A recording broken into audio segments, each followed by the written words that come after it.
Story number 1. Echoes of Clear Air Force Station.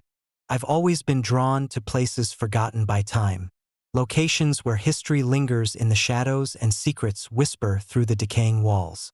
So when I heard about the abandoned Clear Air Force Station, nestled deep within the Alaskan wilderness, I knew I had to explore it.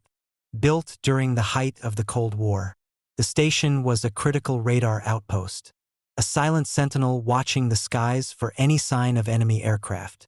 But as tensions eased and technology advanced, Clear Air was decommissioned, left to succumb to the relentless forces of nature and neglect. My journey began on a crisp November morning.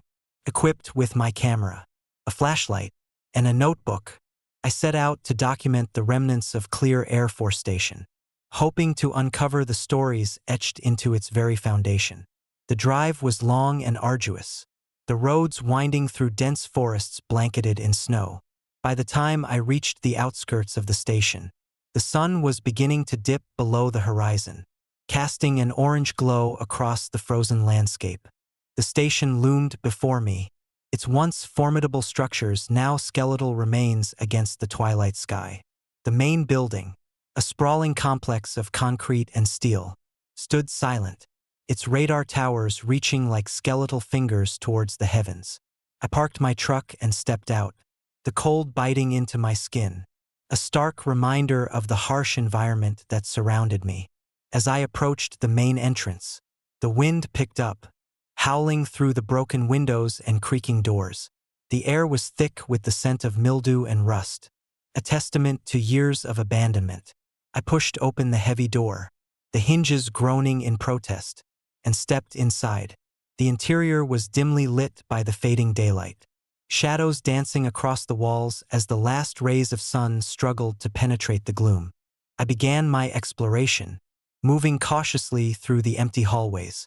Each step echoed unnervingly, the silence broken only by the distant sound of dripping water and the occasional gust of wind slamming shutters against the windows. The station was a labyrinth of corridors and rooms, each one holding remnants of a bygone era, decaying furniture, scattered papers, and obsolete equipment frozen in time. As I ventured deeper into the building, I couldn't shake the feeling that I was being watched. The air grew colder, my breath visible in the dim light. I shrugged off the unease, attributing it to the isolation and my overactive imagination. But as night began to fall, the atmosphere shifted, the shadows growing longer and more oppressive.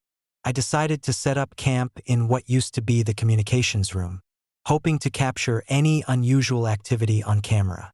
As I unpacked my gear, the temperature plummeted further, the chill seeping into my bones. I glanced around the room, noting the old radio equipment and stacks of handwritten logs detailing the station's operations. My fingers brushed against a cold, metallic surface, sending a shiver down my spine. That's when I heard it, a faint sound, like footsteps echoing through the corridors. My heart raced as I strained to listen, the sound growing louder, more deliberate. I grabbed my flashlight and followed the noise, my mind racing with thoughts of trespassers or perhaps wildlife disturbed by my presence. But the footsteps were too precise, too human. I turned a corner and froze. There, standing at the end of the hallway, was a figure dressed in an old military uniform. His face was obscured by shadows, his posture rigid and unnatural. The air around him seemed to shimmer, an ethereal presence that sent chills down my spine. I could feel his gaze piercing through me, an unspoken sorrow lingering in his empty eyes.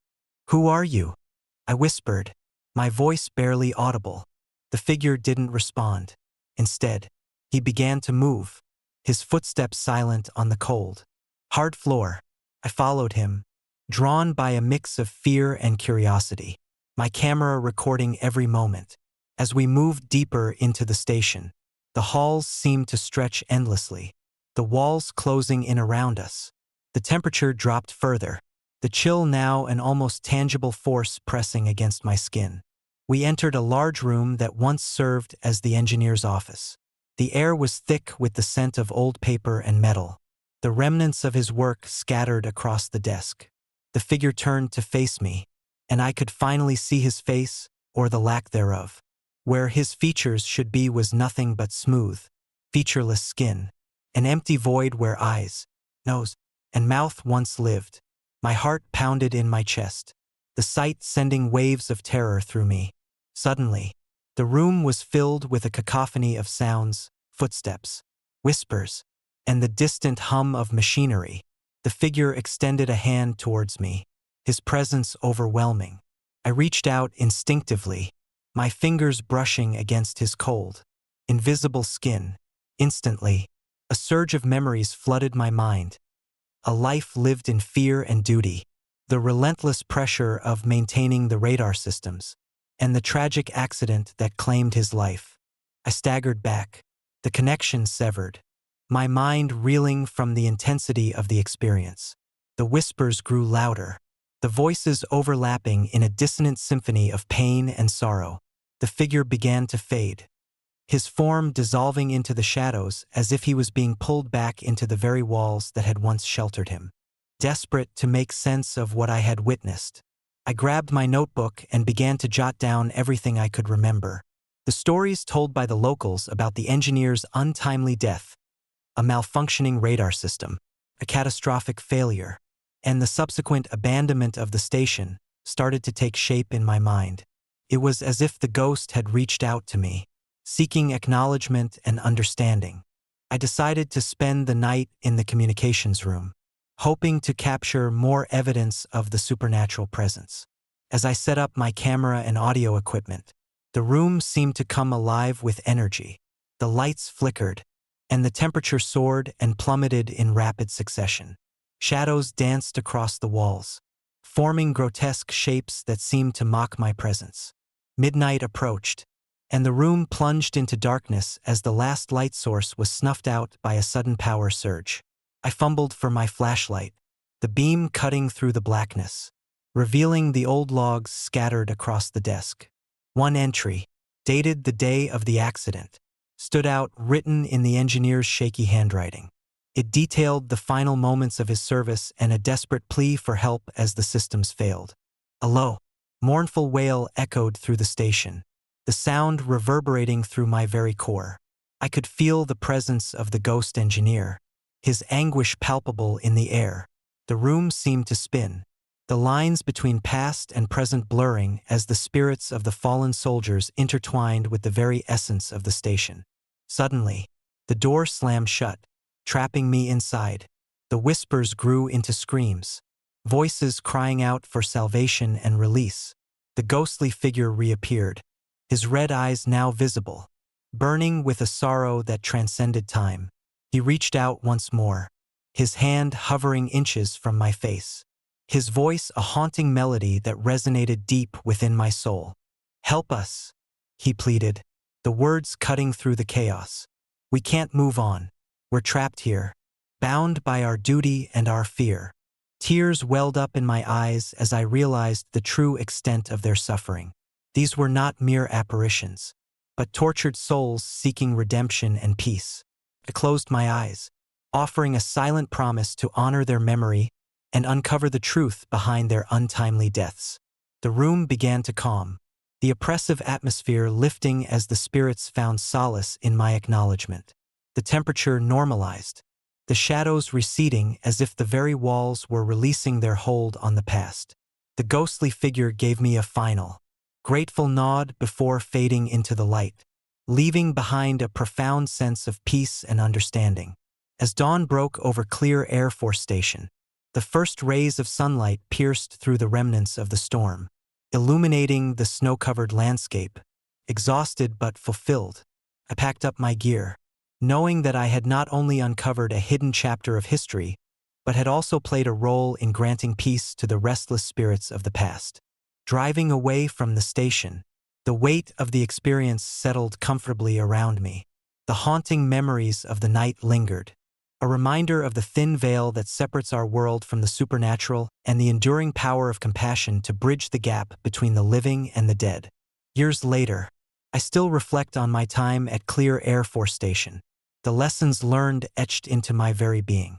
The stories of the fallen engineer and his comrades continue to resonate, a testament to the sacrifices made and the spirits that remain. And sometimes, when the wind howls through the abandoned structures and the snow blankets the earth in silence, I catch a faint whisper on the breeze, a gentle echo of gratitude from the souls I helped set free, reminding me that some connections transcend the boundaries of life and death, offering solace to those who dwell in the shadows of forgotten places. Story number 2. Echoes of Fort Greely. I've always been drawn to places with a history steeped in mystery, where the past lingers like a shadow, refusing to be forgotten. Fort Greely, nestled in the vast expanse of Alaska's remote wilderness, was one such place, once a bustling military installation used for testing advanced weaponry during the Cold War. It now stood abandoned, its once formidable structures crumbling under the weight of time and neglect. The locals spoke of eerie happenings, of voices carried by the wind and unexplained phenomena that kept them away after dark. But curiosity and a need to uncover the truth led me to this forsaken outpost. It was late October when I decided to visit Fort Greely, as a freelance journalist with a penchant for uncovering the unexplained. I was intrigued by the reports of painful screams echoing through the night from the old testing grounds. The stories spoke of spirits, souls trapped by the secretive experiments conducted within those walls. Armed with my camera, a flashlight, and a sturdy pair of hiking boots, I set out for what I hoped would be the story of a lifetime. The journey to Fort Greely was arduous. The road wound through dense forests and across frozen lakes, the landscape a stark contrast between the untouched beauty of nature and the cold, mechanical remnants of military ambition. As I approached the fort, the sun began to set, casting long, ominous shadows across the snow-covered grounds. The once vibrant base was now a ghostly relic, the silence broken only by the howling wind and the crunch of my footsteps on the frost-hardened ground. I set up my camp near the perimeter of the fort, the abandoned barracks and control towers standing as silent sentinels against the encroaching wilderness. The air was thick with anticipation, a palpable tension that seemed to hum beneath the surface. As night fell, the temperature plummeted, the cold biting into my skin despite the layers of clothing I wore. I sat by a small fire, its warmth a fleeting comfort against the pervasive chill, and began to plan my exploration. The first night passed uneventfully, the only sounds the crackling of the fire and the distant whispers of the wind. But as the clock ticked past midnight, an unsettling stillness settled over the fort. The usual sounds of nocturnal wildlife had faded, replaced by an eerie silence that pressed in on me from all sides. That's when I heard it, a faint, agonized scream, cutting through the silence like a knife. My heart raced as I strained to listen, but the sound was gone as quickly as it had come. I grabbed my flashlight and cautiously made my way towards the source of the scream, navigating through the maze of abandoned buildings. The beam of light cut through the darkness, revealing broken windows, rusted equipment, and the remnants of lives abruptly halted. The screams seemed to be coming from the old testing grounds, a place where the most secretive and destructive experiments had been conducted. As I approached, the temperature dropped further, my breath visible in the cold air. The ground was uneven, the snow disturbed by large, deep footprints that led into a secluded area of the testing grounds. The footprints were unlike anything I had seen before, massive, broad, and seemingly fresh despite the weeks of snow that had fallen since the last reports of activity. My pulse quickened as I followed the trail, the oppressive silence pressing down on me. I reached a clearing where the remnants of a large testing structure lay half-buried in snow. The walls were scarred by fire and impact, a testament to the destructive power once harnessed within. As I scanned the area, my flashlight caught something glinting in the darkness, a fragment of metal, twisted and jagged, half-buried in the snow. My mind raced with questions, each one more unsettling than the last. Suddenly, the wind picked up, swirling the snow into blinding flurries that reduced visibility to almost nothing. The oppressive silence was shattered by a series of screams. Painful, desperate cries that seemed to emanate from all around me. Panic surged through me as I fumbled for my camera, trying to capture the supernatural activity. But the storm was relentless, making it impossible to see or hear anything clearly. As the screams intensified, I felt a presence behind me, a cold chill that sent shivers down my spine. I turned slowly, my flashlight beam cutting through the storm. But there was nothing there, only the swirling snow and the echoing cries of the trapped souls. My mind struggled to make sense of the experience, the line between reality and nightmare blurring before my eyes. Desperate to escape, I retraced my steps, the footprints now leading me back to the heart of the fort. The screams followed me, growing louder and more insistent, as if the spirits were trying to communicate, to convey a message that was lost in the chaos of their suffering. I pushed forward, my legs aching from the relentless storm, determined to uncover the truth behind the haunting. In the control tower, I found remnants of the old radar equipment, the once powerful antennas now twisted and broken.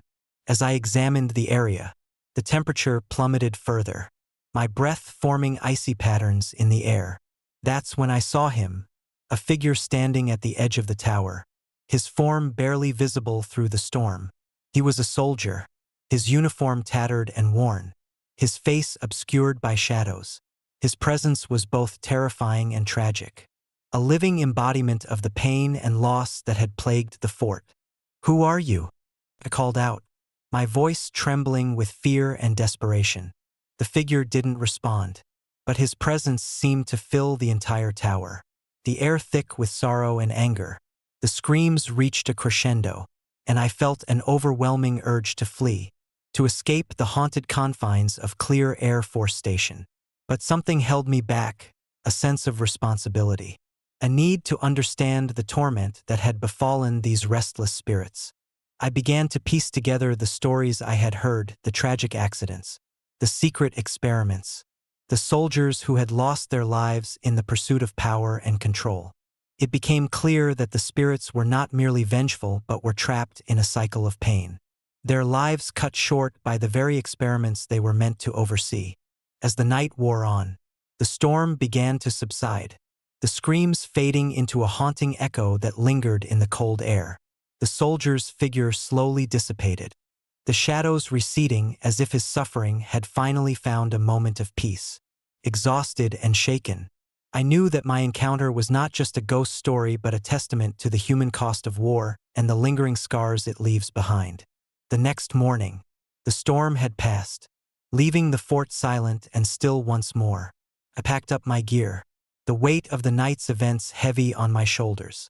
As I drove away from Clear Air Force Station, the sun rising over the snowy landscape, I felt a profound sense of closure.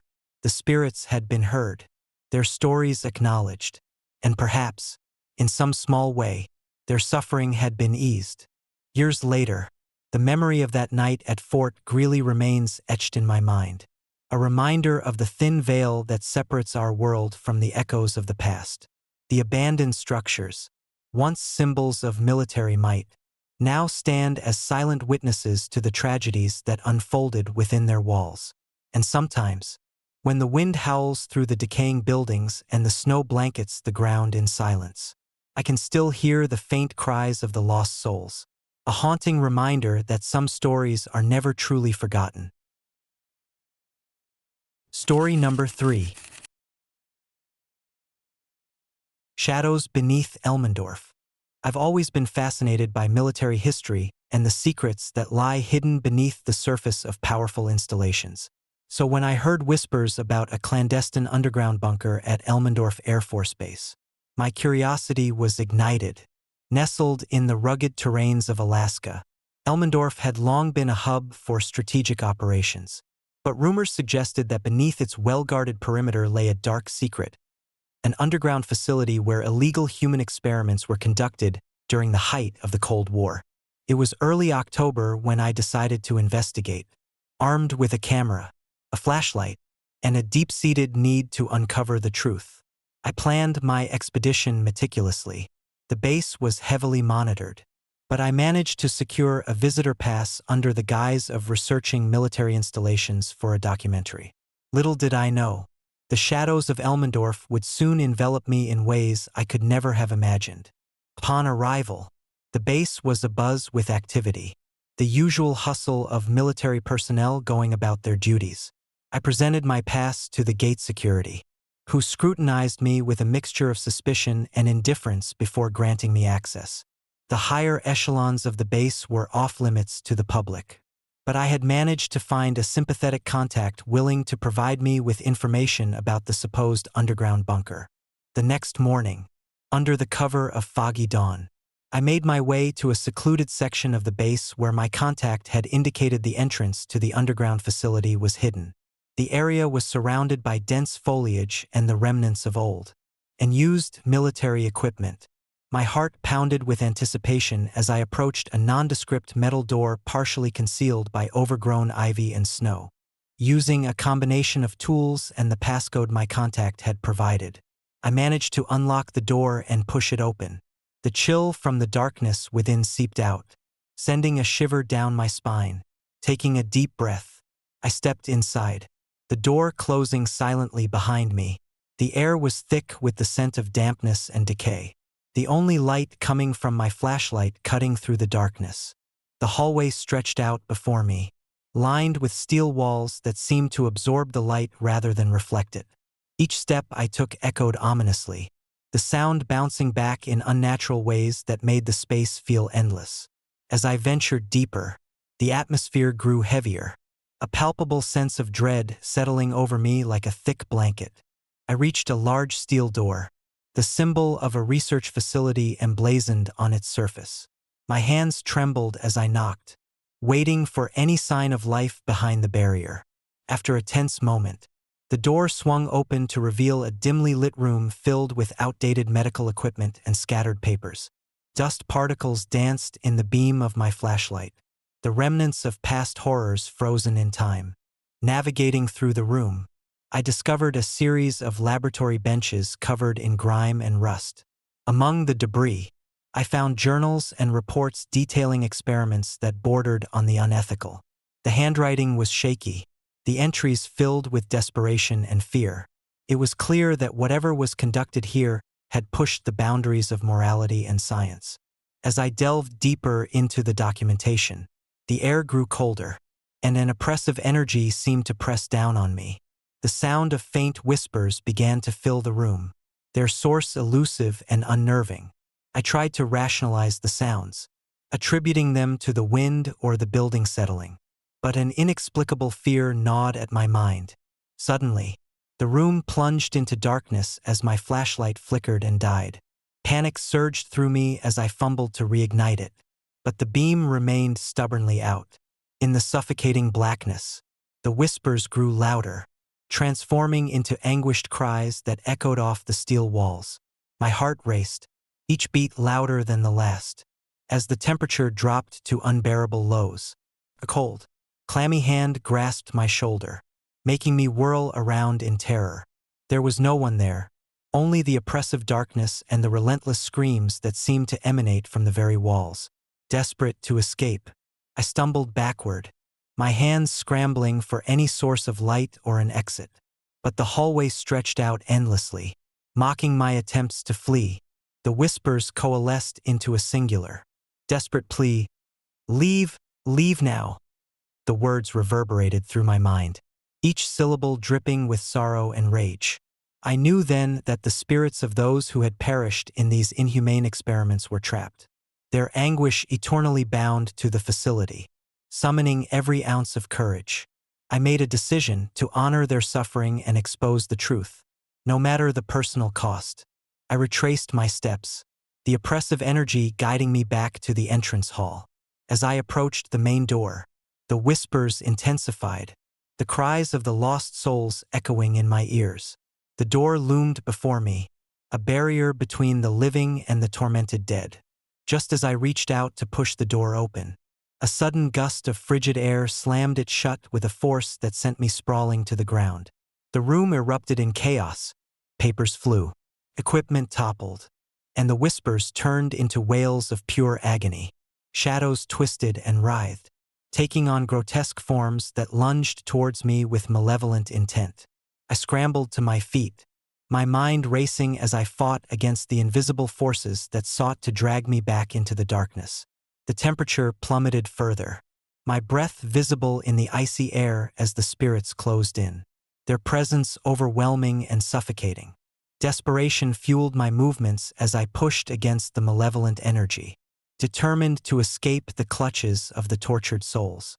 In a final, desperate act, I lunged towards the door, using every bit of strength to force it open. The door yielded, the bright light of the outside world flooding in, dispelling the darkness and the oppressive energy that had held me captive. I stumbled out into the snow-covered ground, gasping for breath as the whispers faded into the night. Heart pounding, I looked back at the entrance, the door now ajar, revealing the darkness within. The oppressive atmosphere had lifted, but the memories of the tormented spirits lingered, etched into my very being. I knew that what I had witnessed was real, a testament to the horrors that had transpired within the walls of the underground bunker. Driving away from Elmendorf, the first light of dawn breaking through the clouds, I felt a profound sense of accomplishment and sorrow. The truth had been uncovered, the suffering of the lost souls acknowledged, but at a personal cost that weighed heavily on my soul. The legends of Elmendorf were no longer just stories. They were haunting truths that had been brought to light, forever changing my perception of the world and the unseen forces that linger in the shadows. Years later, the experience at Elmendorf remains a defining moment in my life. The abandoned bunker stands as a silent reminder of the atrocities committed in the name of progress and power, a place where the echoes of suffering still reverberate through the cold Alaskan winds. And sometimes, when the night is particularly still and the snow blankets the landscape in silence, I catch a faint whisper on the breeze, a lingering echo of gratitude from the spirits I helped to free, reminding me that some shadows never truly fade, and that compassion can bridge the gap between the living and the dead. Story number 4. The Headless Soldier of Fort Richardson. I've always been fascinated by abandoned places, the remnants of history left to decay under nature's relentless reclaim. When I heard about Fort Richardson's haunted past, I knew I had to investigate. Located in the remote stretches of Alaska, Fort Richardson was once a bustling military base, pivotal during the Cold War. But after a catastrophic accident in 1975, the base was abandoned, its halls echoing with the silent screams of the past. They say the spirit of a headless soldier still roams its deserted corridors, instilling fear in anyone who dares to tread its grounds. It was a cold December morning when I arrived at Fort Richardson. The sun struggled to break through the thick blanket of clouds, casting an eerie gray light over the snow-covered landscape. My friends, Mike and Sarah, had joined me on this expedition, each of us driven by our own reasons. Mike's thirst for paranormal evidence and Sarah's passion for documenting forgotten histories. Armed with cameras, audio recorders, and a flashlight, we set out to uncover the truth behind the legends. As we approached the main entrance, the imposing structure of Fort Richardson loomed before us, its once majestic walls now cracked and overgrown with ivy. The gates creaked ominously in the biting wind, a chilling welcome to the forsaken base. We stepped inside, the crunch of our boots on the frozen ground the only sound breaking the oppressive silence. "Feels like we're stepping back in time," Sarah remarked, her breath visible in the frigid air. Mike nodded, adjusting his camera. "Exactly why this place is perfect for our investigation. Let's set up near the old mess hall. It's supposed to be one of the most haunted areas." We made our way through the desolate buildings, the remnants of daily life scattered around us. Empty chairs, abandoned plates, and faded photographs of soldiers long gone. The air was thick with the scent of mold and decay, each step echoing through the hollow halls. As we entered the mess hall, the remnants of a bygone era greeted us. Tables overturned, chairs askew, and the remnants of a hastily abandoned meal frozen in time.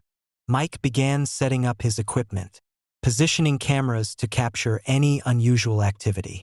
"I've heard the most intense paranormal activity happens around midnight," he explained. "We should stay until then." Sarah agreed, pulling out her notebook. "I've read accounts of eerie noises and shadowy figures. It's said that the headless soldier appears only when the wind howls the loudest." As dusk turned to night, the temperature plummeted, and the wind began to howl through the empty buildings. We huddled together, the flickering light of our campfire casting long shadows that danced menacingly on the walls. The atmosphere was thick with anticipation and fear, each of us acutely aware of the legends that surrounded us. Just as the clock struck midnight, a piercing scream shattered the silence, echoing through the corridors like a banshee's wail. We jumped to our feet, hearts racing, as the sound reverberated through the mess hall. "That's him," Mike whispered, eyes wide with excitement and fear. "The headless soldier." We waited, breaths held, as the wind intensified, rattling the windows and doors. Suddenly, a cold gust extinguished our campfire, plunging us into darkness. The flashlight beams cut through the night, revealing the ghostly figure of a soldier standing at the far end of the hall. His uniform was tattered, his stance rigid, and most horrifying of all, his head was missing, leaving a gaping void where his skull should be. Sarah gasped, clutching her notebook. "We need to get out of here." But before we could react, the ghostly soldier began to move, his footsteps silent on the frozen floor. He glided towards us, the air growing colder with each step. Mike fumbled with his camera, trying to capture the apparition, but the device malfunctioned, the screen flickering erratically. The soldier stopped inches away, his hollow eyes staring into ours, sending a chill down my spine. "Why are you here?" I managed to stammer, my voice barely above a whisper. The ghost didn't respond, but his presence was overwhelming, the weight of his sorrow and anger pressing down on us. Suddenly, the room filled with the sound of distant screams and the clang of metal, a cacophony of the past that threatened to drive us mad. Shadows seemed to twist and move on their own, and the temperature dropped to unbearable lows. Sarah grabbed my arm, pulling me towards the exit. "We have to go. Now." We turned to flee, but the doors slammed shut with a force that sent us sprawling to the ground. Panic set in as the ghostly soldier advanced, his form flickering like a broken signal. The room seemed to close in around us, the walls pulsating with the echoes of his tortured existence. Mike scrambled to his feet, trying to find another way out. "There's a window over there. Help me." We made a desperate attempt to break free, the cold seeping into our bones as we struggled against the invisible barriers holding us captive. Just as the soldier reached out a spectral hand towards me, a blinding light filled the room, and the figure vanished as suddenly as he had appeared.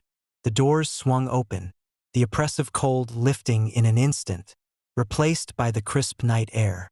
Breathing heavily, we stumbled out of the mess hall, the first light of dawn breaking through the storm clouds.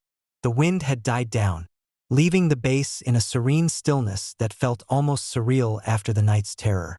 We looked back at the mess hall, its windows now reflecting the peaceful morning light. As if nothing had happened, shaken but alive, we made our way back to our camp, the weight of the experience heavy on our shoulders. Mike reviewed the footage, but the ghostly soldier remained elusive. No clear image captured on camera. Sarah's notebook was filled with frantic scribbles, the events of the night barely coherent amidst the fear and adrenaline. In the days that followed, we left Fort Richardson, the memories of that night etched into our minds forever. The legends of the headless soldier had proven true, a haunting reminder of the past that refused to stay buried.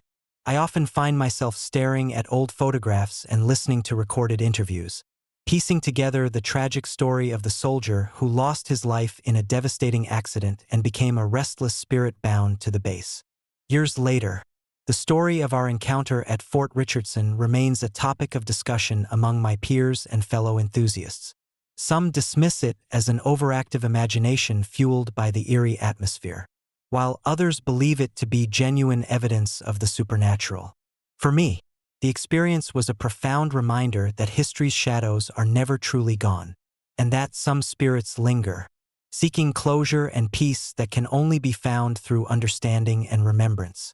Sometimes, on cold December nights, when the wind howls just right and the snow blankets the earth in silence, I catch a faint echo of footsteps and the distant sound of a soldier's scream, a lingering reminder of the headless soldier who roams Fort Richardson, forever trapped in the echoes of his tragic past.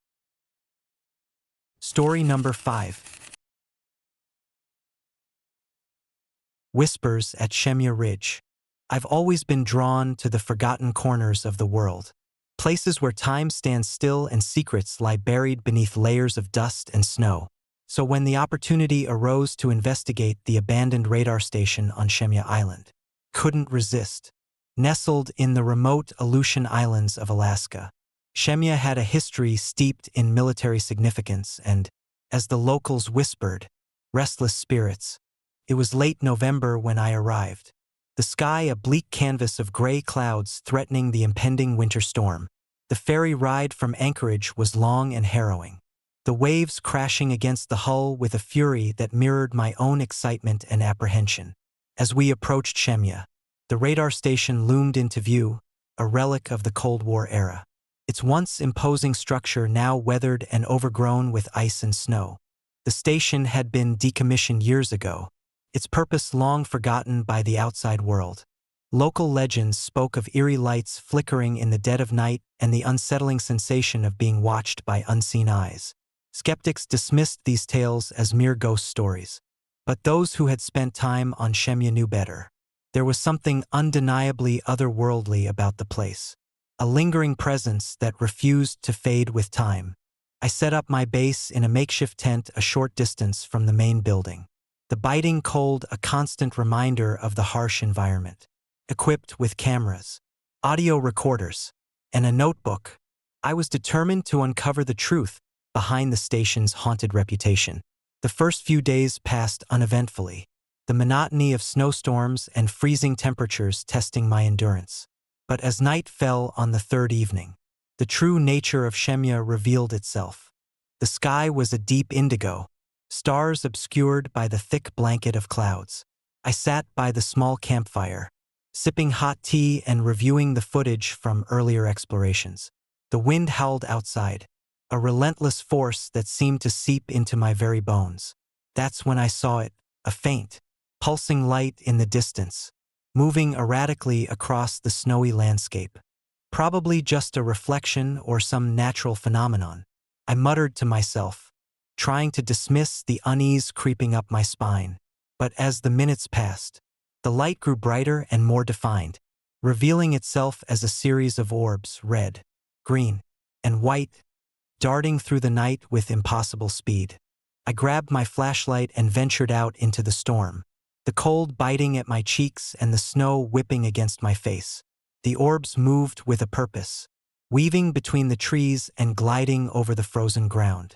My heart pounded in my chest as I followed them, the sounds of my footsteps muffled by the heavy snowfall. As I approached the radar station, the orbs converged near the main building, their lights casting an eerie glow on the broken windows and decaying walls. The air grew colder, the temperature dropping to an almost unbearable level. I could feel eyes watching me, an invisible presence that heightened my sense of dread. Inside the station, the halls were dark and silent, the only light coming from the flickering orbs outside the windows. I set up my camera in the central control room, hoping to capture any paranormal activity. As I reviewed the footage, the orbs began to move in a synchronized pattern, forming shapes that resembled shadowy figures, soldiers, perhaps, trapped in an eternal loop of duty and despair.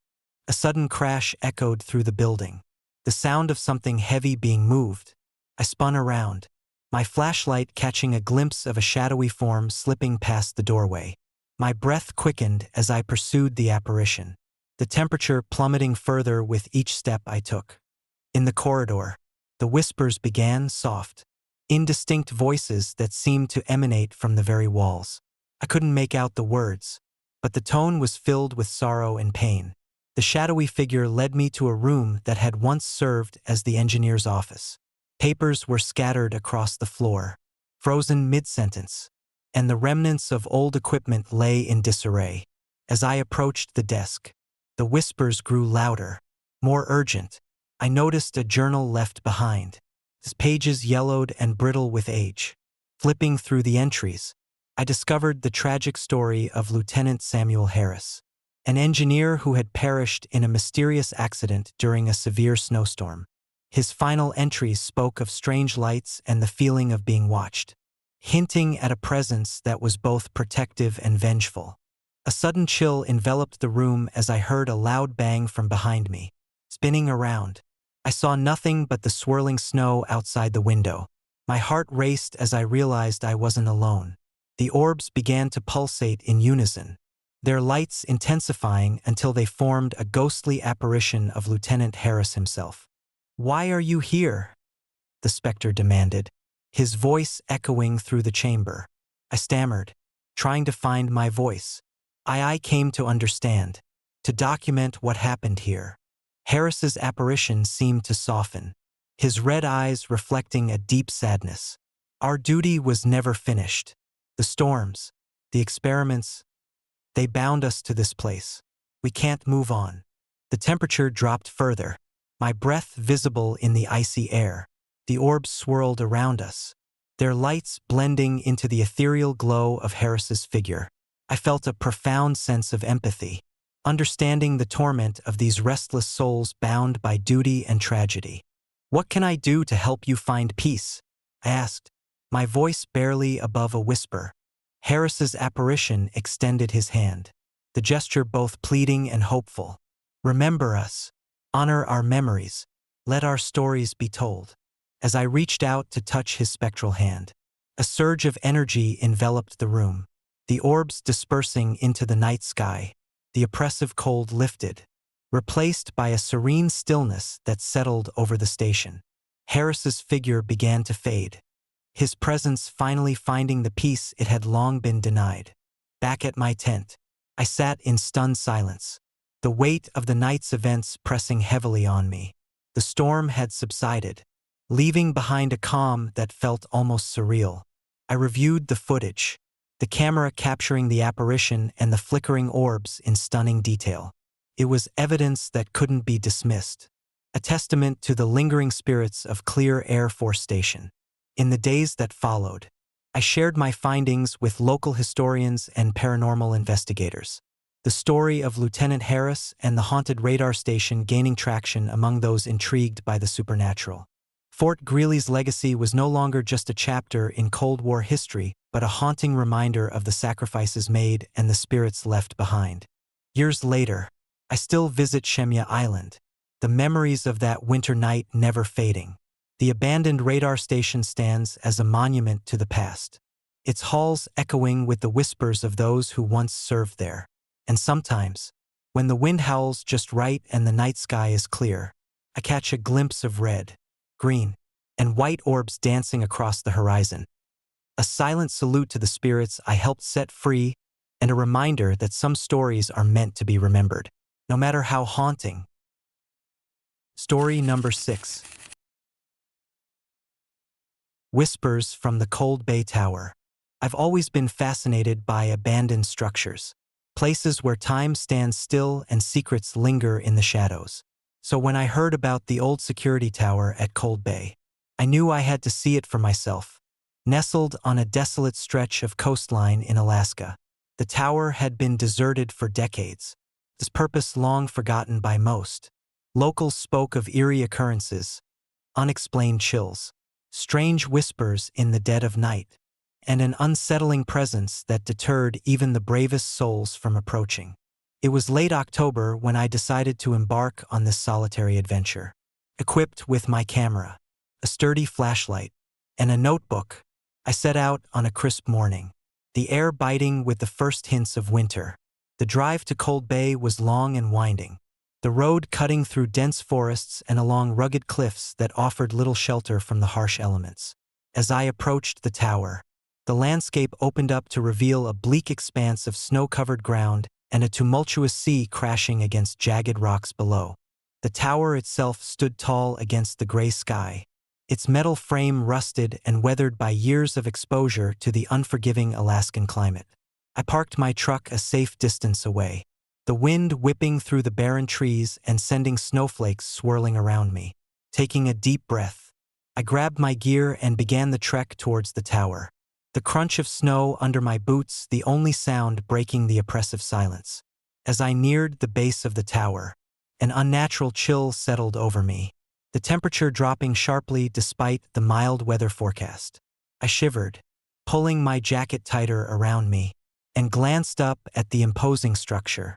The windows were shattered, their jagged edges reflecting the dim light, and the metal stairs leading to the entrance were overgrown with ice and frost. I reached the door, its heavy metal frame cold to the touch, and pushed it open with a creak that echoed through the empty halls. Inside, the air was thick with the scent of mildew and decay.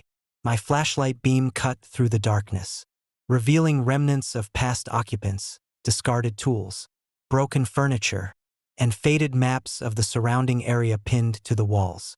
The silence was deafening, broken only by the distant sound of waves crashing against the shore and the occasional drip of melting ice from the ceiling. I made my way up the narrow staircase, each step groaning under my weight. The higher I climbed, the more oppressive the atmosphere became, the air growing colder with every floor. Reaching the top, I pushed open the door to the observation deck, my heart pounding in my chest. The view was as bleak as the rest of the tower, the vast expanse of snow and sea stretching out before me, the horizon blurred by the swirling snowstorm brewing in the distance. That's when I heard it, a faint whisper, barely audible over the howling wind outside. I froze, straining to listen, but the sound was gone as quickly as it had come. Shaking off the unease, I began to set up my equipment, determined to capture any signs of paranormal activity. The first few hours passed without incident, the storm intensifying and the wind howling like a living entity outside. But as midnight approached, the true horror began. The temperature plummeted further, my breath visible in the icy air, and the once gentle whispers grew louder, more insistent. It was as if voices from another realm were trying to communicate, their words lost in the howling storm. I reviewed the footage from my camera, noticing faint shadows moving in the background, indistinct figures lurking just beyond the edge of the light. Suddenly, the door to the observation deck slammed shut with a force that sent a jolt of fear through me. I swung around, my flashlight beam cutting through the darkness. But there was no one there, only the swirling snow and the oppressive silence. My heart raced as I heard footsteps echoing through the empty halls, the sound growing louder and more deliberate with each passing second. Leave now." The whispers seemed to coalesce into a clear, anguished plea, the words chilling me to the core. I backed away from the door, my mind racing with thoughts of escape, but the cold grip of fear held me in place. The footsteps drew closer, and I could feel an unseen presence pressing against me, the air growing colder still. In a desperate attempt to calm myself, I took a deep breath and tried to focus on rational thoughts, reminding myself that there was no logical explanation for what I was experiencing. But as the whispers intensified, morphing into anguished cries, my skepticism began to crumble. The oppressive atmosphere seemed to close in around me, the boundaries between reality and nightmare blurring until I couldn't tell where one ended and the other began. Just as panic threatened to overwhelm me, the door burst open, a gust of wind and snowstorm forcefully pushing me back into the observation deck. The light from my flashlight flickered wildly, casting grotesque shadows that danced on the walls. In the center of the room stood a figure, tall and imposing, his presence exuding malevolence. It was the entity that locals had spoken of, an evil force bound to the tower, forever seeking to trap the souls of those who dared to enter. Its eyes, hollow and empty, bore into mine, a silent scream of anguish and fury. I could feel its presence pressing against my mind, the weight of its sorrow and rage threatening to crush me. "Why are you here?" I managed to whisper, my voice trembling with fear. The figure didn't respond, but the whispers around me grew louder, more chaotic, filling my mind with images of pain and despair. Memories not my own flashed before my eyes, visions of the tower's dark past, the tragic accidents, the lost souls forever trapped within its walls. I realized then that the entity was not just a malevolent spirit, but a tormented soul seeking release from its eternal prison. Summoning every ounce of courage, I reached out, my hand trembling as I touched the figure's cold, invisible form. A surge of energy coursed through me, the boundaries of my consciousness expanding as I connected with the entity's pain. I felt its sorrow, its endless yearning for peace, and a profound sadness that transcended time and space. "Help us!" The whispers echoed in my mind, a desperate plea that resonated deep within me. I knew then what I had to do, to honor their memories, to acknowledge their suffering, and to help them find the peace they so desperately sought. With a newfound sense of purpose, I began to perform the rituals I had read about, drawing upon ancient traditions and heartfelt prayers to release the spirits from their torment. The air around me grew thick with energy, the entity's presence wavering as the rituals took hold. The oppressive atmosphere began to lift, the cold subsiding as warmth and light filled the room. As the final prayers were spoken, the figure of the entity began to dissolve, its form fading into the ethereal light that now permeated the observation deck. The whispers softened, transforming into a harmonious melody that signaled the spirit's release from their eternal bond. The oppressive darkness lifted, replaced by a serene stillness that enveloped the tower. I stood there, exhausted but fulfilled, knowing that I had played a role in granting peace to the restless souls of Cold Bay. The storm outside had subsided, leaving behind a tranquil landscape bathed in the soft light of dawn. As I packed up my equipment, a sense of closure washed over me. The weight of the night's events finally lifted.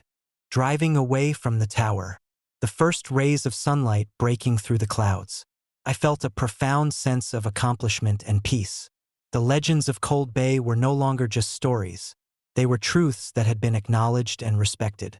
The evil that had once haunted the tower was now gone, replaced by the enduring legacy of compassion and understanding.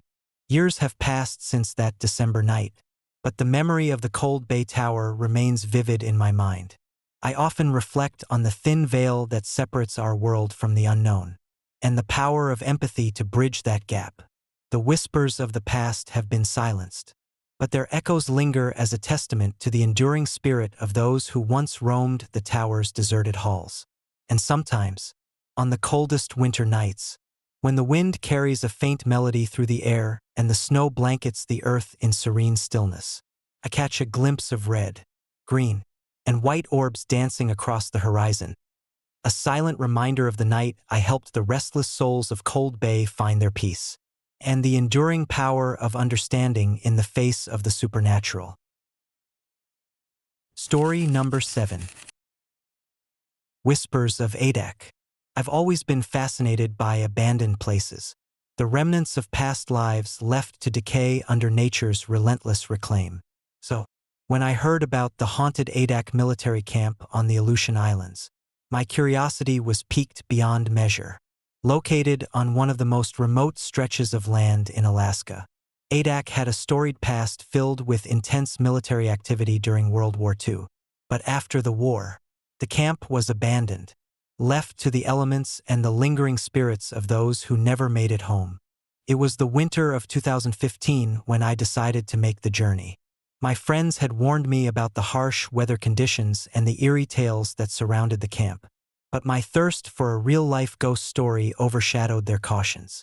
Equipped with a sturdy SUV, camping gear, and a camera to document any paranormal activity, I set out from Anchorage, the last stop before the isolation of Adak. The flight to Adak was uneventful but disorienting.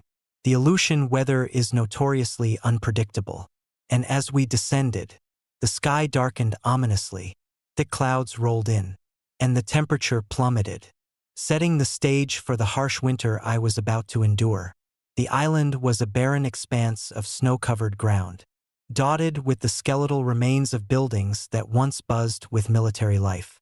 I arrived at the camp just as dusk began to settle, the fading light casting long shadows across the frozen landscape.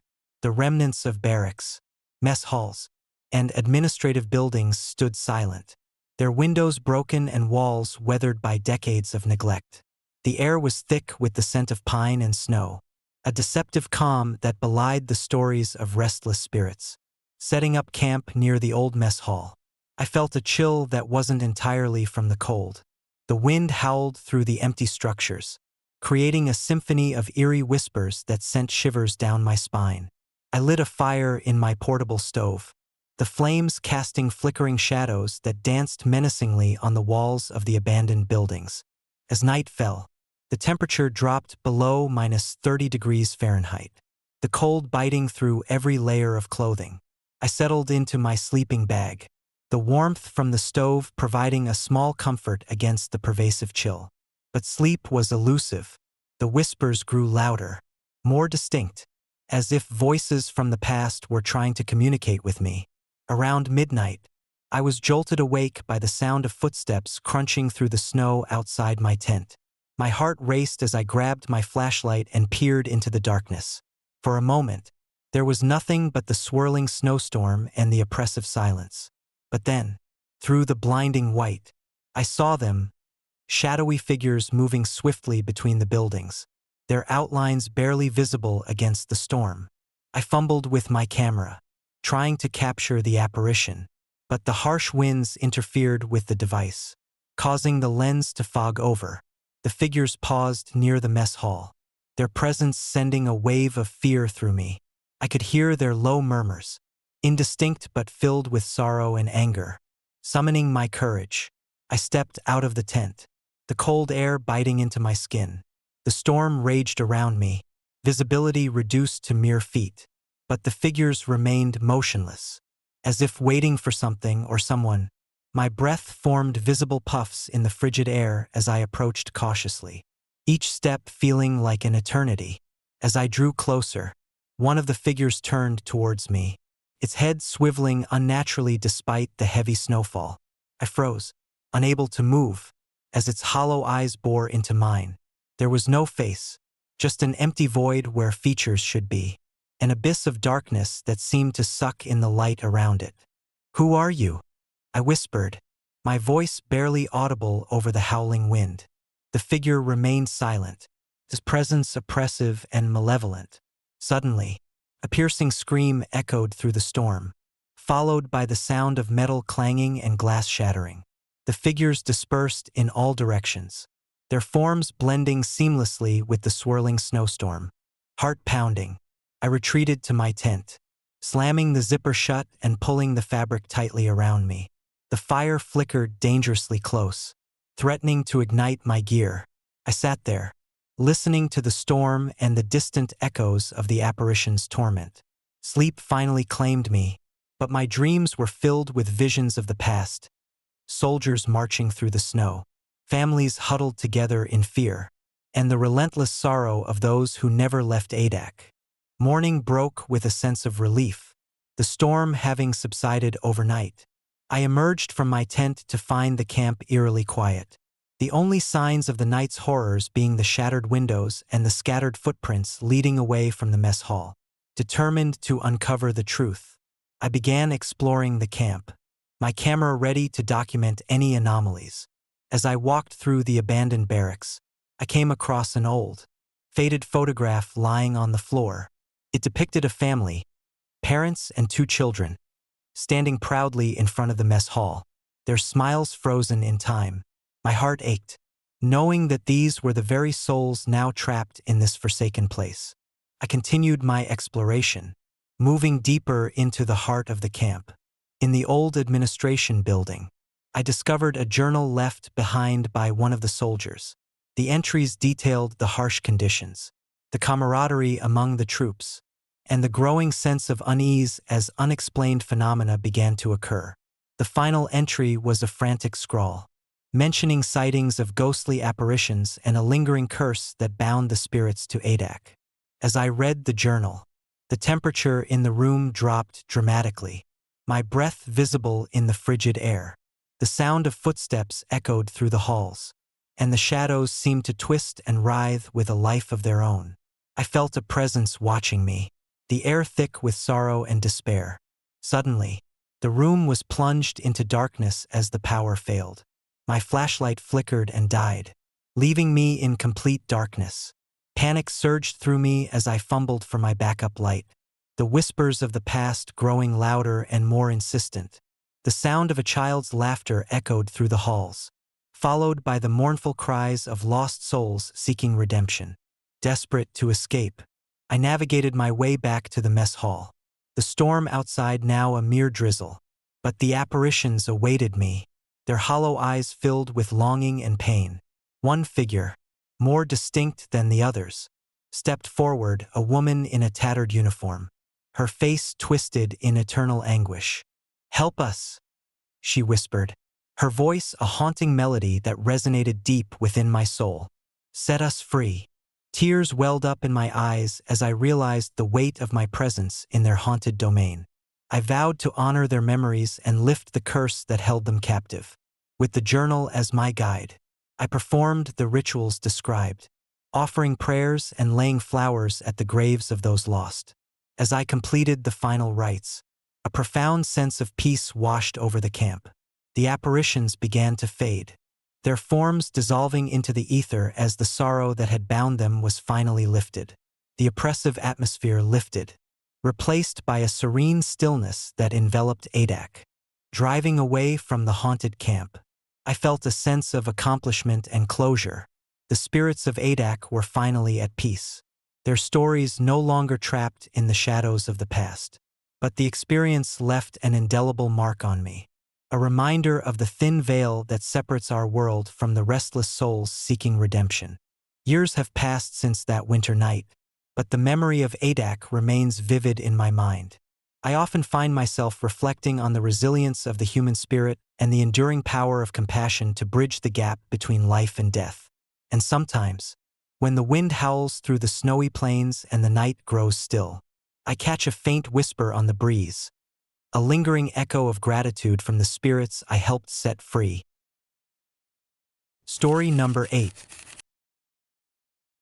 Laughter in the snow. I never imagined that a weekend getaway with friends would turn into a nightmare etched into my memory forever. But here I am, recounting the harrowing events that unfolded when we decided to escape the chaos of our everyday lives and spend a few days in the remote wilderness of Alaska. It was late October when Jake, Emily, Sarah, Mike, and I planned our trip. We were a tight-knit group, bonded by years of friendship and a shared love for adventure. The idea was simple: rent a cozy wooden cabin on the outskirts of Fairbanks, Alaska, and immerse ourselves in the untouched beauty of the wilderness. The cabin, though modest, promised solitude and a break from the relentless pace of city life. The drive there was long and arduous, winding through dense forests and across vast expanses of snow-covered land. As we approached the cabin, the towering pines loomed like silent sentinels, their branches heavy with the weight of impending winter. The cabin stood alone, its weathered wood blending seamlessly with the surrounding forest. It looked inviting, a perfect sanctuary for our planned retreat. The first day passed without incident. We settled in, unpacked our gear, and ventured out to explore the pristine landscape. The air was crisp, filled with the scent of pine and the distant sound of a river cutting through the mountains. We spent our afternoons hiking, capturing photos of the breathtaking scenery, and enjoying each other's company around the fireplace as night fell. But as dusk gave way to night, an unsettling feeling began to creep into the cabin. It started with the wind, howling through the trees with an almost sentient fury. The shadows cast by the flickering firelight seemed to dance and stretch unnaturally, creating an eerie ambience that none of us could quite shake off. On the second night, the atmosphere grew thick with tension. We had dinner in the main room, sharing stories and laughter, trying to push away the creeping unease. Afterward, We decided to split up to make the most of our time. Emily and Sarah headed out for a midnight hike, while Jake, Mike, and I stayed behind to tend to the fire and finish packing. It was around midnight when the laughter began. At first, it was faint, soft, distant giggles that seemed to emanate from deep within the forest. We thought it might be the wind playing tricks on our ears, or perhaps wildlife moving through the trees. But the laughter persisted, growing louder and more distinct, echoing through the silent night. Curiosity and concern got the better of me. I grabbed my flashlight and ventured out, calling out to see if Emily and Sarah were all right. The snow crunched under my boots as I made my way toward the source of the sound.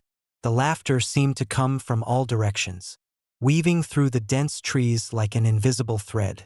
As I approached a clearing, the laughter intensified, now unmistakably human and filled with a haunting quality. I scanned the area, my heart pounding in my chest, but saw nothing, no sign of my friends, no footprints in the fresh snow, just the endless expanse of white and the oppressive silence that followed the laughter. "Emily? Sarah?" I called out, my voice barely above a whisper. The laughter responded, mocking and taunting, sending chills down my spine. I turned to head back, but something caught my eye, a shadowy figure standing at the edge of the clearing, partially obscured by the swirling snow.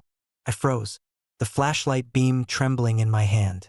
The figure was tall and gaunt, its features indistinct in the storm's fury. It didn't move, didn't speak, just stood there, staring at me with eyes that seemed to burn with an unnatural intensity. My instincts screamed at me to run, but my legs wouldn't obey. I stood rooted to the spot, terror gripping me as the figure began to take a step forward. Panic surged through me. I turned and fled back toward the cabin, the laughter following me like a relentless specter. My breath came in ragged gasps, each step heavier than the last. I could feel eyes watching me, their presence suffocating, as the forest seemed to close in around me. When I finally burst back into the cabin, I found Jake and Mike staring at me with wide, fearful eyes. "What was that?" Jake demanded, his voice shaky. I couldn't find the words. The fear in my chest was overwhelming, a black hole that swallowed any attempt at rational thought. "I saw someone," I finally managed to stammer. "A man, or something like him, watching us." Mike frowned, his expression a mix of skepticism and concern. "Maybe it's a hunter or someone lost in the storm," but Jake shook his head, a sense of foreboding settling over him. It felt different, like it wasn't human. We tried to convince ourselves it was just our imagination, the stress of the trip playing tricks on our minds. But as the night wore on, the laughter returned, louder and more insistent. It was impossible to ignore, a constant reminder that something was very wrong. The following morning, we awoke to a scene of horror. Emily was missing. Panic set in as we searched the cabin and the surrounding area, calling out her name with no response. It was as if she had vanished into thin air, leaving behind only the lingering echo of her laughter. Desperation led us to the edge of the forest, where we found a trail of footprints leading into the dense woods. The tracks were large, leaving deep impressions in the snow that were impossible to explain. Blood was smeared along the path, faint but unmistakable, painting a grim picture of what had happened. "We have to find her," Jake insisted, his voice tinged with fear. "We can't leave her out there alone." We followed the trail, the forest around us eerily silent except for the crunch of our boots and the distant howling wind. The footprints led us deeper into the woods, where the trees grew thicker and the darkness seemed to press in on all sides. The laughter still echoed, now a haunting chorus that seemed to follow our every step. Hours passed with no sign of Emily, the snow piling higher and obscuring our vision. Exhaustion set in, but we pushed forward, driven by the hope of finding our friend.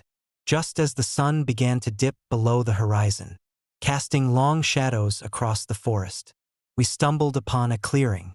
In the center stood Emily's jacket, half buried in the snow, the once vibrant fabric now dulled by the harsh winter elements. My heart sank as we approached, the blood stains more prominent, leading to a gaping hole in the ground. It was a pit, dark and foreboding, with twisted branches hanging from the edges like skeletal fingers. "Look," Mike pointed, his voice barely audible. "It's like she was dragged down here." Before we could react, the air grew colder, the laughter intensifying into a cacophony of mocking sounds. The shadows in the clearing seemed to move, coalescing into the shape of the figure we had seen the night before. It stood at the edge of the pit, its red eyes gleaming with malevolent intent. "They're coming," Jake whispered, recalling the last words from the hunter's journal we had found weeks earlier. That's what it said. Fear and determination battled within us as we faced the horrifying reality. We had stumbled upon something ancient and evil, a presence that thrived on fear and suffering. The figure began to move toward us, the laughter now a deafening roar that drowned out our thoughts. "We need to get out of here," I urged, my voice shaking. "Now." But the forest around us seemed to shift, the trees twisting into grotesque shapes, blocking our path and trapping us in the clearing. The ground beneath our feet felt alive, pulsating with a dark energy that made it impossible to move freely. Suddenly, Emily emerged from the shadows, her eyes hollow and devoid of life. She stood beside us, her presence a haunting reminder of what we were up against. But it wasn't Emily. Something else had taken her place, a twisted version of our friend consumed by the darkness. "Don't leave us," the figure whispered, its voice a chilling blend of sorrow and rage. "Join us in eternal silence." Desperation took hold as we realized there was no escape. The presence around us tightened its grip, the laughter turning into cries of anguish that pierced our souls. We were trapped, victims of a malevolent force that thrived on our fear and despair. In a final, desperate attempt to survive, we gathered our remaining strength and confronted the figure. "We're not going to let you take us," Jake declared, his voice unwavering despite the terror that gripped him. But our defiance was futile. The darkness closed in around us, the forest becoming a labyrinth of shadows and whispers that offered no refuge. The blood-stained footprints led us in circles, ensuring that we remained ensnared in the hunter's deadly game. As the night wore on, we felt ourselves slipping away, our spirits drained by the relentless assault of fear and sorrow. The figure loomed over us, its red eyes burning into our very souls, sealing our fate as part of the forest's dark legacy. When morning finally broke, the forest was silent once more. The clearing was empty, save for the blood-stained jacket and the gaping hole in the ground. The footprints had vanished, swallowed by the unforgiving snow. Our disappearance became just another legend whispered among the locals, a cautionary tale of the death road that claimed the lives of those who dared to uncover its secrets. Years have passed since that fateful winter, but the memory of that night lingers like a shadow, a haunting reminder of the darkness that lies hidden in the heart of the Alaskan wilderness. The Grand Oak Theater remains a symbol of resilience, but Pine Ridge stands as a testament to the enduring power of fear and the unforgiving embrace of the wild. If you ever find yourself drawn to the remote corners of Alaska, heed this warning. Respect the boundaries of the unknown. Honor the spirits of those who came before, and tread carefully, for in the heart of the frozen expanse, shadows linger, whispers echo, and malevolent forces wait to claim those who dare to uncover their secrets. Story number 9. The Ghost in the Photograph. I never planned on leaving the comfort of my laboratory, but when the opportunity arose to join a team of fellow biologists on an expedition to study the elusive wildlife of Alaska, couldn't resist. The promise of untouched landscapes and the thrill of discovery were too enticing to pass up. Little did I know, the true discovery awaited me in the shadows of an abandoned wooden house perched on the edge of a frozen lake. The journey to our research site was arduous, winding through dense forests blanketed in snow and over rugged terrain that seemed to stretch endlessly into the horizon. Our team consisted of 5: myself, Dr. Emily Carter, Dr. Ryan Mitchell, Sarah Thompson, and Mike Davis. Each of us was an expert in our respective fields, united by a common passion for understanding the mysteries of nature. Upon arrival, the sight of the house took my breath away. It stood solitary by the frozen lake, its weathered wood siding blending seamlessly with the surrounding pines. The structure was a relic from a bygone era, likely abandoned for decades. Its windows were grimy, the glass frosted over, and the door hung slightly ajar, creaking softly in the biting wind. "We should set up our equipment here," Emily suggested, her voice filled with excitement. "This location offers a perfect vantage point for observing the wildlife around the lake." We spent the first day unpacking and establishing our base camp inside the house. The interior was sparse but functional, with a large stone fireplace at one end and a few old, worn-out pieces of furniture scattered around. Despite its dilapidated state, the house provided a sturdy shelter against the harsh Alaskan winter. As night fell, the temperature plummeted, and the wind howled outside, rattling the windows and causing the house to groan under the strain. We huddled around the fireplace, sharing stories and planning our research schedule for the coming days.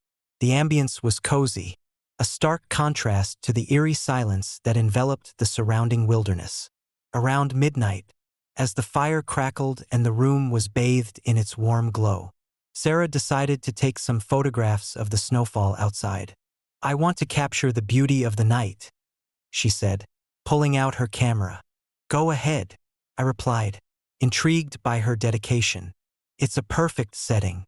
She ventured to the window, adjusting her camera settings to capture the intricate patterns of the falling snow. I watched her for a moment before returning to my book, the silence of the night settling comfortably around me.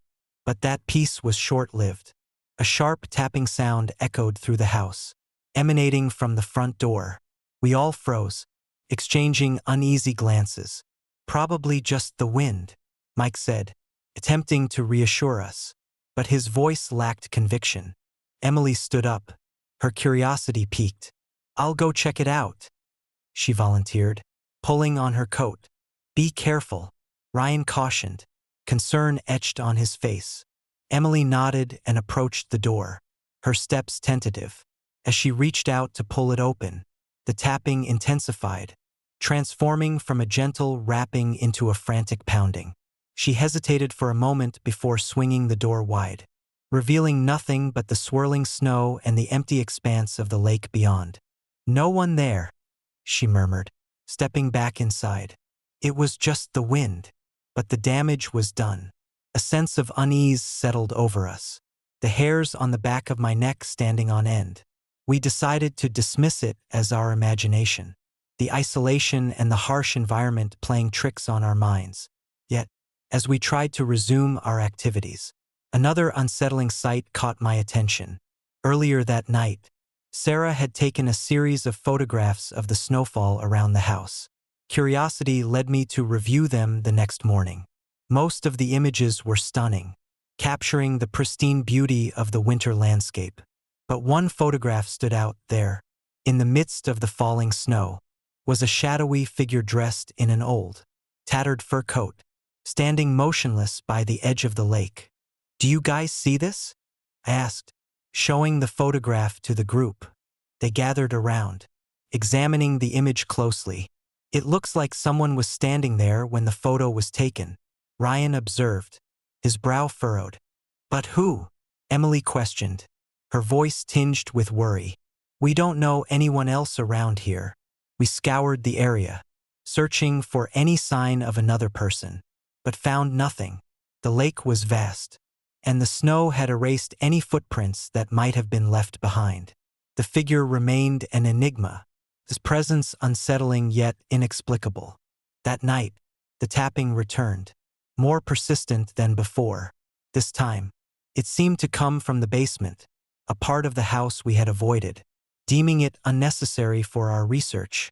The basement was dark and foreboding, filled with old storage boxes and forgotten belongings. A single bulb dangled from the ceiling, casting flickering shadows that danced ominously on the walls.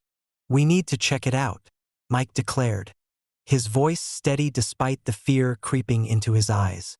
Reluctantly, we descended the creaky wooden stairs, the air growing colder with each step. The basement was musty, the smell of damp wood and mildew heavy in the air. As we approached the far end, the tapping ceased, replaced by a faint, sorrowful humming that seemed to emanate from the walls themselves. "Do you hear that?" Emily whispered, her eyes wide with fear, before anyone could respond. The temperature dropped drastically, our breaths visible in the icy air. Suddenly, the humming intensified, and a shadowy figure materialized before us. It was a woman, her hair disheveled and her clothing tattered, the very same old fur coat seen in Sarah's photograph. Her eyes were hollow, devoid of pupils, staring directly at us with an intensity that sent shivers down my spine. "Please," she whispered, her voice echoing through the basement. "Help me." Frozen with fear, we could only watch as she slowly reached out a hand toward us, her fingers trembling with an unspoken plea. "Don't leave me here," she continued, her voice breaking. "They are coming." With a collective gasp, we turned to flee, scrambling up the stairs and out of the basement.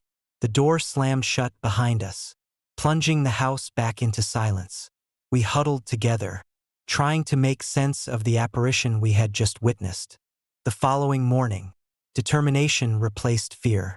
We delved into the local archives, uncovering the tragic history of the house.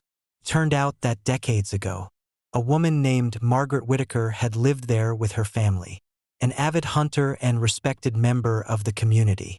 Margaret was beloved by all who knew her, but one harsh winter, tragedy struck. The entire family vanished without a trace, leaving behind the house that still stood as a silent witness to their disappearance.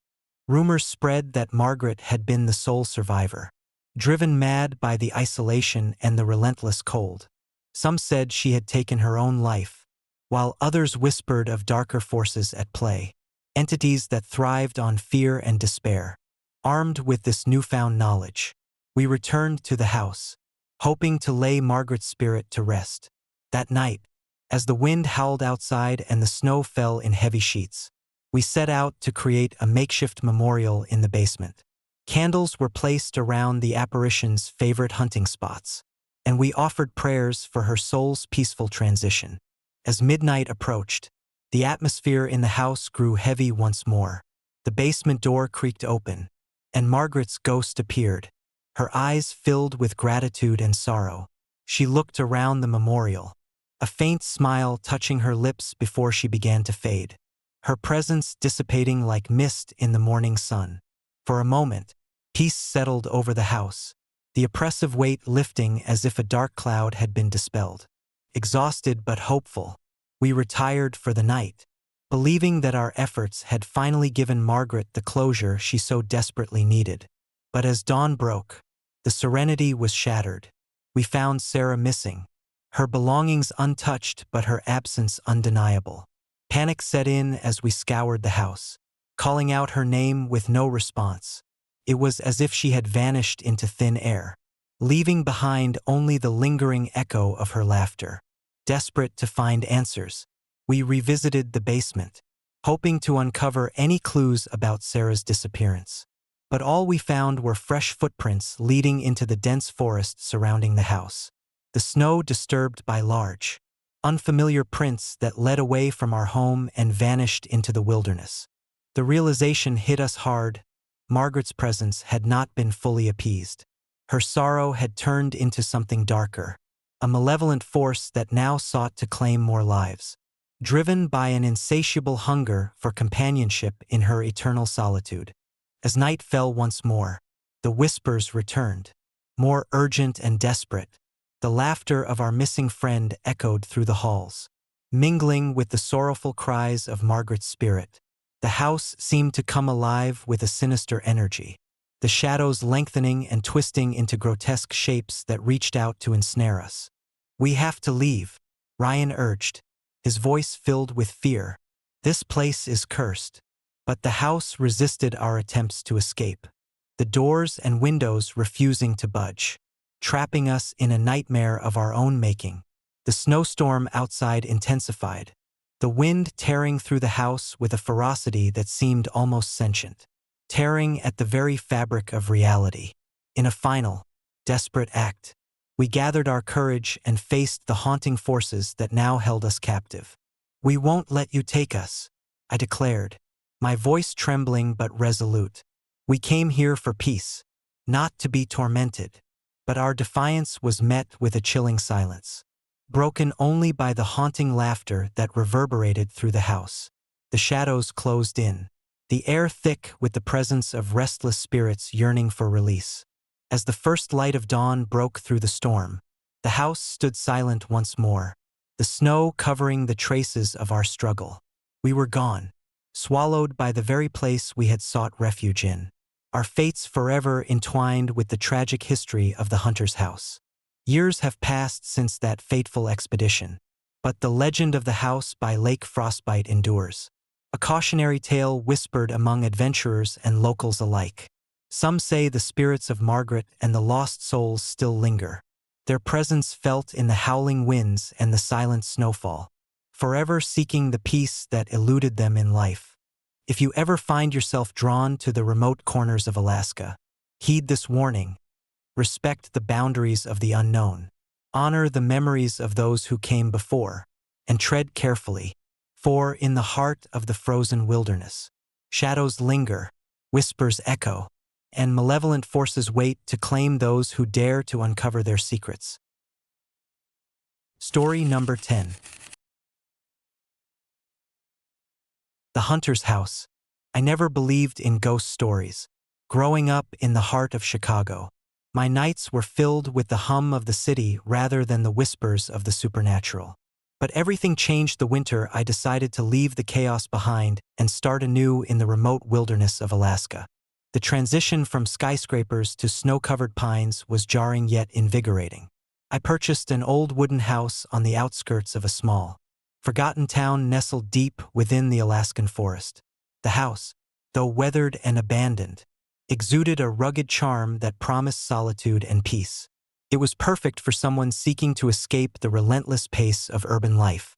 The locals spoke little of the house, their eyes clouded with unspoken fears whenever the topic arose. They called it the Hunter's House, referencing the man who had vanished without a trace decades ago. Legend had it that he was an experienced hunter who braved the harshest winters, only to disappear during one particularly brutal storm.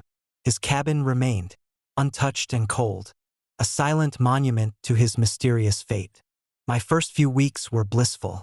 I reveled in the tranquility, the crisp air, and the unending expanse of wilderness that stretched as far as the eye could see. Days were spent hiking, fishing, and cataloging the abundant wildlife.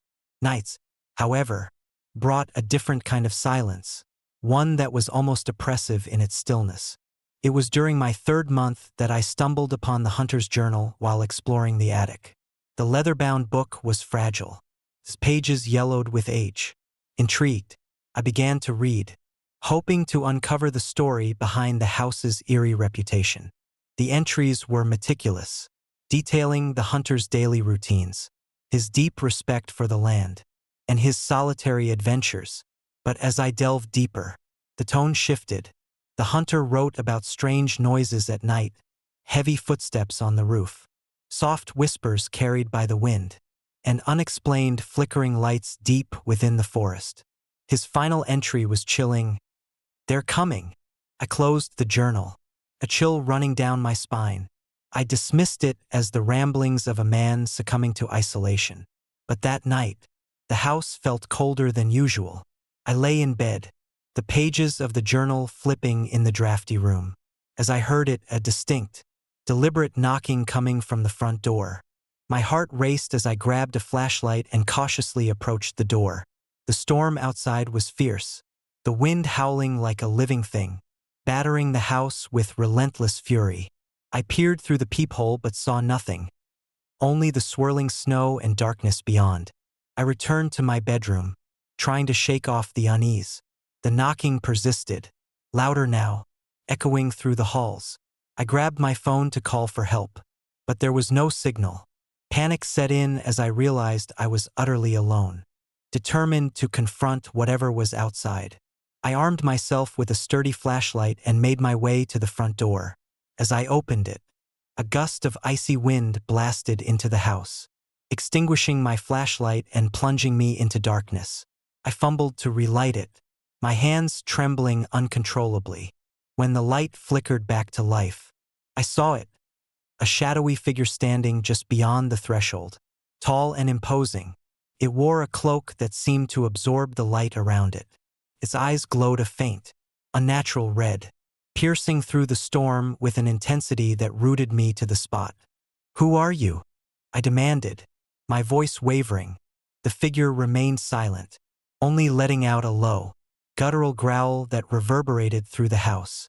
I took a hesitant step forward, my courage wavering. "What do you want?"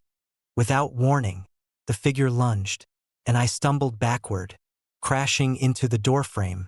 It vanished as abruptly as it had appeared, leaving me breathless and terrified. I backed away, heart pounding, as the temperature in the room plummeted. Over the next few nights, the disturbances grew more intense. The footsteps became a nightly ritual, always stopping at the front door but never revealing their source. The whispers turned into anguished cries, echoing through the corridors, filling the house with an unbearable sorrow.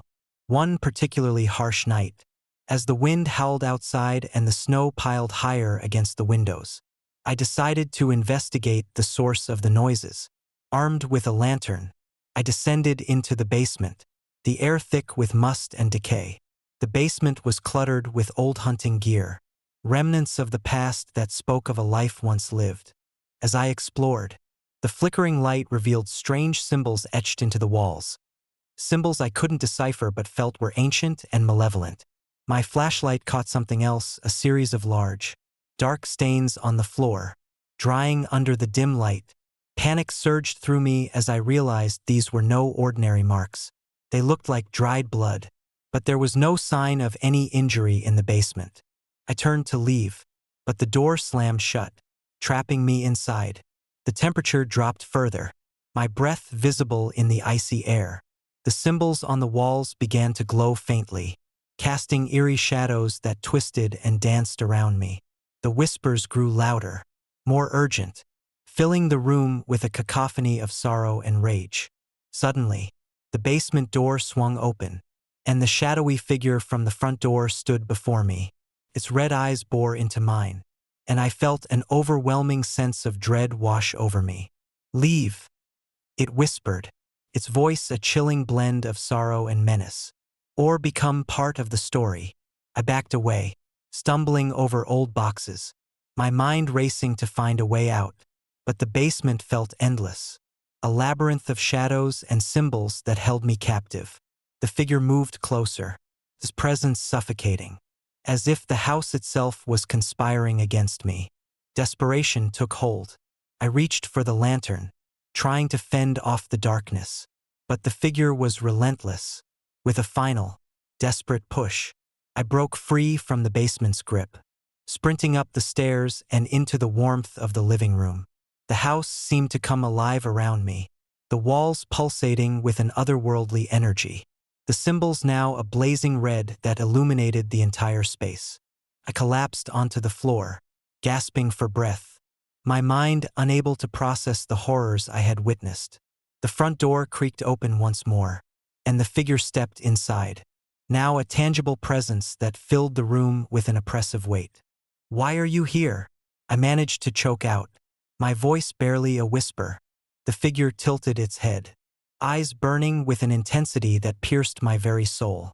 "They are coming," it intoned, the words echoing through the house like a death knell.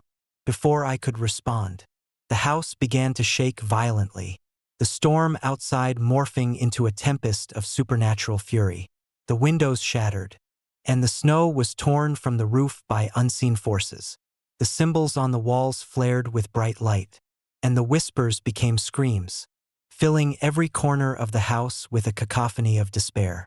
In a last-ditch effort to survive, I grabbed the journal and tore out the final page. "They're coming," I read aloud, the words hanging heavy in the air. What does it mean? The figure moved closer, his presence overwhelming. They are the lost, it whispered, bound to this place, forever seeking release. As the house crumbled around me, I realized the truth. The hunter had not simply vanished. He had become part of the house's dark legacy, trapped in an eternal cycle of torment. The symbols were a binding spell, keeping the spirits of the lost from finding peace. With the house collapsing, I ran into the storm. The words, "They are coming," echoing in my mind. The forest around me was a blur of white and shadows. The storm now a tempest of supernatural wrath. I didn't stop running until the house was nothing but a distant, fading memory, swallowed by the wilderness. I never returned to Alaska, but the memory of the hunter's house haunts me still. Sometimes, when the wind howls just right and the northern lights flicker with an unnatural red hue, I hear the faint echoes of sorrow and rage, a reminder of the night I confronted the darkness that lurks in the heart of the wilderness. If you ever find yourself drawn to the remote corners of Alaska, heed this warning. Respect the boundaries of the unknown. Honor the spirits of those who came before, and tread carefully, for in the silence of the snow-covered forest, shadows linger, whispers echo, and malevolent forces wait to claim those who dare to uncover their secrets. Story number 11. The Shadow on the Summit. I never imagined that moving away from the chaos of the city would lead me to the most harrowing experience of my life. But there we were, a family of 4, nestled in a remote wooden house perched atop a desolate Alaskan peak. The decision to relocate was born out of desperation for peace, a sanctuary away from the incessant noise and relentless pace of urban living. Little did we know, the silence of the wilderness harbored its own sinister secrets. The house was a relic from a bygone era, its sturdy timber walls standing resilient against the biting cold and howling winds. Surrounded by towering pines and blanketed in perpetual snow, it seemed the perfect escape. My wife, Laura, our teenage daughter, Emma, and our young son, Jake, were all eager to embrace this new chapter. The first few weeks were idyllic. Quiet mornings with the sunrise casting golden hues over the snow. Afternoons spent exploring the pristine wilderness. And evenings by the fireplace, sharing stories and laughter. But as the days grew shorter and the nights longer, an unsettling tension began to weave its way into our lives. It started subtly, a creak in the floorboards, the distant howl of a wolf, shadows that danced just beyond the reach of our lantern light. We dismissed these as the natural sounds of the wild, nothing more than the eerie ambience of our new home. Then came the first night. It was a particularly frigid evening, the wind howling with an intensity that rattled the windows and sent shivers down our spines. We had settled into our sleeping bags, the warmth of the fire barely keeping the cold at bay. Suddenly, a heavy thud echoed from above us, the sound unmistakable. Footsteps, deliberate and weighted, resonated through the roof. Laura stirred, her eyes wide with concern. "Did you hear that?" she whispered, clutching Jake closer. I nodded, my heart pounding. "Probably just the wind," I reassured her, though the rational part of my mind struggled to deny the growing unease. Emma, ever the curious one, peeked out from her sleeping bag, her gaze fixed on the ceiling. The footsteps continued, now accompanied by a faint scratching sound that seemed to scrape against the wooden beams. Fear gnawed at me as I lay there, listening to the relentless rhythm above. The sounds stopped as abruptly as they had started, leaving behind a suffocating silence that pressed in on all sides. We tried to return to sleep, but the unease lingered, seeping into our dreams like a dark, persistent fog. The following nights brought no respite. Each evening, as darkness settled over the peak, the footsteps returned, each time more persistent, more ominous. We would hear them hours into the night, the sound reverberating through the house like a relentless drumbeat. No matter how many times we checked, no matter how thoroughly we searched, there was no sign of anyone or anything up there. One particularly stormy night, as the wind howled like a living thing and snow battered the windows with merciless fury. The true horror unfolded. We were gathered around the fireplace, seeking comfort in each other's presence when Laura pointed to the window. "Look," she whispered, her voice trembling. Through the blinding white of the snowstorm, a large, dark silhouette stood outside our window. It was human-like but distorted, an imposing figure with elongated limbs and an absence of discernible features. Its presence was unnerving. Its eyes, if they could be called that, glowing an unnatural red that seemed to pierce through the darkness. Emma gasped, clutching her blanket tightly. "What is that?" Before anyone could respond, the figure began to move, its movements slow and deliberate as it approached the window. I felt an overwhelming urge to run, to protect my family from this unknown threat. But my body refused to obey. The figure stopped just inches away from the glass. Its red eyes locked onto mine, filling me with a paralyzing fear. Then, as suddenly as it had appeared, the figure vanished, melting into the swirling snowstorm. The window was left icy cold, a stark reminder of the nightmare that had just unfolded. The next morning, we awoke to a horrifying sight. Where the window once stood, now lay a series of gigantic handprints etched into the frost, surrounding the frame in a grotesque pattern. Each print was larger than any human hand, the lines deep and jagged as if clawed into the ice by something with immense strength. "Who or what was that?" Emma asked, her voice barely above a whisper. I could only shake my head. The images of the red-eyed figure seared into my mind. We spent the day in a state of anxious vigilance, checking every corner of the house, searching for answers that seemed just out of reach. As the winter deepened, so did the mystery. The footsteps persisted, relentless and unyielding, each night bringing with it new signs of an unseen presence. We found marks large, unidentifiable footprints, etched into the snow surrounding our home, circling the house in a constant loop that offered no escape. One evening, determined to uncover the truth, I decided to venture onto the roof, armed with a sturdy flashlight and a sense of resolve. The wind was howling outside, the snow swirling in a frenzied dance, making visibility near impossible.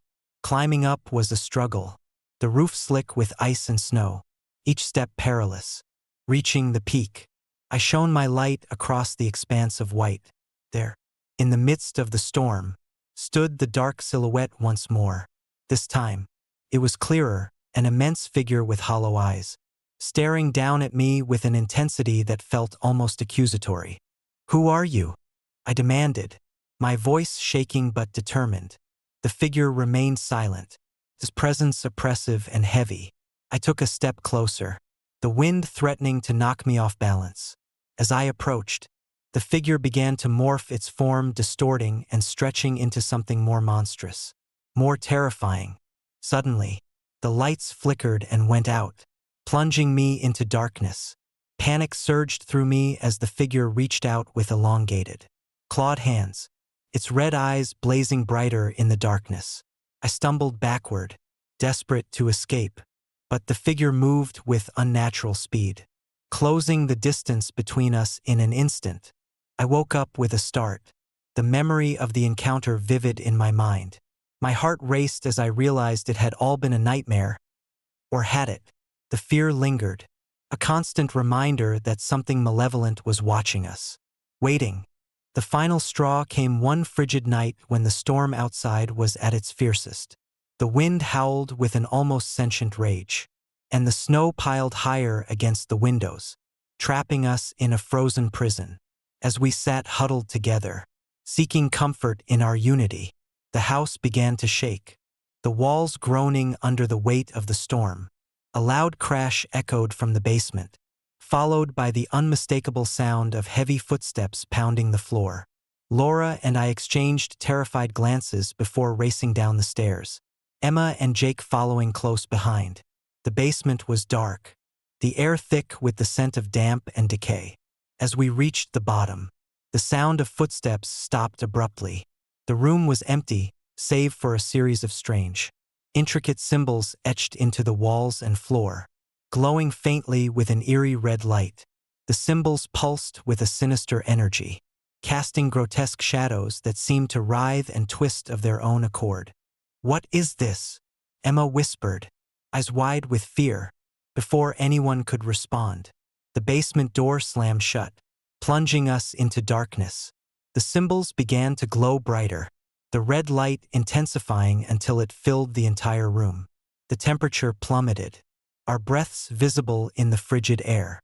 A voice, deep and hollow, resonated through the basement, echoing off the walls with a chilling finality. "Do not ignore the warnings." The symbols started to move, shifting and rearranging themselves into the shape of the figure we had seen on the roof. His hollow eyes seemed to follow us, his presence oppressive and unavoidable. The realization hit me like a freight train. We were dealing with something ancient, something that had claimed this land long before we arrived.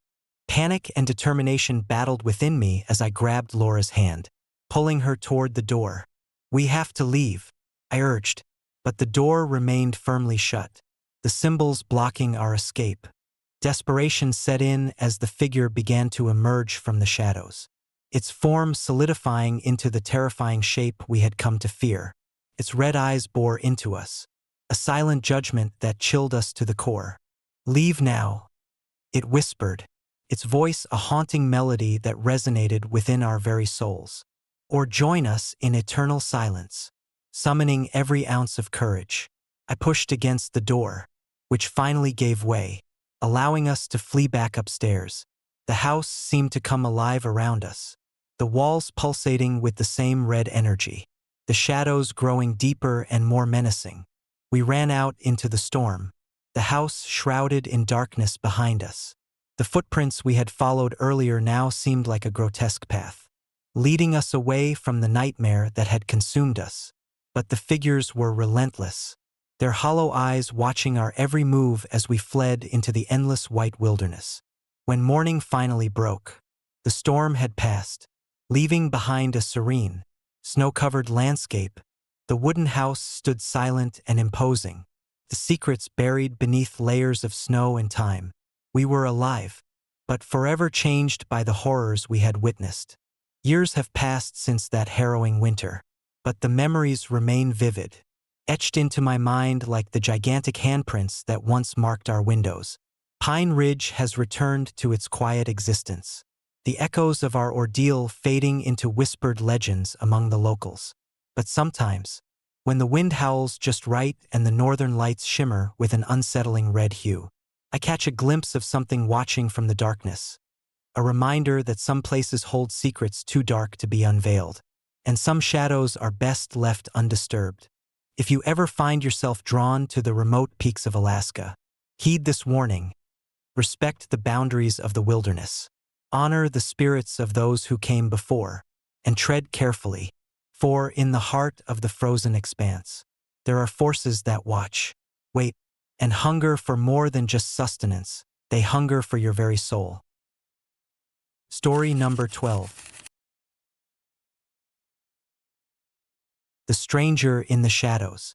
I never believed in the supernatural. Growing up in Chicago, I was always more inclined toward logic and reason than ghost stories and haunted houses. But Alaska has a way of changing perspectives, especially when you find yourself alone in its vast, unforgiving wilderness. My name is Tom Miller, and a few years ago, I made the decision to leave behind the chaos of city life for the tranquility of solitude. I bought a small, weathered wooden house nestled deep within the Alaskan forest. Far from any semblance of civilization, the isolation was exactly what I needed, a place to escape, to find peace, and to reconnect with nature.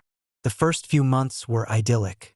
I spent my days hiking through snow-covered trails, fishing in frozen streams, and enjoying the serene beauty that only Alaska can offer. But it was during the harsh winter months that the true test of my resolve began. It was mid-December, the kind of winter where the nights seemed endless and the snow fell relentlessly, burying the world in a thick, white blanket. I had settled into a comfortable routine, My evenings spent by the fireplace with a good book or tending to the small garden I managed to maintain despite the cold. Life was simple, and I was content. One particularly frigid night, as the wind howled outside and the snow piled higher against the windows, I was awakened by a persistent knocking sound. At first, I thought it was just the wind playing tricks on me, banging against the shutters and rattling the panes. But the knocking grew louder, more deliberate, echoing through the silent house. I sat up, pulling the covers tighter around me, my heart pounding in my chest. "Who's there?" I called out, trying to keep my voice steady. There was no response, just the relentless knocking, as if someone or something was trying to get inside. I glanced around the room, the shadows cast by the firelight dancing ominously on the walls. Every creak and groan of the old house seemed amplified in the dead of night. Summoning my courage, I decided to investigate, grabbing a flashlight and pulling on my thickest coat. I made my way to the front door. The snow outside was deep, making each step a laborious effort. The knocking continued, unabated. As I approached the entrance, I reached out and slowly turned the doorknob, the cold metal sending a shiver down my spine. The door swung open to reveal nothing but darkness. The night air was frigid, the wind whipping around me, but there was no one in sight. No footprints marked the snow leading to my door, no signs of anyone else having been there. I stood there, the flashlight beam piercing the darkness, searching for any clue as to who or what was trying to get in. But the street was empty, the snow muffling all sounds except the persistent knocking that now seemed to come from within the house itself. Confused and unnerved, I stepped back inside, closing the door firmly behind me. The knocking ceased as suddenly as it had started, leaving behind a heavy silence that pressed down on me. I locked the door, double-checking every window and entrance, but there was no sign of intrusion. Trying to shake off the feeling of unease, I returned to bed, telling myself it was just a trick of the wind or my imagination playing games. But as I lay there, the house felt colder, the shadows deeper. Sleep eluded me, replaced by a restless, anxious dread. The next morning, I awoke to the soft light of dawn filtering through the windows. As I stretched and began my morning routine, something caught my eye, a series of small, dark stains on the doorknob. My heart skipped a beat as I approached the door, shining the flashlight on the marks. Blood, fresh blood. My breath caught in my throat as I examined the stains more closely. They were small, almost like scratches made with a fingernail. But there was no blood where the door met the frame, only on the handle itself. Panic surged through me. I had no idea how the blood got there. The door was locked from the inside, and I had no visitors the night before. My mind raced, trying to piece together what could have happened. Had I injured myself in my sleep? But I had no recollection of any struggle or accident. Determined to find answers, I decided to search the house for any signs of what might have caused the blood. I started with the basement, a place I rarely visited except for storage. As I descended the creaky stairs, the air grew colder, the darkness pressing in around me. The basement was cluttered with old furniture, boxes, and forgotten belongings. But nothing seemed out of the ordinary until I reached the far corner. There, etched into the wooden wall, were strange symbols and markings, unlike anything I had ever seen before. The symbols seemed to pulse with an eerie energy, the lines sharp and jagged, forming a pattern that was both mesmerizing and horrifying. My flashlight flickered, casting dancing shadows that made the symbols appear to move and shift. A chill ran down my spine as I realized these were not random markings. They looked deliberate, almost ritualistic. I reached out to touch one of the symbols, my fingers trembling, but recoiled as the door behind me slammed shut with a deafening bang. The basement plunged into darkness, the only light coming from the flickering flashlight in my hand. Frozen with fear, I stood there, the symbols now glowing faintly in the dim light. The air was thick with an oppressive presence, a feeling of being watched that sent shivers down my spine. I tried to move, to escape the basement, but my legs felt like lead. refusing to obey my commands.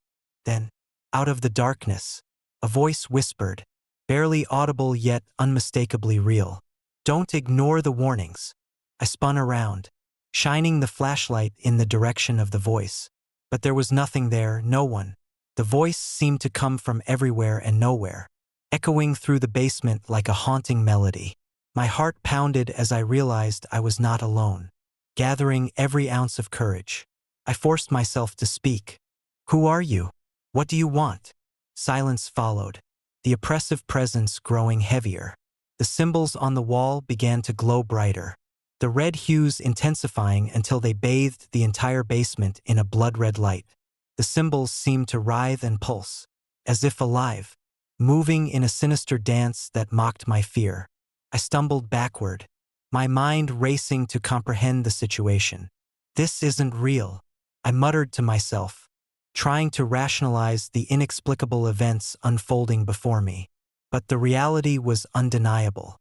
The basement was alive with malevolent energy, the symbols a testament to some dark force that had taken hold of the house. I knew I had to leave, to escape the basement and the horrors within. But my body wouldn't respond. The fear rooted me to the spot, paralyzed by the sheer terror of the unknown. Minutes, or was it hours, passed in agonizing silence. The symbols continued to glow, the voice whispering again, louder this time, "Leave now, before it's too late."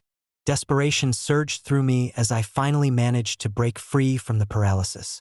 I bolted up the stairs, sprinting through the house as the oppressive presence seemed to follow, manifesting in the shadows and darkness that clung to every corner. The front door swung open by itself, as if inviting me to flee, but the sight that greeted me was anything but welcoming.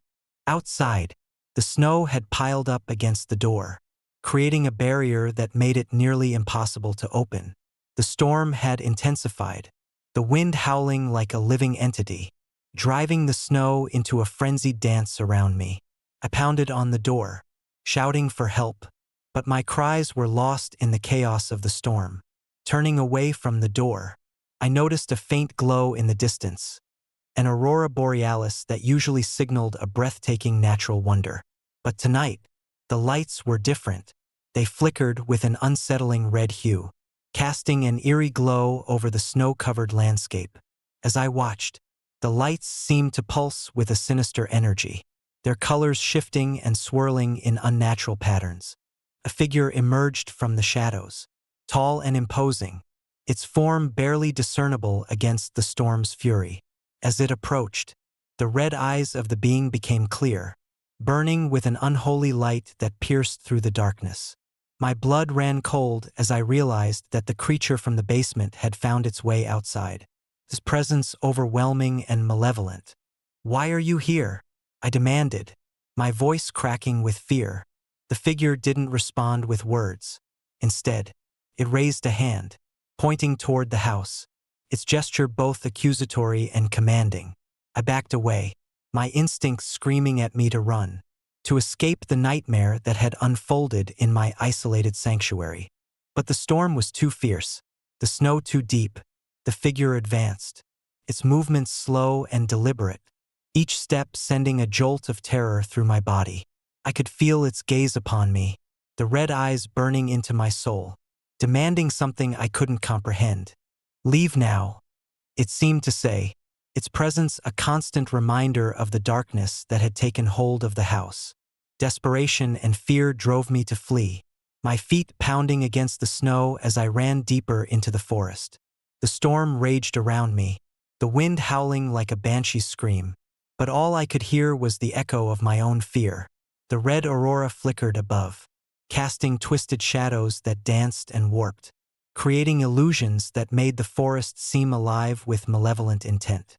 I stumbled through the snow, the cold biting into my skin, my breath coming in ragged gasps. The house loomed in my mind's eye, the symbols and the creature's red eyes haunting my every step. I knew I had to find shelter, to seek help, but the forest was an endless maze of darkness and, note, if you ever find yourself isolated in the Alaskan wilderness, far from the safety of civilization, Remember the tale of the last inn. Respect the boundaries of the unknown. Heed the warnings of those who came before, and tread carefully, for in the heart of the frozen expanse, shadows linger, whispers echo, and malevolent forces wait to claim those who dare to cross their path. Story number 13. The Unopenable Door. I never intended to leave the chaos of city life behind, but desperation has a way of steering you down paths you never thought you'd tread. The relentless noise, the never-ending deadlines, and the suffocating concrete jungle had worn me down. When the opportunity arose to purchase an old wooden house in the remote wilderness of Alaska, I seized it without a second thought. It was a chance to find peace, to reconnect with nature, and to escape the relentless pace of urban living. The house stood solitary on the edge of a vast, frozen landscape, its weathered timber walls blending seamlessly with the surrounding pines. The sun cast long shadows across the snow-covered ground, and the crisp, biting air filled my lungs as I approached. There was something undeniably haunting about the place, a sense of history and solitude that both comforted and unnerved me. Inside, the house was just as I had imagined, quaint, with a sturdy stone fireplace and large windows that offered panoramic views of the wilderness. The previous owner had long since departed, leaving behind remnants of a life once lived, old photographs, dusty books, and an air of melancholy that seemed to permeate every room. Despite its age, the house was structurally sound, promising a safe haven from the elements outside. But there was one door that defied all logic, the front door to the basement. No matter how many times I tried, how many keys I used, it remained firmly locked, as if guarding a secret it was never meant to reveal. The house had only one key, which the seller assured me was the master key. But despite my efforts, the door refused to budge.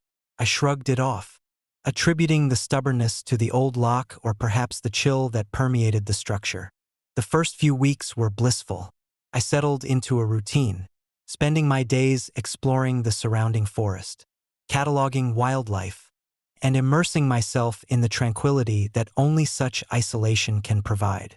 Nights were spent by the fireplace, reading books and enjoying the simplicity of life away from the city's demands. Yet, beneath the surface of this peaceful existence, an undercurrent of unease began to weave its way into my nights. It started subtly, a creak in the floorboards, shadows that seemed to dance just beyond the reach of the firelight, and the occasional whisper carried on the wind. I dismissed these as the natural sounds of an old house settling or my imagination running wild in the solitude. But as the days turned into weeks, the disturbances grew more frequent and unsettling. One particularly cold night, as the wind howled outside and snow piled higher against the windows, I sat alone in the living room, engrossed in a book. The silence was comforting until it was broken by a soft, persistent tapping sound.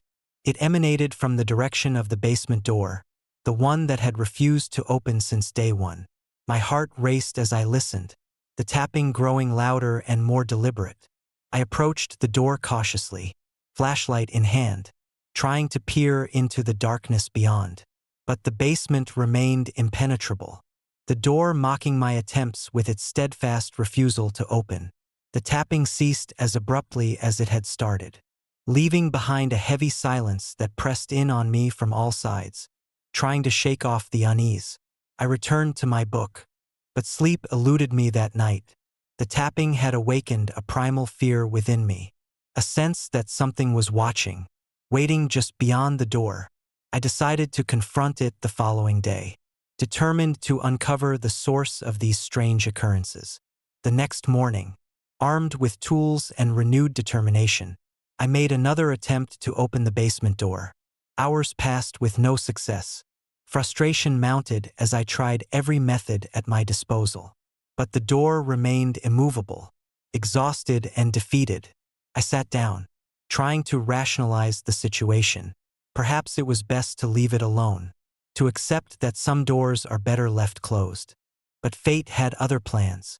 That night, as the house was enveloped in darkness, The tapping returned, softer this time. Almost a whisper. I lay in bed, staring at the ceiling, the sounds seeping into my consciousness. The temperature in the room dropped noticeably, the air growing thick with an unexplainable chill. I pulled the blankets tighter around me, my mind racing with questions and fear. As midnight approached, the tapping intensified, transforming into a frantic pounding that echoed through the house. My heart pounded in my chest as I rose from bed, the urge to investigate overpowering my fear. Grabbing my flashlight, I approached the basement door once more, each step heavy with dread. Before I could reach the door, it swung open with a force that sent a shiver down my spine. Cold air rushed out, carrying with it the faint sound of mournful whispers. I froze, staring into the abyss of darkness that had always kept its secrets hidden. The door slammed shut behind me, plunging the house into silence once more. Desperate to understand what was happening, I summoned the courage to step into the basement. The air was frigid, the darkness pressing in from all sides. My flashlight flickered, casting long, wavering shadows across the room. The basement was cluttered with old furniture and forgotten belongings. But there was nothing out of the ordinary until I noticed the walls. Etched into the wooden beams were strange symbols and drawings, intricate patterns that seemed to pulse with a dark energy.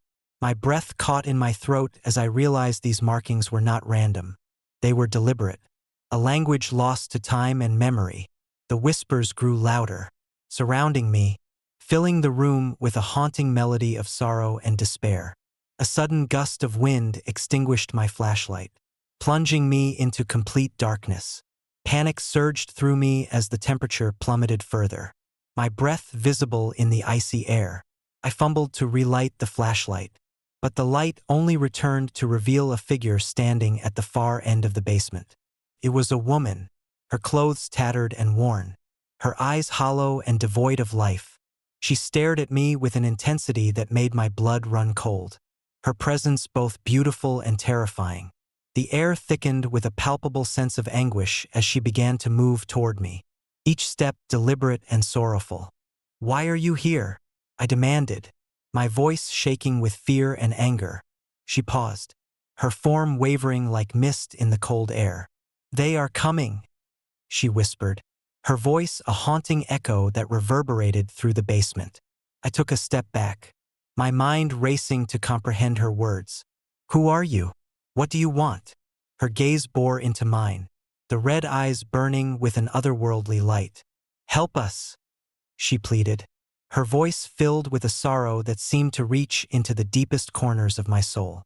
Before I could respond, the symbols on the walls began to glow, their red hues intensifying until the entire basement was bathed in a sinister light. The whispers transformed into screams of agony, filling the space with a cacophony of pain and desperation. The woman reached out her hand, her fingers trembling with an unspoken plea. Desperation took hold as I realized the true horror of the situation. I was standing on sacred ground, a place of torment and lost souls trapped in an eternal cycle of suffering. The basement door slammed shut again, trapping me inside as the oppressive presence closed in around me. Summoning every ounce of courage, I backed away from the woman, my heart pounding in my chest. "I can't help you," I shouted, my voice cracking with fear. "I have to leave." But the basement was relentless, the shadows closing in, suffocating me with their dark embrace. The woman's form began to fade, her sorrowful eyes still locked onto mine. "Don't ignore the warnings," she whispered, her voice fading into the darkness as she disappeared completely. The symbols on the walls dimmed, the basement returning to its previous state of eerie calm. I stood there, trembling, trying to steady my racing heart. The door, which had been open moments before, was now locked tight, sealing me in with the dark secrets of the past.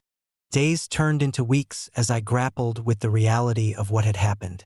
Sleep eluded me, my nights filled with nightmares of shadows and whispers, of a woman trapped in eternal torment. The basement door remained immovable, a constant reminder of the horrors that lay just beyond the surface of this secluded sanctuary. unable to bear the weight of the fear and the unanswered questions. I made the decision to sell the house. It was a painful choice, but the thought of staying there, trapped in a perpetual state of fear, was unbearable. I listed the property, hoping to pass on the burden to someone else, someone who might find solace where I could not. The sale was swift, the house finding a new owner without much interest or scrutiny. As I watched the keys being handed over, a sense of relief washed over me, mixed with a lingering sense of dread. I left the house behind, but the memory of that night and the haunting presence of the woman in the basement stayed with me, a ghost that refused to let go. Years have passed since I left the old wooden house in Alaska, but the experience remains etched into my memory. Sometimes, when the wind howls just right and the shadows lengthen in the corners of my mind, I hear the faint echoes of whispers and the sorrowful cries of lost souls. The unopenable door stands as a testament to the darkness that can linger in the most unexpected places, a reminder that some secrets are meant to remain buried, and some doors are better left closed. If you ever find yourself drawn to the remote wilderness, seeking solitude and peace, heed this warning. Respect the boundaries of the unknown. Honor the memories of those who came before, and tread carefully, for in the heart of isolation, amidst the silent whispers and frozen shadows, there lie stories of sorrow and despair, waiting to claim those who dare to uncover their secrets. Story number 14. Whispers on the Ice. I never planned to leave the city, but the noise, the endless grind, it all became too much. When I stumbled upon the listing for a secluded wooden house beside Lake Frostbite in Alaska, felt like destiny. The promise of silence, of isolation, was exactly what I needed. Little did I know, the isolation would bring more than just peace. It would awaken ancient horrors that lingered beneath the icy surface. The journey to Lake Frostbite was arduous, winding through dense forests and over rugged terrain. As the cityscape gave way to towering pines and vast expanses of snow, a sense of calm settled over me. The house stood alone at the water's edge, its wooden frame sturdy against the harsh Alaskan winter. Frost clung to the windows, and smoke curled lazily from the chimney, a sign of life in the desolate wilderness. Inside, the house was charming yet weathered, filled with the scent of pine and the faint aroma of burning wood from the fireplace. The previous tenant had left behind remnants of a life once lived, old photographs, books, and a sturdy cast-iron stove. It was perfect. I spent the first few days acclimating, exploring the surrounding area, and immersing myself in the tranquil beauty that only nature could offer. But as the days shortened and the nights grew longer, an unsettling presence began to make itself known. It started with the whispers. First, I dismissed them as the wind, rustling through the trees and howling against the sturdy walls of the house. But the whispers grew more distinct, more insistent. They seemed to emanate from the very walls, voices of sorrow and despair that echoed through the silent nights. One particularly cold evening, as the sun dipped below the horizon and darkness enveloped the landscape, I sat by the fireplace, reading a book to distract myself from the eerie sounds. The temperature plummeted, and a biting chill filled the room despite the roaring fire. The whispers began again, softer this time, almost pleading. I tried to focus on my book, but the voices grew louder, overlapping into a cacophony of mournful cries. I glanced toward the window, where the wind whipped snow into frenzied patterns, obscuring the view of the frozen lake. That's when I saw her, a shadowy figure standing in the middle of the ice, staring directly at me with hollow eyes that seemed to burn with an unnatural intensity. My heart raced as I approached the window, straining to see through the swirling snowstorm. The figure remained still, its presence both mesmerizing and terrifying. I reached out to touch the glass, hoping for some rational explanation, but my fingers met only the cold, hard surface. The figure began to move, slowly advancing across the ice, leaving no footprints in its wake. Terrified, I backed away from the window, my mind racing to understand what I was witnessing. The whispers intensified, merging with the haunting silence of the night, filling the house with an oppressive weight that made it hard to breathe. The next morning, I sought answers. I visited the local library in the nearest town, a small outpost where everyone knew each other's names and stories. The librarian, an elderly woman named Mrs. Thompson, listened intently as I recounted my experiences. "The house by Lake Frostbite," she began, her voice barely above a whisper. "It was the home of Eleanor Blackwood.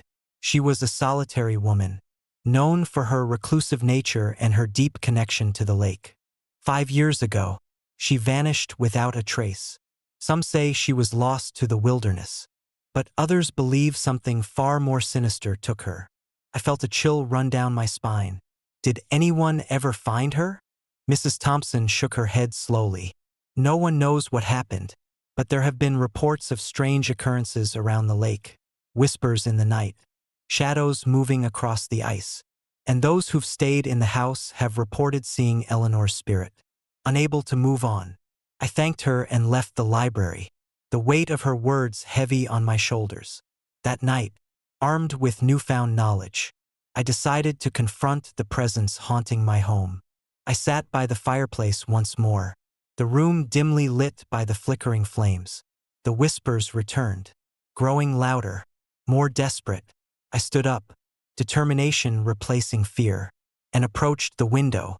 The snowstorm had subsided, leaving the lake eerily still under the pale light of the moon. "Eleanor," I called out, my voice trembling but resolute. "Why are you here?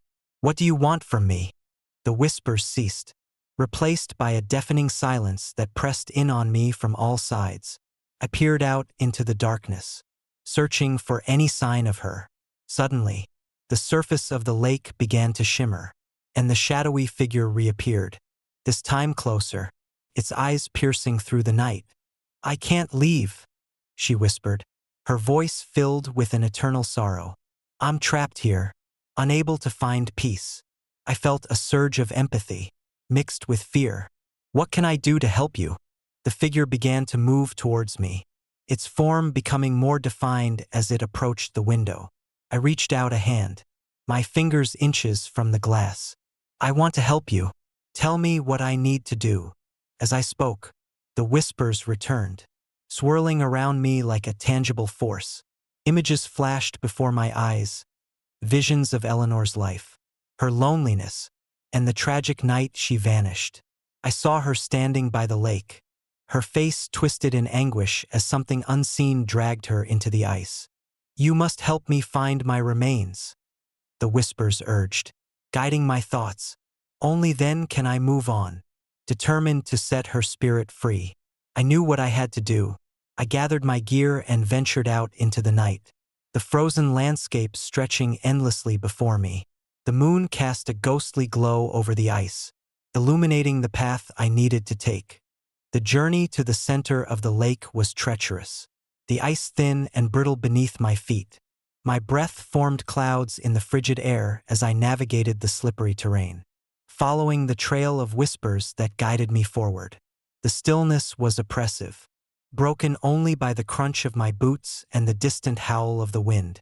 As I reached the heart of the lake, I noticed a small island, partially submerged in ice. It was there that Eleanor had met her tragic end. I set up my equipment, determined to locate her remains and give her the closure she so desperately needed. Hours passed in tense silence, the only sounds the gentle lapping of the water and the distant calls of nocturnal wildlife. Just as fatigue began to set in, my metal detector beeped, signaling the presence of something buried beneath the ice. I knelt down, hands trembling, and began to dig. The ice beneath me was unforgiving, each movement a battle against the biting cold and the deep layers of snow. Finally, my fingers brushed against something solid. I carefully unearthed the object, revealing a small, ornate box. My heart raced as I opened it, finding Eleanor's locket inside, her final keepsake. Now frozen and broken, tears welled in my eyes as I realized the significance of this discovery.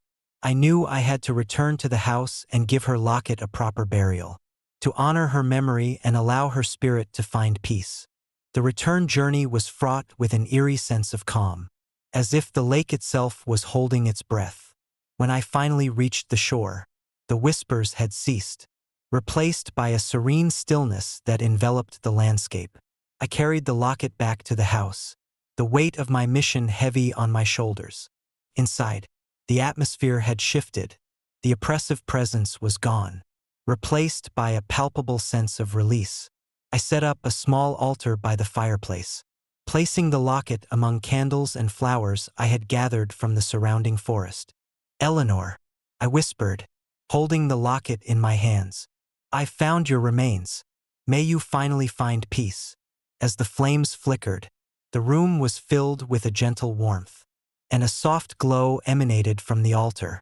I felt a sense of calm wash over me, the whispers replaced by a soothing silence. It was as if Eleanor's spirit had been freed from her eternal torment, leaving behind a legacy of sorrow and redemption. The following morning, I awoke to a beautiful sunrise, the first light of day casting a golden hue over the frozen lake. The house felt lighter, the oppressive cold replaced by a warm, welcoming atmosphere. I stepped outside, breathing in the crisp, clean air, and looked out over the serene waters. There was no sign of Eleanor's spirit, no lingering whispers or shadowy figures, only the peaceful beauty of nature, unmarred by the tragedies of the past. I knew that my actions had made a difference, that I had played a part in freeing a lost soul from her eternal prison. But the experience left an indelible mark on me, a reminder of the thin veil that separates our world from the unknown. The whispers in the wind, the shadows on the ice, they were no longer signs of fear, but echoes of a story that needed to be told. A tale of sorrow, redemption, and the enduring power of compassion. If you ever find yourself drawn to the remote wilderness of Alaska, heed this warning. Respect the boundaries of the unknown. Honor the memories of those who came before, and tread carefully, for in the heart of the frozen expanse, there are whispers that linger, shadows that watch, and spirits that seek peace in the silence of the night. Story number 15. Echoes of the Great Blizzard. I've always been fascinated by the power of nature and the stories that emerge from its most devastating displays.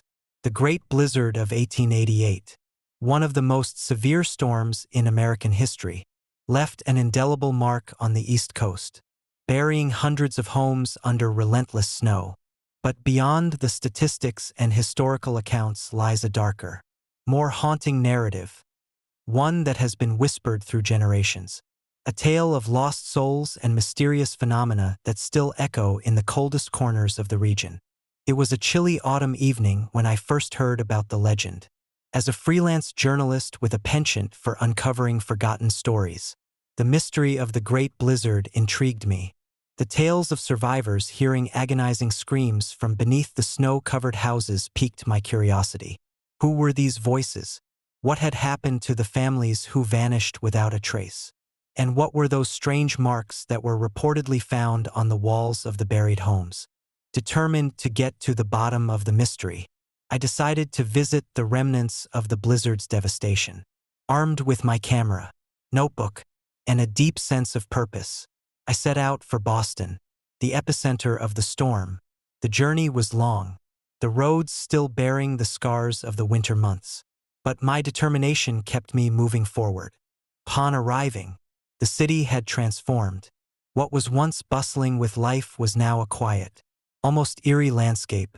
The buildings stood silent, their facades covered in a thick layer of snow that seemed to mute the sounds of the world. The air was crisp, carrying a faint scent of pine and the lingering chill of the storm. I made my way to the outskirts of town, where the worst of the blizzard had hit, the snowdrifts towering like ghostly sentinels guarding the secrets of the past. I decided to start my investigation at the site of an old, abandoned neighborhood that had been completely buried during the blizzard. Maps from the time indicated that this area had been particularly hard hit, with entire blocks flattened under the weight of the snow. Today, it was a desolate expanse. The remnants of shattered windows and collapsed roofs barely visible beneath the white blanket. As I walked through the silent streets, the weight of history pressed down on me. The oppressive silence was broken only by the crunch of my boots on the snow and the occasional distant call of a crow. My flashlight beam danced across the ruins, capturing images of what once was a family's home. Now nothing more than a ghostly silhouette against the snowy backdrop. I found myself drawn to a particularly large snowdrift near what used to be Elm Street. According to local lore, this was the site where a family of 4 had disappeared without a trace. As I approached, I felt a strange energy in the air, a sense of being watched that sent a chill down my spine. Ignoring the unease, I began to dig, my hands numb from the cold, uncovering the remnants of the past. Underneath the snow, the foundations of a house emerged, the wooden beams twisted and warped by the pressure. I carefully cleared away the snow, revealing the entrance that had long been sealed by the storm. The door, once a sturdy barrier against the elements, now hung crookedly on its hinges, a silent testament to the force that had brought it down. I stepped inside, my flashlight illuminating the remnants of a life abruptly halted. The interior was frozen in time, the furnishings covered in a thick layer of snow and ice. As I explored the space, the stories I had heard came flooding back, of screams that pierced the night, voices that called out in desperation, and the eerie silence that followed when rescue teams arrived. In the living room, I found the strange marks mentioned in the legends. Deep gouges and scratches marred the walls, intricate patterns that defied explanation. They seemed almost deliberate, as if someone or something had tried to communicate through the devastation. I took photographs, documenting the eerie symbols that spoke of anguish and desperation. As night began to fall, I set up my equipment, hoping to capture any paranormal activity that might occur. The temperature dropped sharply, the cold seeping into my bones despite my layered clothing. I sat in the living room, the silence pressing in around me, and began to review the footage from earlier explorations. That's when I heard it, a faint, agonizing scream that echoed through the empty halls. My heart raced as I strained to listen, the sound growing louder, more desperate. It was as if the very walls were crying out in pain, their voices a haunting reminder of the lives lost to the blizzard's fury. I grabbed my flashlight and followed the sound, navigating through the ruins with a mix of fear and determination. The screams led me to what had once been the master bedroom, the bed still bearing the imprint of restless sleep. As I approached, the temperature dropped even further, my breath visible in the frigid air. The room seemed to pulse with a dark energy, the walls resonating with the echoes of past suffering. In the corner of the room, I saw them, shadowy figures flickering at the edge of my vision, their forms barely visible beneath the layers of snow and ice. The screams grew louder, the voices overlapping in a cacophony of pain and sorrow. I felt a presence behind me, the oppressive energy pressing down on me, making it difficult to breathe. Turning around, I faced the source of the disturbance, a translucent apparition of a man, his face twisted in eternal anguish. He reached out towards me, his eyes hollow and empty, a silent plea for help that resonated deep within my soul. The room seemed to grow darker, the shadows lengthening as the spirits of the lost family confronted me, their sorrow palpable in the air. "Why are you here?" I whispered, my voice barely audible over the storm raging within the walls. The apparition didn't respond, but his presence was overwhelming, the weight of his suffering pressing down on me. I realized then that the spirits were trapped, their voices forever echoing through the ruins, seeking closure that could never be found. The strange marks on the walls were not just random scratches but a desperate attempt to communicate, to tell their story to anyone who would listen, determined to honor their memory. I spent the next few days documenting everything I could, piecing together the tragic story of the family who had perished in the storm. Their lives had been cut short in an instant, their screams swallowed by the blizzard, leaving behind only the echoes of their pain and the lingering spirits that haunted the ruins. As I prepared to leave, the storm outside began to subside, the snow ceasing its relentless assault on the landscape. I took one last look at the abandoned neighborhood, the weight of the history and the spirit's sorrow heavy on my heart. The great blizzard of 1888 had not only buried homes and lives, but had left behind a legacy of pain that still resonated through the snow-covered streets. Driving away, the first light of dawn breaking through the clouds, I felt a profound sense of connection to the lost souls of Elm Street. Their stories were now a part of mine, their voices echoing in my mind as I vowed to share their tale with the world. The Great Blizzard was not just a natural disaster but a haunting reminder of the fragility of life and the enduring power of sorrow. Years later, the story of the Great Blizzard's haunted echoes continues to captivate and terrify those who hear it. The abandoned neighborhoods remain silent, their secrets buried beneath the snow. But the legends persist, stories of lost families, mysterious marks, and the relentless screams that still echo through the coldest nights.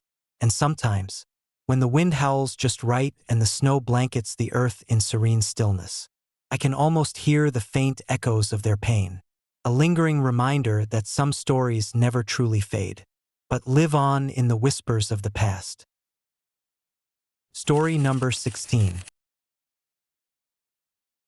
Ghosts on the Snowfield, Vermont Blizzard, 1938. The winter of 1938 in Vermont was one for the ages. As a young boy, I remember the snowstorms that seemed to come out of nowhere, transforming our modest farm into a monochromatic wilderness. But nothing could have prepared me for the great blizzard of that year. A tempest so fierce it buried not just our crops and livestock but also secrets that the cold would never thaw. I'm Ethan Miller, the eldest of the Miller family, and this is the story of that fateful winter when the snowfield became more than just a landscape of white. It became a stage for the supernatural, a place where shadows moved with intent, and whispers of the past echoed through the howling wind. Our farm was nestled on the outskirts of a small Vermont village, surrounded by expansive fields and dense forests. My father, Samuel Miller, was a hardworking man who took pride in his land. My mother, Clara, was the heart of our home, her warmth a stark contrast to the biting cold outside. My younger siblings, Molly and Tommy, were the light of my life, their laughter often breaking the monotony of farm life. As autumn waned, the air grew colder, and the days shortened.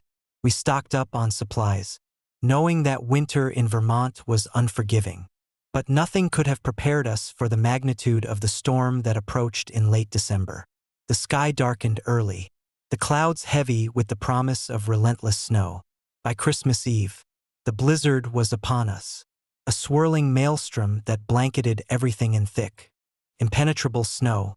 The first night was quiet, the wind howling outside but the warmth of our hearth keeping us safe. We huddled together, sharing stories and trying to stave off the creeping unease that the storm brought with it. Little did we know, the blizzard was not just a test of our endurance but also a harbinger of something far more sinister. Around midnight, the storm reached its peak. The wind howled like a living creature, and the snow fell in blinding sheets, obscuring our view of the outside world. It was then that Molly, barely 10 years old, woke me with a frantic cry. "Ethan, there's someone out there." I grabbed my coat and flashlight, the cold biting into my skin as I stepped out into the storm. The world was a swirling vortex of white, visibility reduced to mere feet. "Stay inside, Molly," I called, trying to keep my voice steady despite the fear knotting in my stomach. But Molly was insistent, her tiny hand clutching mine tightly. "Please, Ethan." I saw her. Reluctantly, I followed her to the window, squinting through the thick curtain of snow. I saw nothing, just the endless expanse of white. "It's probably just a trick of the light," I reassured her, though doubt gnawed at me. As I turned to go back inside, a shadow flitted across the snowfield, moving with unnatural speed. My heart skipped a beat as I realized it wasn't a trick of the light. There was someone or something out there. The next morning, the blizzard had abated slightly, But the aftermath was a scene from a nightmare. Snowdrifts had buried our barn. The fence lines were obliterated, and our field was a sea of white. As we began to assess the damage, my father noticed something strange near the edge of the snowfield. "Look at these footprints," he said, kneeling down to inspect the ground. They were unlike any we had seen before, massive, deep impressions that led into the snow but stopped abruptly, as if the walker had vanished into thin air. Curiosity mixed with fear as we followed the trail, our footprints mirroring those we found. The footprints led to an old, abandoned farmhouse that had been part of the village until a mysterious fire had claimed it 5 years prior. The building was now nothing more than a hollow shell, its windows shattered and doors hanging ajar. "We need to check it out," my father declared, his voice steady despite the unease settling over us. We approached the house cautiously, the remnants of the fire smoldering beneath layers of snow.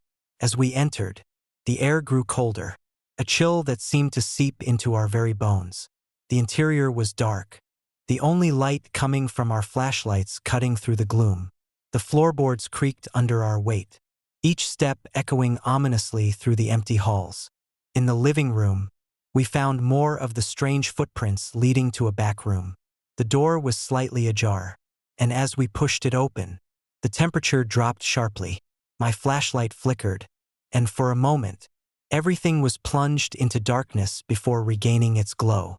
Inside the room, the walls were covered in strange symbols and marks, etched deeply into the wood.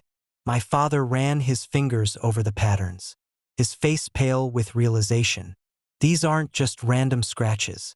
They're rituals, protective symbols, ancient ones. A sudden noise made us freeze, a faint, agonized scream that seemed to come from the very walls. The sound pierced the silence, sending a shiver down my spine. We exchanged worried glances, unsure of what we were dealing with. "We need to leave," Clara whispered, her voice trembling. "This place feels wrong." But as we turned to leave, the door slammed shut with a force that knocked us back. The room plunged into darkness once more, the temperature dropping further. My flashlight flickered uncontrollably, casting grotesque shadows that danced along the walls. The symbols seemed to glow with an eerie light, the marks pulsating as if alive. Suddenly, the shadows coalesced into a figure, an apparition of a man, his face twisted in eternal anguish, his body half frozen in the remnants of the fire. His eyes, hollow and empty, bore into us, and an overwhelming sense of dread washed over me. Leave now," his voice echoed through the room, the words dripping with pain and desperation. My father stepped forward, trying to remain calm. "Who are you? What do you want?"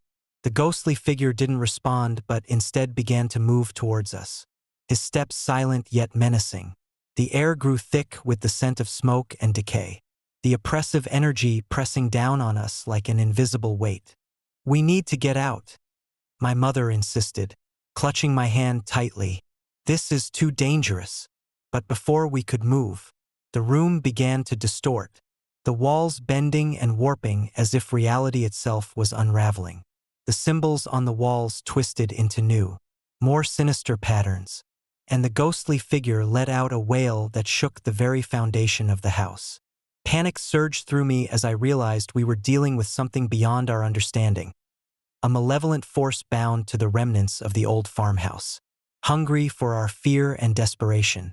I grabbed Clara's hand, pulling her towards the door, but it wouldn't budge. The temperature continued to drop, our breaths visible in the frigid air as the ghost drew closer. In a desperate attempt to communicate, my father began to chant the protective symbols he had seen earlier, his voice steady despite the fear gripping us. The symbols on the walls began to glow brighter, their light pushing back the darkness that surrounded us. The ghostly figure recoiled, his form flickering as the protective energy took hold. "Help us, set us free," his voice echoed, a plea that resonated deep within my soul, summoning every ounce of courage. I reached out, my hand trembling as I touched the wall where the symbols were etched. A surge of energy coursed through me, the protective symbols enveloping the room in a radiant light.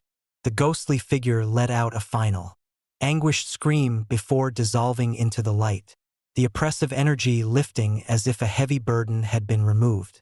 The room returned to its former state, the symbols fading into the background as the temperature began to normalize.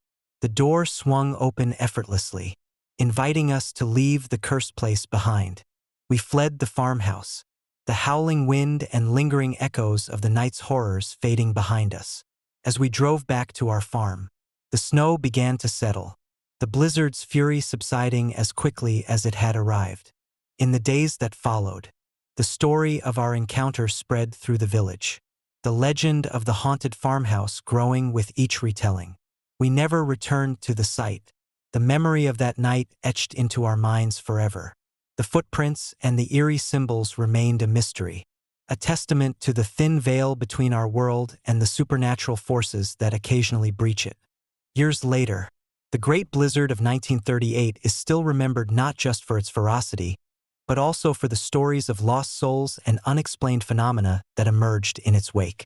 Our farm survived the storm, but the experience left an indelible mark on our family, a constant reminder of the darkness that can lie hidden beneath even the most serene landscapes. And sometimes, on the coldest winter nights, when the wind howls just right and the snow blankets the earth in silent stillness, I catch a faint echo of those anguished screams, a haunting reminder that some secrets are buried not just in snow but in the very fabric of our existence, waiting to be uncovered by those brave enough to seek the truth. Story number 17. Shadows of the Frozen Retreat. I've always been captivated by history's darker chapters, the untold stories that linger in the shadows of time. So when I decided to delve into Napoleon's ill-fated retreat from Russia in 1812, little did I know that my quest for knowledge would lead me to confront the very ghosts of the past. My name is Thomas Keller, a historian with a penchant for uncovering the supernatural elements intertwined with historical events. Armed with my research, camera, and an unyielding curiosity, I ventured into the heart of the Russian wilderness, determined to uncover the mysteries that still haunt the land Napoleon's grand army once tread. The journey began in late November, as the first hints of winter began to blanket the landscape. The Russian countryside, vast and unforgiving, was a stark contrast to the bustling streets of Paris where I spent most of my days poring over old maps and journals. My destination was a remote area where historical records indicated the heaviest losses during the retreat occurred, a place now forgotten by time, swallowed by snow and silence. As I trekked deeper into the wilderness, the temperature plummeted, and the wind began to howl like a restless spirit. The trees, bare and skeletal, clawed at the sky, their branches scraping against the icy air. My breath came out in visible puffs, each step crunching through the untouched snow. The isolation was profound, the only sounds the relentless storm and the distant howling of wolves. It felt as though the land itself was mourning the loss of the soldiers who had perished here centuries ago. On the third day of my expedition, the storm reached its peak.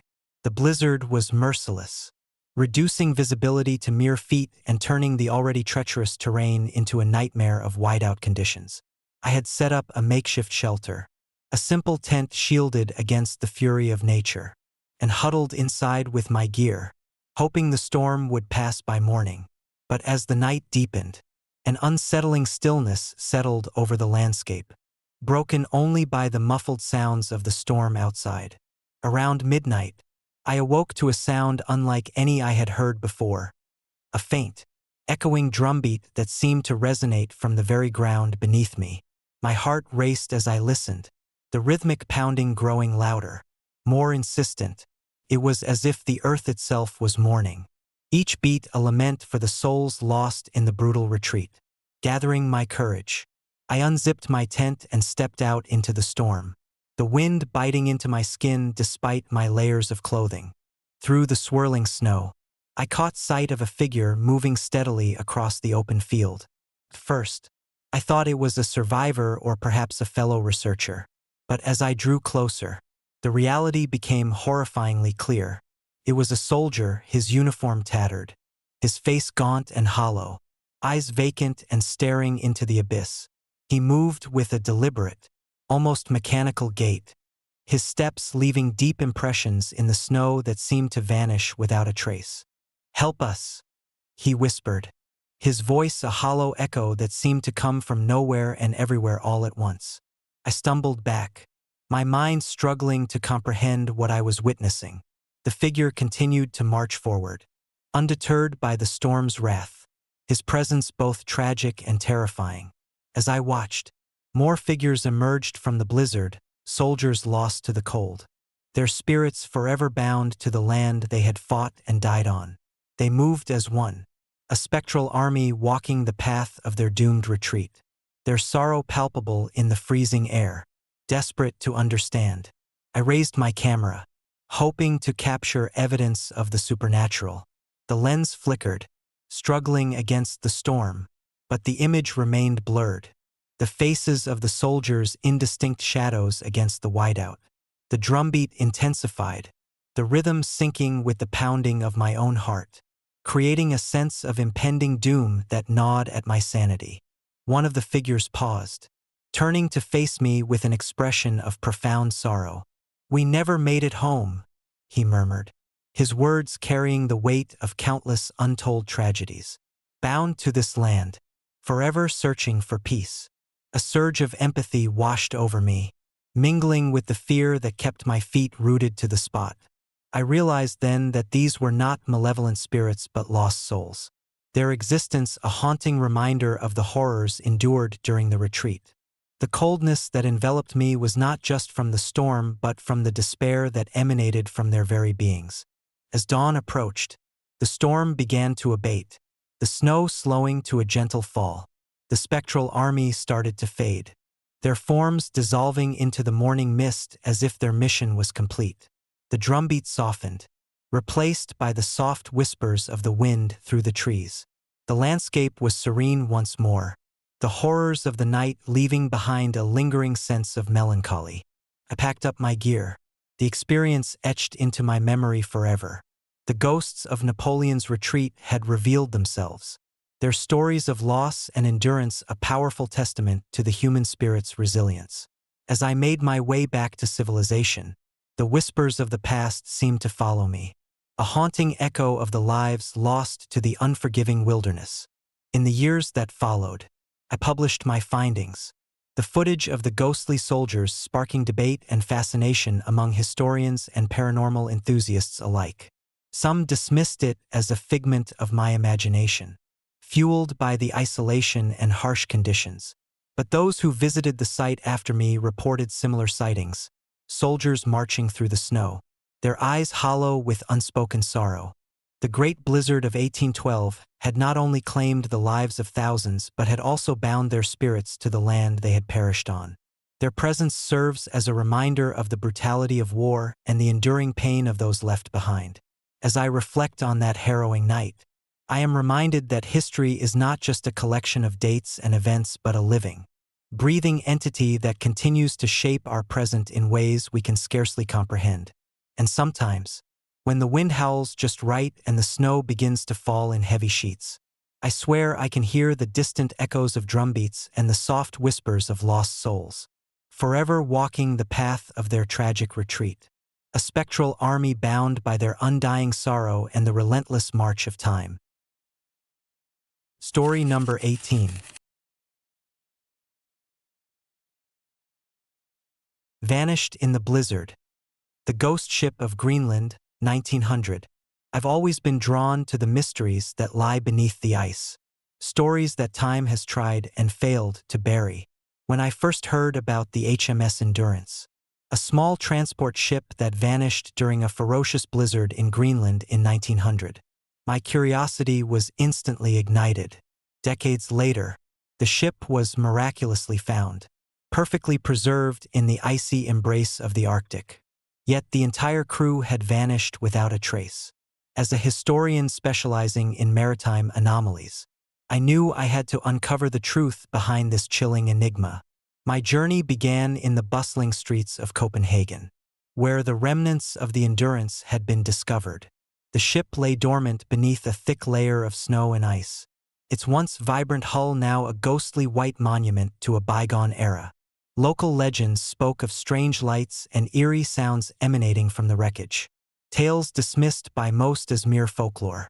But the evidence was undeniable. There was no sign of struggle, no wreckage beyond the ship itself. It was as if the crew had simply vanished into thin air. Determined to get closer, I arranged an expedition with a team of Arctic experts and seasoned explorers. Equipped with the latest ice-breaking technology and a robust support crew, we set sail for Greenland, the destination of countless lost souls and untold stories. The journey was arduous, the seas treacherous, and the cold biting into our very bones. Yet, the allure of the unknown kept us moving forward, driven by the promise of uncovering the truth. As we approached the coordinates of the Endurance, the weather took a turn for the worse. Dark clouds gathered on the horizon, and the wind began to howl with a ferocity that seemed almost sentient. The icebergs loomed like silent sentinels, their jagged peaks piercing the stormy sky. We battled through towering waves and blinding snow, each moment a test of our resilience and determination. Finally, after days of relentless pursuit, the Endurance emerged from the swirling tempest, a spectral figure nestled amidst the ice. The sight was both awe-inspiring and unnerving. The ship stood pristine, untouched by the ravages of time and nature. As we anchored nearby, the storm abruptly subsided, leaving behind an eerie stillness that hung heavy in the air. Equipped with submersibles and drones, we began our exploration of the ship. The hull was intact, every detail preserved as if frozen in time. Inside, the cabins were immaculate, the personal belongings of the crew untouched by decay. It was a scene straight out of a maritime time capsule. Yet the absence of any human presence was profoundly unsettling. As night fell, we set up camp on the ice, the remnants of the Endurance casting long, haunting shadows under the pale moonlight. The temperature plummeted, and the howling wind seemed to carry whispers from the past. It was then that the true horror began. Around midnight, the air grew inexplicably colder, frost forming on our equipment despite our layered clothing.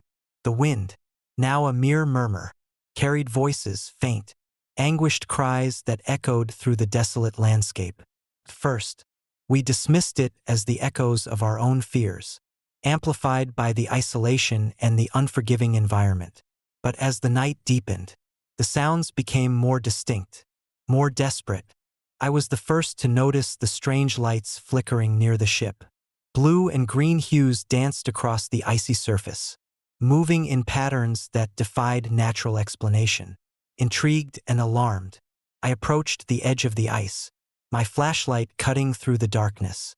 As I drew closer, the lights coalesced into figures, shadowy apparitions of men and women dressed in early 20th century naval attire, their faces etched with sorrow and fear. One figure stepped forward, his eyes hollow and empty, his mouth moving silently as if trying to communicate. I reached out, my heart pounding, but as my fingers brushed the apparition, a wave of icy cold surged through me. The spirits recoiled, their forms flickering like candles in the wind. Back at camp, panic set in. The voices grew louder, the cries more intense, as if the spirits were trying to convey a message beyond our comprehension. My team and I huddled together, fear gripping us as the true nature of the Endurance's disappearance began to unravel. We delved into the ship's log, meticulously documenting every entry. The final entries were a frantic account of a severe storm, equipment failures, and a desperate struggle for survival. But there was no mention of any supernatural occurrences, just the harrowing tale of men and women battling against nature's wrath. It was as if the logs had been tampered with, the true story erased from the pages. Determined to uncover the truth, we decided to conduct a nighttime investigation. Armed with cameras and audio equipment, we ventured back to the ship, the air thick with tension and anticipation. As we approached, the apparitions reappeared, their sorrowful gazes piercing through the darkness. This time, one of the spirits gestured towards the bow of the ship, his hand trembling as if holding an invisible weight. We followed his lead, our footsteps crunching on the snow as we navigated the frozen deck. The atmosphere was oppressive, the air heavy with an unseen force that made every breath a struggle. At the bow, we discovered a hidden compartment, cleverly concealed beneath layers of ice and debris. Inside, we found remnants of personal journals and letters. The true story of the Endurance's crew finally laid bare. The logs detailed not only their battle against the storm but also inexplicable phenomena. Strange lights, voices in the wind, and an overwhelming sense of being watched by an unseen presence. As we pieced together the final moments of the crew, the apparitions grew restless, their cries turning into wails of anguish. It became clear that something beyond our understanding had intervened, claiming the lives of the Endurance's crew and binding their spirits to the ship forever. Realizing the gravity of our discovery, we made the difficult decision to leave the ship and the haunted grounds behind. As we turned to leave, the spirits gathered around us, their forms shimmering with a sorrowful beauty. The lead apparition, the man at the bow, extended his hand once more, his eyes filled with a silent plea. "Help us find peace," he whispered, his voice a mere breath on the wind. Driven by a sense of duty and compassion, we vowed to honor their memories and share their story with the world. The spirits of the Endurance had finally been heard, their voices no longer lost in the storm but echoing through history as a testament to their resilience and sorrow. Driving away from Greenland, the sun rising over the frozen horizon, I felt a profound sense of closure. The mystery of the Endurance had been unraveled, the supernatural elements acknowledged and respected. Yet, the memory of those haunted apparitions lingered, a chilling reminder of the thin veil that separates our world from the unknown. Years later, the story of the Endurance continues to captivate and terrify those who hear it. The ship remains a symbol of the unforgiving power of nature and the enduring spirit of those who dare to face its wrath. And sometimes, on the coldest winter nights, when the wind howls just right and the snow blankets the earth in silent stillness, I catch a faint whisper on the breeze, a lingering echo of.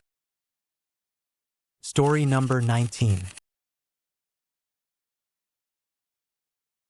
Whispers in the Blizzard, Alaska, 1996. I've always been drawn to the untamed wilderness, the raw beauty of nature in its most unforgiving form. So when my friends Jake, Laura, and Mike and I decided to embark on a winter expedition to Alaska's remote backcountry, felt like the perfect adventure. Little did we know that the very landscape we revered would turn against us in ways we could never have imagined. It was late November 1996 when we set out, our spirits high and our backpacks laden with supplies. The plan was simple: hike through the Denali National Park, camp beneath the towering pines, and revel in the solitude that only such isolation could provide. The first few days were everything we had hoped for: crisp air, endless snowfields, and nights filled with the soft glow of the aurora borealis. On the fourth day, the weather took a sudden and drastic turn. Dark clouds rolled in from the north, and the temperature plummeted, signaling the approach of a severe snowstorm. We hurried to set up camp, but the wind was relentless, howling through the trees with a fury that left us shaken.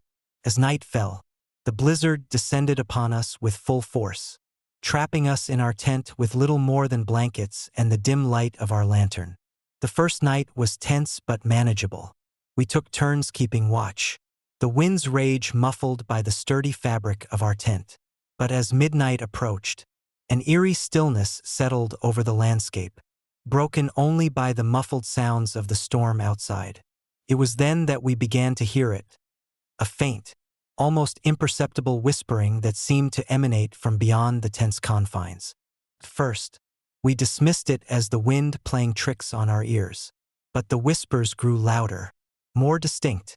Words began to form, a haunting chorus that seemed to call out to us, "Leave! Leave now!" The voices were soft, Yet their urgency sent chills down our spines. Jake, ever the skeptic, tried to rationalize the sounds. Probably just the wind, he said, though his voice betrayed his own unease. Laura, sensitive to the environment, felt a deeper sense of dread.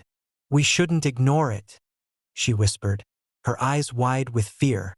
Mike, the most superstitious of us, began to recount local legends about spirits wandering the Alaskan wilderness. Lost souls seeking refuge or perhaps vengeance. As the night wore on, the whispers intensified, their message clear and insistent. Leave, leave now. It was as if invisible hands were tugging at our very souls, urging us to abandon our camp and flee into the storm. The thought of leaving our carefully chosen campsite in the heart of the blizzard was terrifying. But the voices planted seeds of doubt in our minds. By early morning, the storm had reached its zenith. The wind was a deafening roar, and the snow fell in thick, blinding sheets. We huddled together, debating our next move. Should we stay and weather the storm, or heed the mysterious warnings and seek shelter elsewhere?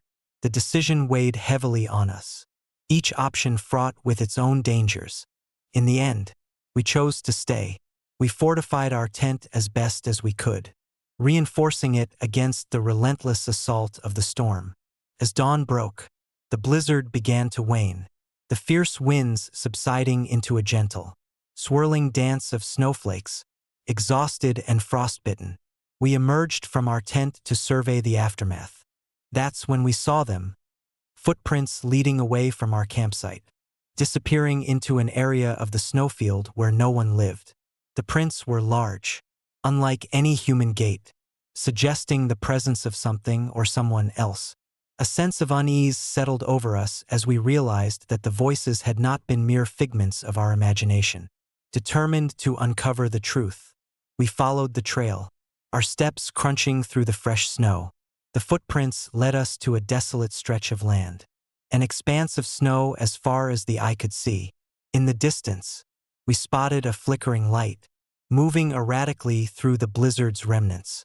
Our hearts pounded as we approached, the source of the mysterious whispers now clear before us. Standing amidst the swirling snow was a figure cloaked in shadows, his presence both haunting and sorrowful. His eyes, empty yet filled with an eternal anguish, met ours with a silent plea. The air around him was cold, the temperature dropping further despite the diminishing storm. Leave, leave now, his voice echoed, a desperate cry that resonated deep within our souls. Mike, unable to contain his fear, began to back away, but the figure remained rooted to the spot. Laura stepped forward, her voice trembling as she spoke. What do you want from us? The figure extended a hand, his fingers outstretched in a gesture of pleading. I'm lost. Can't find my way home. His voice was a mere whisper, carried away by the lingering winds. Jake, ever the protector, stepped between us and the apparition, his skepticism faltering in the face of the undeniable supernatural presence. We mean you no harm, he said softly, trying to bridge the gap between the living and the dead. Tell us how we can help. The figure's form began to shimmer, the snowflakes swirling around him as if drawn to his sorrow. Guide me to the light. His eyes held a depth of despair that spoke of a life abruptly ended, trapped in this frozen purgatory. A sense of compassion overcame our fear. We couldn't turn our backs on this lost soul, his torment evident in every fiber of his spectral being. We nodded in unison, understanding that our presence was no longer a threat but a beacon of hope for a restless spirit. We followed him through the snowfield, the footprints now leading us towards an ancient, forgotten burial ground buried beneath layers of ice and snow. The ground was hallowed, marked by weathered gravestones and remnants of lives long extinguished. The figure paused before a particularly worn tombstone, his form beginning to fade as he approached his final resting place. This is where I belong, he whispered, his voice fading into the howling wind. Thank you for helping me find peace. With those final words, the figure dissolved into the morning light, his presence leaving behind a profound sense of closure. The oppressive cold lifted, replaced by the gentle warmth of a new day dawning over the Alaskan wilderness. We stood in silence, the weight of the encounter settling over us like the first light of dawn. The footprints disappeared, the land reclaiming its silence once more. The mystery of the whispers and the lost soul had been resolved, leaving us with a story that would forever change our understanding of the unseen forces that inhabit the world. As we made our way back to civilization, the snow glistening under the rising sun, I couldn't help but feel a deep sense of gratitude. We had not only survived the storm but had also brought peace to a tortured spirit, bridging the gap between life and death with compassion and understanding. Years later, the memories of that winter expedition linger, a haunting reminder of the night we listened to the whispers of the lost and helped guide a restless soul to eternal peace. The Alaskan wilderness remains as majestic and unforgiving as ever, but beneath its serene surface lies a world of secrets and stories waiting to be uncovered by those brave enough to listen to the whispers in the blizzard. Story number 20. Whispers in the Blue Storm. I've always loved Texas winters, the serene blanket of snow contrasting sharply with the usual scorching heat. But nothing could have prepared me for the great blizzard of 2021, a tempest that transformed the Lone Star State into an icy nightmare. As a meteorologist stationed in a remote town near Amarillo, I thought I understood storms. Yet, this one was different. It wasn't just the ferocity of the blizzard that unnerved me, but the mysterious blue lights that danced ominously across the stormy sky. It was late December when the first snowflakes began to fall. At first, it was just another winter storm, but within hours, the snow piled higher, and the winds howled with an unnatural intensity. Our town, usually bustling with holiday cheer, became eerily silent as residents hunkered down, hoping the storm would pass quickly. The power flickered, and the streets were deserted, save for the occasional figure braving the elements. Around midnight, as the storm reached its peak, something extraordinary happened. Through the swirling snow and howling wind, I noticed flickers of blue light moving in the sky. At first, I dismissed them as reflections from distant traffic or perhaps unusual lightning. But as I watched, the lights seemed to take on a life of their own, forming intricate patterns that defied natural explanation. They moved with purpose, weaving through the storm like sentient beings observing us. Curiosity overcame caution. I grabbed my binoculars and peered through the blizzard, trying to get a clearer view. The lights intensified, pulsating with a rhythm that matched the beating of my heart. My rational mind struggled to comprehend what I was seeing. Were these some kind of atmospheric phenomena, or something far more sinister? The next morning, the storm had subsided, leaving behind a landscape of white silence. The town was buried under feet of snow, and the damage was extensive. As I ventured out to assess the aftermath, the blue lights haunted my thoughts. Determined to find answers, I began interviewing the few residents who had braved the storm. Most dismissed the lights as a trick of the light or electrical disturbances caused by the power outages. But a few shared unsettling stories. Old Mrs. Henderson, who lived alone on the outskirts of town, claimed she saw the lights as well. "They weren't just lights," she said, her voice trembling. "They felt like eyes watching me, following my every move." Her husband had died in a similar storm years before, and she believed the lights were the restless spirits of lost souls searching for their way home. Another resident, Tom, a truck driver who got stranded on a deserted highway, described the lights as angry and full of sorrow. He swore he heard whispers carried by the wind, voices pleading for help. "They called us to leave," he said. "But where to go? We were trapped." Intrigued and unsettled, I delved deeper into local legends and historical accounts. There were tales of unexplained phenomena during severe storms, stories passed down through generations of farmers and ranchers. Some spoke of ancient spirits tied to the land, while others hinted at extraterrestrial visitors monitoring Earth's weather patterns. determined to uncover the truth. I set up my equipment in the same area where the lights had been most intense. Night fell, and the storm clouds began to gather once more, though not as fierce as before. As midnight approached, the blue lights reappeared, more vivid and structured than I had ever seen. This time, they formed a precise geometric pattern, almost like a celestial map.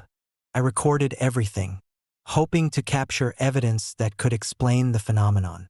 As the clock struck 12, the lights intensified, enveloping the sky in a radiant blue glow. The air grew cold, and an overwhelming sense of dread washed over me. The whispers returned, clearer this time, though still indistinct. I couldn't make out the words, but the tone was unmistakably pleading. Suddenly, the lights began to converge, descending towards the ground with a speed that defied logic. I stumbled back, heart racing, as the lights formed a pulsating sphere hovering above the snow-covered fields. The temperature dropped even further, frost forming on my eyelashes as the sphere emitted a low, resonant hum that vibrated through my very core. A figure materialized within the sphere, a humanoid shape with an ethereal glow. Its eyes, large and devoid of emotion, fixed on me with an intensity that made my skin crawl. I felt a connection, a silent communication that transcended language. Images flashed before my eyes, visions of soldiers lost in blizzards, families torn apart by nature's wrath, and a haunting plea for peace. The figure extended a hand towards me, and I felt an invisible force pulling me closer. Fear battled with empathy as I reached out, my fingers trembling against the cold air. The moment our hands touched, a surge of energy coursed through me, the whispers turning into a unified voice. Help us find peace. Free our souls.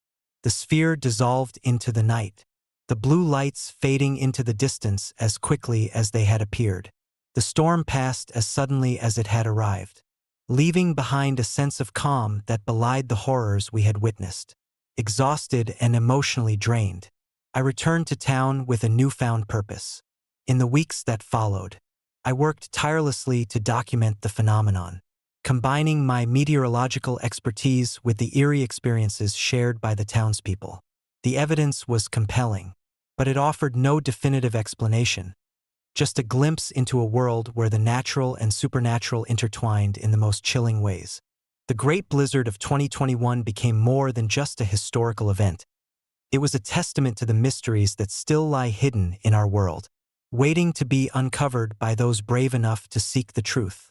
And sometimes, on the coldest winter nights, I still hear the faint whispers carried by the wind, a reminder that some storms leave more than just snow in their wake.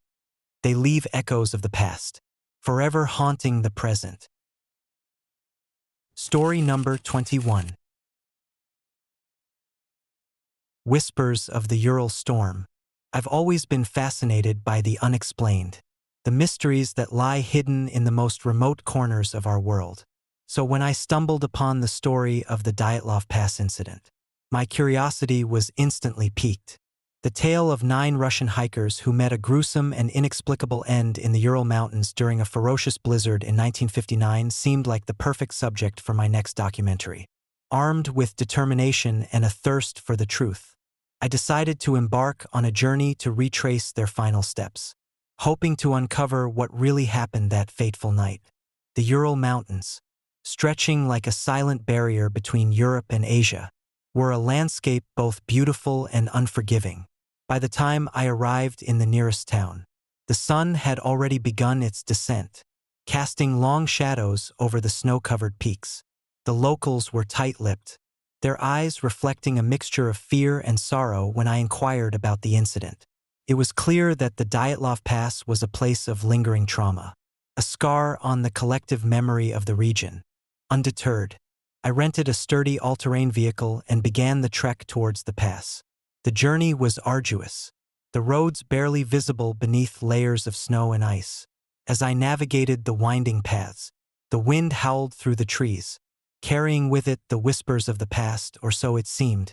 The isolation of the mountains was palpable, each mile bringing me closer to the heart of the mystery.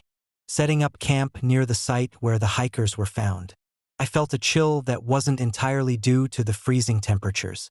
The air was thick with an oppressive energy, a sense of being watched that made my skin crawl. I unpacked my gear, setting up cameras and audio equipment to document any anomalies. The night was eerily quiet, the only sounds being the relentless wind and the occasional distant crack of ice shifting. Around midnight, the temperature plummeted, and the wind intensified, whipping the snow into a frenzy. I decided to take a walk to get some fresh air, hoping the solitude would clear my mind. As I trudged through the snow, the whispers began, soft, almost indistinct voices that seemed to emanate from the very ground beneath my feet. I paused, straining to hear, but the sounds were too faint to make out any words. Suddenly, a piercing scream shattered the silence, echoing through the mountains like a banshee's wail. My heart raced as I spun around, flashlight beam cutting through the darkness. There was no one there, only the swirling snow and the oppressive silence that followed.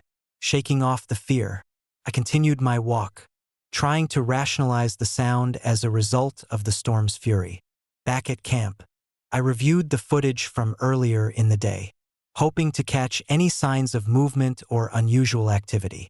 The video showed nothing out of the ordinary until the timestamp reached midnight, where the screen went static for a moment before the scream pierced through the speakers. My blood ran cold as I realized that something, or someone, was trying to communicate with me. Determined to get to the bottom of the mystery, I decided to spend the night in the area where the hiker's tent was found. The tent, now a crumbled heap beneath the snow, stood as a silent testament to the tragedy that unfolded years ago. As I settled into a makeshift shelter, the temperature dropped further, and the wind howled like a chorus of lost souls. Around 2 a.m., the whispers returned, louder and more urgent this time. "Leave, leave now," the voices seemed to chant, their desperation palpable. I tried to ignore them, focusing instead on capturing the sounds with my audio recorder. But the whispers grew louder, more insistent, filling my mind with a sense of impending doom.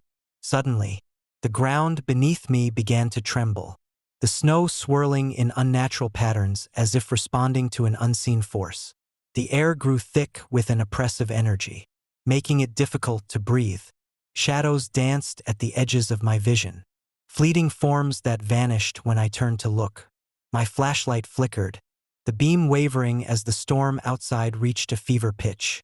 In the midst of the chaos, I felt a presence behind me, a cold, invisible hand pressing against my shoulder. I spun around, but there was nothing there. The whispers turned into anguished cries, the voices of the lost echoing through the night.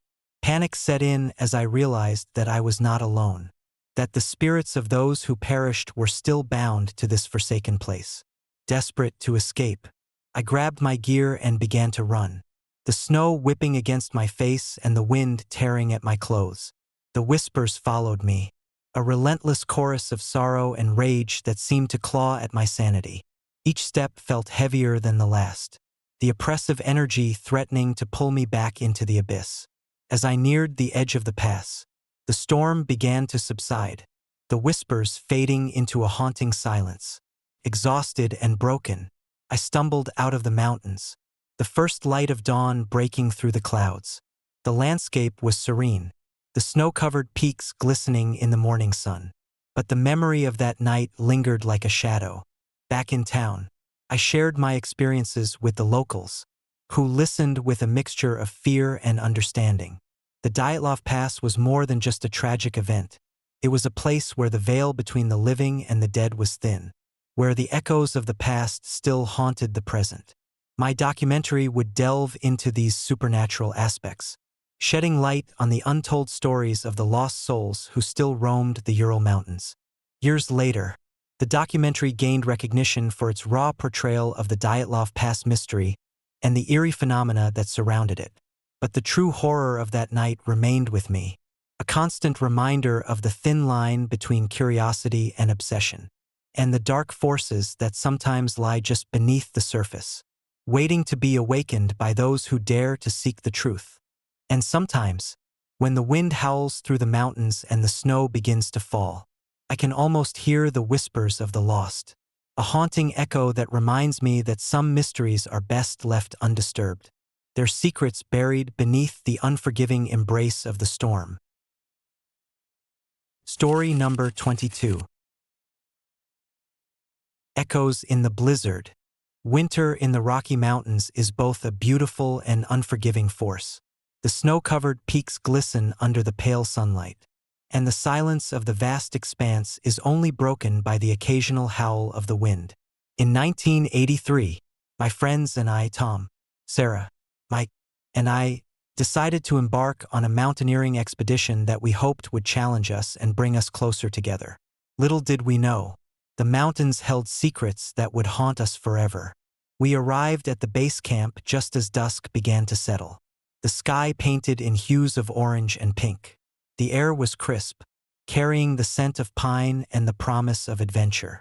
Our plan was to ascend to Eagle Peak, a formidable summit that had claimed many a brave soul. Equipped with our gear and fueled by excitement, we set out early the next morning. The first few days were idyllic. We trekked through pristine trails, our laughter echoing through the trees as we shared stories around the campfire each night. The camaraderie was strong, and the challenges of the climb only strengthened our bond. However, as we ascended higher, the weather began to change. The clear skies gave way to ominous clouds, and the temperature plummeted rapidly. On the fourth day, as we neared the summit, a fierce snowstorm descended upon us. The wind howled like a pack of wolves, and the snow whipped around us with relentless fury. Visibility dropped to mere feet, turning the familiar landscape into a disorienting maze of white. We were forced to take shelter in a small, abandoned cabin we stumbled upon amidst the blinding blizzard. The cabin was cold and damp, its wooden walls groaning under the weight of the storm. We huddled together, trying to stay warm as the hours dragged on. The storm outside showed no signs of relenting, and the howling winds seemed to carry an unsettling energy that made the hairs on the back of my neck stand on end. Around midnight, as we tried to drift off to sleep, we heard it, the faint sound of screaming piercing through the storm. It was a haunting, desperate cry that seemed to emanate from all around us. Yet there was no identifiable source. Tom, ever the skeptic, dismissed it as the wind playing tricks on our minds. But Sarah and Mike exchanged uneasy glances, their expressions mirroring my own fear. The screams continued, growing louder and more frantic with each passing minute. We sat up in our bunks, hearts pounding, trying to locate the origin of the sound. The storm seemed to intensify, the wind now carrying an almost mournful wail that resonated deep within my bones. It was as if the mountains themselves were crying out in anguish. Unable to bear the tension any longer, we decided to investigate. Armed with flashlights and a sense of unease, we cautiously made our way out of the cabin, braving the fierce blizzard. The snow was thick and heavy, making each step a laborious task. The screams guided us, leading us deeper into the wilderness, away from the safety of the cabin. After what felt like hours of trudging through the relentless storm, we reached a clearing illuminated by the faint light of our flashlights.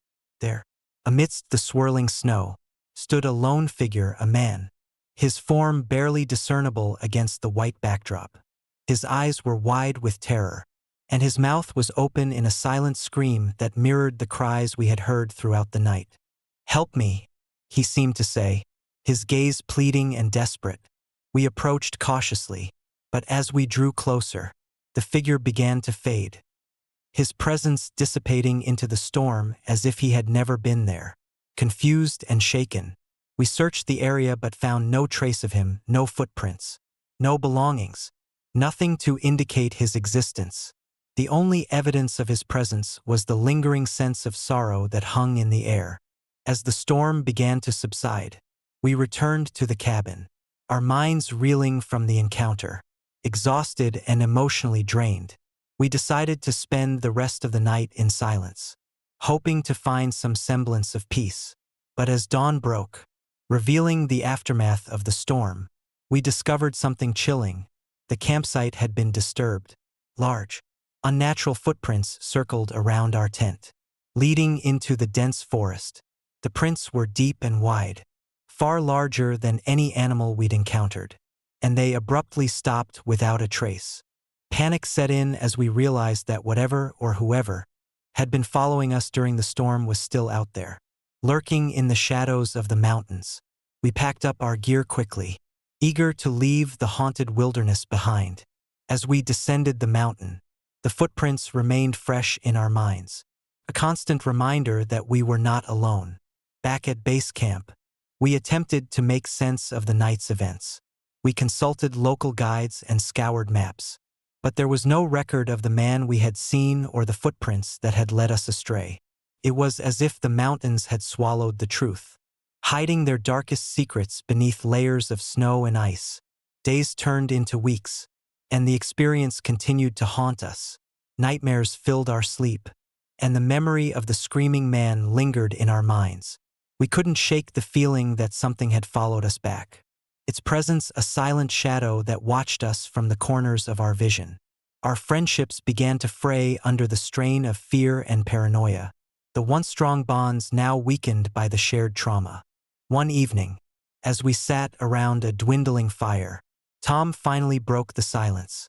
"I think we're cursed," he said, his voice barely audible. "Whatever that was, is still out there, and it's not going to let us go."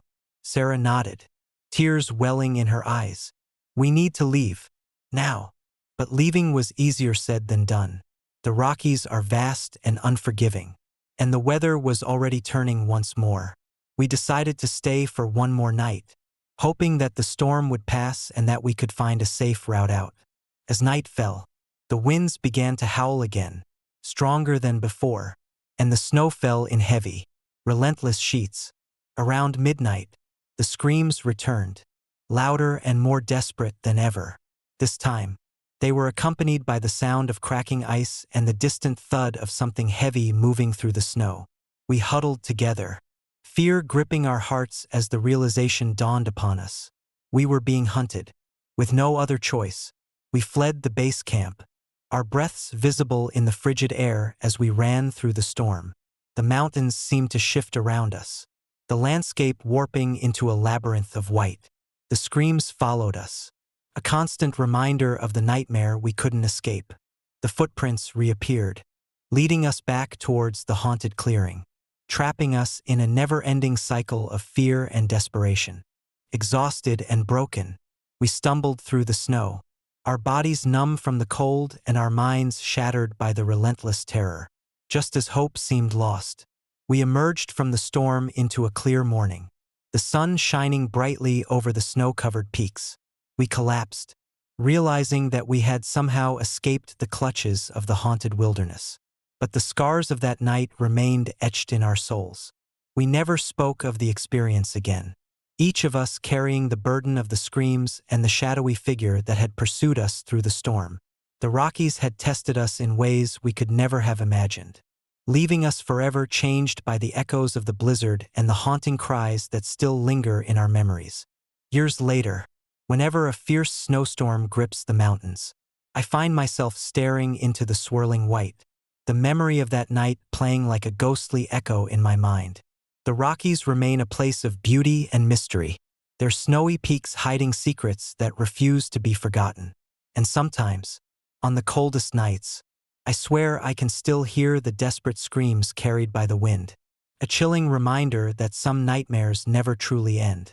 If you ever find yourself venturing into the remote stretches of the Rockies during the dead of winter, heed the warnings of those who have walked these paths before you. Respect the power of the mountains, for they hold stories of love, loss, and the restless spirits that roam beneath the snow. And remember, in the heart of the blizzard, you are never truly alone. Story number 23. Echoes of the silent snow. Winter in Wyoming is a force that demands respect. The vast, snow-covered plains stretch endlessly, the horizon blurring where the sky meets the earth. In 2009, my wife, Laura, our 10-year-old son, Tommy, and I decided to embark on a family vacation to escape the bustle of city life. We rented a sturdy truck, packed with essentials, and set our sights on the remote corners of the Rockies, eager for tranquility and adventure. The first few days were everything we hoped for. We hiked through pristine trails, skied down gentle slopes, and reveled in the serenity that only nature can provide. Tommy, with his boundless energy, was in his element, building snowmen and chasing after snowflakes like they were magical creatures. Laura and I cherished the quiet moments by the fireplace each evening, sharing stories and watching the snow blanket the landscape in peaceful silence. However, our idyllic retreat took a sudden turn as an unexpected storm began to brew. By the fourth night, dark clouds loomed ominously over the mountains, and the wind picked up, howling through the trees with a fury that sent chills down our spines. The forecast had predicted heavy snowfall, but the intensity of the storm surpassed all expectations. As the first flakes of the blizzard began to fall, visibility dropped to near zero, and the roads became treacherous. Realizing we were unlikely to make it back in the storm, we sought shelter at an old, abandoned cabin we had passed earlier in our journey. The cabin stood solitary amidst a dense forest, its wooden exterior weathered by years of neglect. Despite its eerie appearance, it offered the only refuge from the relentless storm. With no other options, we decided to spend the night there, hoping the storm would pass by morning. Inside, the cabin was cold and musty, the air thick with the scent of damp wood and mildew. We lit a fire in the stone fireplace, the flickering flames providing some semblance of warmth against the biting cold outside. Tommy, always the curious one, explored the cabin, his small hands tracing the intricate patterns carved into the wooden beams. Laura and I unpacked our limited supplies, trying to make the space as comfortable as possible under the circumstances. As the night deepened, the storm outside intensified, the wind howling like a chorus of restless spirits. The cabin creaked and groaned under the force of the wind, each gust rattling the windows and doors. We huddled together, trying to stay warm, but an unsettling feeling began to creep over us. It was as if the cabin itself was alive, its walls whispering secrets we couldn't comprehend. Around midnight, a piercing cry shattered the uneasy silence. Tommy, jolted awake, pointed towards the basement door. "Daddy, Mommy, someone's crying," he whispered, his eyes wide with fear. Laura and I exchanged worried glances before deciding to investigate. Armed with a flashlight, we cautiously descended the creaky wooden stairs into the basement. The basement was cold, the air thick with the scent of damp earth and decay. As we reached the bottom, the crying stopped abruptly, replaced by an oppressive silence that pressed down on us like a heavy blanket. We searched the small, cluttered space, finding nothing out of the ordinary: old tools, dusty boxes, and remnants of past occupants long forgotten. Confused and unnerved, we turned to leave, but as we ascended the stairs, the basement door slammed shut with a force that sent us both stumbling back. Laura grabbed the door handle, trying to open it, but it wouldn't budge. Panic set in as we realized we were trapped. The crying resumed, louder and more desperate this time, echoing through the basement like the anguished wails of a lost soul. Tommy, hearing our distress, began to cry softly from above, heightening our sense of fear. Desperate to escape, I grabbed a heavy flashlight and began to force the door open, my muscles straining against the stubborn handle. With a final, powerful shove, the door gave way, and we stumbled out into the basement. Gasping for breath, the crying ceased immediately, leaving us in a tense silence that felt almost suffocating. We hurried back upstairs, pulling Tommy close to us, and decided to leave the cabin as soon as the storm allowed. However, the night was far from over. The storm raged on, and the cabin seemed to become a labyrinth of shadows and whispers, each corner hiding unseen terrors. Every creak and groan of the house amplified our fears, making it difficult to differentiate between reality and our own imagination. The next morning, The storm had finally subsided, leaving behind a world transformed by snow and ice. We stepped outside, the air crisp and biting, and began the trek back to civilization. As we loaded our truck, a sense of relief washed over us. But it was short-lived.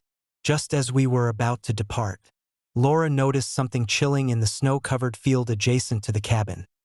A pair of small footprints leading away into the dense forest. They were unmistakably human but too small for an adult. And disturbingly, they continued for several hundred yards before abruptly stopping. "We need to check this out," Laura said, her voice wavering between fear and determination. Against my better judgment, driven by a need to understand what was happening, I grabbed my coat and ventured into the snowy wilderness, with Laura following close behind.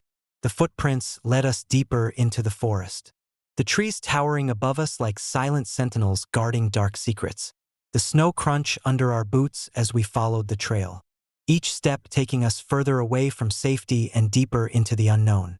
After walking for what felt like hours, the footprints abruptly ended at an old, overgrown grave marked with the name Eleanor Whitaker. The grave was weathered, the name barely legible, surrounded by thick snow that had settled over the site. A chill ran down my spine as I realized that Eleanor Whitaker was the mother of Tommy's missing classmate, a girl who had disappeared under mysterious circumstances several years prior. As we stood there, the wind picked up, swirling snow around us in a frenzied dance. The temperature dropped sharply, and an overwhelming sense of sorrow enveloped us. It was as if the spirits of those lost were reaching out, their grief palpable in the freezing air. Suddenly, the silence was broken by a faint, sorrowful melody, a lullaby that seemed to come from the depths of the grave itself. Tommy, still trembling, whispered, "Daddy, Mommy, I feel like she's crying for help." Laura nodded, her eyes moist with tears. "We need to help her find peace." Determined to put an end to the haunting cries, we decided to perform a simple memorial at Eleanor's grave. We gathered stones, candles, and a few personal items that felt significant, hoping to honor her memory and ease her restless spirit. As we arranged the items around the grave, the air grew warmer, and the oppressive sorrow began to lift, replaced by a sense of calm and gratitude. "Rest in peace, Eleanor," I whispered, lighting the candles. "May you find the peace you've been seeking." As the flames flickered softly in the snowy landscape, the lullaby ceased, and a profound silence settled over the grave. The snow around us seemed to glow with a gentle light, and the oppressive atmosphere that had once dominated the area was now replaced by a serene stillness. We felt a sense of accomplishment, knowing that we had done something to help a lost soul find her way. Packing up our belongings, we left the cabin behind, the memory of that harrowing night etched into our hearts. The journey back was quiet, each of us lost in our thoughts, reflecting on the supernatural experience we had endured. The footprints we had followed were gone, erased by the relentless snow, leaving us with only the memory of Eleanor's sorrowful cries and the peace we had helped her achieve. Years have passed since that winter in Wyoming, but the experience remains a haunting reminder of the thin veil between our world and the unknown. Tommy often asks about that night, his innocent curiosity tinged with lingering fear, and I find myself recounting the tale to others, warning them of the restless spirits that may still wander the snowy plains, searching for peace. Winter still comes to Wyoming each year, bringing with it the beauty and brutality that define the region. Sometimes, when the snow falls just right and the wind carries a faint melody through the trees, I catch a glimpse of a shadowy figure standing near an old grave, her presence a silent testament to the enduring power of love and loss. It's a reminder that some souls remain bound to the earth, their stories etched into the fabric of the land, waiting for someone to listen and help them find their way home. If you ever find yourself traversing the remote trails of Wyoming during the dead of winter, remember the story of Eleanor Whitaker and the echoes of her sorrow. Respect the histories embedded in these silent landscapes, For some souls find peace only when their stories are heard and honored by those willing to listen. And always, keep an eye on the snow-covered fields. For amidst the beauty lies the potential for encountering the restless spirits of the past. Story number 24. Hands of the Storm. Winter in Vermont has a way of swallowing the world whole. The snow blankets every inch of land, muting sounds and creating an oppressive silence that presses against the walls of even the sturdiest homes. In 1946, my family and I found ourselves trapped in our farmhouse, a relic of simpler times, as a relentless blizzard descended upon us. Little did we know, the storm would bring more than just snow and ice. It would bring a haunting that would etch itself into our lives forever. I'm Thomas Whitaker, the eldest of 3 children, and looking back, that winter feels like a lifetime ago. My parents, Eleanor and George, had always been cautious, preparing meticulously for the harsh Vermont winters. Yet, nothing could have prepared us for the fury that was about to engulf our home. It was late December when the storm hit. We were celebrating my sister Mary's birthday, gathered around the fireplace in the living room, the warmth a stark contrast to the biting cold outside. The wind began to howl, a low, mournful wail that grew louder with each passing minute. At first, we thought it was just another winter storm, but soon the intensity was unmistakable. The snow fell in thick, relentless sheets, turning day into night within hours. As the evening wore on, the power flickered and then died, plunging us into darkness save for the flickering light of the fire. My father lit several candles, their small flames casting long, dancing shadows across the room. We huddled together, the storm outside creating an impenetrable barrier between us and the world beyond our windows. That night, as the wind howled like a chorus of lost souls, something strange began to happen. It started with a faint tapping sound, rhythmic and deliberate, coming from the living room window. At first, we dismissed it as the wind playing tricks on our ears. But the tapping grew louder and more insistent. My father grabbed a flashlight and cautiously approached the window, his breath visible in the frigid air. Peering out into the blinding snow, he saw nothing, no tree branches, no loose shingles, just an endless expanse of white. Confused, he returned to the group, shrugging it off as a gust of wind. But as midnight approached, the tapping resumed, this time accompanied by a soft, sorrowful whisper that seemed to emanate from the very glass of the window. Mary, our youngest, clutched my mother's hand, her eyes wide with fear. "Mama, do you hear that?" she whispered, her voice trembling. Eleanor nodded, her face pale. "It's probably just the wind. Mary, stay close to me." But the sounds persisted, growing more distinct and unsettling. Each night, as the storm raged on, a ghostly handprint would appear on the living room window, accompanied by the same haunting whispers. The prints were translucent, almost ethereal, and seemed to form the outline of a small hand pressing against the glass. By morning, as the storm subsided, the prints would vanish without a trace, leaving us with nothing but the lingering fear of what we had witnessed. The days turned into weeks, and the storm showed no signs of letting up. Food supplies dwindled, and our isolation grew more profound with each passing day. The farmhouse, once a symbol of warmth and safety, now felt like a cage, haunted by the unseen presence that taunted us each night. One particularly harsh evening, the wind howled louder than ever, and the snow piled higher against the windows. We sat together in the living room, the candles casting eerie shadows that seemed to dance with malevolent intent. The tapping began again, louder and more frantic than before, followed by a heart-wrenching wail that echoed through the room. Determined to uncover the source of our torment, my father decided to investigate. Armed with a lantern, he ventured out into the storm, the snow swirling around him like a living entity. He returned minutes later, his face drained of color and his eyes wide with terror. "He saw her," he gasped, his voice barely above a whisper. A little girl, just like Mary. We huddled together, the realization sinking in. The ghostly presence wasn't just a figment of our collective fear. It was a spirit, trapped and seeking something we couldn't yet understand. Eleanor, ever the pragmatic one, suggested we reach out to the local parish for help. But the storm made communication impossible. As the nights wore on, the ghostly interactions intensified. The handprints became more intricate, occasionally forming symbols or letters that we couldn't decipher.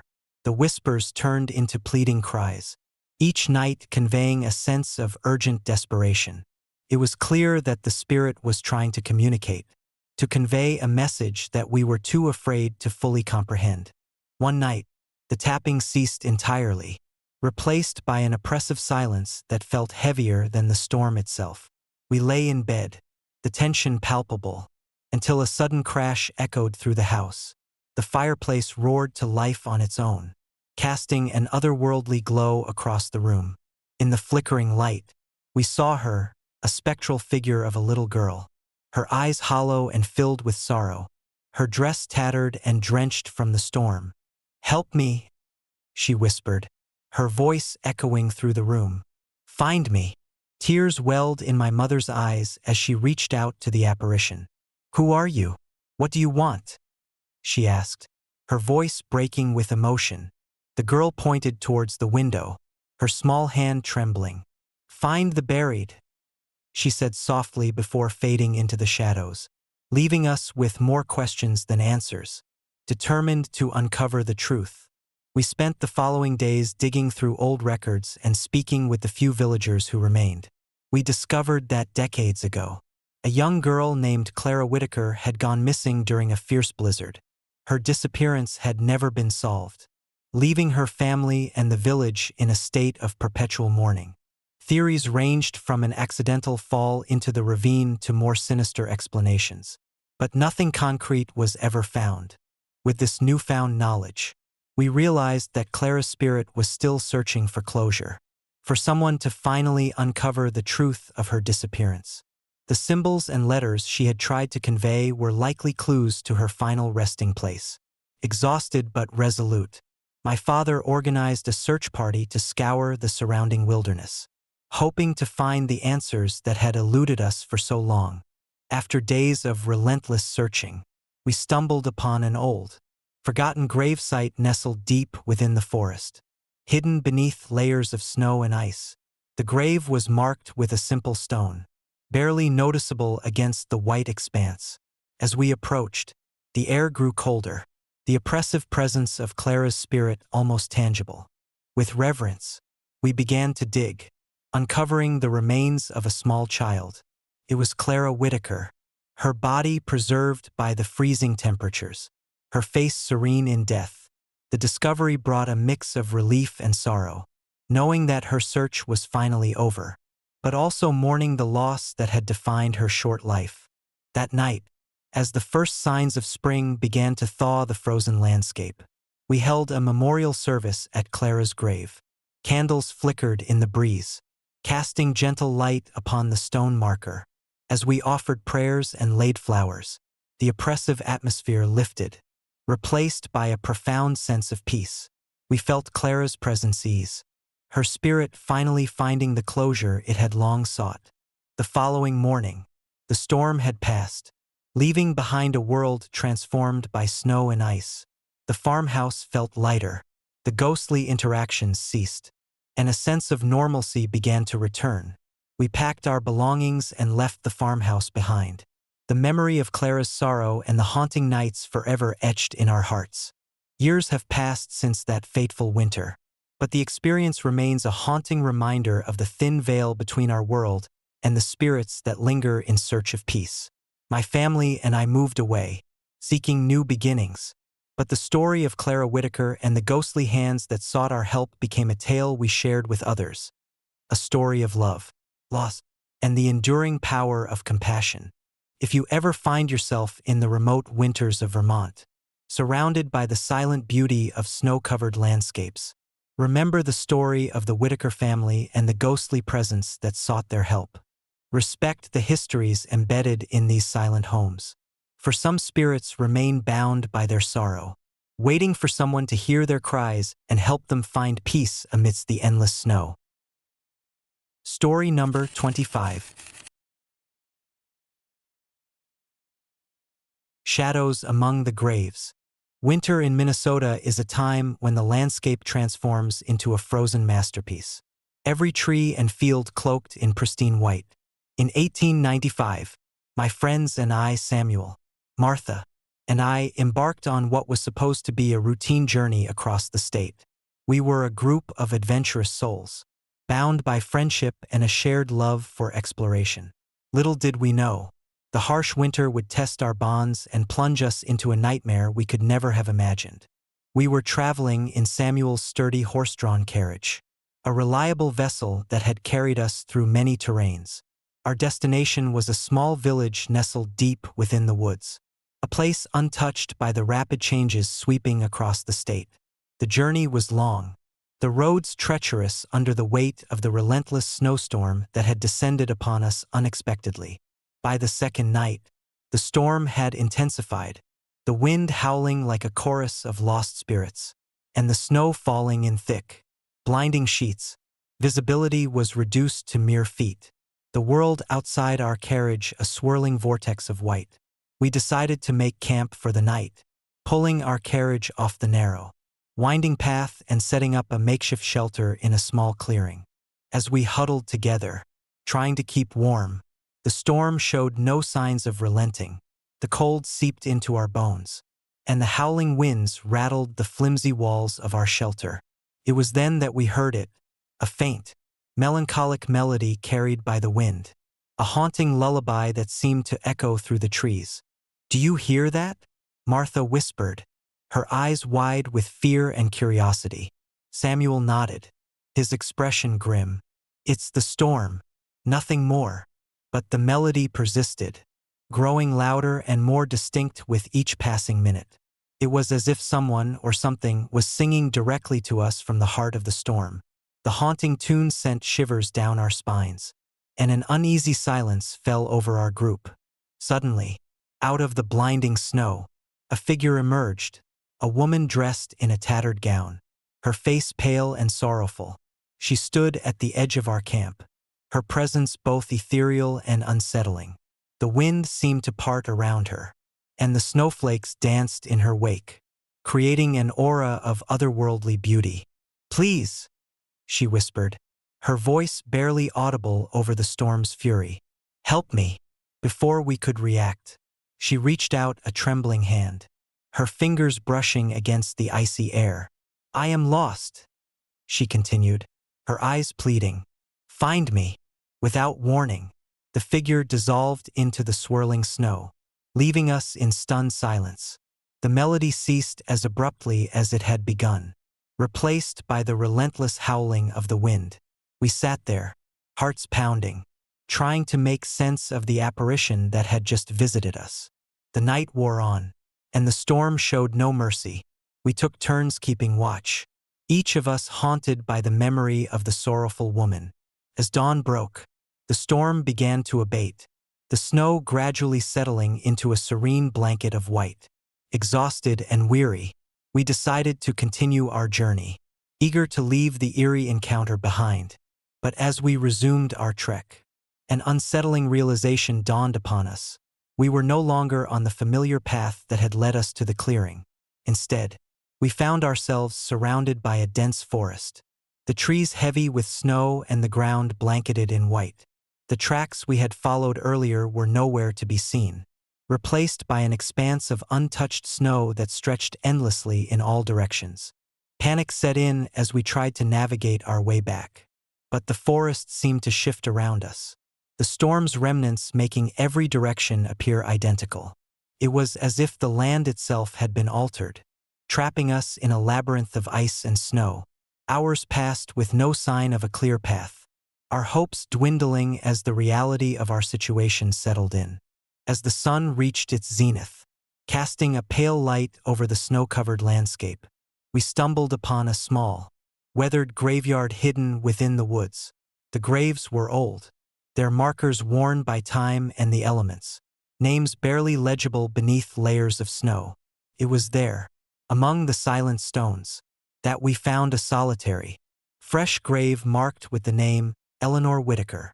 A chill ran down my spine as I realized the connection. The woman we had encountered, Eleanor Whitaker, a name that resonated with a story of loss and tragedy from local lore. According to the tales passed down through generations, Eleanor had lost her child to a vicious blizzard many years ago. Her grief so profound that her spirit was said to wander the woods, searching for her lost one. "We have to find her," Samuel said, his voice filled with determination and fear. "She needs our help." Driven by a mix of empathy and desperation, we decided to conduct a makeshift search, hoping to bring peace to Eleanor's restless spirit. Armed with lanterns and shovels, we began to dig through the fresh snow, our hands numb from the cold. The grave yielded nothing, no child, no evidence of recent disturbance. It was as if the snow had hidden her from the world once more. Frustration and fear mounted as we realized the futility of our efforts. The forest around us seemed to close in, the trees whispering secrets we couldn't comprehend. The air grew colder, the shadows lengthening as the day progressed. It was then that we heard it, the same haunting melody that had greeted us the night before, now emanating from the heart of the forest. "We're not alone," Martha whispered, clutching Samuel's arm. The melody led us deeper into the woods, the snow crunching beneath our feet as we followed the ethereal tune. The forest seemed alive, the trees swaying to the rhythm of the lullaby, their branches reaching out like skeletal hands. As we ventured further, the music grew louder, more intense, guiding us towards an old, abandoned cabin hidden amidst the dense foliage. The cabin stood as a relic of the past, its wooden structure weathered and covered in snow. The windows were shattered, and the door hung ajar, creaking softly in the wind. We approached cautiously, the haunting melody now filling the air around us, wrapping us in its sorrowful embrace. Inside, the cabin was cold and dark, the remnants of a bygone era scattered across the floor. A fireplace sat cold and empty, its hearth covered in layers of dust. In the center of the room stood a large mirror, its surface covered in frost, reflecting the flickering light of our lanterns. As we stepped closer, the mirror began to shimmer, revealing the ghostly image of Eleanor Whitaker once more. "Eleanor," Samuel whispered, his voice trembling. "We're here to help you." The apparition reached out towards us, her hands ghostly and transparent. "Find my child," she pleaded, her voice filled with an unending sorrow. "He is still out there, lost in the storm." Determined to fulfill her request, we searched the cabin, finding nothing but more remnants of the past, old photographs, letters, and personal items that spoke of a life abruptly halted by tragedy. It was clear that Eleanor's spirit was bound to this place, her grief anchoring her to the world of the living. As we prepared to leave, the temperature dropped sharply, the air thick with the presence of the restless spirit. Eleanor's image faded, replaced by the overwhelming feeling of loss that permeated the cabin. We knew that our encounter was not just a figment of the storm's fury, but a genuine plea from a grieving mother trapped by her sorrow. Exhausted and emotionally drained, we left the cabin, the haunting melody lingering in the air as we made our way back through the snow-covered woods. The storm had passed, leaving behind a landscape transformed by our ordeal. The path back to the village was clear, but the memory of Eleanor's sorrow and our failed attempt to help her haunted us, a reminder of the thin veil that separates our world from the restless spirits that linger in the shadows. Years have passed since that fateful winter, but the experience remains etched in my memory, a chilling reminder of the power of grief and the enduring bonds of love. The story of Eleanor Whitaker became a part of our village's lore, a tale of loss and the supernatural forces that seek to ease the suffering of those left behind. Sometimes, on particularly cold nights, I find myself gazing out into the snow-covered woods, listening for the faint echoes of Eleanor's lullaby. The winds whisper through the trees, carrying with them the sorrowful melody that once led us into the heart of the storm. It's a haunting reminder that some spirits never truly find peace, their cries lingering in the frozen silence, waiting for someone to hear their plea. If you ever find yourself journeying through the remote winters of Minnesota, heed the tales of Frostwood and the restless spirit of Eleanor Whitaker. Respect the histories embedded in these silent landscapes, for some souls remain bound by their grief, yearning for someone to listen and help them find their way home amidst the endless snow. Story number 26. The Woman on the Snowy Road. Winter in Alaska is not just a season. It's a formidable adversary that tests the very limits of human endurance. The vast expanse of snow-covered plains stretches endlessly, interrupted only by the jagged peaks of the Brooks Range piercing the sky. In 1967, I found myself navigating one of the most treacherous blizzards of my life, a tempest that would etch itself into my memory forever. I was hauling freight through the remote stretches of the Alaskan wilderness, a routine journey for a seasoned truck driver like me. My rig, a sturdy Kenworth with a dependable engine, was my lifeline in these desolate roads. The radio was off, a decision I often made to avoid the static-filled chatter that offered little comfort against the howling winds outside. The temperature had plummeted to -40 degrees, the kind of cold that gnaws at your bones and seeps into your very soul. As dusk began to fall, the sky transformed into a canvas of swirling gray, the first heavy flakes of snow beginning to fall. I glanced at the horizon, calculating my next move. The forecast had predicted a severe storm, but nothing in the reports had prepared me for the ferocity that was about to descend upon these roads. By midnight, the blizzard was in full rage. Visibility was reduced to mere feet, the world outside my windshield a relentless blur of white. The wind howled like a living creature, battering my truck with icy fingers that threatened to tear it apart. I pulled over onto the shoulder, the road barely discernible beneath the thick blanket of snow. My fingers numb, I reached for a flask of hot coffee, the warmth a small comfort against the unforgiving cold. That's when I saw her, a figure standing motionless in the middle of the road, barely visible through the blinding snow. She was a woman, her silhouette delicate against the storm's fury, wearing a thin, flowing dress that clung to her frail frame. Her presence was both ethereal and unnerving, an anomaly in the midst of nature's wrath. My heart pounded as I slowed the truck to a halt, the engine's growl barely audible over the storm's roar. The woman didn't move, didn't react to my presence. She simply stood there, her gaze fixed on the swirling chaos around her, against every instinct screaming at me to stay inside. I felt an inexplicable urge to help her. I stepped out into the storm, the cold biting at my skin, each breath forming a visible puff in the frigid air. The snow whipped around me, stinging my face and obscuring my vision. I approached cautiously, my flashlight beam cutting through the darkness, revealing her face, pale, almost luminescent, eyes wide with an unspoken fear. "Are you all right?" I called out, my voice barely carrying over the howling wind. She didn't respond. Instead, she lifted her hand, palm open in a silent plea. My heart ached with compassion, the sight of her so vulnerable tugging at something deep within me. I reached out, intending to offer warmth, but as my hand neared hers, she began to fade, her form dissolving into the storm like mist under the morning sun. Panicked, I watched as she vanished before my eyes, leaving behind nothing but the relentless blizzard. My rational mind struggled to comprehend what I had just witnessed.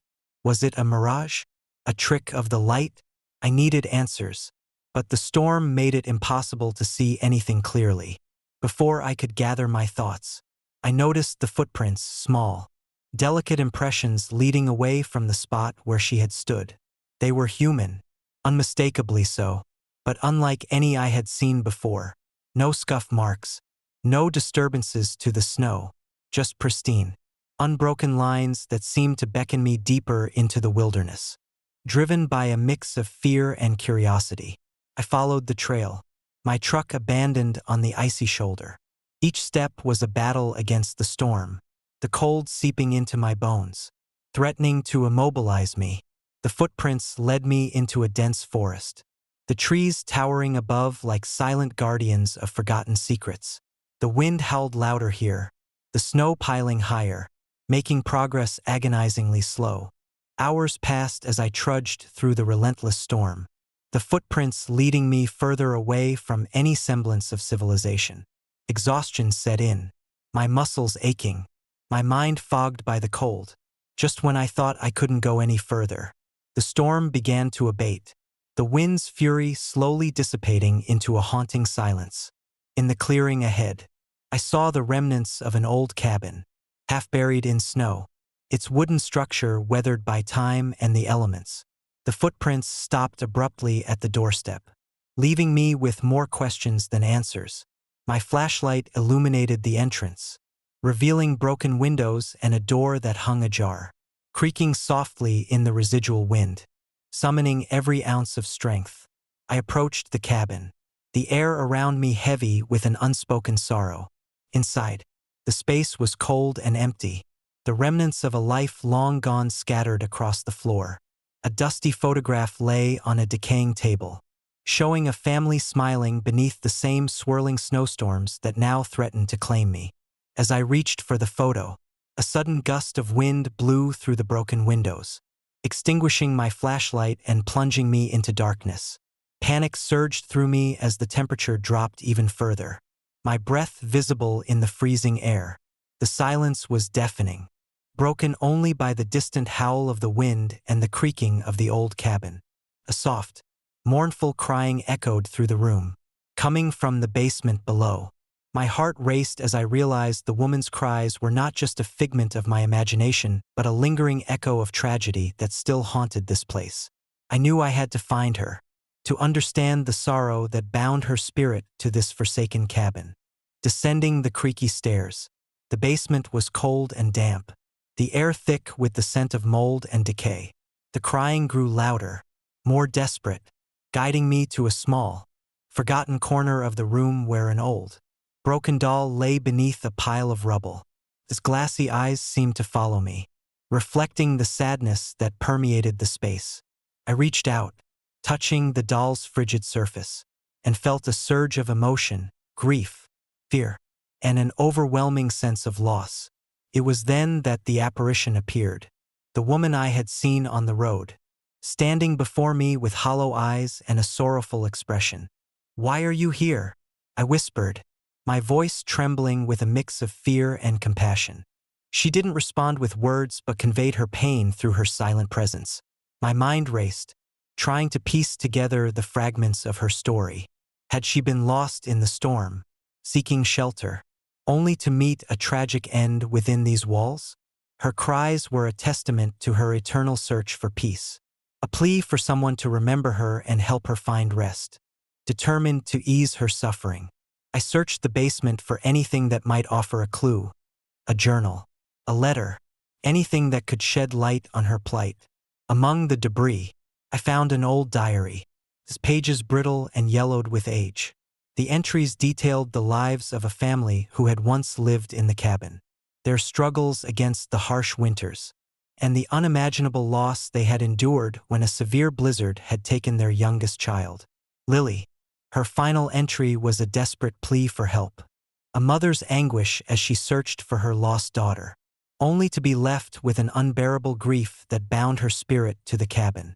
The realization hit me hard.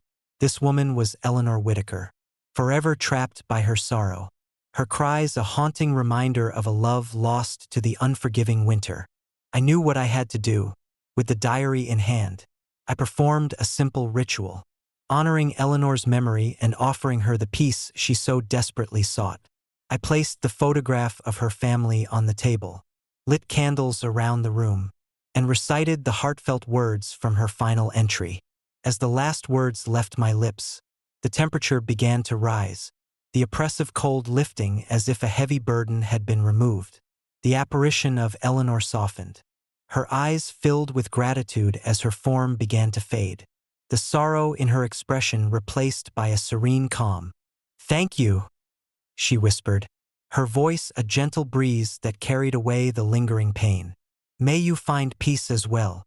With that, she vanished, leaving me alone in the now peaceful cabin. The crying had ceased, replaced by a profound silence that felt like a promise of tranquility. I knew then that I had helped her find the closure she had long sought, freeing her spirit from the eternal winter that had held her captive. As I trudged back through the thinning snowstorm, the footprints that had led me into this nightmare were gone, erased by the relentless snow. The road ahead was clear, the path illuminated by the rising sun that promised a new beginning. I reached my truck, the engine roaring to life, and drove away from the haunted cabin, the memory of Eleanor's sorrow now a distant echo in the vast Alaskan wilderness. Years have passed since that fateful winter, but the experience remains etched in my mind, a chilling reminder of the thin veil that separates our world from the restless spirits that linger in the shadows. Whenever a blizzard threatens, I find myself recounting the tale of Eleanor Whitaker, a story of love, loss, and the enduring power of compassion. If you ever find yourself driving through the remote roads of Alaska during a fierce winter storm, remember the story of the woman on the snowy road. Respect the histories embedded in these frozen landscapes, for some souls remain bound by their grief, waiting for someone to hear their cries and help them find peace amidst the endless snow. Story number 27.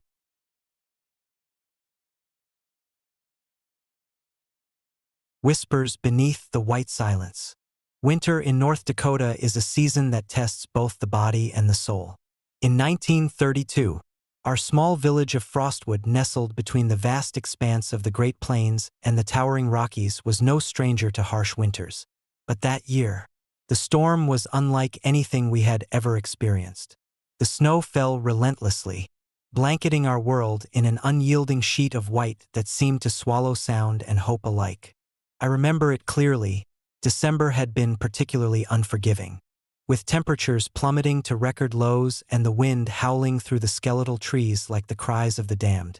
Our village, already isolated by miles of treacherous roads and impassable snowdrifts, found itself cut off from the outside world. Supplies dwindled, and fear began to creep into the hearts of even the most resilient among us. It was on one such night, as the storm raged with a vengeance, that the unthinkable happened. My neighbor, Old Man Harris, was the first to hear it. He was out checking on his livestock when he heard a faint, heart-wrenching cry carried by the wind. At first, he thought it was the howl of a coyote or perhaps a lost soul swept up by the storm.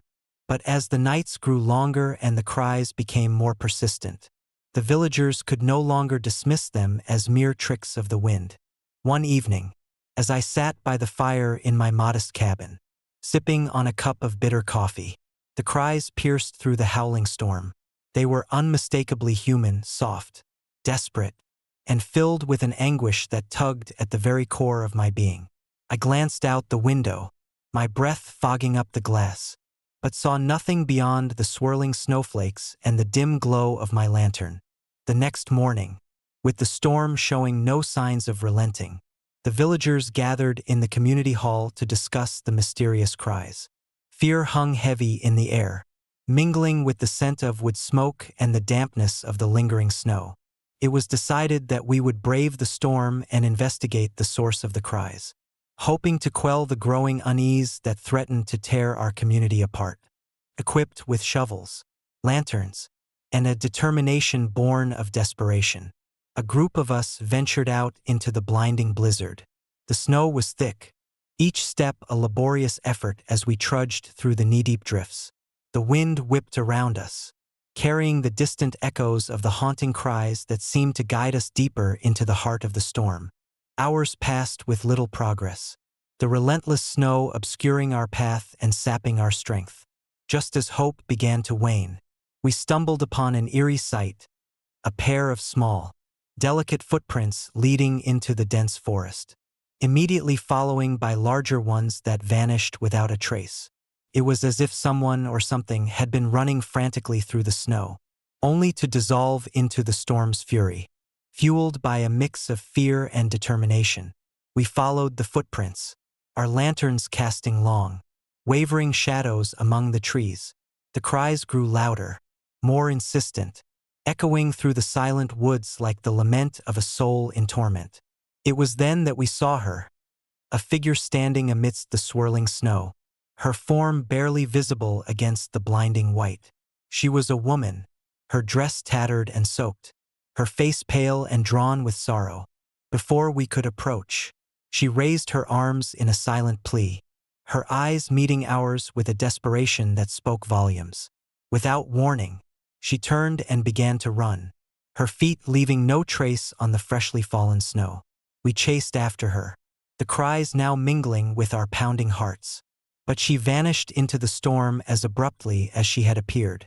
Breathless and shaken, we continued our search, the storm showing no signs of relenting. As dawn broke, the storm finally began to abate, revealing a landscape transformed by the night's fury. Exhausted and demoralized, we made our way back to the village, the image of the sorrowful woman etched into our minds. It was then that we discovered the cause of the mysterious cries, a shallow grave in the outskirts of the village, partially concealed by the snow. Digging through the icy ground, we unearthed the remains of a young girl, her lifeless eyes staring blankly into the void, a single tear frozen on her cheek. Strangely, her body felt warm to the touch, as if she had only recently perished.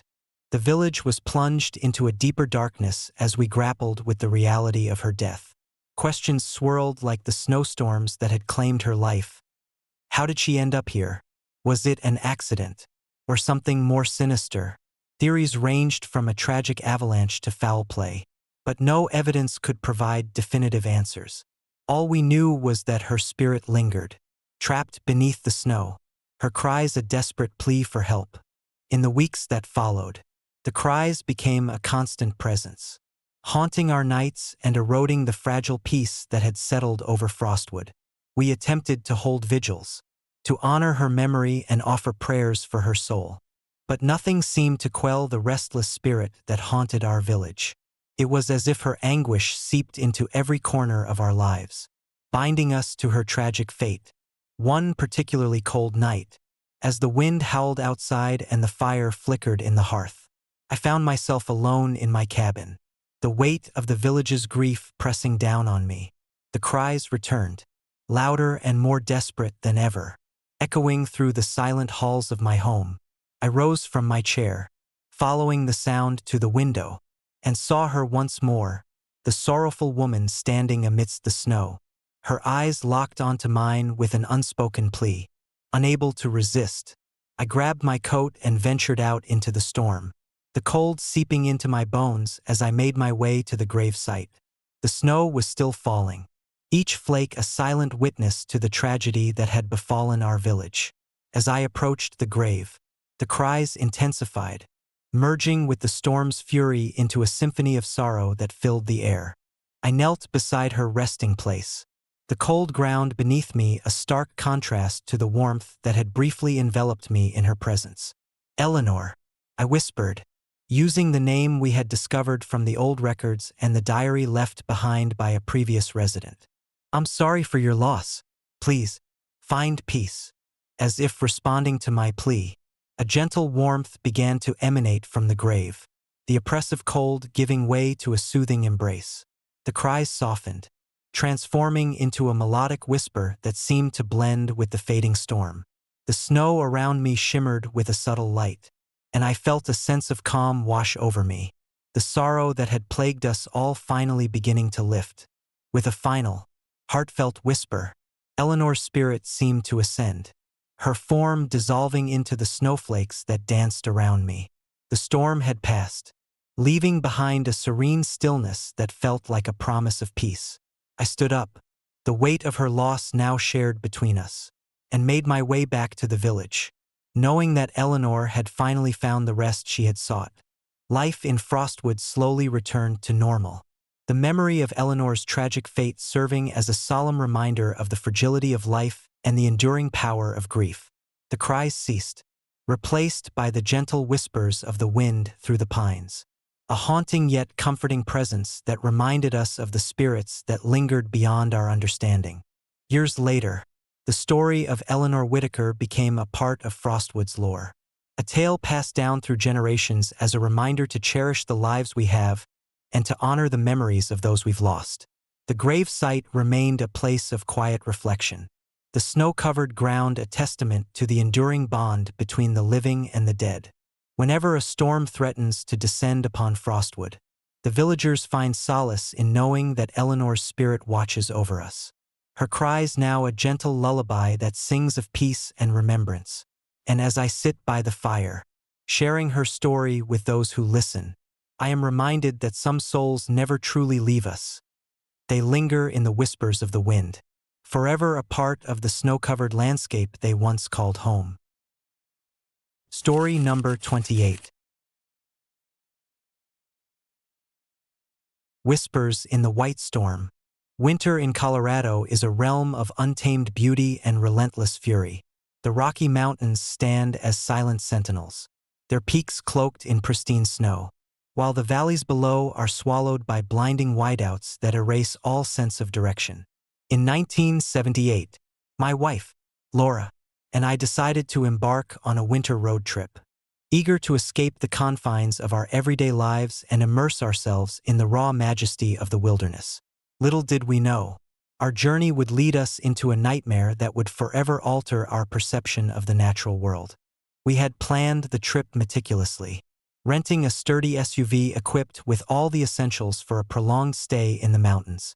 Our destination was a secluded cabin nestled deep within the Rockies, a place we had heard offered unparalleled solitude and breathtaking vistas.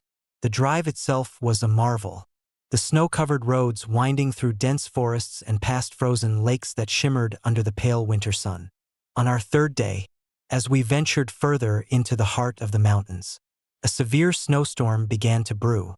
The sky darkened ominously, and the first heavy flakes started to fall, quickly escalating into a blinding blizzard. Visibility dropped to mere feet, and the wind howled with a ferocity that seemed almost sentient, as if the storm itself was alive and intent on thwarting our progress. We decided to pull over at a rest stop we had passed earlier, hoping to wait out the worst of the storm. The rest area was deserted, the only sign of life being the occasional snowmobile tracks etched into the fresh snow. As we parked and secured our vehicle, Laura suggested we take a short walk to stretch our legs, the cold bite of the storm invigorating our tired muscles. The snow crunched under our boots as we made our way to a nearby lookout point. The landscape around us transformed into a monochromatic expanse of white. The wind whipped around us, carrying with it an eerie silence that was both beautiful and unsettling. As we reached the edge of the lookout, we were met with a panoramic view of the storm raging below, the snow swirling in a chaotic dance that seemed to mirror the turmoil within our souls. That's when I saw her, a white shadow floating eerily in front of our SUV, her form barely discernible against the blinding snow. At first, I thought it was a trick of the light, a mirage created by the storm's intensity. But as I watched, the figure became more defined, her translucent body swaying gently in the howling wind. She stood motionless, her presence both captivating and unnerving. "Did you see that?" I asked Laura, my voice tinged with both fear and fascination. She nodded, her eyes wide with disbelief. "It's probably just a trick of the storm. Let's get back inside." We hurried back to the car, the sense of unease growing with each step. As we drove away, the white shadow seemed to watch us, her gaze piercing through the windshield, determined to shake off the haunting image. We focused on navigating the treacherous roads, the storm making each mile a battle against the elements. But the storm showed no mercy. The snow piled higher, the wind's fury unabated, until suddenly, the white shadow vanished from our view. Relieved, we let out a breath we didn't realize we were holding, believing the sighting was nothing more than a figment of our stressed minds. It was then that disaster struck. Without warning, the ground beneath us gave way, and a massive avalanche erupted from the mountainside. the snow cascading towards our car with terrifying speed. The SUV skidded uncontrollably, the tires losing traction on the icy surface. Time seemed to slow as the avalanche engulfed us, the sheer force of nature threatening to tear us apart. In that split second, I remembered the white shadow, her silent plea etched into my memory.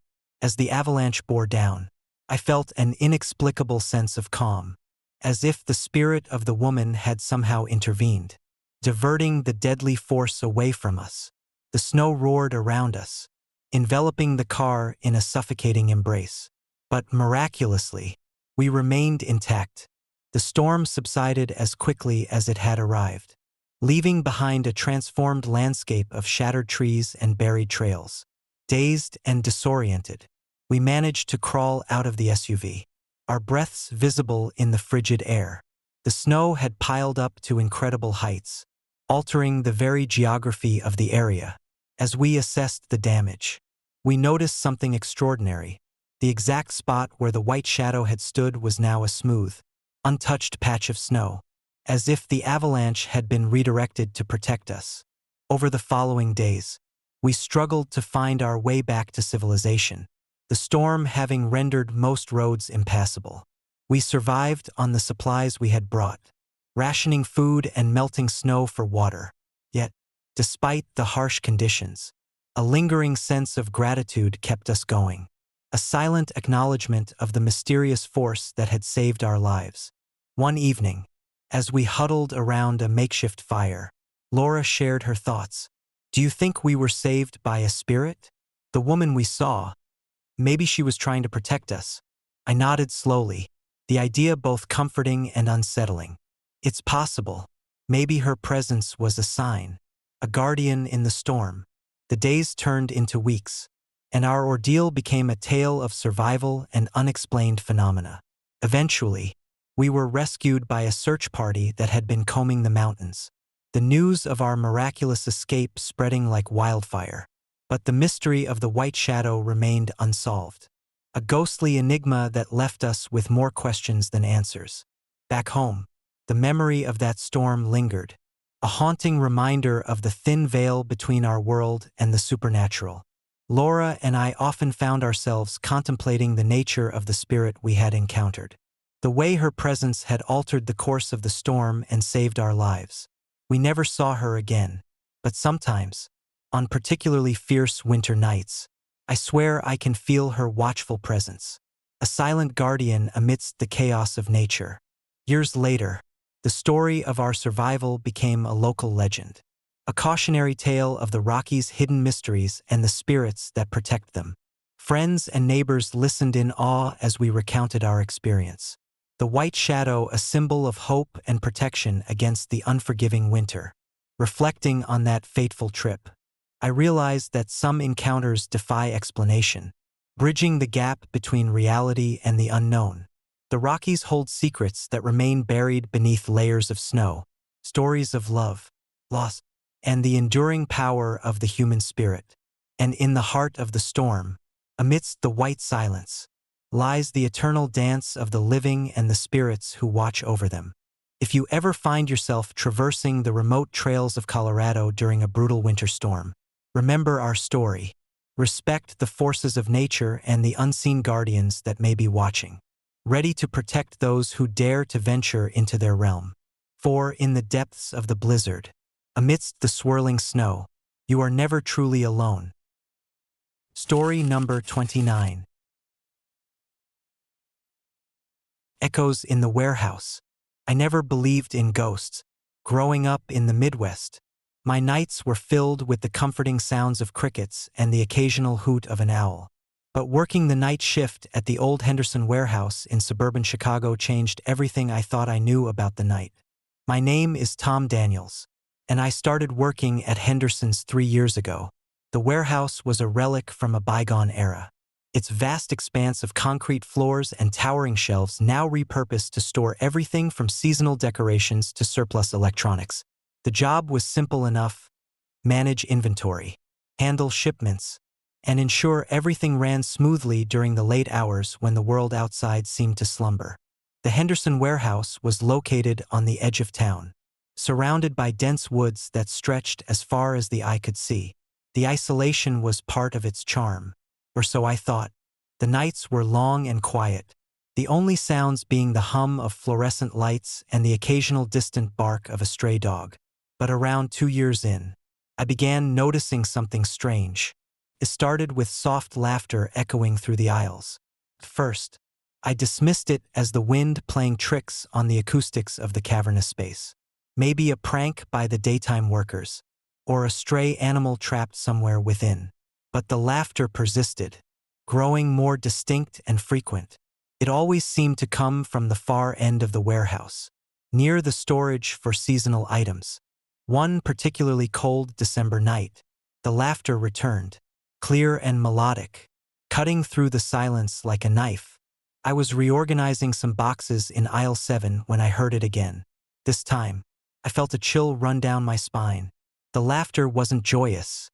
It carried a note of sorrow, a haunting melody that tugged at something deep within me.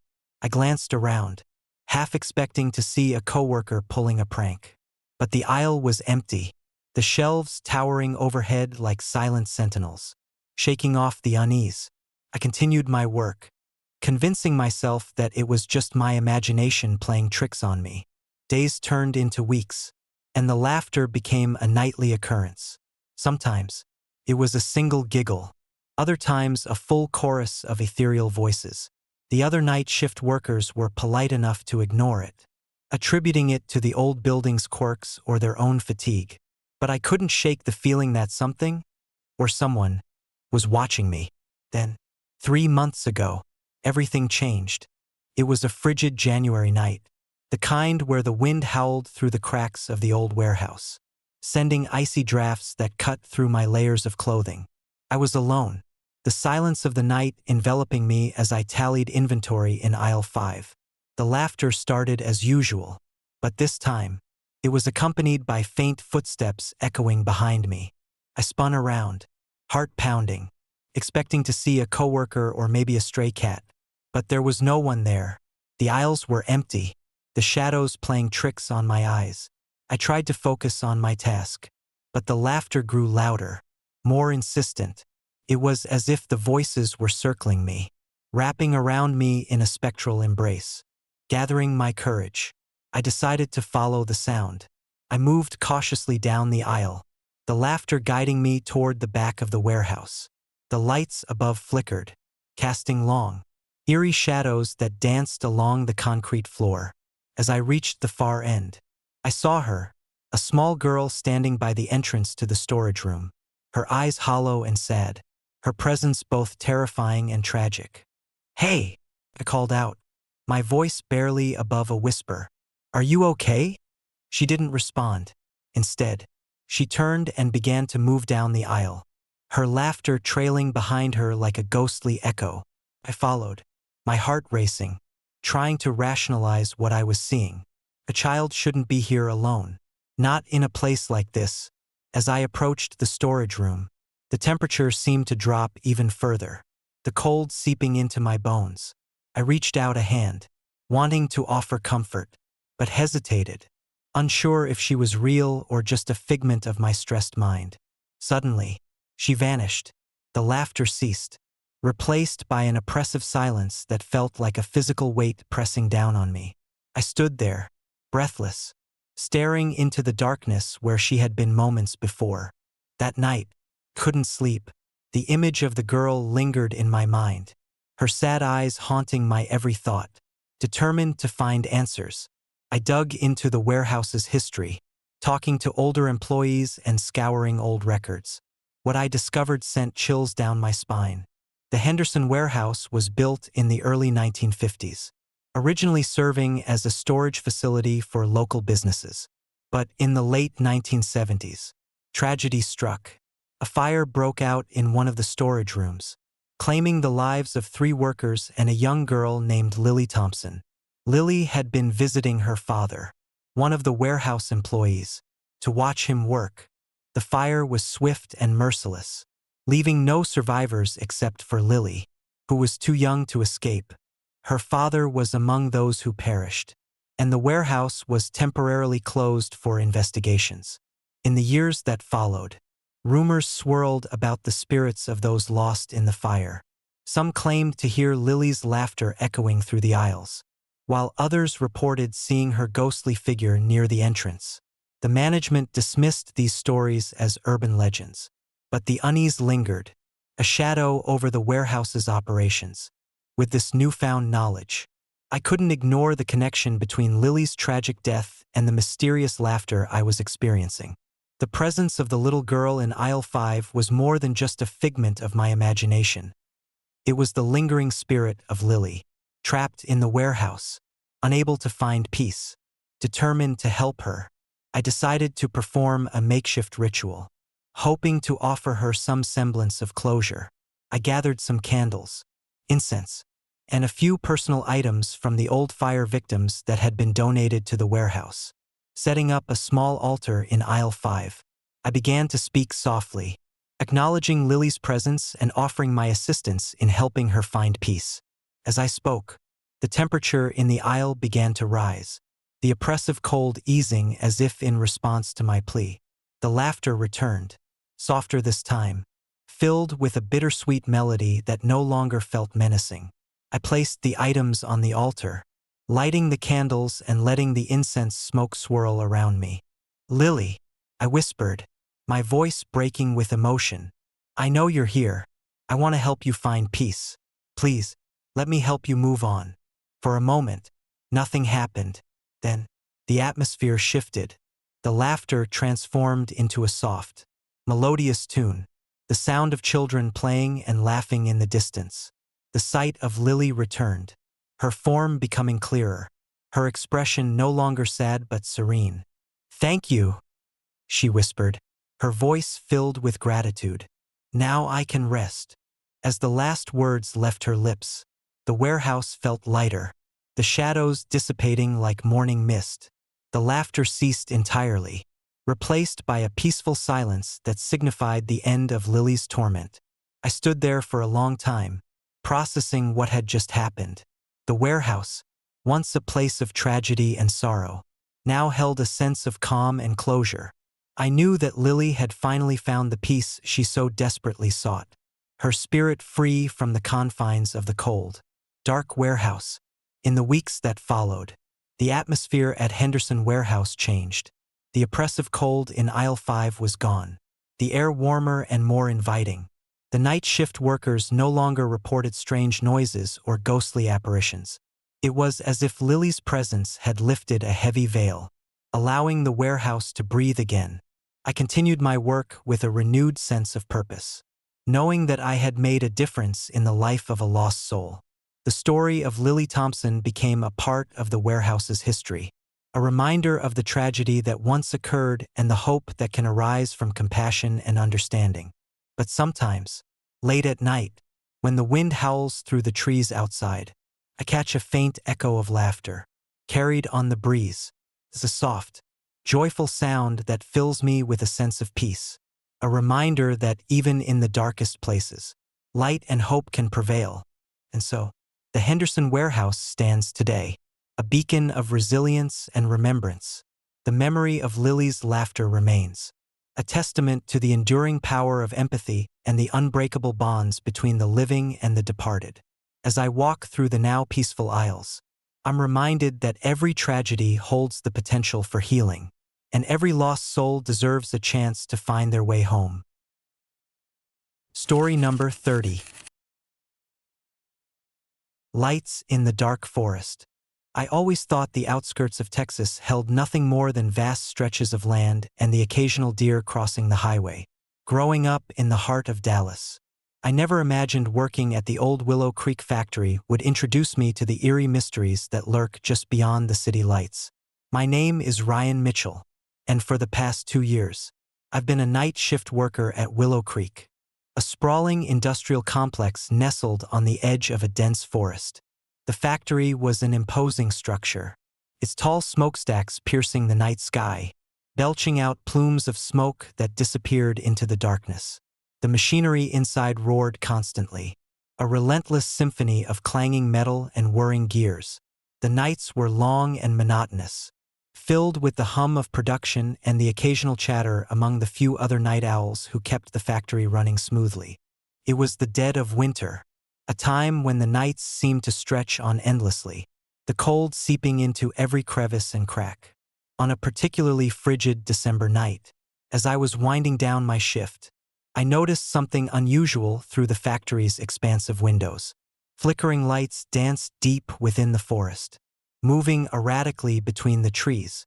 At first, I dismissed it as distant campfires or maybe the reflection of the factory's own lights, playing tricks on my tired eyes.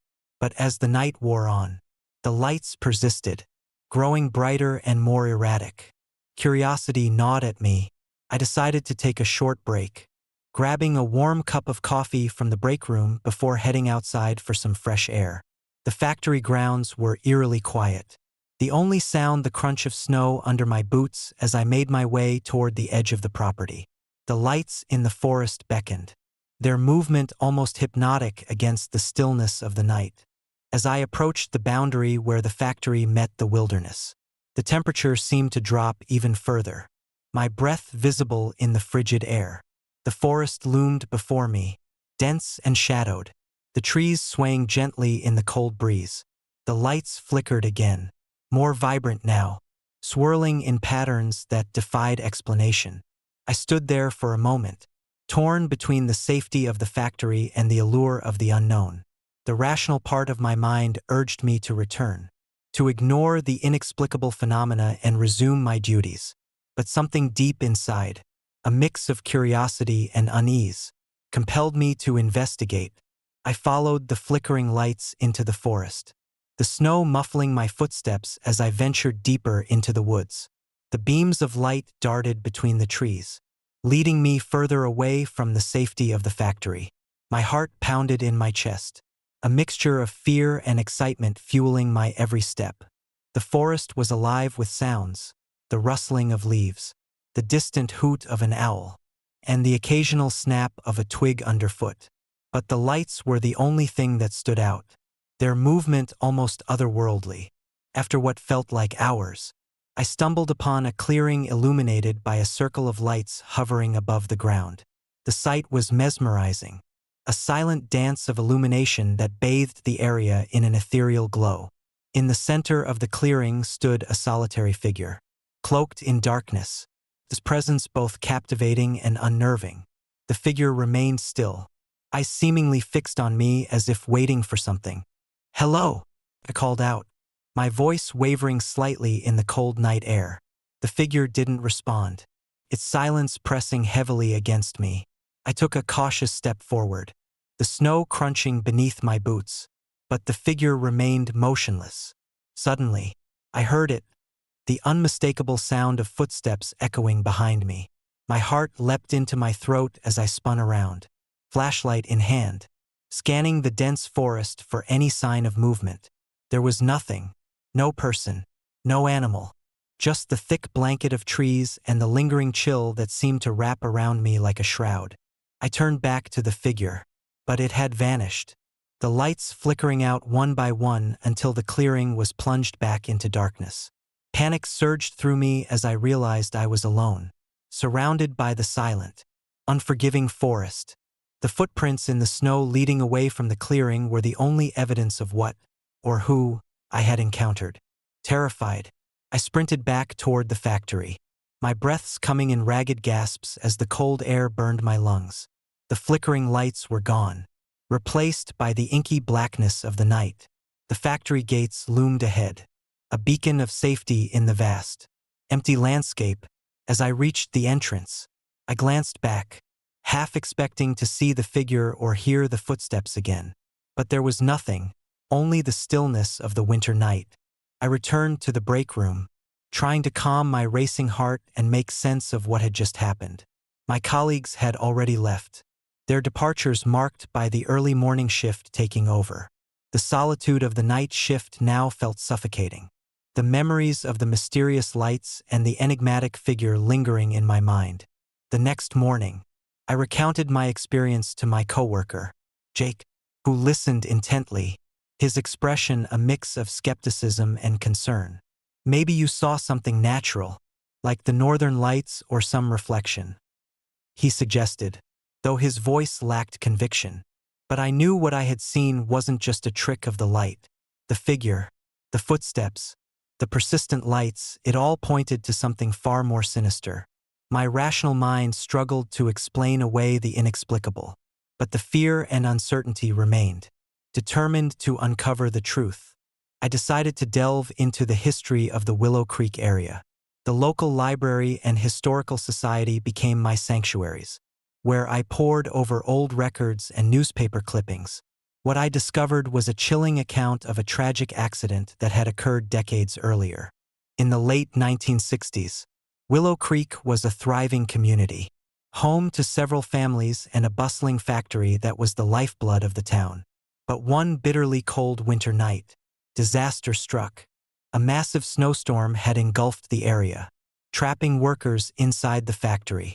Rescue efforts were hampered by the relentless blizzard, and by the time the storm subsided, only a handful of survivors were found. Their stories of lost colleagues and desperate pleas etched into the annals of local history. But the most haunting aspect was the disappearance of a young woman named Clara Thompson. She had been a dedicated worker at the factory, known for her kindness and unwavering spirit. On the night of the storm, she had vanished without a trace, her fate remaining a mystery. Some believed she had succumbed to the harsh conditions, while others whispered darker theories of foul play and restless spirits. The more I read, the more the pieces began to fit together. The flickering lights, the enigmatic figure, the persistent footsteps, all seemed to point to Clara's restless spirit, forever wandering the forest in search of something she couldn't find in life. Armed with this knowledge, I felt a deep sense of responsibility to help Clara find peace. I decided to return to the clearing where I had first encountered the lights, hoping to communicate with her spirit and offer the closure she desperately needed. The next night, under the cover of darkness, I made my way back to the forest, the cold night air biting at my skin. The forest was silent, the only sound the soft crunch of snow beneath my boots. The clearing was just as I remembered, the circle of lights now faintly glowing in the moonlight. I stood in the center, calling out to Clara, my voice echoing through the stillness. "Clara, if you're here, please let me help you," I whispered, my heart pounding in my chest. For a moment, nothing happened. The lights flickered, casting eerie shadows across the clearing. Then, slowly, the figure began to materialize once more. Clara, her eyes hollow and filled with sorrow, standing silently at the edge of the clearing. "Why are you here?" I asked, my voice barely above a whisper. Clara remained silent, her gaze fixed on me. I took a tentative step forward, holding out my hand in a gesture of peace. "I know you're lost, and I want to help you find your way." The air grew colder, the whispers of the forest intensifying around me. Clara took a hesitant step closer, her form flickering like a candle in the wind. "I can't find him," she finally whispered, her voice filled with despair. He never left me." I felt a surge of empathy, understanding the pain of losing someone and the torment of being unable to move on. "I'll help you," I promised, my determination unwavering. Suddenly, the lights around us began to swirl, creating a vortex of shimmering energy that enveloped us both. Clara's form began to dissolve, her sorrowful expression softening as the ethereal light took her spirit away. "Thank you," she whispered, her voice fading into the night as she found her peace. As I stood alone in the clearing, the oppressive cold lifted, replaced by a profound sense of calm and fulfillment. The flickering lights ceased, and the forest seemed to breathe a collective sigh of relief. I knew that Clara had finally found the closure she had sought, her restless spirit at peace at last. Returning to the factory the next morning, I felt a weight lifted from my shoulders. The mystery of the flickering lights and the enigmatic figure had been resolved, a testament to the enduring power of compassion and understanding. The nights remained quiet, the haunting presence that had once plagued the factory now a distant memory. But sometimes, late at night, when the wind whispers through the trees and the cold bites at my skin. I catch a faint echo of Clara's laughter carried on the breeze, a gentle reminder that some spirits never truly fade and that peace can be found even in the darkest of places. And so, the Willow Creek Factory stands as a testament to resilience and remembrance, a place where the past is honored and the spirits of those lost are finally at rest. As I watch the sunrise over the endless Texas horizon, I know that the mysteries of the night are sometimes best left to those who seek them with an open heart and a willingness to help the lost find their way home. Story number 31. The driverless truck. I never believed in ghosts. Growing up in the small town of Cedar Springs, Texas, I learned early that most stories of the supernatural were just that, stories. But working the night shift at Lone Star Rest Stop changed everything I thought I knew about reality. My name is Mike Donovan, and I've been manning the pumps at Lone Star for nearly 3 years. The rest stop is tucked away on a lonely stretch of Interstate 20. Surrounded by nothing but endless fields and the occasional windmill turning slowly in the night. The job was perfect for someone like me, quiet, solitary, and predictable. That is, until one frigid December night. It was a typical night shift, the air crisp and biting as the sun had long since set. The rest stop was mostly empty, the only sounds being the distant hum of traffic and the occasional call of an owl. I was cleaning the glass on the front doors when I saw it. A rusty old truck rolling down the highway, headlights cutting through the darkness like a beacon. At first glance, it looked like any other semi that traveled these parts, albeit older and more worn. But something about the way it moved felt off. The truck was massive, built like a tank, with faded paint peeling away to reveal the metal beneath. As it approached the rest stop, I noticed the details: the cracked windshield, the missing hubcaps, and the absence of a driver. The truck pulled into the empty parking lot, tires crunching on the gravel. My heart skipped a beat. No driver. I rubbed my eyes, thinking maybe I was seeing things after a long night. But there it was, parked outside my station, doors wide open as if inviting me to step outside and take a closer look. I watched as the truck sat there for a few minutes, the engine running idly. Despite the fact that no one was in sight, the air around it seemed to hum with an unnatural energy, sending a chill down my spine. I tried to shake off the unease, telling myself it was just an old vehicle in need of repairs.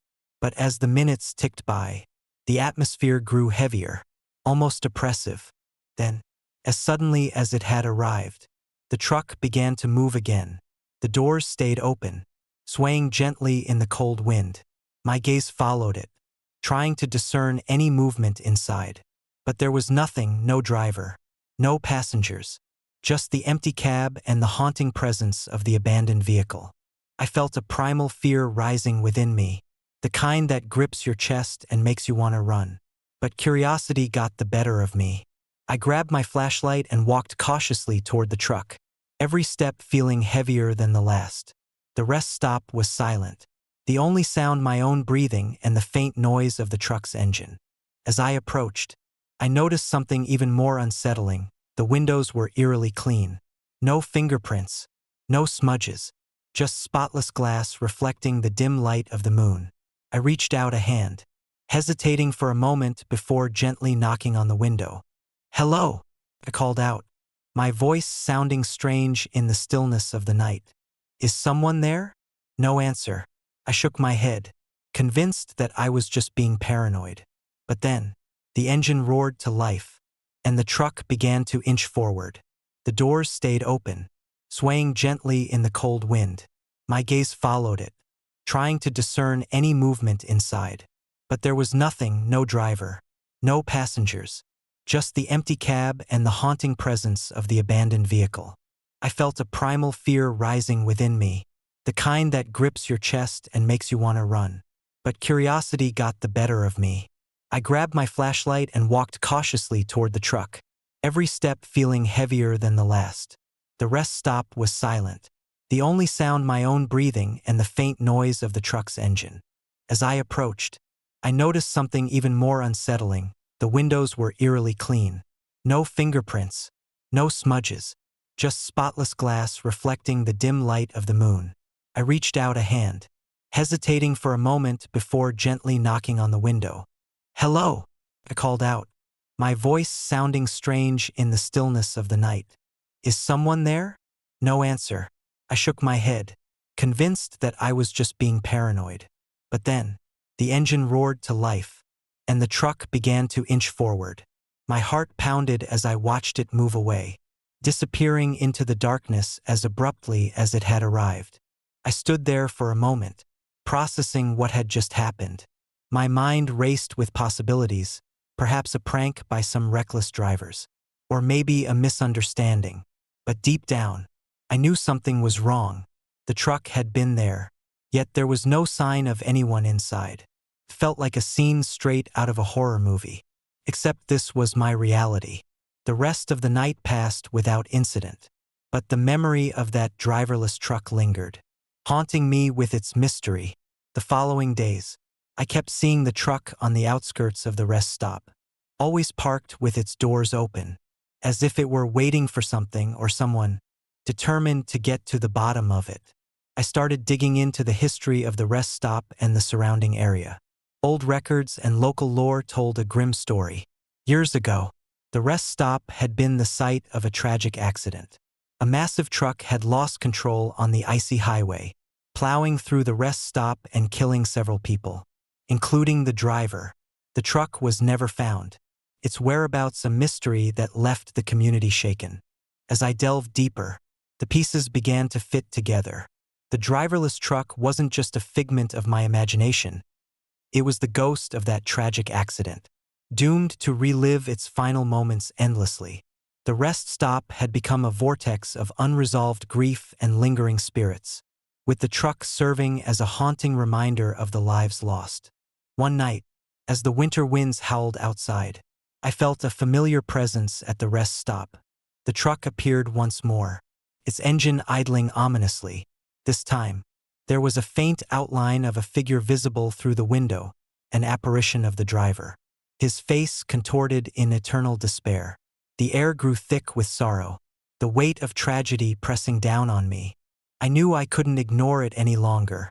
With a heavy heart, I decided to hold a memorial for the victims of the accident, hoping to give their spirits the closure they desperately needed. I gathered candles, flowers, and a few personal items donated by the families affected by the tragedy. Setting up the memorial outside the rest stop, I began to speak, offering words of comfort and remembrance. As I chanted prayers and lit the candles, the temperature in the area began to shift. The coldness in the air lifted slightly, replaced by a sense of calm and peace. The truck's presence softened, the ghostly figure of the driver looking less tormented, more serene. The engine quieted, and the doors of the truck remained closed, signifying the end of its restless wandering. I stood there, watching as the lights of the memorial flickered in the night, feeling a sense of accomplishment and relief.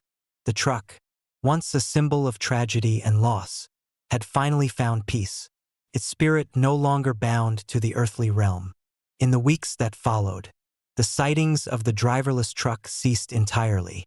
The rest stop returned to its quiet existence, the haunting presence that had plagued it now a distant memory. The community found solace in the memorial, honoring the lives lost and the spirit of resilience that endured in the wake of tragedy.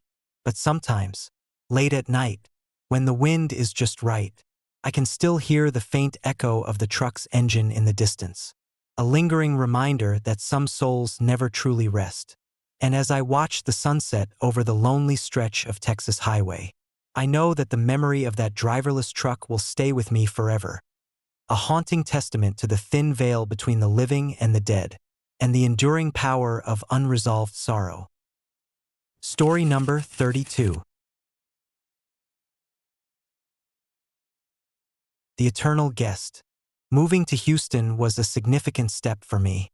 After graduating with a degree in hospitality management, I landed a job at the Magnolia Inn, a small, family-run hotel nestled in the heart of Texas. The inn had a quaint charm, with its vintage decor and friendly atmosphere. It was the perfect place to start my career and build a reputation in the industry. I began my first night shift with a mix of excitement and nervousness. The hotel was usually quiet at night, with only a handful of guests staying over. The staff was tight-knit, and everyone had their roles clearly defined. I felt welcomed and eager to prove myself. The first few weeks passed without incident. I handled check-ins, assisted guests with their needs, and maintained the cleanliness of the rooms. The nights were long but uneventful, filled with the occasional late-night guest seeking a place to rest or escape the bustling city below. One chilly December evening, around 11 p.m., an elderly man checked into the hotel. He was impeccably dressed in a tailored suit, with a distinguished air that set him apart from the usual clientele. His name was Mr. Harold Thompson, and he seemed polite and reserved. He provided all the necessary details and handed me his credit card without a second thought. "I'll be in room 204, he said with a slight nod, his eyes meeting mine briefly before he turned to leave. I filed his information into the system and wished him a pleasant stay. The room was spotless, and everything appeared in order. As the night progressed, I attended to other guests and managed the usual responsibilities. The clock struck midnight, and I found myself glancing at the time, anticipating the early morning checkouts. However, the next morning brought an unsettling discovery. As I prepared for the day's operations, I noticed that Mr. Thompson was nowhere to be found. I searched the hotel's records, double-checking his booking details, but there was no entry for room 204. Confused, I approached the front desk manager, Mrs. Ramirez, to discuss the anomaly. "Mrs. Ramirez, I just checked the system, and there's no record of Mr. Thompson staying here last night," I explained, my brow furrowing in concern. Mrs. Ramirez glanced at the screen, her expression turning from confusion to alarm. "That's odd. Let me see." She navigated through the computer, her fingers dancing over the keyboard. "You're right. There's no entry for him here. How did he check in then?" I felt a chill run down my spine. "He provided his details at the desk. There must be some mistake." We decided to investigate further. I walked back to room 204, expecting to find an empty, clean room. To my surprise, the door was slightly ajar. Pushing it open, I stepped inside, only to be greeted by a perfectly arranged room. Everything was in place, just as Mr. Thompson had described. Confusion turned to unease as I searched the room for any sign of the elderly guest. The bed was made, the bathroom immaculate, and personal items meticulously arranged. It was as if he had been there only moments ago. But there was no sign of him, no luggage, no personal belongings, nothing to indicate he had ever stayed. Determined to uncover the truth, I reviewed the security footage from the night Mr. Thompson checked in. The video showed him entering the hotel, walking calmly to room 204, and entering without any issue. However, after that, the footage went blank. There was no recording of him leaving, no interactions with other guests or staff.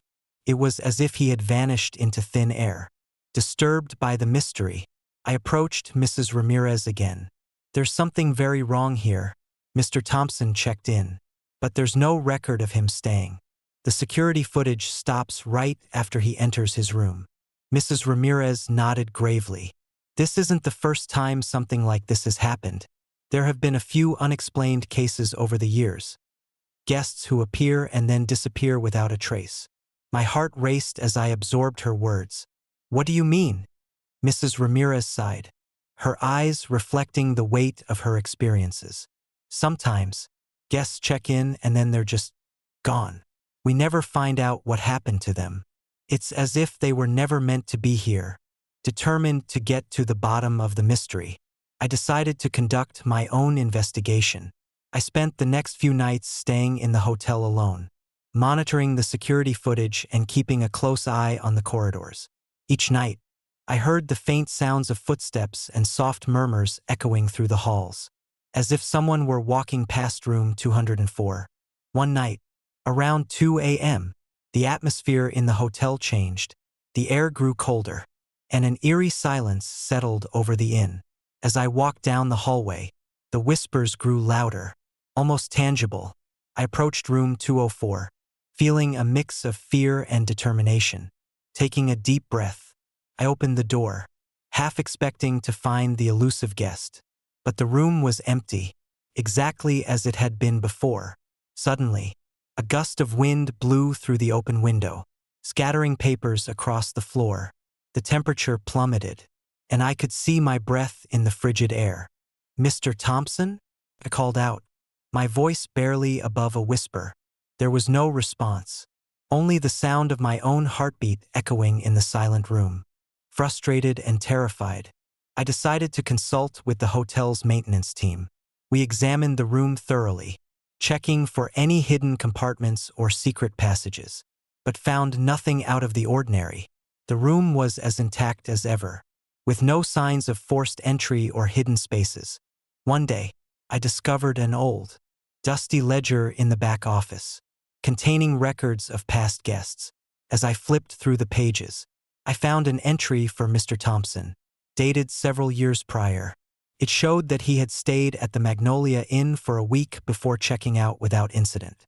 Curious, I searched for more information about him, but all I found were vague mentions of a wealthy businessman with a penchant for secrecy. Feeling a growing sense of unease, I reached out to local authorities to report the discrepancy in the records. The police reviewed the security footage and the ledger, but they were unable to provide any satisfactory explanations. The case remained unsolved, a perplexing mystery that left both the staff and myself unsettled. Weeks turned into months, and the mystery of Mr. Thompson's disappearance continued to haunt me. I became obsessed with finding answers, delving deeper into the hotel's history and the stories of past employees. It was during this time that I began experiencing vivid nightmares, visions of an elderly man wandering the halls, searching for something he couldn't find. One stormy night, as lightning illuminated the dark skies outside, I felt an inexplicable pull toward room 204. The whispers had returned, louder and more urgent than ever. I followed the sound, my heart pounding in my chest, until I stood once again before the mysterious room. As I opened the door, a blinding flash of light engulfed me, and I was transported to a different time. The hotel was bustling with activity, filled with guests checking in and out, unaware of the tragedy that would soon unfold. In the midst of the chaos, I saw Mr. Thompson, older and weary, conversing with the staff before retiring to his room. Suddenly, a fire broke out, engulfing the building in flames. Panic ensued as guests and staff tried to escape, but the old building's layout made evacuation difficult. I watched in horror as Mr. Thompson attempted to guide a family of 4 to safety, but the fire was too intense. In a desperate bid to protect them, he sealed off the rooms, trapping them inside as the flames consumed the hotel. The vision faded, and I found myself back in the present, drenched in sweat and gasping for air. The realization hit me like a ton of bricks. Mr. Thompson had been trying to save others, only to become a ghostly presence trapped in the hotel, forever reliving the tragic night. Armed with this newfound understanding, I decided to take action. I gathered the remaining staff and shared my discoveries, urging them to help me honor Mr. Thompson and the other lost souls of the Magnolia Inn. Together, we organized a memorial service, placing candles and flowers in room 204 and the other areas affected by the tragedy. On the night of the memorial, the air was heavy with emotion. We lit the candles, their flickering flames casting a warm glow over the cold, empty rooms, as we chanted prayers and offered our respect. The temperature in the hotel began to rise, the oppressive chill lifting as if responding to our efforts. Suddenly, the whispers transformed into soft, grateful murmurs, and the atmosphere shifted to one of peace. The figure of Mr. Thompson appeared, his sorrowful eyes now filled with gratitude. He nodded to us before fading away. The weight of his eternal search finally lifted. In the weeks that followed, the incidents at the Magnolia Inn ceased entirely. The whispers were gone, replaced by a serene silence that spoke of healing and closure. Guests began to return, their experiences at the hotel now tinged with a sense of calm rather than fear. I continued my work at the inn with a renewed sense of purpose, knowing that I had played a part in helping restless spirits find peace. The mystery of Mr. Thompson's disappearance was finally resolved, a testament to the enduring power of compassion and understanding.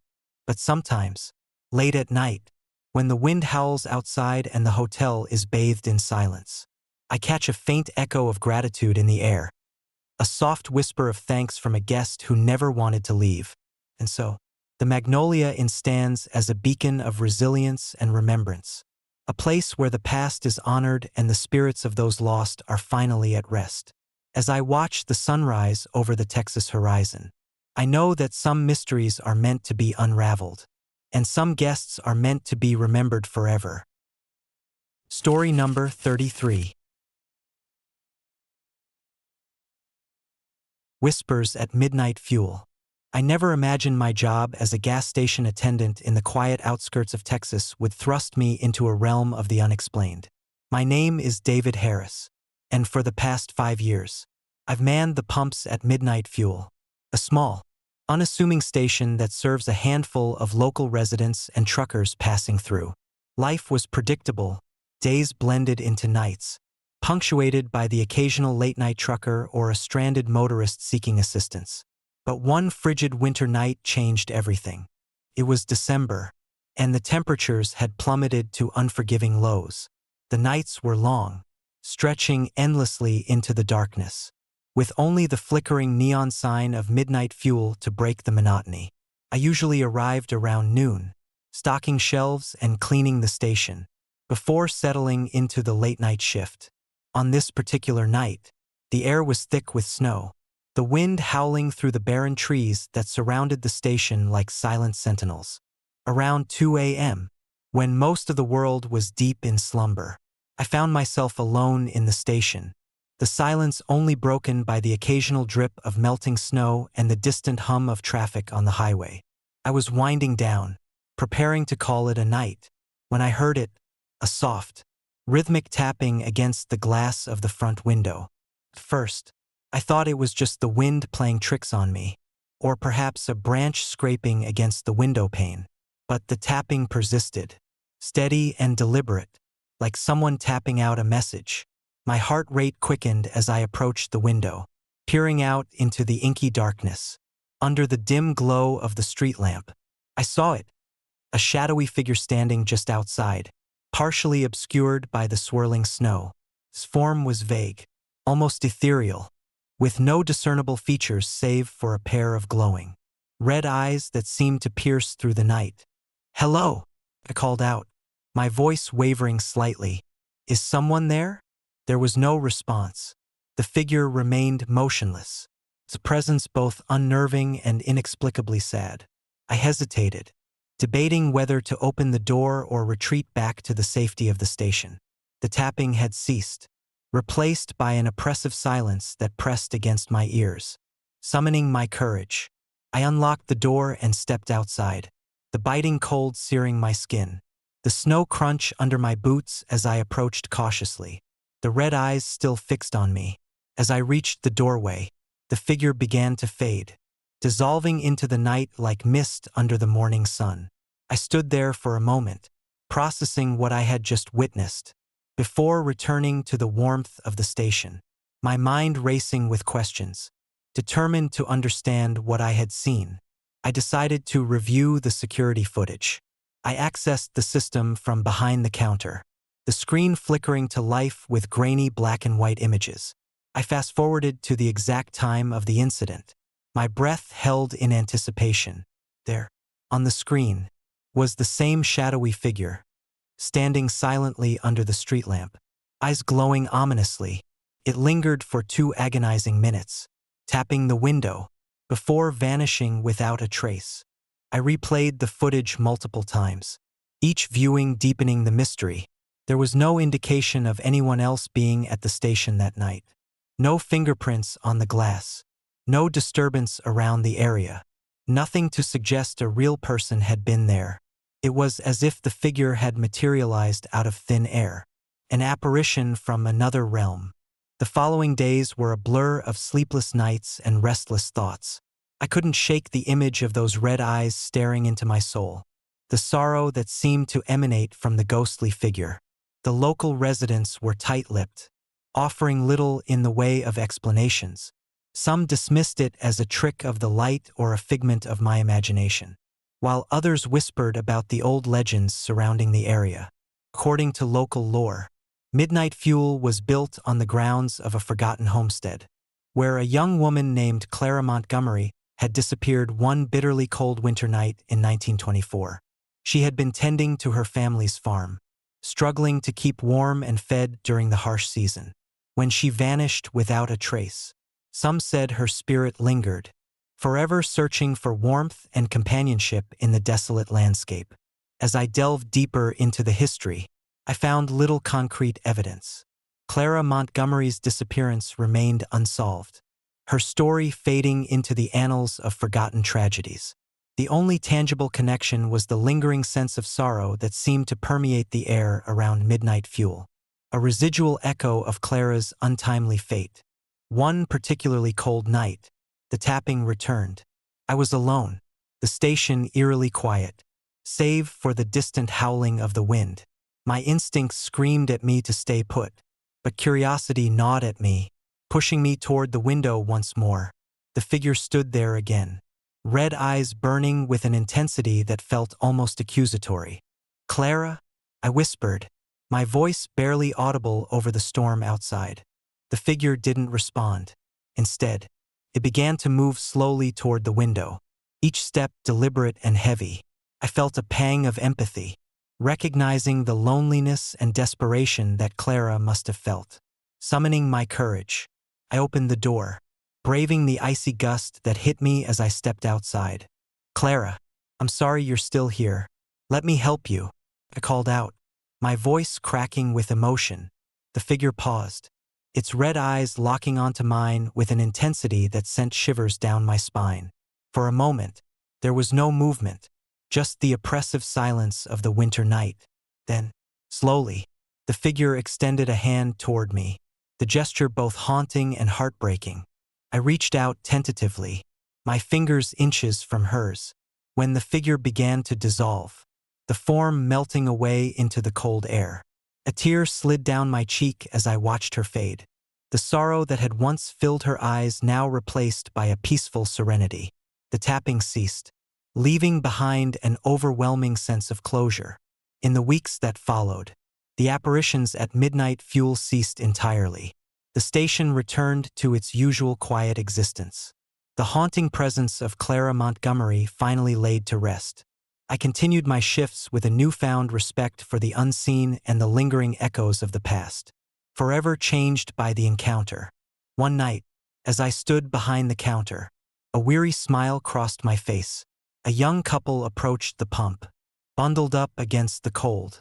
As they filled their tank, I caught sight of a photograph on the wall, a black and white image of Clara Montgomery, her eyes once again glowing red in the photograph's ghostly hue. It was a reminder that some spirits never forget, and some stories linger long after the last chapter is written. I watched them drive away, the snow falling softly around me, and felt a deep sense of peace. Midnight Fuel was no longer just a gas station. It was a sanctuary where lost souls could find the warmth and companionship they so desperately sought. And as the snow continued to blanket the world in silence, I knew that Clara Montgomery had finally found her way home. Story number 34. Whispers in the Basement. I never thought my job at Sam's Groceries in rural Texas would lead me to confront the supernatural. My name is Jake Turner, and for the past 3 years, I've been working the night shift at Sam's, a modest store that serves as a lifeline for the few families scattered across our small town. The nights are long and quiet, the kind of silence that presses against your ears until it feels like you might lose your mind. The store itself is nothing remarkable. Shelves stocked with everyday essentials, the hum of fluorescent lights, and the occasional distant howl of a lone coyote. But there's one part of Sam's that has always given me the creeps. The basement. It's an old storage area, cluttered with boxes and forgotten inventory from decades past. Management insists it's perfectly safe, though no one ever ventures down there unless absolutely necessary. They say it's just old infrastructure and neglected corners. Nothing more. But I started hearing it about a month ago. It began subtly soft, distant crying that seemed to emanate from the very walls of the basement. At first, I dismissed it as the wind playing tricks or perhaps a coworker having a late-night breakdown. But the crying persisted, growing slightly louder each night, a sorrowful wail that tugged at something deep inside me. One particularly frigid December night, as snow blanketed the town and the wind howled like a chorus of lost souls, the crying reached a new level of intensity. I was stocking shelves in the back when it happened again, a plaintive sob, clear and unmistakable, echoing through the empty aisles. My heart raced as I glanced around, half expecting to see someone in distress. But the store was empty, save for me and the flickering lights overhead. I couldn't shake the feeling that something was wrong. The basement wasn't just a storage area. It felt like a portal to another realm, a place where sorrow and despair lingered like thick fog. Determined to uncover the source of the crying, I decided to investigate further. Armed with a flashlight and a growing sense of unease, I made my way to the basement door. The air grew colder as I descended the creaky wooden stairs, each step echoing ominously in the confined space. The basement was just as I remembered, cluttered, dark, and oppressive. The crying was louder here, a heartbreaking lament that seemed to seep from the very walls. As I moved deeper into the basement, the flashlight's beam caught sight of something unusual. Nestled in a corner was an old, dusty mirror, its surface cracked and tarnished with age. I approached it cautiously, the crying intensifying with each step. My reflection stared back at me, but something was off. Behind me, in the reflection, I saw the faint outline of a woman, a ghostly apparition with hollow eyes and tear-streaked cheeks. I spun around, flashlight flickering, but there was no one there. The basement was empty, the only sound my own rapid breathing and the relentless crying. Panic began to set in as I realized I wasn't alone. The temperature plummeted further, my breath visible in the icy air. "Who's there?" I called out, my voice trembling. The crying ceased abruptly, replaced by an oppressive silence that pressed down on me like a physical force. I took a step forward, heart pounding, when suddenly, the lights went out. The basement was plunged into darkness, the only illumination coming from the faint glow of the moonlight filtering through a small, grimy window. In that moment of utter darkness, I felt a presence behind me. A chill ran down my spine as I sensed someone, or something, standing right there. I reached out, desperate for something to grab onto, but my hand found nothing but empty air. The silence was deafening, broken only by the sound of my own ragged breathing. Then, out of nowhere, the lights flickered back on, revealing an empty basement once more. I stood there, paralyzed with fear, unable to comprehend what had just happened. Had it all been a figment of my imagination? Or was the basement truly haunted by a restless spirit? Determined to get to the bottom of the mystery, I decided to delve into the history of Sam's Groceries. The local library and town archives became my sanctuary as I scoured old records and newspaper clippings. What I discovered was a chilling tale of tragedy and loss. Decades ago, the land on which Sam's Groceries stood had been the site of a devastating fire. The warehouse that preceded the store had been engulfed in flames one bitterly cold night, claiming the lives of several workers and a young woman named Clara Evans. Clara had been a beloved employee, known for her kind heart and unwavering dedication. On that fateful night, she had stayed late to help restock shelves, never making it out as the fire raged. Her body was found in the basement, her hands clutching a box of unsold goods, her face etched with the pain of a final, desperate plea for help. The fire had left the basement scarred, the walls bearing the marks of the intense heat and the tragic loss of life. As I pieced together the story, the connection between Clara's untimely death and the basement's lingering sorrow became unmistakable. Her spirit, unable to move on, had become trapped in the very place where her life had been cut short. Her cries a manifestation of her eternal grief and unfulfilled desire for closure. Armed with this knowledge, I knew I had to do something to help Clara find peace. I reached out to a local medium, a woman named Maria, who specialized in communicating with restless spirits.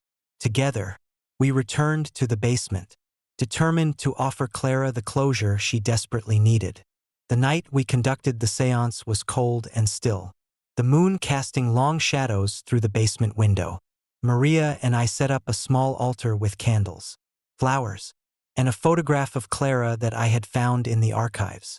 We began to chant softly, our voices intertwining as we called out to Clara, inviting her to communicate.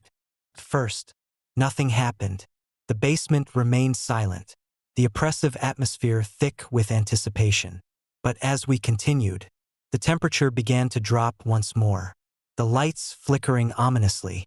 The crying started again, louder and more urgent, filling the room with a palpable sense of sorrow. "Clara," Maria called out gently, "we are here to help you. Please, let us guide you to peace." The air seemed to vibrate with her presence, and the ghostly figure of Clara appeared before us, her form shimmering like mist. Her eyes met mine, filled with a profound sadness that tugged at my very soul. "I can't leave," she whispered, her voice echoing through the basement. "I'm trapped here, unable to move on." Tears welled up in my eyes as I stepped forward, placing a hand gently on the altar. "Clara, we're here to help you. Let us guide you to peace." Maria began to chant louder, her voice steady and compassionate. I felt a warmth spreading through the room, the oppressive cold slowly dissipating. Clara's figure began to glow, her sorrowful expression softening as the pain in her eyes began to fade. "Thank you," she whispered, a hint of relief in her voice. "I've been waiting for someone to help me." With those final words, Clara's spirit began to ascend, her form becoming lighter until she was nothing more than a gentle breeze that swept through the basement, carrying with it a sense of peace and closure. The crying ceased, replaced by a serene silence that enveloped the space. As we finished the ritual, Maria and I felt a profound sense of accomplishment and relief. Clara had finally found the peace she so desperately sought, her restless spirit freed from the confines of the basement. In the weeks that followed, the basement of Sam's Groceries transformed. The lingering cold and the oppressive atmosphere were gone, replaced by a sense of calm and warmth. The crying had ceased entirely, leaving behind only the quiet hum of the store's operations. Customers began to notice the change, commenting on the newfound sense of peace that permeated the store. The stories of the haunted basement became a thing of the past. The tragedy of Clara Evans honored and remembered through our efforts to help her find closure. I continued my night shifts with a deeper understanding of the thin veil between the living and the dead, and the importance of compassion in easing the pain of those who couldn't move on. The memory of Clara's sorrow and the night we helped her find peace remained with me, a haunting reminder of the power of empathy and the enduring spirit of those who are lost. But sometimes, late at night, when the wind howls outside and the store is bathed in silence, I catch a faint echo of a soft, sorrowful whisper, a lingering reminder that some spirits never truly fade and that every cry deserves to be heard. Story number 35. Whispers in the Silent Wing. Moving to Texas was meant to be a fresh start for me. After years of bustling city life in Houston, I sought the quiet solace that only a small-town hospital could offer. My name is Emma Collins, and I became a night shift nurse at Cedar Grove Medical Center, a modest facility nestled on the outskirts of a sleepy Texas town. The hospital had seen better days, with peeling paint and outdated equipment, but it was perfect for someone like me who craved a slower pace. From the moment I started, There was something unsettling about the abandoned wing at the end of the corridor. It was a relic from decades past. A section of the hospital that had been closed off after a series of unexplained incidents in the late 80s. The stories were whispered among the staff, tales of patients vanishing without a trace and eerie noises echoing through the empty halls. Management insisted it was merely a result of budget cuts and reorganization. But those of us on the night shift couldn't shake the feeling that something was very wrong. My first few weeks were uneventful, filled with routine checks and the occasional emergency. The night shifts were quiet, the stillness of the hospital at 3 a.m. creating an almost surreal atmosphere. But as winter descended, bringing with it long, cold nights, the abandoned wing seemed to come alive with an energy that made my skin crawl. It was a particularly frigid December night when I first heard it. The soft, indistinct whispers that seemed to call my name as I passed by the locked door of the abandoned wing. At first, I thought it was a trick of the wind or perhaps the playful prank of a colleague. The whispers were faint, almost like the rustling of leaves, but unmistakably human. My heart raced as I quickened my pace, the sound fading behind me. A few nights later, the whispers returned. More persistent this time. I found myself walking past the abandoned wing with an unsettling dread, the hushed voices growing slightly louder, urging me to stop. I tried to ignore it, focusing on my duties, but the whispers clung to me like a shadow, impossible to escape. One night, unable to shake the feeling of being watched, I decided to investigate, armed with my phone's flashlight and a deep sense of trepidation. I approached the sealed door. The whispers were clearer now, almost begging me to open it. My hand trembled as I reached for the doorknob, every instinct screaming at me to turn back. But something compelled me forward, a mixture of curiosity and fear driving my actions. I pushed the door open, the hinges groaning in protest. The room was dark, the remnants of its past lingering in the stale air. Dust motes danced in the beam of my flashlight as I stepped inside, the whispers now a chorus that filled the silent space. My breath visible in the cold air. I called out, "Hello? Is anyone here?" No response. The only sound was the faint echoes of my own voice bouncing off the walls. I moved deeper into the room, my flashlight revealing old medical equipment covered in grime and cobwebs. It was then that I noticed something peculiar. A framed photograph hanging crookedly on the wall. I reached out to straighten it, my fingers brushing against the cold glass. The photograph depicted a young woman and a child, both smiling brightly despite the stark, clinical setting of the hospital room. The eyes of the child seemed to follow me, an unsettling reminder of the forgotten lives that once inhabited these halls. Suddenly, the temperature dropped sharply, my breath turning to mist. The whispers surged around me, their voices intertwining with a sorrowful melody that tugged at my very soul. I felt an invisible presence, a weight pressing down on me, making it hard to breathe. Panicked, I stumbled backward, tripping over an old gurney and falling to the ground. When I finally stood up, the room was empty once more. The whispers had ceased, leaving behind an oppressive silence that felt like a tangible entity. I took a deep breath, trying to steady my nerves, and made my way back to the door. As I reached for the handle, my phone buzzed with a notification from my security camera app. Heart pounding, I hurried back to the station office to review the footage. To my horror, the video showed me entering the abandoned wing, alone and unaware of the supernatural presence that had enveloped me. As the footage played, a shadowy figure appeared in the corner of the room. A woman with hollow eyes and a sorrowful expression. She remained still for what felt like an eternity, her gaze fixed on me before vanishing without a trace. Shaken to my core, I confided in my colleague, Maria, who had worked at the hospital longer than anyone else. She listened intently, her expression grave. "You're not the first to experience this," she said quietly.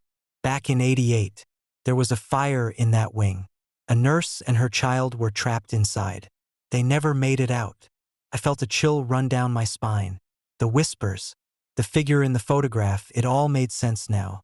The spirits of the nurse and her child were still here, unable to move on, their sorrow and pain etched into the very walls of the hospital. Determined to help them find peace, Maria and I decided to perform a small ritual, hoping to offer the lost souls the closure they needed. We gathered candles, flowers, and a few personal items donated by the families of the deceased. Standing in the center of the abandoned room, we began to speak softly, acknowledging their presence and offering our compassion. As we chanted prayers and lit the candles, the atmosphere in the room began to change. The oppressive cold lifted, replaced by a warm, comforting energy. The whispers transformed into soft sighs of relief, and the sorrowful melody gave way to a sense of calm. The shadowy figure of the nurse appeared once more, her expression no longer sad but serene, and she gently nodded before fading away, leaving behind a peaceful silence. In the weeks that followed, the atmosphere at Cedar Grove Medical Center changed. The abandoned wing no longer felt like a place of dread, but rather a space of reverent memory. The whispers ceased entirely, and the lingering sadness seemed to dissipate, replaced by a newfound sense of tranquility. I continued my night shifts with a deeper appreciation for the unseen and the stories that linger long after the lives have ended. The photograph of the nurse and her child remained a poignant reminder of the past, now honored and remembered rather than feared. But sometimes, late at night, when the wind howls outside and the hospital is bathed in silence, I catch a faint echo of a lullaby carried through the air. It's a gentle, haunting melody that fills me with both sorrow and hope, a reminder that some spirits never truly fade and that compassion can bridge the gap between the living and the dead. And so, Cedar Grove Medical Center stands as a testament to resilience and remembrance, a place where the echoes of the past are acknowledged and honored, allowing the spirits of those lost to finally find their peace. Story number 36. Eternal Flame, The Curse of Frostwood Ridge. Winter in Vermont is both a beauty and a beast. The snow-covered pines stand tall against the gray sky, their branches heavy with ice, creating a serene yet formidable landscape. In January of 1977, my friends and I decided to escape the hustle of city life and embark on a camping trip to Frostwood Ridge, a secluded spot known for its breathtaking views and, according to local legend, its mysterious happenings. I'm Mike Thompson, an aspiring writer with a fascination for the supernatural. My friends Sarah, Tom, and Lisa were seasoned outdoors enthusiasts, always up for an adventure. We had heard the stories about Frostwood Ridge, tales of unexplained lights, eerie sounds in the dead of night, and a particular legend about an unextinguishable fire that had driven previous campers away in terror. Naturally, we were intrigued rather than deterred. We arrived at the ridge on a crisp December afternoon, the air sharp with the promise of snow. Setting up our tents was routine, our movements practiced and efficient. As dusk approached, we built a campfire, the flames dancing merrily against the encroaching darkness. The warmth was comforting, and we settled into a rhythm of storytelling and laughter, the flickering firelight casting playful shadows on our faces. The first night was uneventful, save for the occasional crackle of the fire and the distant howl of a wolf. We shared ghost stories, each tale more elaborate than the last, fueling our imaginations. As the night deepened, the temperature plummeted, the wind picking up speed and sending snowflakes swirling around our campsite. Around midnight, the atmosphere shifted. The fire, once a gentle glow, began to flare up uncontrollably. Flames leaped higher, crackling with an intensity that was almost unnatural. We exchanged worried glances, trying to dampen the fire with our jackets and blankets. But nothing seemed to work. The heat became oppressive, the smoke thick and acrid, making it difficult to breathe. "Something's wrong," Tom muttered, his voice strained as he fumbled for water to pour onto the flames. But the water sizzled and evaporated instantly, leaving the fire unaffected. Panic set in as we realized the fire was beyond our control. "We need to leave," Sarah insisted, her eyes wide with fear. It's not safe here anymore. Reluctantly, we decided to abandon our campsite, grabbing whatever we could carry and heading into the storm.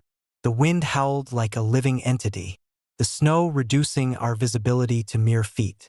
Every step was a battle against the relentless elements, our breath visible in the frigid air as we struggled to find shelter. After what felt like hours, we stumbled upon a small, abandoned cabin nestled between two pines. The structure was weathered, the windows cracked and covered in frost, but it offered a semblance of refuge from the storm. We hurried inside, our clothes soaked and our bodies shivering from the cold. As we settled into the cramped space, the eerie silence was broken by the distant sound of footsteps crunching through the snow. We froze, hearts pounding, listening intently. The footsteps circled the cabin, stopping occasionally as if someone or something was pacing just beyond our walls. "Did you hear that?" Lisa whispered, clutching her blanket tightly.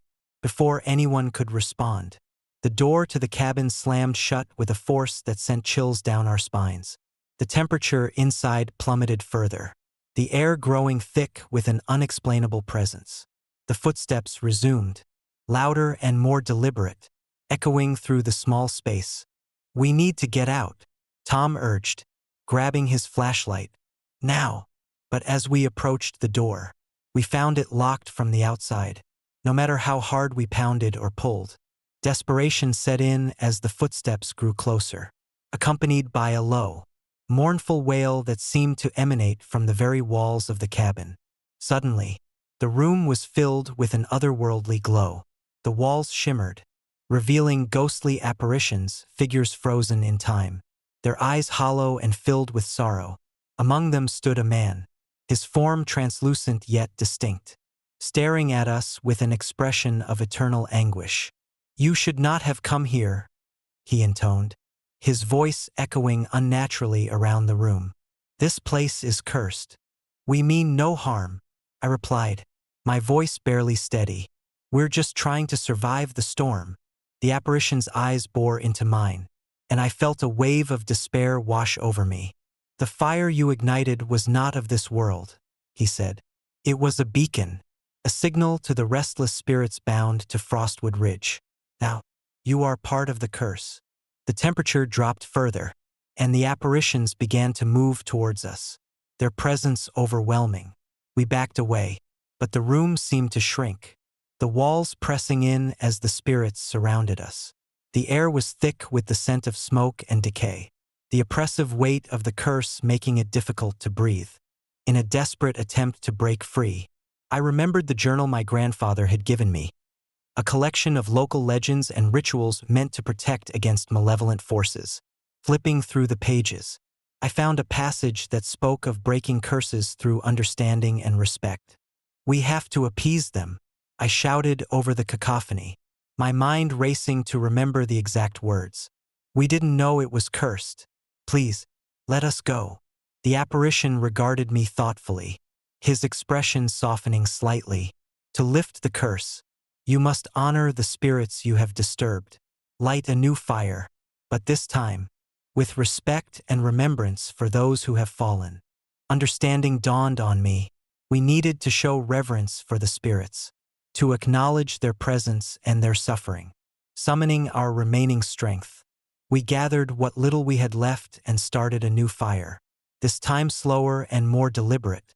As the flames danced, we spoke softly, sharing stories of the lost souls and honoring their memories. The apparitions watched silently, their forms becoming less defined as the fire burned brightly. The temperature began to rise, the oppressive presence lifting as the spirits found solace in our respect.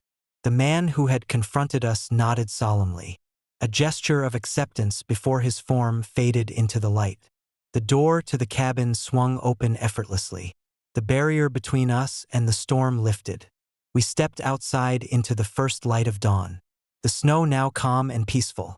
The only trace of the night's horrors was the blackened circle on the snow where our original fire had been, a silent reminder of the curse we had encountered. As we packed up our gear and prepared to leave Frostwood Ridge, A profound sense of relief washed over us. The storm had passed, and the curse had been lifted through our understanding and respect. We drove away with the memories of that night etched into our minds. A story we would never forget. Years later, the legend of Frostwood Ridge remains a cautionary tale among campers and locals alike. The story of the unextinguishable fire and the restless spirits serves as a reminder of the thin line between curiosity and reverence, and the importance of respecting the forces that lie beyond our understanding. Sometimes, when the winter winds howl through the pines and the snow blankets the ridge once more, I find myself thinking back to that night, the eerie silence, the ghostly apparitions, and the blackened circle on the snow linger in my mind, a haunting echo of the curse that was both terrifying and transformative. If you ever find yourself camping in the remote wilderness of Vermont, remember the tale of Frostwood Ridge. Respect the land, honor its legends, and approach with humility, for some fires are not meant to be ignited, and some curses can only be lifted through understanding and reverence. Story number 37. Faces in the Snow. Winter in Scandinavia is a harsh mistress. The cold is biting, the nights interminably long, and the landscape transforms into an ethereal expanse of white that stretches as far as the eye can see. In January of 1969, my friends and I sought refuge from the chaos of our lives by embarking on a camping trip to the remote highlands of Norway. Little did we know, the serene beauty of the snow-covered mountains would conceal horrors that would haunt us forever. I'm Eric Larson, a 25-year-old aspiring writer with a penchant for adventure and a curiosity that often led me into uncharted territories. My companions on this expedition were Lars, my childhood friend and a seasoned outdoorsman, Ingrid, a quiet and introspective artist, and Hans, the joker of our group who could lighten even the darkest moods with his humor. We had all agreed that this trip would be a chance to reconnect with nature, to find inspiration, and to escape the mundanity of our daily routines. We arrived at the base of the highlands on a crisp December afternoon. The sky a pale gray that promised snow. The air was sharp, each breath visible as it mingled with the cold. Our destination was a secluded valley known for its untouched beauty and the solitude it offered. Setting up camp was a familiar ritual. Our movements coordinated and efficient as we erected tents, stacked firewood, and unpacked our gear. As night fell, we gathered around a roaring campfire, the flames casting dancing shadows on our faces.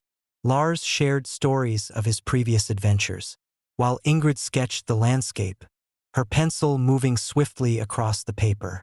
Hans entertained us with tales of local folklore, his voice rising and falling with exaggerated gestures. The first night was peaceful, the only sounds being the crackling of the fire and the distant howl of a lone wolf. The second day was spent hiking through snow-laden trails, marveling at the untouched beauty that surrounded us. The silence was profound, broken only by the crunch of our boots and the occasional call of a bird. We reached a viewpoint that offered a panoramic vista of the valley below, the snow glistening under the weak winter sun. It was here that I felt a deep sense of tranquility, a moment of perfect harmony with the natural world. That evening, as we settled into our tents, the weather began to change. The sky darkened ominously, the wind picking up speed and sending snowflakes swirling in chaotic patterns around our campsite. We worked quickly to reinforce our tents, securing the flaps and reinforcing the seams against the increasing storm. The temperature plummeted, and the fire in the center of our tent grew dangerously low. Around midnight, the storm reached its zenith. The wind howled like a living entity, rattling our tent with relentless force. It was then that we heard it, a faint, melodic humming that seemed to emanate from the very walls of our shelter. At first, we dismissed it as the wind playing tricks on our ears, but the sound persisted, growing louder and more distinct with each passing minute. "Did you hear that?" Ingrid whispered, her eyes wide with fear. Lars nodded, his face pale. "Probably just the storm. Nothing to worry about." But the humming continued, now accompanied by a soft, rhythmic tapping that echoed through the tent. It was as if someone or something was moving around us, the sound amplifying our unease. Hans tried to lighten the mood, cracking a joke about haunted tents and restless spirits. But his laughter rang hollow in the tense atmosphere. As the night wore on, the sounds intensified, the humming transforming into a mournful melody that seemed to seep into our very souls. The tapping became more deliberate, synchronized with the rhythm of the song. Fear gripped us, each of us feeling the oppressive weight of the unseen presence that surrounded us. Suddenly, the tent shuddered violently, the fabric tearing as if ripped by an invisible force. We scrambled to plug the holes, our hearts racing with terror. The storm outside raged on, the wind now a furious beast that threatened to tear our shelter apart. In the midst of the chaos, the humming ceased abruptly, replaced by an eerie silence that hung heavy in the air.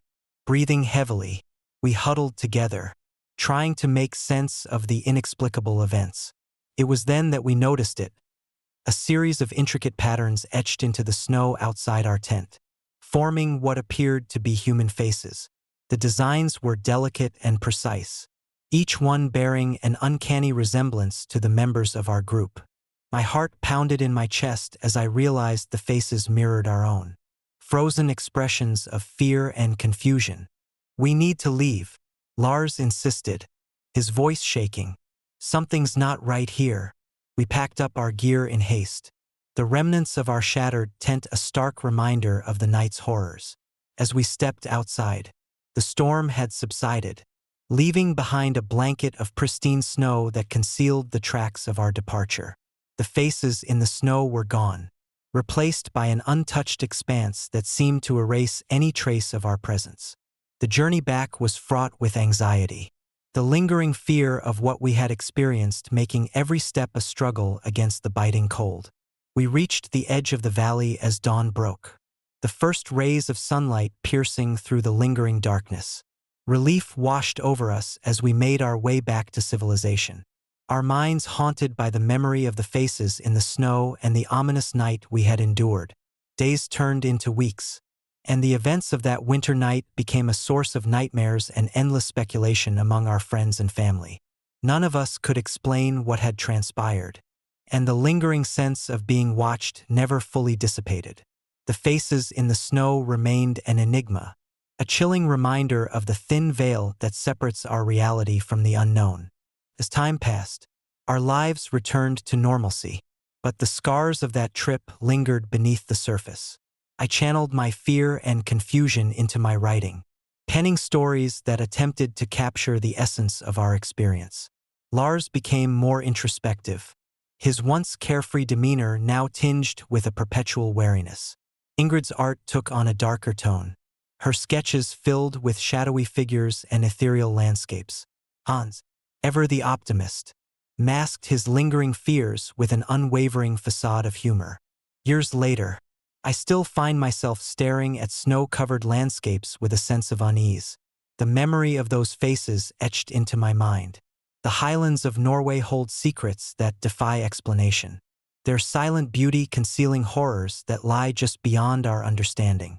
Our encounter on that fateful night serves as a haunting reminder of the mysteries that dwell within the natural world and the fragile boundary between the known and the unknown. Sometimes, when a storm rolls in and the wind carries a familiar, mournful melody, I can't help but feel the presence of those lost faces, their silent cries echoing through the snow-covered pines. It's a chilling reminder that some mysteries are meant to remain unsolved, their secrets forever buried beneath layers of ice and shadow. If you ever find yourself venturing into the remote highlands of Scandinavia during the dead of winter, heed the warnings of those who have walked these paths before you.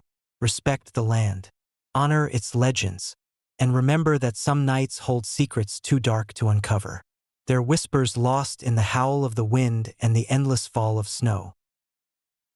Story number 38. The Man in the Shadows. Winter in the Colorado Rockies is a formidable beast. By December, the landscape is transformed into a vast expanse of white, where every tree branch is weighed down with snow and the silence is so profound it presses against your ears. In 2005, my wife, Laura, and I decided to escape the cacophony of city life and seek solace in the heart of this frozen wilderness. We had always cherished our annual camping trips, but this year felt different, charged with an unspoken tension neither of us could quite name. Our campsite was nestled between two towering pines, the ground beneath us blanketed with fresh snow that glistened under the weak winter sun. The air was crisp, each breath a visible puff that lingered before dissipating into the cold. We spent our days hiking through the snow-laden trails, marveling at the untouched beauty around us, and our nights huddled together in our tent, sharing stories and watching the stars flicker through the thin fabric.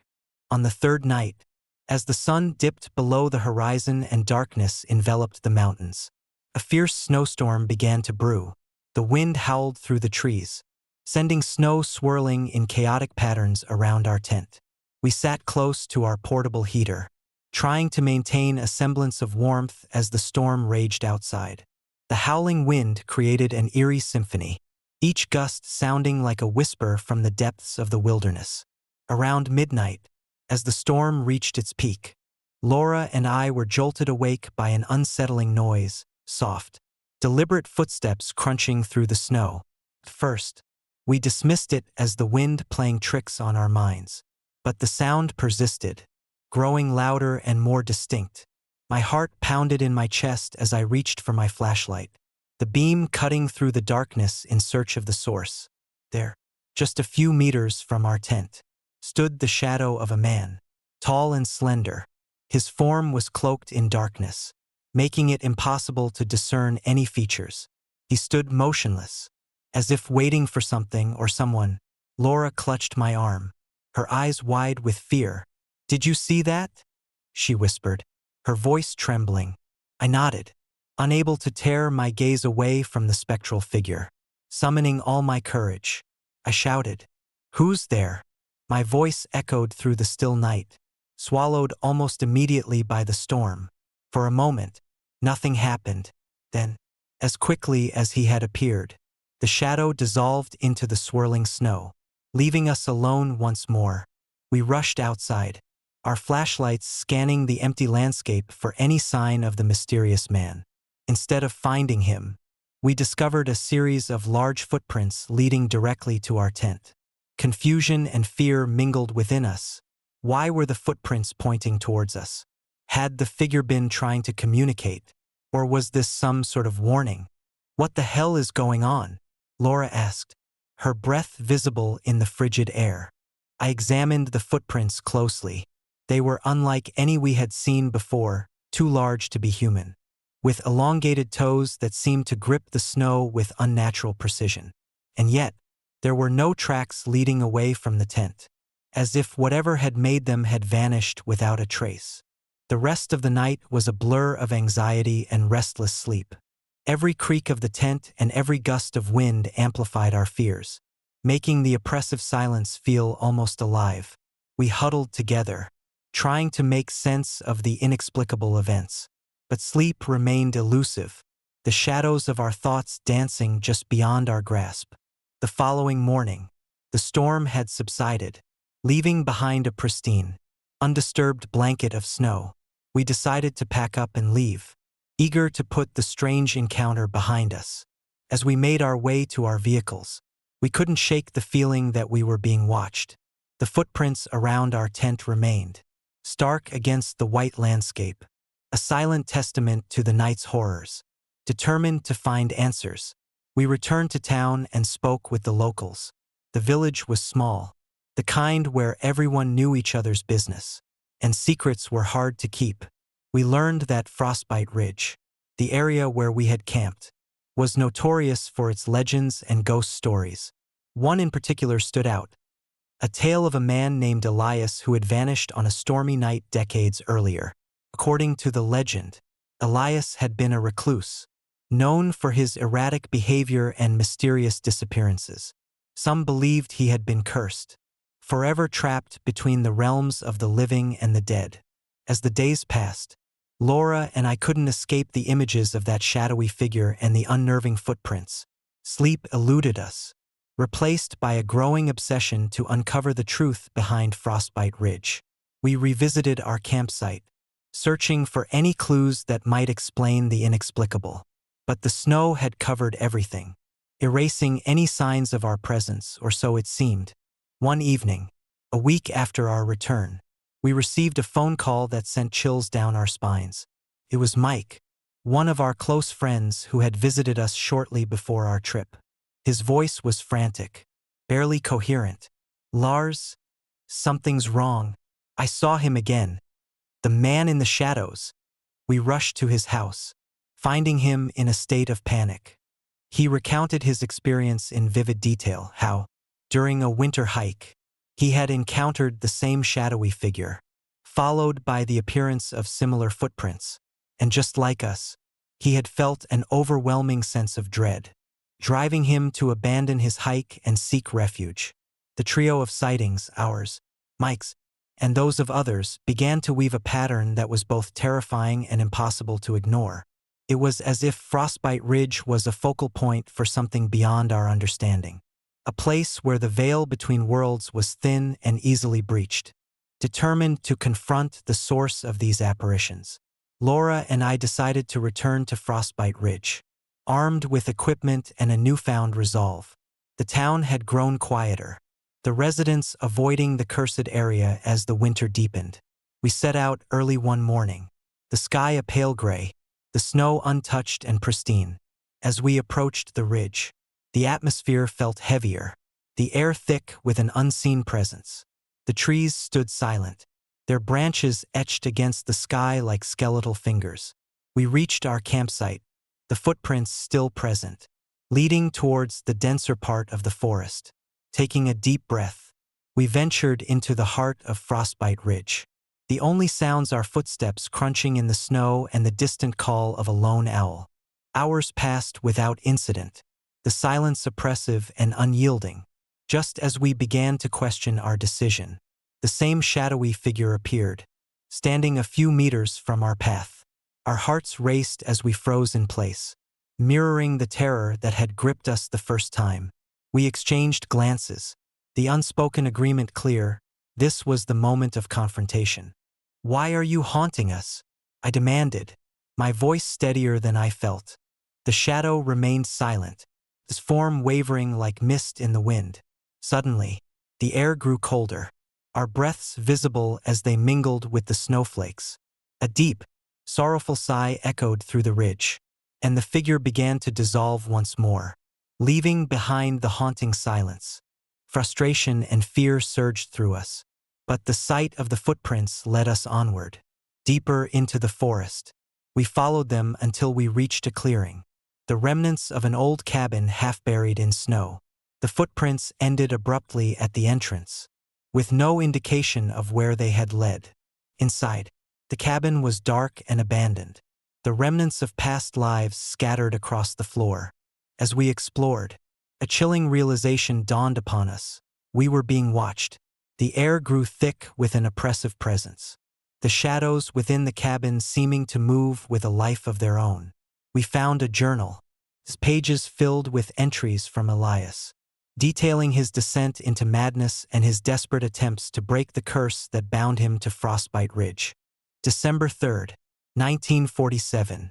I can feel them watching, whispering in the wind. The shadows have a mind of their own, guiding me deeper into the ridge. If anyone finds this, heed my warning. Leave now, before it's too late. December 10th, 1947. The curse tightens with each passing day. The shadows are relentless, pulling me further into the darkness. I fear I will never escape the eternal winter that binds me here. The journal ended abruptly, the final pages torn and smeared with what looked like old, dried blood. The realization that Elias had never escaped was a heavy burden, the weight of his curse pressing down on us. We knew then that the only way to free ourselves and Elias was to confront the source of his torment.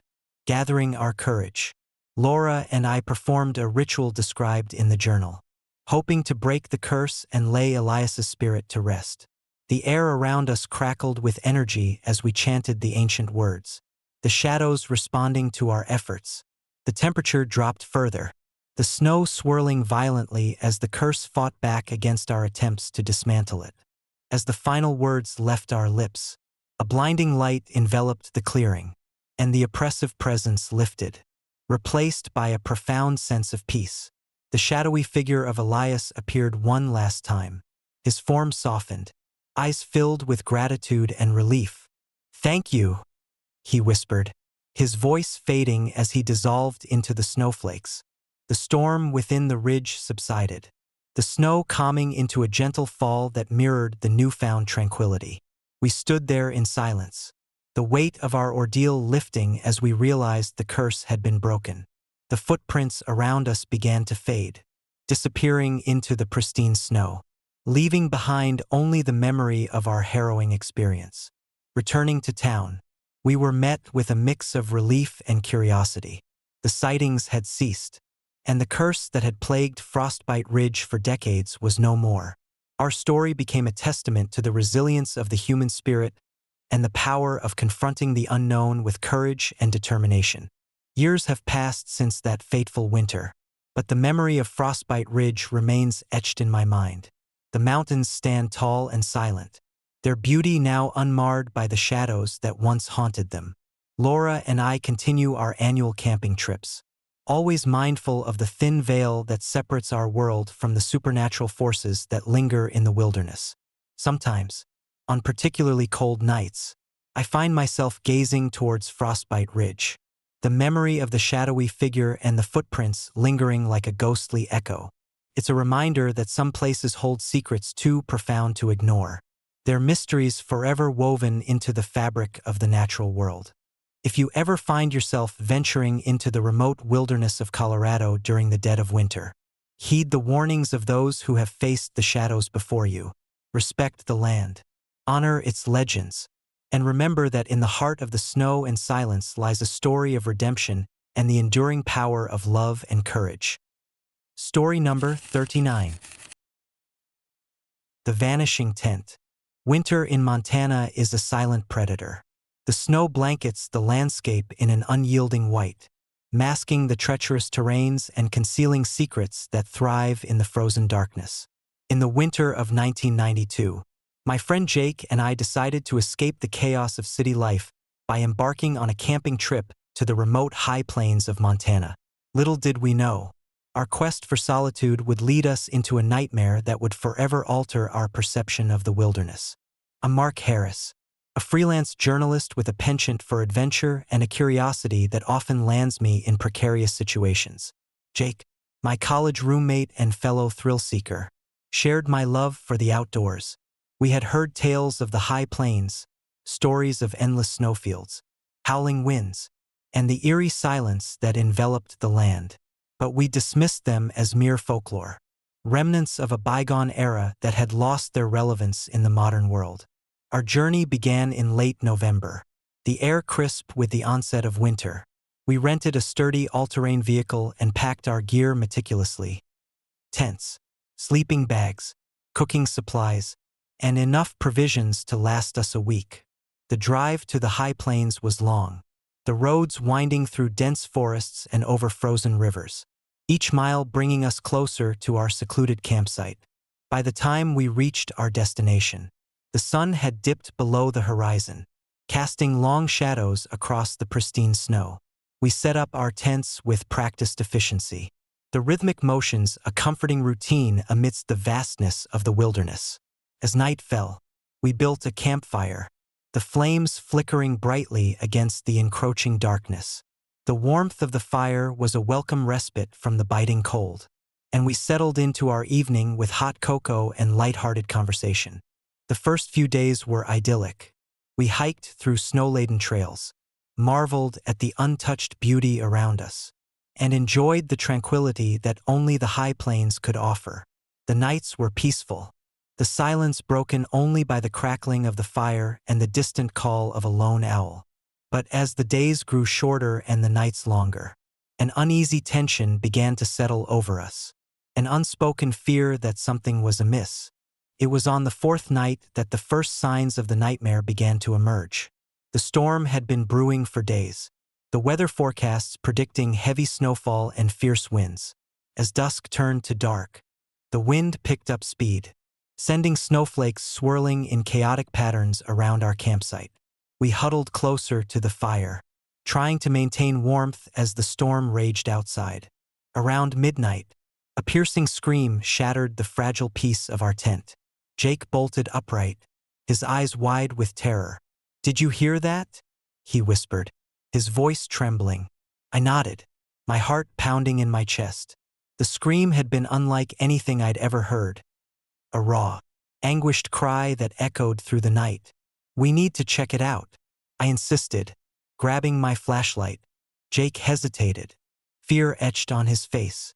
"Are you crazy? There's a blizzard out there. We could get lost." But the scream had already set our hearts racing. Reluctantly, he nodded, and we unzipped the tent, stepping out into the storm. The wind howled like a wounded beast, the snow reducing visibility to mere feet. We followed the direction of the scream, the cold biting at our skin and numbing our fingers. After what felt like hours, we reached the edge of our campsite, but there was no sign of anyone. Only the swirling snow and the oppressive silence that followed. Confusion turned to dread as we realized that our tents were exactly where we had left them. No footprints, no disturbances, nothing to indicate that anyone had been here except for the lingering echo of that horrifying scream. We returned to the tent, our minds racing with questions and fear. The next morning, the storm had subsided, leaving behind a serene yet eerie calm. As we began to pack up our gear, we noticed something that sent chills down our spines. A series of large, unusual footprints leading away from our tent and disappearing into a nearby mountain crevice. The footprints were unlike any we had seen before, massive, with elongated toes and deep impressions that suggested they were made by something or someone unnaturally strong. "We need to leave," Jake said, his voice barely above a whisper. "This place isn't safe anymore." We hurried to pack, the fear of the unknown gripping us tightly. As we loaded the last of our gear, the footprints reappeared, circling our campsite before vanishing into the depths of the crevice. Panic set in as we realized that something or someone was out there, watching us, lurking in the shadows of the high plains. That night, as we sat around the dwindling fire, the atmosphere was thick with tension. The wind had died down, but the sense of being watched persisted, an invisible presence that seemed to press down on us with unrelenting force. The sky was a blanket of stars, but the tranquility was deceptive, the silence filled with the weight of our fears.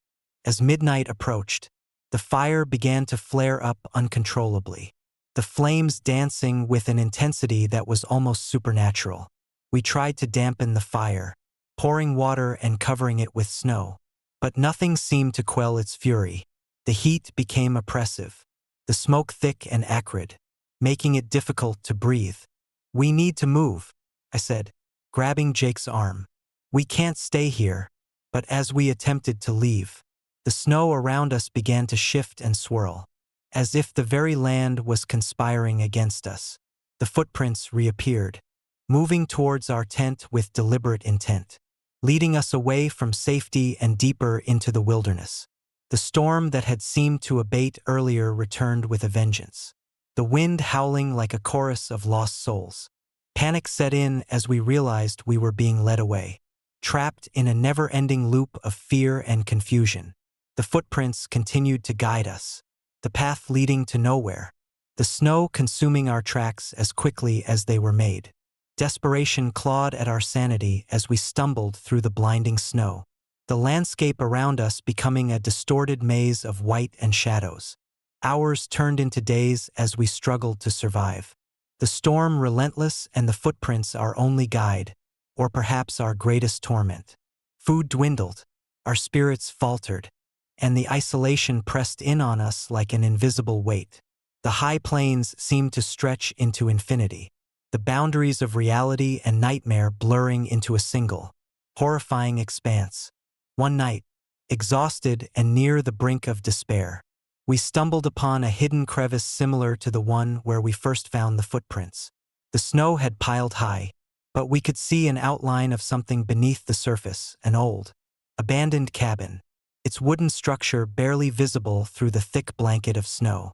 Hope surged within us as we approached, the promise of shelter and answers driving us forward despite our fear. The cabin was eerie in its silence, the windows dark and cold, the door hanging loosely on its hinges. We entered cautiously, the air inside thick with the scent of decay and abandonment. The interior was frozen in time, remnants of past lives scattered across the floor, rusted tools, broken furniture, and layers of snow that had accumulated over the years. As we explored, we found signs of a struggle, broken glass, torn fabric, and footprints leading deeper into the cabin, far too large for any human. Our flashlights flickered as we followed the trail, our hearts pounding with a mix of fear and determination. In the main room, we discovered a large, charred hearth, the remnants of a once thriving fire now reduced to ashes. But beneath the ashes, we saw a faint, pulsating glow emanating from a hidden compartment. Jake reached out hesitantly, pulling open the compartment to reveal an old, weathered journal. The pages were brittle, the ink faded, but the words were still legible. It was the diary of a man named Thomas Green, a hunter who had vanished on these very high plains years before. December 14th, 1990. The high plains are unforgiving, but I remain determined to uncover the secrets they hold. The spirits here are restless, their whispers carried by the wind. I feel their presence, watching, waiting. There's something ancient beneath the snow, something that should never be disturbed. As we read, the realization hit us hard. We were not the first to face the curse of the high plains. Thomas's words mirrored our own experiences, his fear and desperation echoing through time. We knew then that the only way to break free was to confront the curse head-on, to honor the spirits that had bound us to this endless winter. Gathering our remaining strength, we performed a ritual described in the journal, hoping to appease the restless spirits and lift the curse that had held us captive. The air around us crackled with energy as we chanted the ancient words, the snow swirling violently as the spirits responded to our efforts. The cabin began to tremble, the very earth beneath us shifting as the curse fought against our attempts to dismantle it. In a final, desperate act, we completed the ritual, the air filled with a blinding light that enveloped us in a warm embrace. The storm ceased abruptly, the snow calming into a gentle fall that mirrored the newfound peace. The footprints vanished, leaving behind only the memory of our ordeal and the promise of freedom from the high plains' eternal winter. As dawn broke, we emerged from the cabin, the first rays of sunlight piercing through the clearing. The high plains, once a desolate expanse of fear and... Story number 40. The Woman in the Snowstorm. Winter in Wyoming is unforgiving. The mountains, blanketed in thick layers of snow, stretch endlessly, and the fierce storms can turn a serene landscape into a deadly trap. In 1986, my friends and I ventured into this icy wilderness, seeking the thrill of a skiing expedition. We were young, bold, and foolishly unprepared for the darkness that awaited us. Mark, the de facto leader of our group of four, my sister, Emily, joined us, along with our two closest friends, Jake and Sarah. We'd planned this trip for months, eager to challenge ourselves and escape the monotony of our everyday lives. We had heard whispers of the mountain's eerie reputation, but like most urban adventurers, we dismissed them as local folklore. The journey began beautifully, with bright skies and crisp mountain air. We skied through powdery snowfields, laughed around campfires, and marveled at the vastness of the Wyoming wilderness. But by the third day, the weather turned. Clouds gathered like silent sentinels, and the wind howled, carrying with it the promise of a brutal storm. By nightfall, the storm was upon us. Snow fell in relentless waves, blanketing the ground faster than we could clear it, unable to see more than a few feet ahead. We decided to set up camp and wait for the storm to pass. Our tents offered little warmth against the biting cold, but they were our only refuge. Inside the tent, we huddled together, listening to the storm rage outside.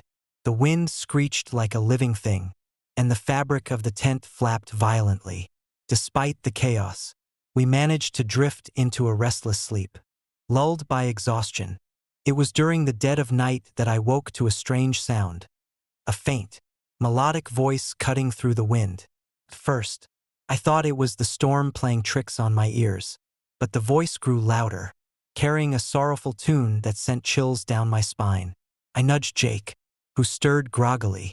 "Do you hear that?" I whispered. He nodded, his face pale. "It sounds like singing." We peeked outside, our flashlights slicing through the swirling snow. That's when we saw her, a lone figure, an elderly woman, walking slowly through the storm. She wore a thin, tattered dress, completely out of place in the brutal cold. Her gray hair billowed in the wind, and though we couldn't see her face clearly, something about her presence was deeply unsettling. "Hello," Emily called out, her voice trembling. "Do you need help?" The woman didn't respond. She continued walking, her steps deliberate, as if drawn by an unseen force. We watched, frozen in place, as she disappeared into the white abyss of the storm. "Did that just happen?" Sarah whispered, her voice barely audible over the wind. "We can't just let her wander out there," Jake said, grabbing his coat. But as we debated what to do, the storm intensified, making it impossible to follow her trail. Reluctantly, we returned to the tent. Though none of us could sleep, the image of the woman lingered in our minds, her sorrowful song echoing in the silence. The storm subsided by morning, leaving the landscape eerily calm. As we stepped outside, the snow sparkled under the pale sunlight, but something felt wrong. That's when we noticed the footprints, small, precise, leading from the edge of our campsite to a nearby hill. The tracks didn't lead back, as if the woman had simply vanished. Curiosity overpowered our fear, and we followed the trail. It led us to a small, unmarked grave, half buried in snow. The headstone was worn and faded, but we could make out a name, Eleanor Gray. The description matched the woman we had seen in the storm. "This has to be some kind of coincidence," Sarah murmured, though her voice betrayed her disbelief. Jake shook his head, his breath visible in the cold air. "We all saw her. How do you explain this?" The silence that followed was heavier than the snow. None of us had an answer. The air around the grave felt colder, as if the earth itself mourned the forgotten soul buried there. We stood there for what felt like an eternity before the growing unease urged us to leave. As we packed up our gear, the storm clouds began to gather again. The wind picked up, carrying with it faint echoes of the melody we had heard the night before.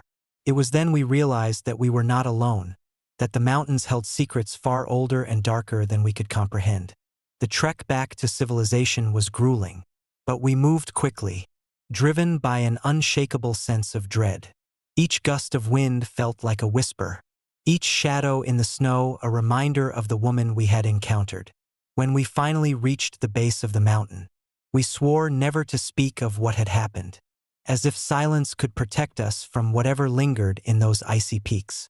Years later, I still find myself haunted by that night. Who was Eleanor Gray? Why did her spirit wander the storm? And what tragedy had bound her to those unforgiving mountains? I've searched for answers, combed through old records and local legends, but all I found are fragments of a story lost to time. Some nights, when the wind howls outside my window and the snow falls heavy, I think of her. I imagine her walking through the storm, her song carrying a sadness too deep for words. I wonder if she's still out there, waiting for someone to find her, to remember her name, to end her sorrow. If you ever find yourself in the Wyoming wilderness during a snowstorm, listen closely. You might hear her song, faint and mournful, carried on the wind. And if you see her, an elderly woman walking alone through the snow, don't follow. Some mysteries are better left undisturbed, their answers buried beneath the frost and the silence of forgotten graves. Story number 41. Whispers from the Deep Woods. Winter in North Dakota is a time when the landscape transforms into a vast, silent expanse of white. The biting cold and endless nights create an atmosphere of isolation that can weigh heavily on even the most resilient souls. In 2010, my family and I decided to escape the chaos of everyday life by embarking on a camping trip deep into the remote forests of North Dakota. Little did we know, our quest for tranquility would lead us into the heart of a nightmare that would haunt us forever. I'm David Lawson, a father of two and an avid outdoor enthusiast. My wife, Emily, shares my love for nature, and our children, Anna and Jake, were eager to experience the wilderness firsthand. We had heard stories about the pristine beauty of North Dakota's forests, but we were oblivious to the darker legends that lingered in the shadows of the trees. Our journey began in late November, the days growing shorter and the nights colder with each passing mile. We drove for hours, the snow-covered roads winding through dense forests and over frozen lakes, until we reached our destination, a secluded clearing surrounded by towering pines and thick underbrush. Setting up our campsite was a familiar routine, the rhythmic motions of pitching tents and gathering firewood, providing a sense of comfort amidst the vastness of the wilderness. As dusk settled, we built a campfire, the flames flickering against the encroaching darkness. The warmth of the fire was a welcome respite from the chill, and we settled into our evening with hot cocoa and light-hearted conversation. The first few nights were peaceful, the only sounds being the crackling of the fire and the occasional call of a distant owl. Anna and Jake played quietly outside, their laughter echoing softly through the trees. On the third night, however, the tranquility was shattered by an unexpected storm. The wind howled through the pines, and snow began to fall in heavy, relentless sheets, quickly transforming our campsite into a snow-covered refuge. We huddled together inside the tent, the storm raging outside, feeling the isolation of our chosen sanctuary pressing in on us. It was during this tumultuous night that we first heard the strange lullaby. At first, it was barely audible, a soft, melodic hum that seemed to drift through the layers of snow and ice. Anna, ever the sensitive one, was the first to notice. "Daddy, do you hear that?" she whispered, her eyes wide with concern. I strained to listen, the wind muffling the sound. But gradually, the melody became clearer. It was hauntingly beautiful, a sorrowful tune that seemed to carry an otherworldly quality. Emily tried to reassure Anna, but the unease settled over us all like a heavy blanket. As the night wore on, the singing grew louder, the footsteps of the melody seeming to move closer to our tent. The lullaby was accompanied by the faint sound of footsteps crunching in the snow, circling our campsite with deliberate intent. Fear began to grip us, the realization that we were not alone dawning on our minds. "We need to stay calm," Emily urged, her voice steady despite the fear in her eyes. "It's probably just the wind or some animal." But the melody persisted, the footsteps now unmistakable, leading towards our tent from all directions. Anna clung to my arm, her small frame shaking with fear. "Please don't come here," she whispered, her voice barely audible over the storm's fury. I nodded, trying to muster the courage to face whatever or whoever was approaching us. "We're safe inside," I said, attempting to sound reassuring. "Stay with us." Despite our efforts to remain calm, the fear was palpable, each creak and snap of the tent amplifying our anxiety. The lullaby seemed to seep into our very souls, its sorrowful notes resonating with a deep, unspoken pain. It was as if the forest itself was crying out, mourning something lost in the frozen expanse. As the first light of dawn broke through the storm, the singing ceased abruptly, leaving behind an oppressive silence that felt heavier than the night's earlier chaos. We emerged from our tent, the snow having settled into a serene blanket that erased most of the night's turmoil. Relief washed over us. tempered by the lingering fear of the unknown presence that had haunted our night. But our peace was short-lived. The next morning, we discovered a series of small footprints leading from the edge of our campsite and disappearing into the depths of the forest. The footprints were unlike any we had seen before, tiny, delicate, almost ethereal in their appearance. They led straight to our tent, circling it before vanishing without a trace. Confusion and unease settled in as we tried to make sense of the footprints. Who or what would leave these? Tom, a friend who had joined us for the trip, questioned, his brow furrowed in concern. Emily inspected the footprints closely, her fingers tracing the intricate patterns. They look almost otherworldly, she mused, her voice tinged with both curiosity and fear.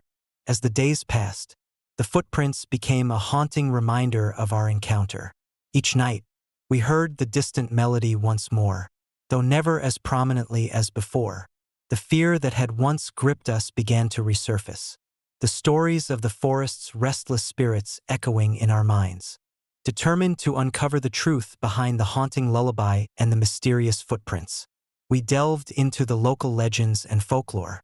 We discovered tales of lost souls who had perished in the unforgiving winter, their spirits bound to the forest, eternally searching for peace. According to the legends, the lullaby was a cry for help, a sorrowful melody that sought to guide the lost spirits to their final rest. One evening, as the first snows of the new winter began to fall, we decided to confront the mystery head-on. Armed with lanterns and a sense of purpose, we ventured deeper into the forest, following the trail of footprints that had haunted us.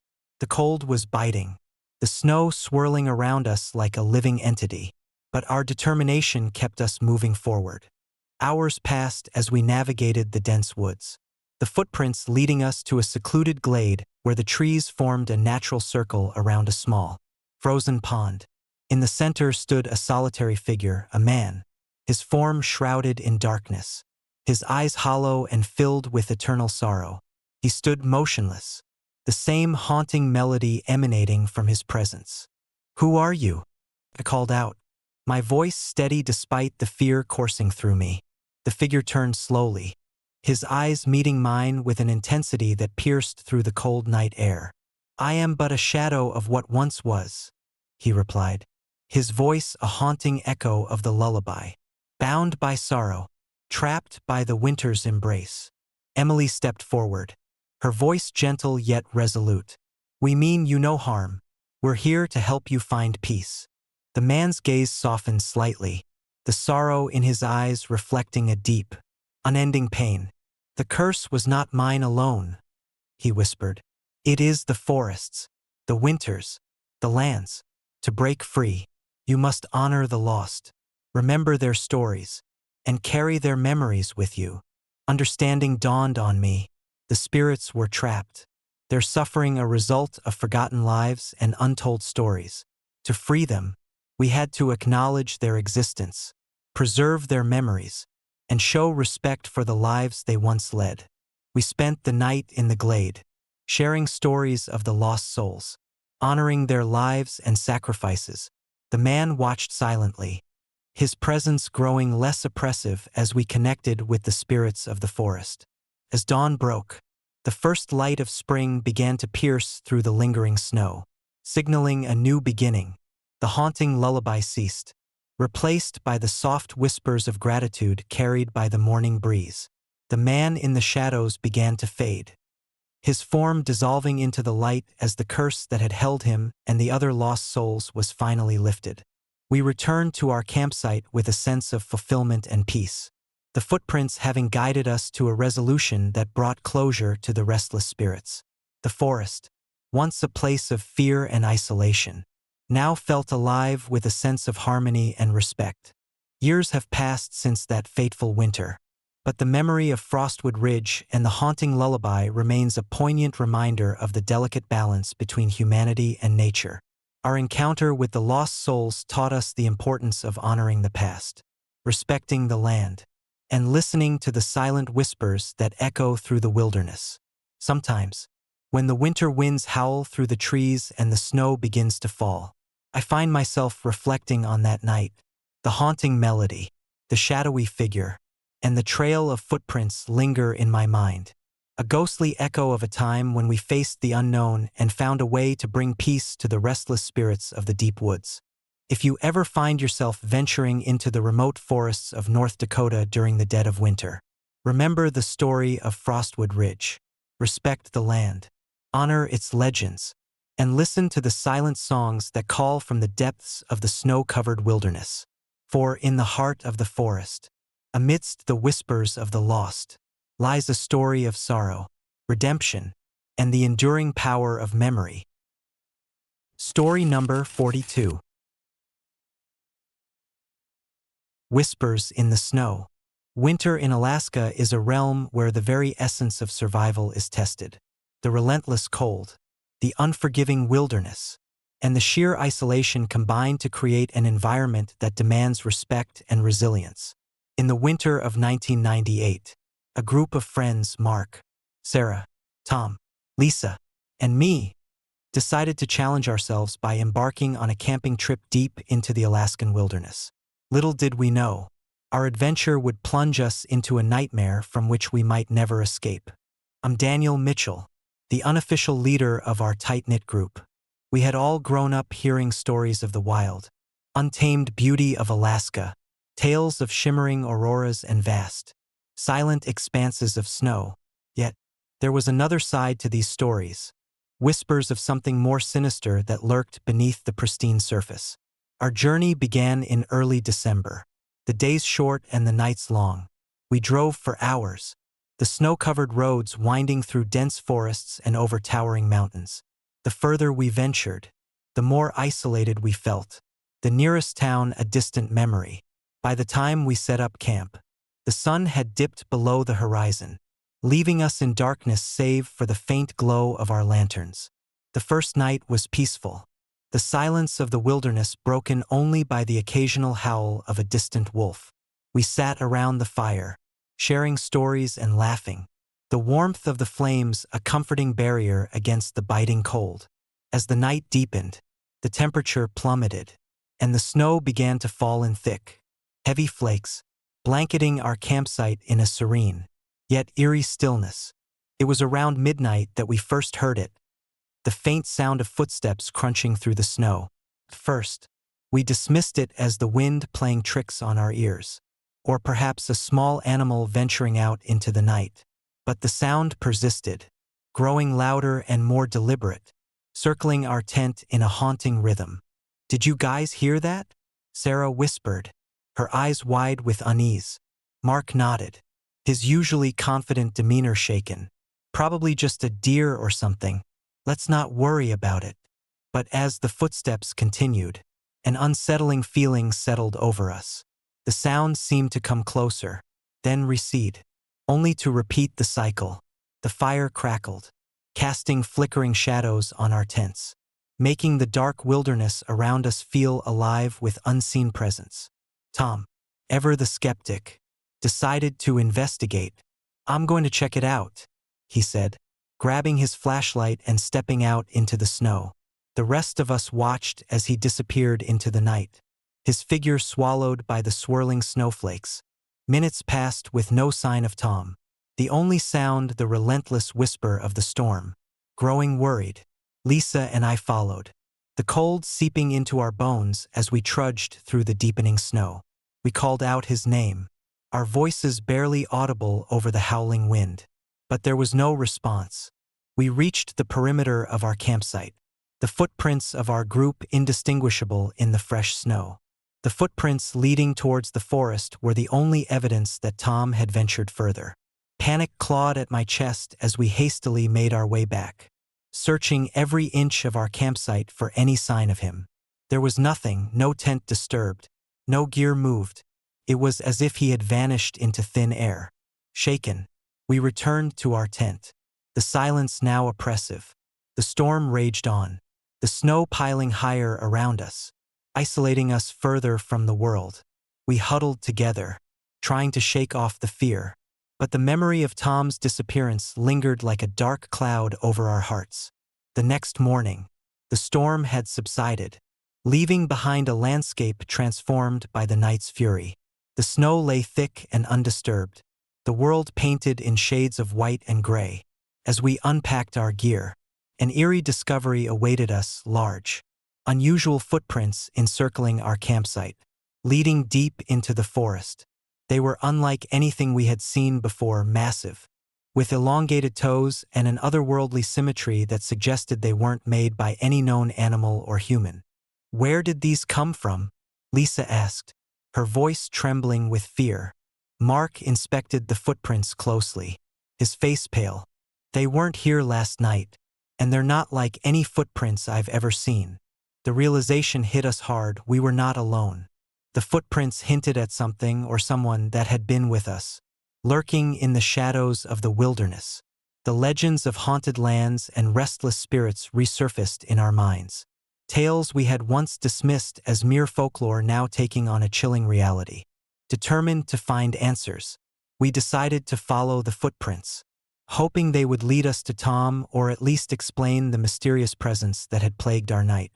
Equipped with our gear and a sense of dread, we ventured into the heart of the forest, the footprints guiding us deeper into the unknown.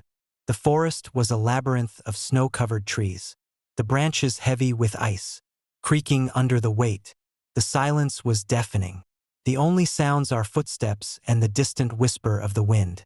As we followed the trail, the footprints began to disappear into the dense thicket, swallowed by the relentless snowfall. Frustration mounted as we struggled to maintain our path, the cold numbing our fingers and clouding our thoughts.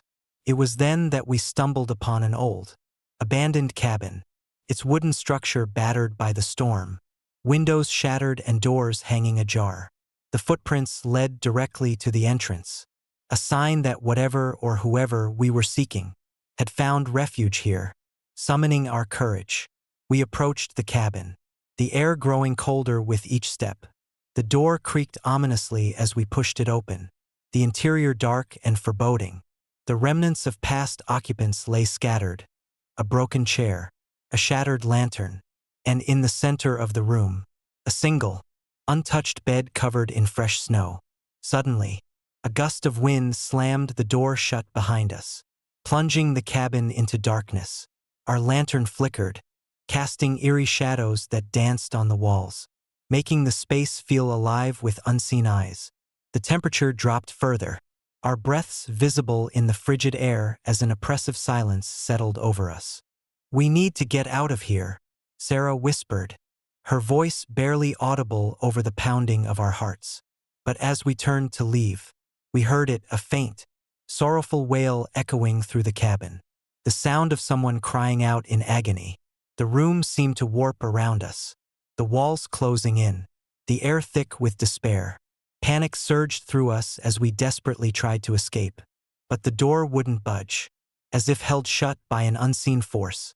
In the corner of the room, a shadowy figure began to materialize, a man, his form barely distinguishable in the dim light, eyes hollow and filled with eternal sorrow. He reached out towards us, his presence cold and menacing. "Why are you here?" he demanded, his voice a chilling whisper that sent shivers down our spines. "You should never have come." Before we could react, the figure dissolved into the air, the room returning to its silent, oppressive state. The door swung open on its own, and we fled the cabin, the weight of our fear propelling us forward. The footprints were gone, leaving us alone in the vast expanse of snow and silence. Breathless and shaken, we made our way back to our campsite, the memories of that night etched into our minds. The footprints around us were now gone, erased by the relentless snow, as if our ordeal had been wiped away by the wilderness itself. We packed up our gear in silence, the fear of the unknown making our movements mechanical and detached. As we prepared to leave, a lingering sense of dread settled over us, the unspoken fear that we had barely escaped something far more sinister than we could comprehend. Driving away from Frostwood, the snow-covered landscape fading in our rearview mirrors, we vowed never to return. the footprints, the vanished Tom, and the haunted cabin became a cautionary tale among our friends. A story of the thin veil that separates our world from the shadows that lurk within the wild. Years have passed since that harrowing winter, but the memory of those silent shadows and the whispers in the snow remain vivid in my mind. Frostwood stands as a testament to the untamed forces of nature and the dark legends that guard its secrets.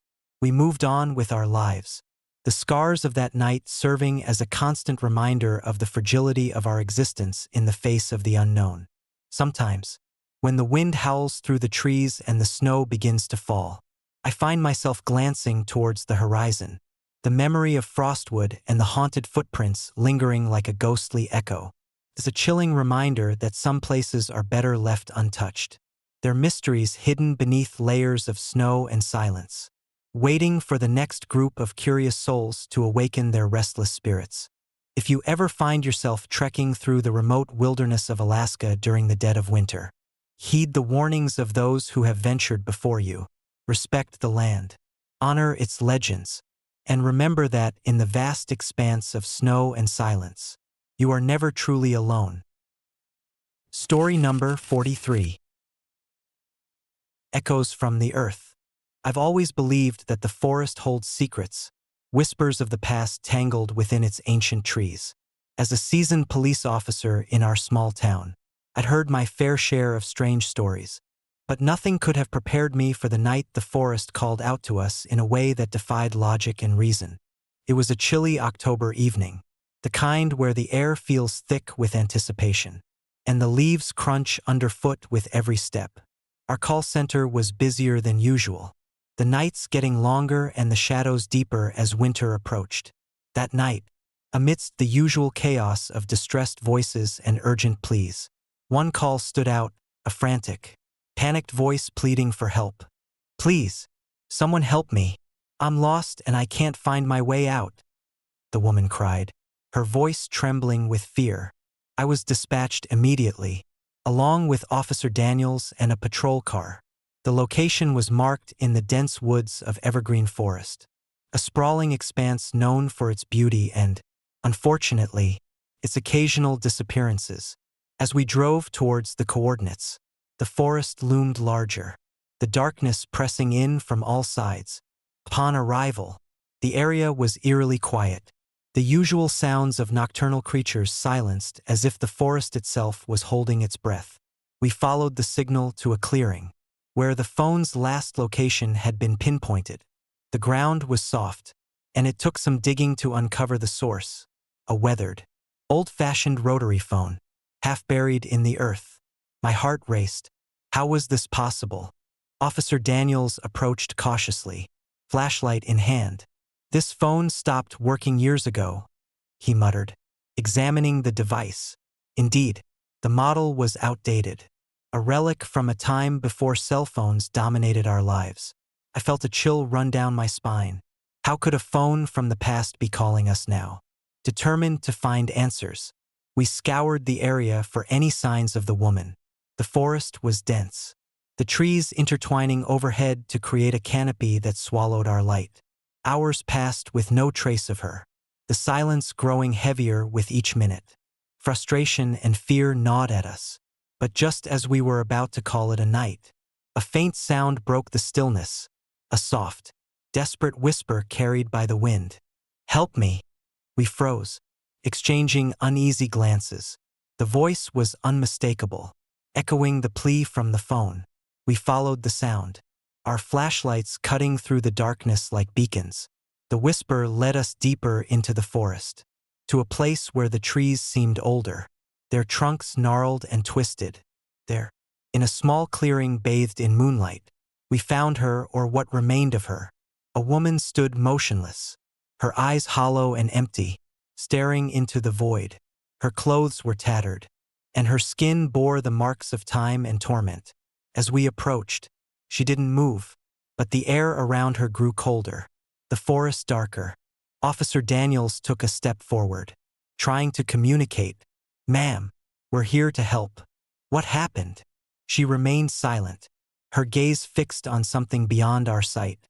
Suddenly, her head snapped towards us, eyes blazing with a supernatural intensity. A guttural growl emanated from her throat, sending shivers down our spines. The ground beneath us trembled as if reacting to her presence. "We need to go," I whispered urgently, signaling for us to retreat. But the forest seemed to close in, the trees shifting and rearranging themselves, blocking our path. Panic surged as we realized we were trapped, the very woods conspiring against us. Desperately, we tried to backtrack, but every direction led us deeper into the labyrinth of trees. The woman's presence was suffocating, her silent scream echoing in our minds. The rotary phone we had found began to ring again, the sound piercing the night with its eerie clarity. "Please, help me." The voice echoed once more urgent and filled with anguish. I glanced back to see the woman slowly fading into the darkness, her form dissolving like mist. The forest's grip loosened, allowing us a narrow path to escape. Without a second thought, we sprinted, branches whipping against our faces, the moonlight our only guide. The sounds of the forest returned, but now they were tinged with a haunting melody that seemed to follow us. We didn't stop until the first light of dawn broke through the trees, casting long shadows and revealing the path back to our patrol car. Exhausted and shaken, we loaded into the vehicle in silence, the weight of the night's events pressing heavily upon us.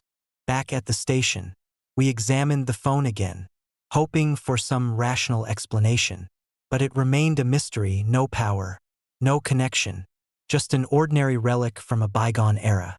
I couldn't shake the feeling that we had encountered something beyond our understanding, a spectral echo trapped between the past and present.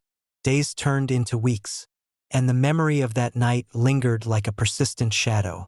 I delved into old records, uncovering stories of a woman named Eleanor who had vanished in Evergreen Forest decades ago.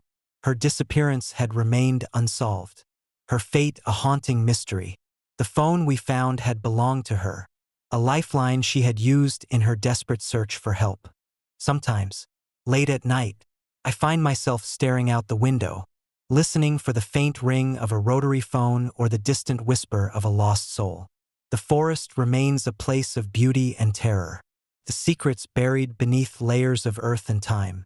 If you ever find yourself wandering those woods, heed this warning. Some echoes from the past refuse to be silenced, and some spirits linger, yearning for resolution. I still carry the memory of that night, a testament to the thin veil between our world and the unknown. The forest whispers its secrets to those who listen. But beware, the echoes may lead you into darkness from which there is no return. And sometimes, the call for help is not just a plea, but a warning of the shadows that watch and wait, hidden beneath the canopy of trees. Story number 44. Echoes from the execution chamber. I've always been drawn to abandoned places, the silent witnesses of forgotten histories. As a night shift patrol officer at the old Ashford Penitentiary in Pennsylvania, I found a strange comfort in the desolate halls and crumbling cells. Most nights were uneventful, just the echo of my footsteps and the distant hum of the city beyond the forest that surrounded the prison. But one night changed everything, leaving me with questions that still haunt my dreams. It was a chilly October evening, the kind where the air feels thick with anticipation and the scent of fallen leaves permeates every breath. The Ashford Penitentiary had been shut down for over a decade, its dark reputation a lingering shadow over the town. Legends of mistreatment, mysterious disappearances, and restless spirits clung to the decrepit walls. But I never gave them much thought. Rationality outweighed superstition in my mind. Until that night, my routine was simple: patrol the perimeter, check on the main building, and ensure everything was secure. The prison's architecture was imposing, with high stone walls and iron-barred windows that seemed to watch my every move. As I walked the grounds, the moon cast long, eerie shadows that danced among the overgrown vegetation. The silence was almost oppressive, broken only by the occasional hoot of an owl or the rustle of a nocturnal creature. Around midnight, I decided to take a shortcut through the old execution chamber, a section of the prison rarely visited and now left to decay. The chamber was a stark reminder of the prison's grim past. With its heavy steel door and cold, concrete floor, I had always felt a chill walking through it, an inexplicable sense of sorrow and anger lingering in the air. As I approached the chamber, the temperature seemed to drop noticeably. My breath became visible, misting in the frigid air. I shook off the discomfort, attributing it to the night's chill, and proceeded to inspect the area. The room was empty, the remnants of old equipment scattered haphazardly. The silence was thick, almost tangible, pressing in from all sides. Suddenly, a faint sound pierced the stillness, a distant, heart-wrenching scream that echoed through the chamber. It was unlike anything I had ever heard, a mix of anguish and terror that sent shivers down my spine. I froze, my heart pounding in my chest, as the sound seemed to come from deep within the walls themselves. "Hello!" I called out, my voice wavering slightly. The scream stopped abruptly, leaving an eerie silence in its wake. I scanned the room, searching for any sign of movement or disturbance, but found nothing. The cold was now unbearable, my skin prickling with goosebumps as the temperature continued to plummet.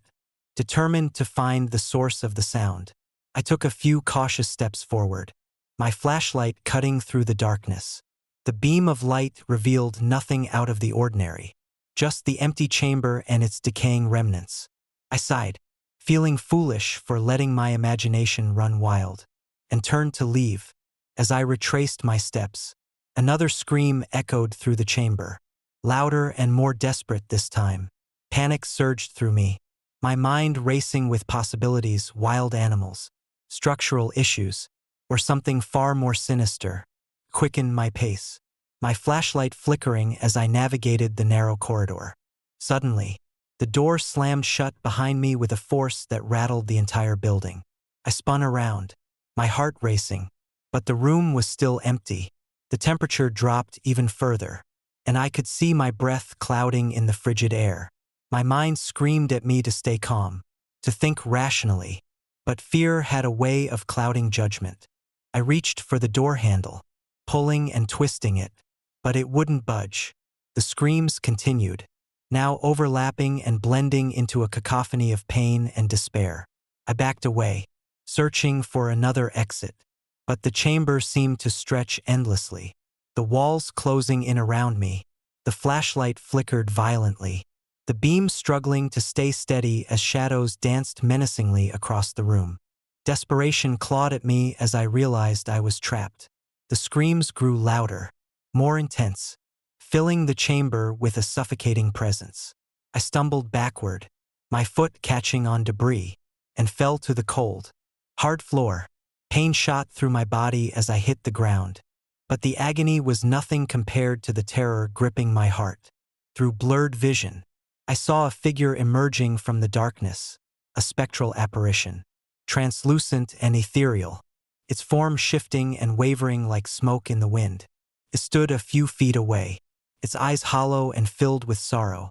The scream had transformed into a mournful wail, a plea for release that resonated deep within me. "I'm sorry," I whispered, my voice barely audible over the haunting soundscape. "I didn't mean to disturb you." The apparition tilted its head, as if trying to understand my words, before reaching out a ghostly hand towards me. The temperature continued to drop, frost forming on my skin, making it difficult to move. I felt an invisible force pulling me towards the spirit, my body moving against my will. Memories flooded my mind, visions of the prison's dark past, of lives lost and justice denied. The screams were echoes of those who had suffered within these walls, their anguish immortalized in the very fabric of the building. I realized then that the spirits were trapped, bound to the place by their unresolved pain and sorrow. Summoning every ounce of strength, I willed myself to resist the pull, to break free from the spectral grip.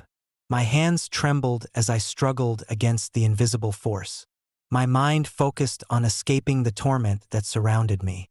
The apparition watched, its eyes reflecting the torment of countless souls, before slowly fading back into the darkness. With a final, desperate effort, I managed to push myself up, my body aching from the exertion. The door creaked open, and I stumbled out into the corridor, gasping for breath. The temperature began to rise, the oppressive cold lifting as I made my way back to the patrol car. The screams had ceased, replaced by an eerie silence that now felt even more unsettling. I didn't stop until I reached the safety of the vehicle, my body trembling from the ordeal.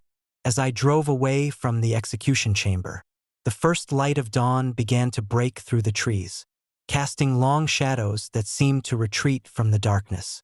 The forest stood silent, the secrets of the night hidden once more beneath the veil of daylight. Back at the station, I tried to rationalize what had happened, but the evidence was undeniable. The temperature readings had plummeted inexplicably, and the residual energy from the spirits lingered in the air. I knew I couldn't shake the experience, the haunting cries that still echoed in my mind. In the weeks that followed, I researched the history of Ashford Penitentiary, uncovering stories of wrongful executions and unexplained disappearances. The execution chamber had been the site of numerous controversial deaths, each one leaving a scar on the collective memory of the town. It was clear that the spirits of those wronged souls were still seeking closure, their anguish a persistent presence within the walls. I began to feel a sense of responsibility, a desire to help these restless spirits find peace. Night after night, I returned to the prison, armed with nothing but compassion and a willingness to listen. Slowly, the screams diminished, replaced by a tranquil silence that hinted at the possibility of resolution. One night, as I stood once more in the execution chamber, the temperature remained steady, and the air felt lighter. The chamber was still empty, but a sense of calm permeated the space. I felt a gentle breeze, as if a spirit had passed on, leaving behind a whisper of gratitude. As I left the prison for the final time, I glanced back at the imposing structure, now bathed in the soft glow of moonlight. The shadows that once held terror now seemed to embrace the dawn, the forest reclaiming its silence.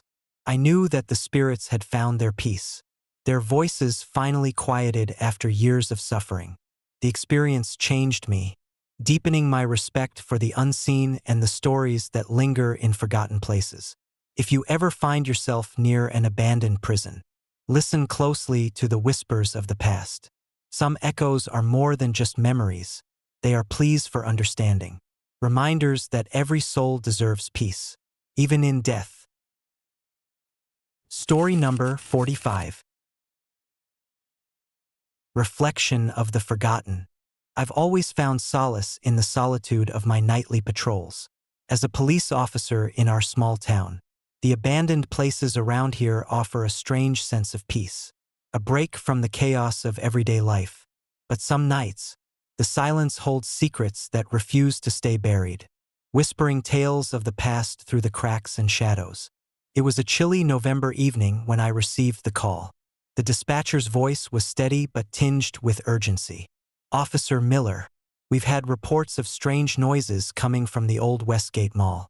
It's been abandoned for years, but someone heard crying and footsteps inside. Can you check it out?"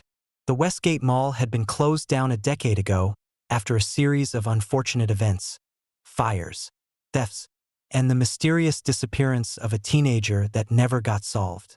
Since then, it stood as a hulking relic of a bygone era, its glass windows shattered, storefronts boarded up, and nature reclaiming its territory. Locals avoided it after dark, sharing stories of ghostly apparitions and unexplained phenomena. I grabbed my flashlight and radio, the chill in the air biting at my skin as I drove through the empty parking lot. The mall loomed before me, its once vibrant facade now dulled by time and neglect. The overgrown weeds snaked through the cracks in the pavement, and the silence was almost oppressive, broken only by the distant hoot of an owl and the rustling of leaves in the wind. Parking near the entrance, I took a deep breath and stepped out into the darkness.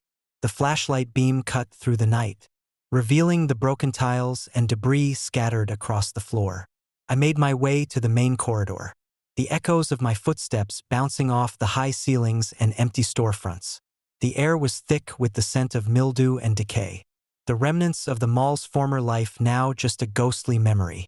As I walked down the long, dimly lit hallway, the flashlight flickered for a moment before stabilizing.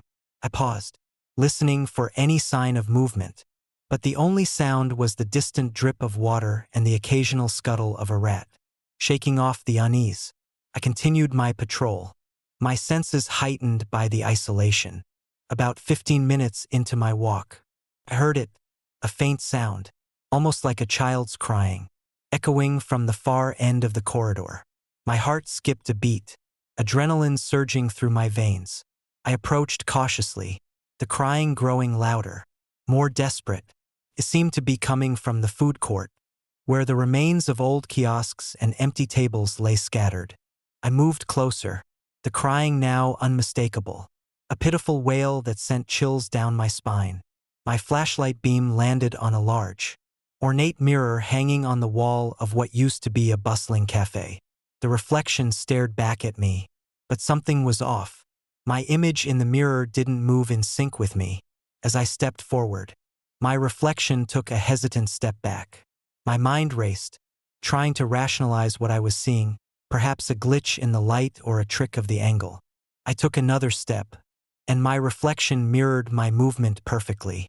Confused, I stopped and watched as my image remained still, frozen in place while I continued to move.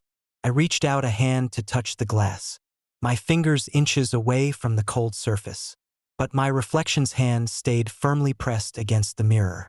A surge of fear gripped me as I realized the reflection wasn't just mimicking me. It was acting independently. "Who's there?" I called out, my voice echoing through the empty space. The crying stopped abruptly, replaced by an eerie silence that pressed in on me from all sides. I stepped back, my flashlight trembling in my grip, and tried to steady my breathing. The reflection remained motionless, its eyes seemingly following me as I moved around the room. I turned to leave, but something compelled me to stay. A voice, barely audible, whispered from the mirror, "Help me." I froze, my mind struggling to process the sound. It was a woman's voice, filled with sorrow and desperation. "Help me?" she repeated, her voice echoing in my ears. I swallowed hard, taking another step towards the mirror. "Who are you? What do you want?" The reflection's eyes bore into mine, a silent plea that sent shivers down my spine.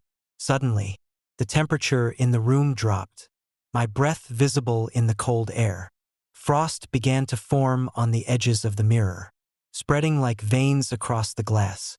The reflection reached out a hand, its fingers elongating unnaturally as they pressed against the mirror's surface. I felt an invisible force pulling me towards the glass, my body resisting the compulsion. "No," I whispered, fighting against the sensation that threatened to drag me into the mirror. The crying started again, louder this time, a haunting melody that resonated with my deepest fears.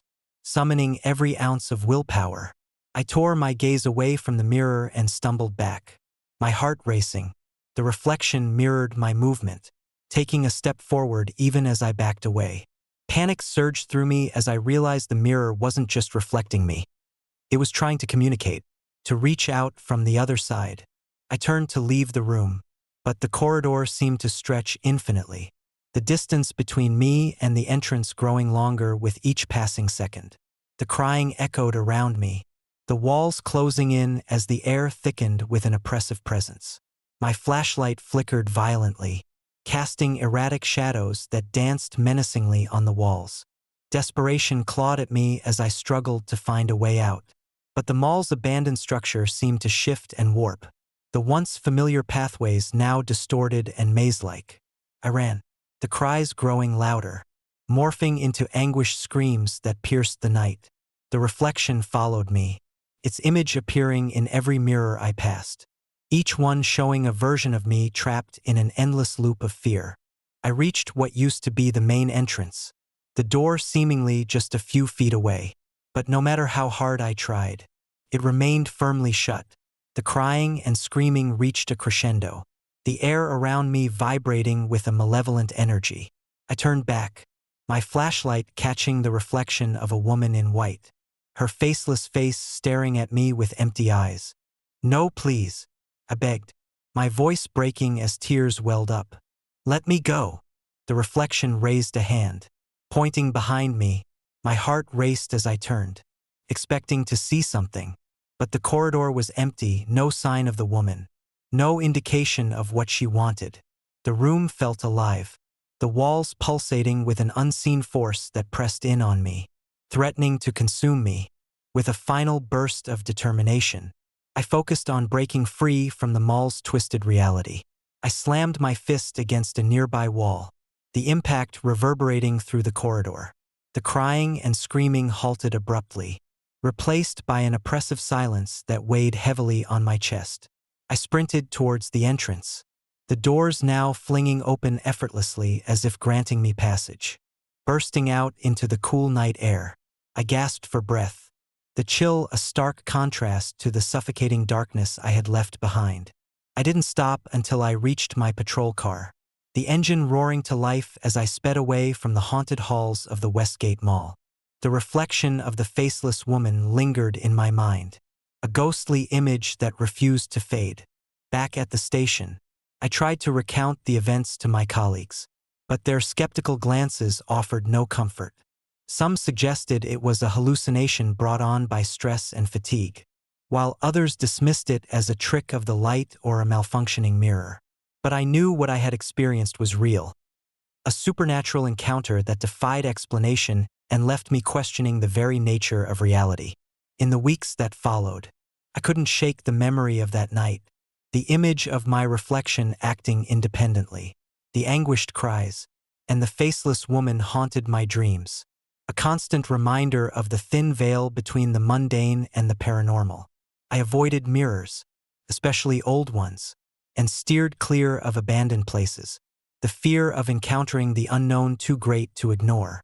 One evening, nearly a month later, I received another call about strange noises in the Westgate Mall. My pulse quickened as I contemplated ignoring it, but something deep within me pushed me to investigate. Perhaps it was a sense of responsibility, or maybe a lingering curiosity that refused to be quelled. Driving back to the mall, the darkness seemed even more foreboding than before. The entrance loomed before me, the broken windows reflecting the cold light of my flashlight. Taking a deep breath, I stepped inside, the familiar yet eerie silence enveloping me once more.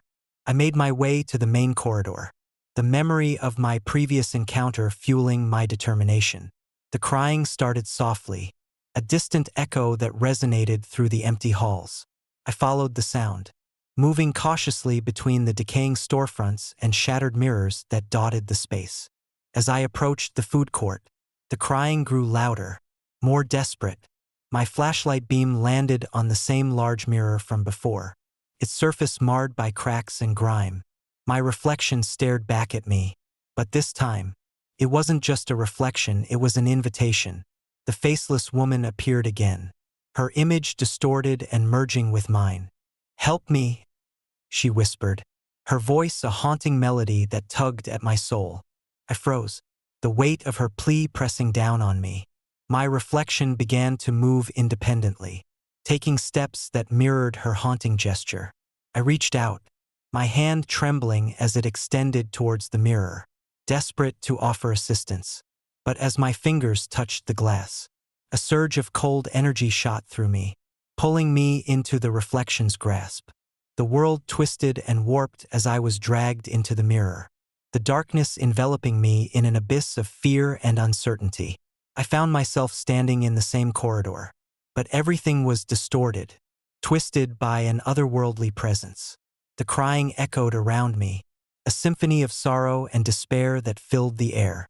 The faceless woman stood before me, her eyes empty yet filled with an indescribable emotion. "Why won't you help me?" she cried, her voice breaking the silence. I struggled to speak, my voice lost in the overwhelming presence that surrounded me. "I'm here to help," I managed to say, my words muffled by the darkness.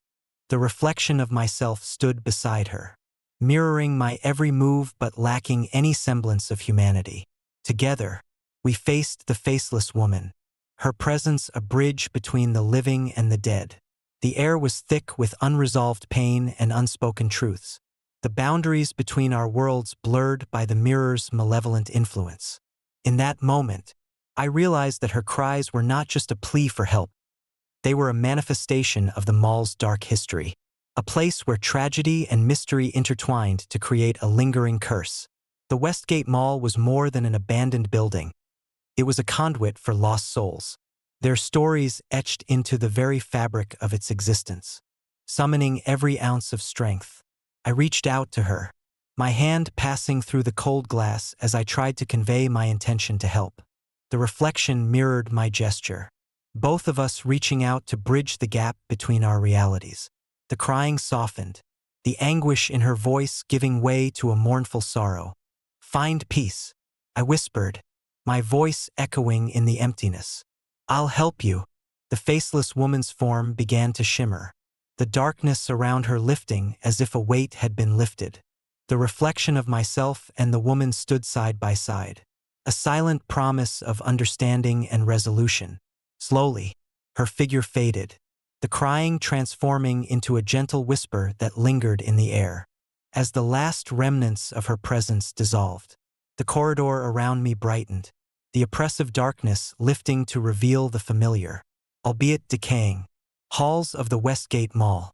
I found myself standing alone, the mirror before me now clear and unblemished, reflecting only my image back at me. Breathing heavily, I turned to leave, the experience leaving an indelible mark on my soul. The cries had ceased, the mall's haunting presence now tempered by a sense of closure. I exited the building, the first light of dawn breaking through the horizon, casting a warm glow over the once forsaken space. Driving away from the Westgate Mall, I couldn't help but feel a sense of accomplishment mixed with lingering fear. I had faced the darkness and offered a hand of compassion to a lost soul, bridging the gap between our worlds. The memory of that night remained vivid, a testament to the thin veil between the living and the dead, and the power of understanding and empathy in the face of the unknown. Back at the station, I shared my story with my colleagues, their skepticism giving way to awe as I recounted the harrowing experience. Some believed me, while others remained unconvinced. But I knew the truth of what had transpired. The Westgate Mall held secrets that were meant to be uncovered, and sometimes, those secrets required more than just a patrolling officer. They needed someone willing to listen to the whispers of the forgotten. In the weeks that followed, I noticed a change in the mall. The foul odors had dissipated, replaced by the fresh scent of autumn leaves and the promise of renewal. The broken mirrors and shattered glass seemed less menacing, their surfaces reflecting a newfound clarity. It was as if my act of compassion had lifted a curse, allowing the mall to breathe a sigh of relief after years of haunting silence. But even with the changes, I couldn't shake the feeling that some echoes never truly fade. Sometimes, during quiet nights, I catch a glimpse of movement in the corner of my eye or hear a faint whisper carried by the wind. It serves as a reminder that the past is always present, lurking in the shadows, waiting for someone to uncover its truth and offer a hand of understanding. If you ever find yourself wandering the abandoned halls of an old building, listen closely to the whispers of the past. Some echoes are more than just memories. They are pleas for peace, reminders that every story deserves to be heard and every soul deserves to find its way home. Story number 46. The Faceless Witness. I've always prided myself on being rational. As a police officer patrolling the quiet roads of our small town, I've seen my fair share of oddities and witnessed things that defy explanation. But nothing could have prepared me for the night I encountered the faceless woman. It was late October, and the chill in the air hinted at the approaching winter. The trees lining the road were a tapestry of fiery reds and golds, their leaves crunching under the tires of my patrol car. I had been assigned the northern stretch of Highway 27, a desolate road that cut through the heart of the Allegheny forest. Most nights were uneventful, the darkness broken only by the occasional flicker of headlights from passing vehicles. But that night felt different, charged with an unsettling energy that I couldn't quite place. Around midnight, fatigue began to set in. I rolled down my window to let in some fresh air, the scent of damp earth and decaying leaves filling my senses. As I scanned the road with my headlights, a figure caught my eye, a woman standing at the side of the road, just a few hundred yards ahead. She was dressed in a flowing white dress that seemed out of place in the dense forest surrounding us. Curiosity piqued. I slowed the car, the engine idling as I approached her. The road was nearly empty, the only sounds the distant hoot of an owl and the rustling of leaves in the gentle breeze. As I drew closer, the woman turned to face me. Her posture was rigid, and her eyes seemed to stare right through me, unblinking and empty. I parked the car a safe distance away and stepped out, flashlight in hand. "Are you okay?" I called softly, trying to mask the apprehension creeping into my voice. The woman didn't respond, her gaze unwavering. I took a cautious step forward, wanting to offer assistance, but something felt terribly wrong. As I moved closer, my breath visible in the chilly night air, I noticed her face was an abyss, a smooth, unbroken expanse of black where eyes, nose, and mouth should have been, a void so complete it seemed to swallow light, leaving only darkness where expressions and emotions should reside. My heart pounded in my chest, and a wave of nausea washed over me. Before I could react, the woman let out a soundless scream, a vibration that resonated deep within my bones. The temperature around us plummeted, frost forming on my collar despite the mild weather.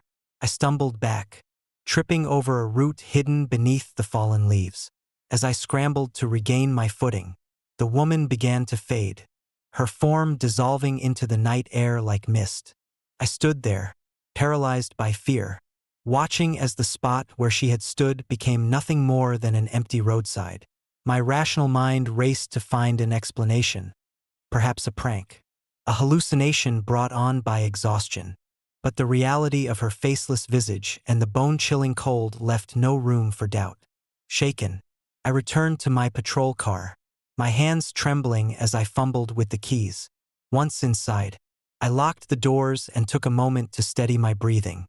The encounter replayed in my mind, each detail more vivid than the last. I decided to report the incident, but when I reached the station the next morning, there was no record of any missing person matching the description of a woman in a white dress. Days turned into weeks, and the memory of that night lingered like a shadow over me. I avoided driving that stretch of road, haunted by the image of her faceless stare. My colleagues dismissed it as a figment of my imagination, perhaps stress-induced or the result of too many late-night shifts. But deep down, I knew what I had seen was real. One evening, a month after the encounter, I received a call from a concerned citizen reporting a sighting on Highway 27. My pulse quickened as I recognized the location, the very spot where I had met her. With a sense of dread, I headed out, the forest seemingly more foreboding under the cover of darkness. As I approached the area, my headlights pierced the gloom, revealing the same clearing where I had first seen her. There she stood again, the woman in white, her presence sending a chill down my spine. This time, I didn't hesitate. I parked the car and approached, determined to confront whatever force had manifested her presence. "Are you here to hurt me?" I asked, my voice steady despite the fear gnawing at me. The woman remained silent, her empty face staring into my soul. I took a deep breath, trying to summon the courage to speak again. "What do you want?" Suddenly, the temperature dropped even further, and the air grew thick with an oppressive silence. I felt a pull, an invisible force urging me to turn back. But my legs refused to comply. The woman took a step forward, her movement slow and deliberate. I watched, transfixed, as she reached out a hand towards me. Her fingers were elongated, merging into the darkness that formed her face. In that moment, a surge of understanding washed over me. This woman was lost, trapped between worlds, her face erased by whatever torment had condemned her to this limbo. I felt a pang of empathy, a desire to help her find peace. "I'm sorry," I whispered, hoping to convey my sincerity. "I want to help you." The woman's form began to shimmer, the edges blurring as if she were being pulled away. The cold dissipated, replaced by a warmth that enveloped me, and the oppressive silence lifted. With a final, silent acknowledgement, she faded into the night, leaving me alone once more.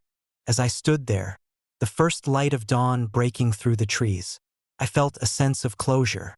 The encounter had changed me, deepening my belief in the unseen and the mysteries that lie beyond our understanding. I made a silent promise to honor her memory, to remember the faceless witness who had reached out from the shadows. Months passed, and life returned to normal. I continued my patrols, but the memory of that night never left me. Sometimes, during quiet moments, I catch a glimpse of something in the corner of my eye, a fleeting shadow, a whisper of movement, but it never becomes clear. The forest remains a place of beauty and secrets, its depths holding stories that defy explanation. If you ever find yourself driving down Highway 27 on a lonely night, and you see a woman in white standing by the roadside, remember my story. Some souls wander the earth, searching for solace, their faces lost to the darkness that binds them.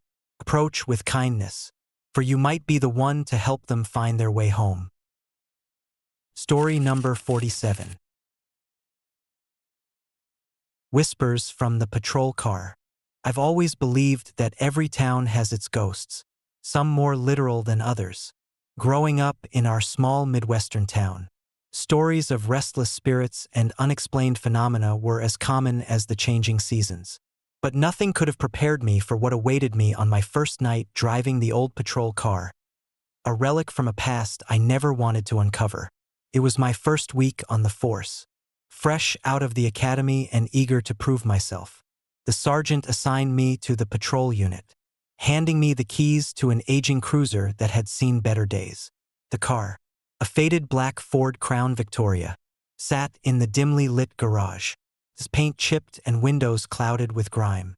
I knew it had a history, as all things in our town did, but the specifics were something my colleagues preferred to avoid discussing.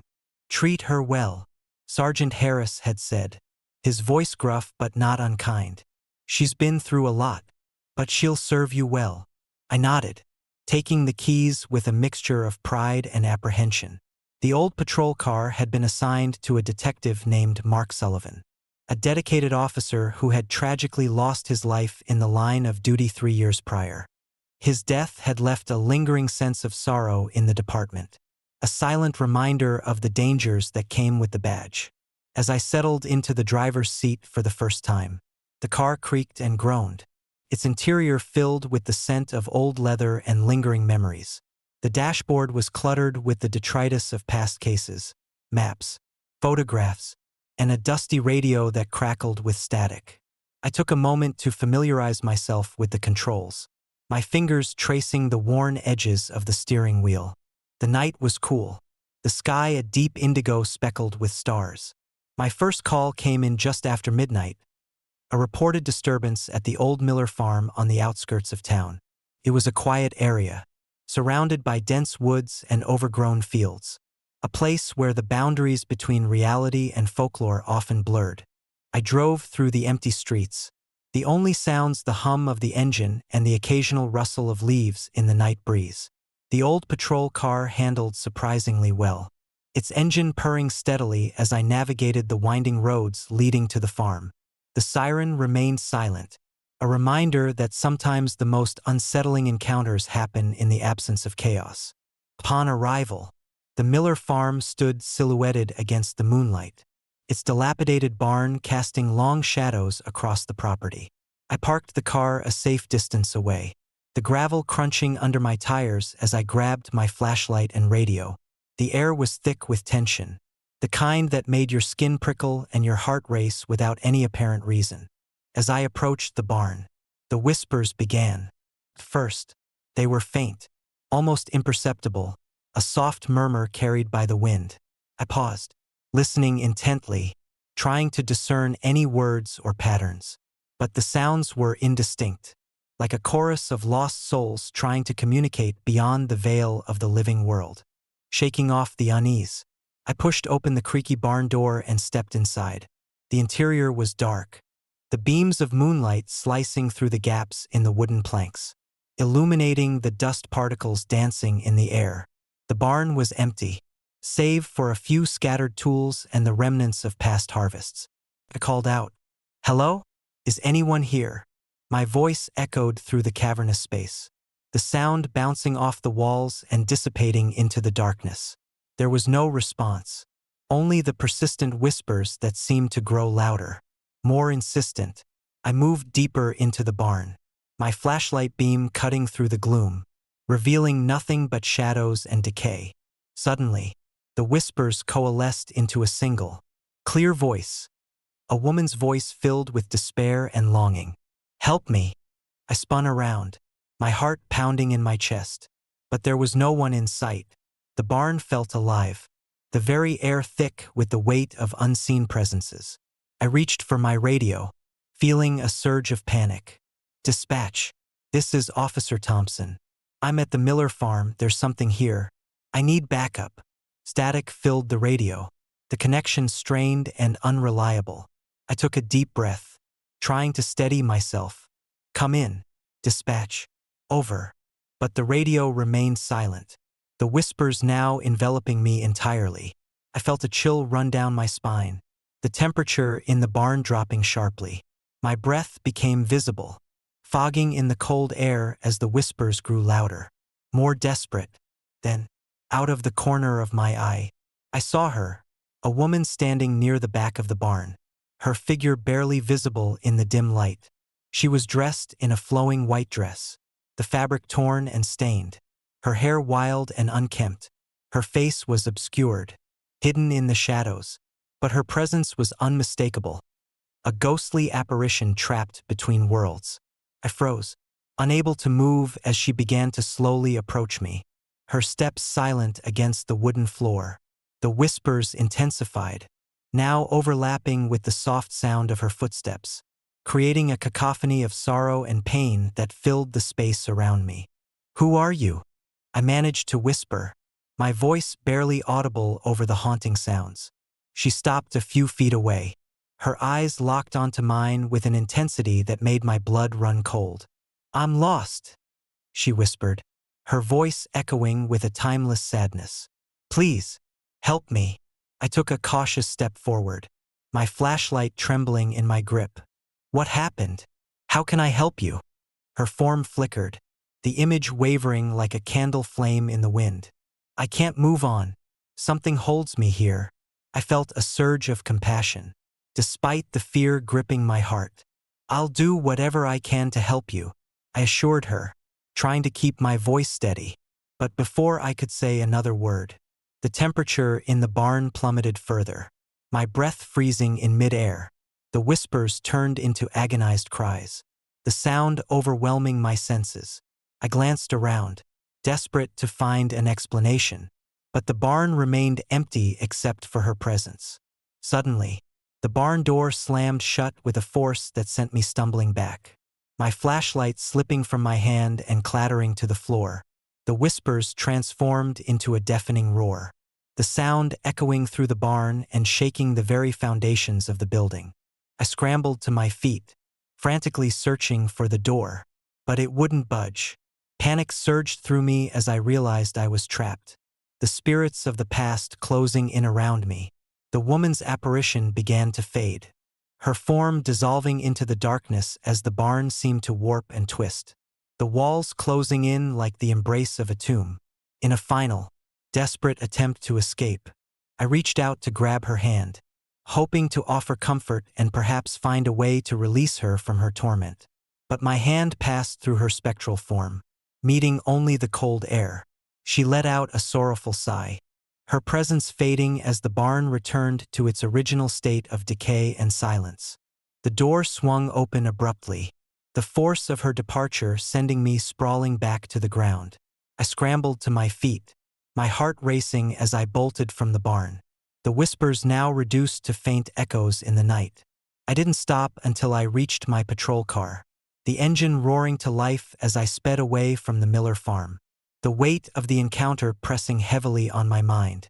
Back at the station, I recounted the events to Sergeant Harris, his expression unreadable as he listened to my story. "Old Marlowe," he finally said, nodding thoughtfully. "Mark Sullivan used to drive that patrol car before he died. It's been known to carry more than just equipment." I frowned, realizing the connection. "You mean the car itself?" He nodded. "They say Mark never really left. Some nights, people have heard his voice or seen his shadow in the patrol car. That's why we keep the old cruiser here, out of the way. But apparently, tonight was different." I felt a chill run down my spine, the reality of the situation settling in. The old patrol car wasn't just a vehicle. It was a conduit for the restless spirit of Officer Sullivan, trapped within its metal frame, unable to move on. Over the next few days, I couldn't shake the feeling of being watched, the whispers of the past lingering in my mind. I avoided the old patrol car, its presence a constant reminder of the night I encountered the supernatural. But duty called, and eventually, I had to confront the haunted relic that had become a part of my nightly routine. One evening, weeks after the initial encounter, I found myself driving the old patrol car once more, the night stretching out before me like a canvas of darkness. The siren was silent, the engine humming with a life of its own as I navigated the empty streets. The whispers began again, faint at first, but growing louder as I drove. I glanced in the rearview mirror, half expecting to see Officer Sullivan's ghostly form watching me from the back seat. But there was nothing, only the darkness reflecting back at me. My heart pounded as the whispers turned into coherent words, a plea that resonated with the pain and sorrow of a man who had lost everything. "Help me!" I slammed on the brakes, pulling over to the side of the road. The car engine died, and silence enveloped me once more, broken only by the distant sounds of the night. I reached for my flashlight, feeling a surge of determination mixed with fear. The old patrol car wasn't just a tool of the law. It was a prison for a soul desperate to find peace. Taking a deep breath, I stepped out of the car and approached the front door, my flashlight beam piercing the darkness inside. The interior was as familiar as ever, the worn seats and cluttered dashboard a testament to years of neglect. But tonight, there was an undeniable presence, a heaviness in the air that made my skin crawl. I called out, my voice steady despite the fear gripping my heart. "Mark, if you're here, I'm here to help you." The whispers returned, swirling around me like a tempest of lost souls. The temperature dropped once more, my breath visible in the cold air as the presence of Officer Sullivan became palpable. I felt an invisible force pressing down on me, the weight of his unfinished business bearing down on my very being. "Why can't you move on?" I asked, my voice barely above a whisper. The old patrol car seemed to groan, the sound echoing through the empty space as if the vehicle itself was alive, a vessel for the trapped spirit. The air grew colder, the darkness around me thickening with each passing second. I felt a surge of empathy, a desire to help Mark find the closure he so desperately needed. "Tell me what you need," I implored, reaching out once more to connect with the spirit of the fallen officer. The whispers transformed into a mournful cry, the sound filled with anguish and regret. Images flashed before my eyes. Mark Sullivan's last night on duty, the events that led to his untimely death, the unresolved questions that had left his soul restless. I realized that to help him, I needed to uncover the truth behind his death, to give him the justice he never received. Determined, I began to investigate, delving into old case files and speaking with the few remaining members of the force who remembered Mark. The truth was more sinister than I had imagined, a cover-up, a failure to protect, and a spirit trapped by the very system meant to uphold justice. Night after night, I returned to the old patrol car, piecing together the fragments of Mark's story. The whispers guided me, leading me to forgotten evidence and hidden truths that had long been buried. With each revelation, the presence of Mark Sullivan grew stronger, his spirit more at peace as the answers came to light. Finally, the day came when I had enough evidence to confront those responsible for the injustice that had cost Mark his life. The revelation shook the department, forcing a reevaluation of past cases and a renewed commitment to honoring the fallen. One final night, I returned to the old patrol car, the air feeling lighter, the oppressive weight of the past finally lifting. I stood in silence, the whispers now a soft, fading echo, as if Mark Sullivan's spirit was finally free to move on. The old patrol car no longer held the restless soul of a fallen officer. Instead, it stood as a testament to the power of truth and the importance of remembering those who gave everything to protect others. I felt a sense of closure, knowing that I had fulfilled my duty not just as a police officer, but as a guardian of lost souls seeking peace. As I drove the old cruiser one last time, the whispers had ceased, replaced by the quiet hum of the engine and the promise of a new beginning. The haunted relic had served its purpose, its dark secrets finally brought to light, allowing the shadows of the past to dissolve into the night. If you ever find yourself assigned an old patrol car, treat it with respect and honor the stories it holds. Some vehicles are more than just machines, they are vessels of history, carrying the echoes of those who have walked before us. And remember, every ghost has a story, and sometimes, the most haunting tales are the ones that seek justice and remembrance. Story number 48. Whispers in Room 217. I've always believed that the past has a way of lingering, especially in places where tragedy struck. As a seasoned police officer in our small town, I'd seen my share of unsettling cases, but nothing could have prepared me for the night the old Marlowe Hotel whispered its dark secrets once more. It was a cold November evening when the call came in. The dispatcher's voice crackled through the radio, tinged with urgency. "Officer Hayes, we've got reports of a foul odor emanating from room 217 at the Marlowe Hotel. Guests are complaining, and management is requesting immediate assistance." The Marlowe had been a cornerstone of our town for decades, its grandeur faded but still standing proudly at the end of Main Street. Recently, it had fallen into disrepair, its reputation marred by rumors of hauntings and unexplained occurrences. Room 217, in particular, had a notorious history. 20 years ago, a man named Daniel Whitaker had been found dead there, hanged from the ceiling. His death had been ruled a suicide, but whispers of foul play and restless spirits persisted among the locals. As I arrived at the hotel, the first thing that struck me was its eerie silence. The lobby, once bustling with guests, now lay deserted, shadows dancing in the dim light of the overhead chandelier.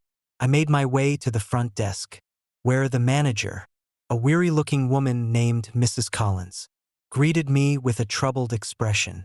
"Thank you for coming, Officer Hayes," she said, her voice trembling slightly. "We've tried everything to get rid of the smell, but nothing works. It's like the room is resisting us." I nodded, taking in the worn furniture and peeling wallpaper. "Show me the room, Mrs. Collins." She led me through the narrow corridors, each step echoing ominously against the cracked tiles. When we reached room 217, the door stood slightly ajar, as if inviting us in. I pushed it open, and the foul stench hit me like a wall, making me gag involuntarily. The room was dark, the only light coming from the street lamp outside casting long shadows through the dirty windows. I stepped inside, flashlight in hand, and scanned the room. There was nothing out of the ordinary at first glance. Furniture covered in dust, a broken chair in the corner, and the unmistakable outline of a body hanging from the ceiling. My breath caught in my throat as I approached the figure. It was Daniel Whitaker, his lifeless eyes staring blankly into nothingness. "How is this possible?" I muttered under my breath. The room was locked from the inside. Mrs. Collins looked equally perplexed. "That's what we thought too. The locks are intact." and there's no sign of forced entry. I took a closer look around the room, my flashlight revealing details that had been missed before. On the desk, an old, dusty telephone sat untouched, its rotary dial frozen in place. A shattered mirror lay on the floor, reflecting distorted images of the room's decay. My mind raced, trying to piece together the puzzle. "Can I check the records?" I asked, pulling out my phone to access the hotel's archives. Mrs. Collins nodded, leading me to a small office at the back of the hotel. We sifted through old documents until we found the police report from 20 years ago. According to the records, Daniel Whitaker had been a struggling writer who had checked into the Marlowe seeking solitude to work on his novel.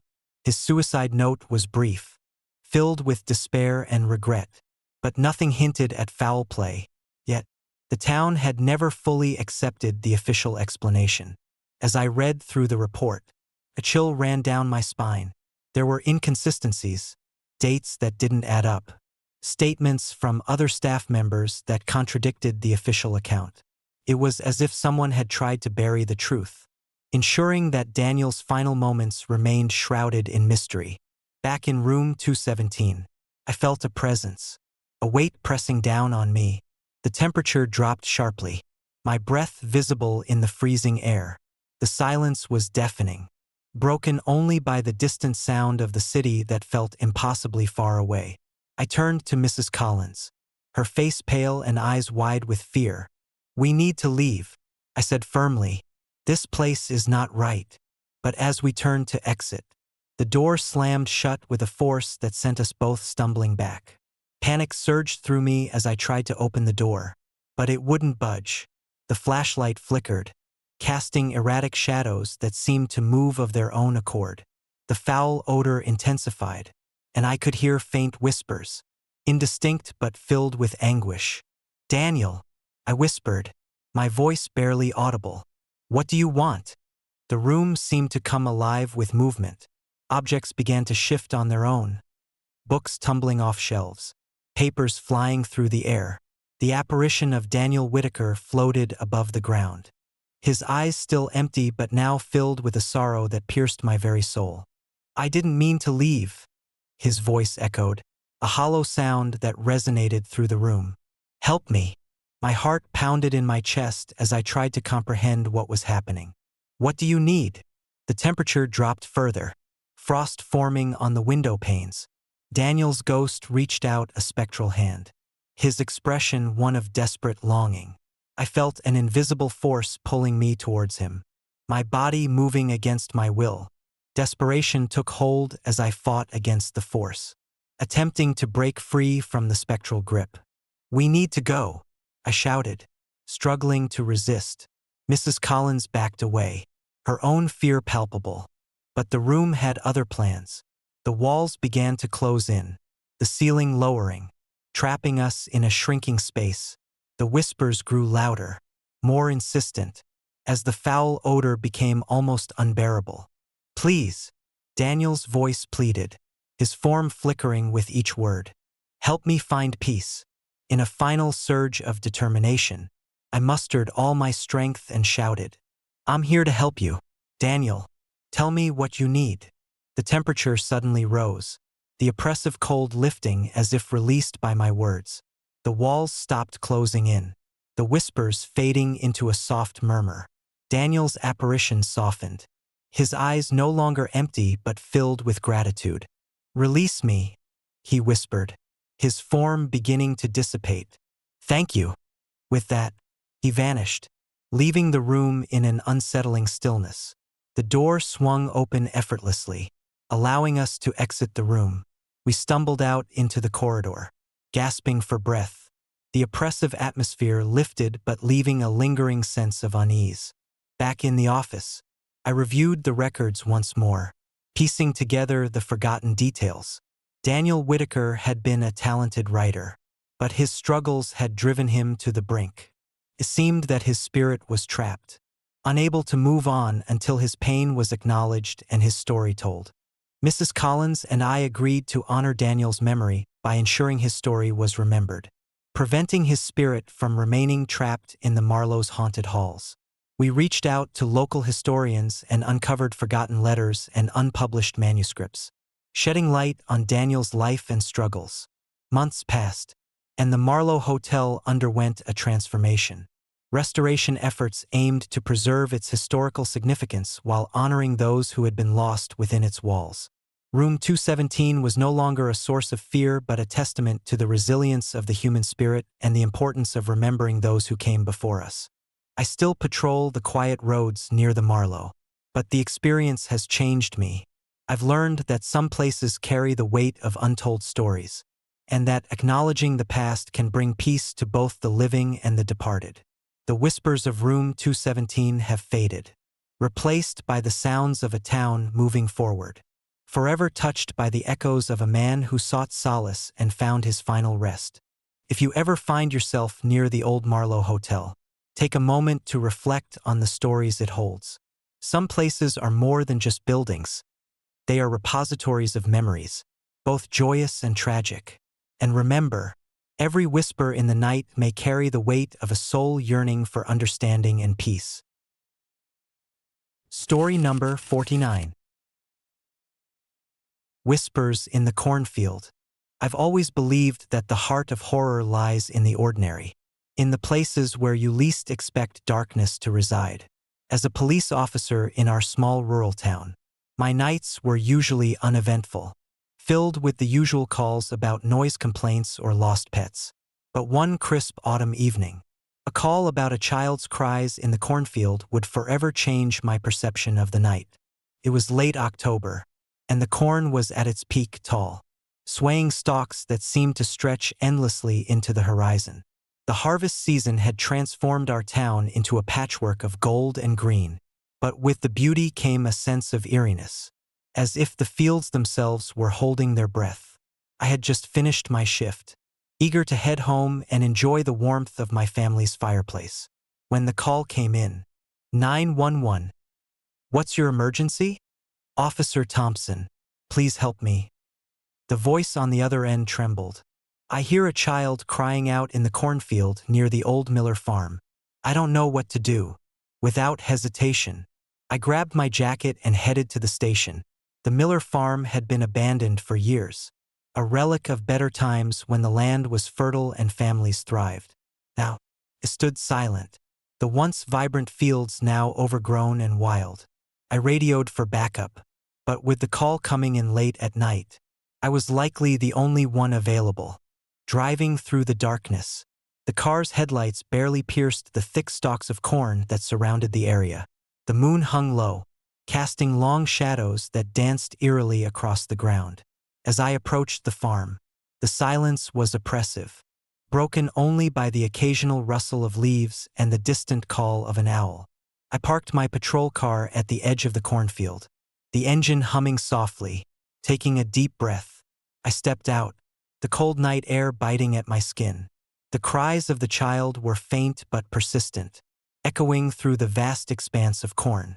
I followed the sound, moving cautiously between the tall stalks, my flashlight cutting through the darkness like a beacon.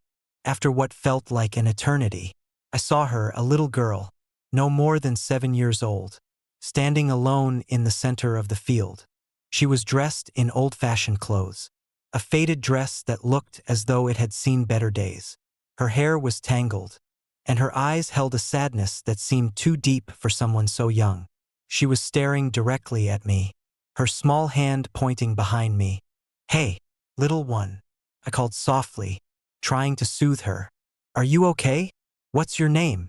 She didn't respond. Instead, she continued to point behind me. I turned slowly, my heart pounding in my chest.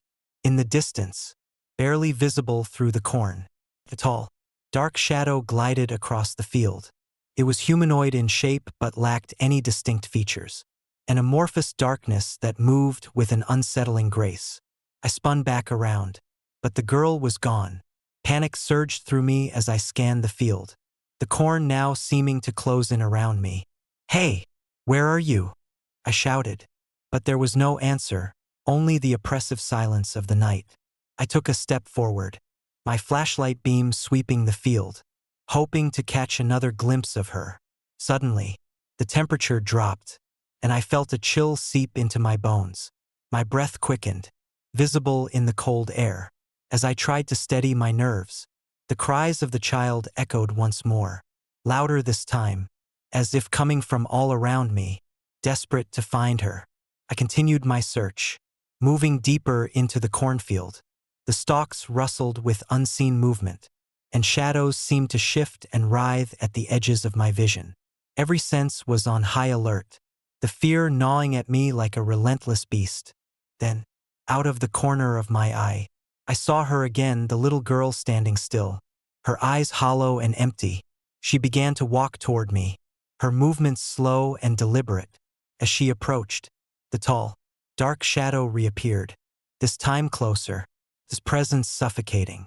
"Please," she whispered, her voice barely audible over the wind. "Help me." I reached out, desperate to offer comfort. But as I did, the shadow lunged forward, engulfing her in darkness. The world seemed to tilt, the cornfield warping around me as if reality itself was bending under the weight of the supernatural force. I stumbled, trying to regain my balance, but the shadow continued to advance, its form shifting and twisting in the dim light. With a surge of adrenaline, I turned and ran, my feet pounding against the soft earth as I fled the cornfield. The cries of the child and the ominous presence of the shadow chased me, echoing in my ears like a haunting refrain. Branches whipped past my face, tearing at my clothes and skin. But I didn't stop. My only thought was to escape the nightmare that had become my reality. Breathless and terrified, I broke free from the cornfield and reached my patrol car, fumbling with the keys as the sounds of pursuit grew fainter.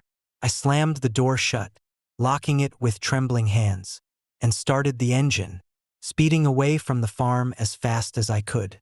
The moonlight faded behind me, swallowed by the darkness of the night as I drove through the winding roads back to town. I didn't stop until I reached the station, the weight of the encounter pressing heavily on me. My colleagues tried to reassure me, but their words felt hollow against the lingering fear that clung to me like a shadow.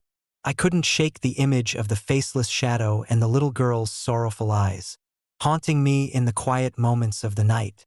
Days turned into weeks, and the memory of that night remained etched in my mind.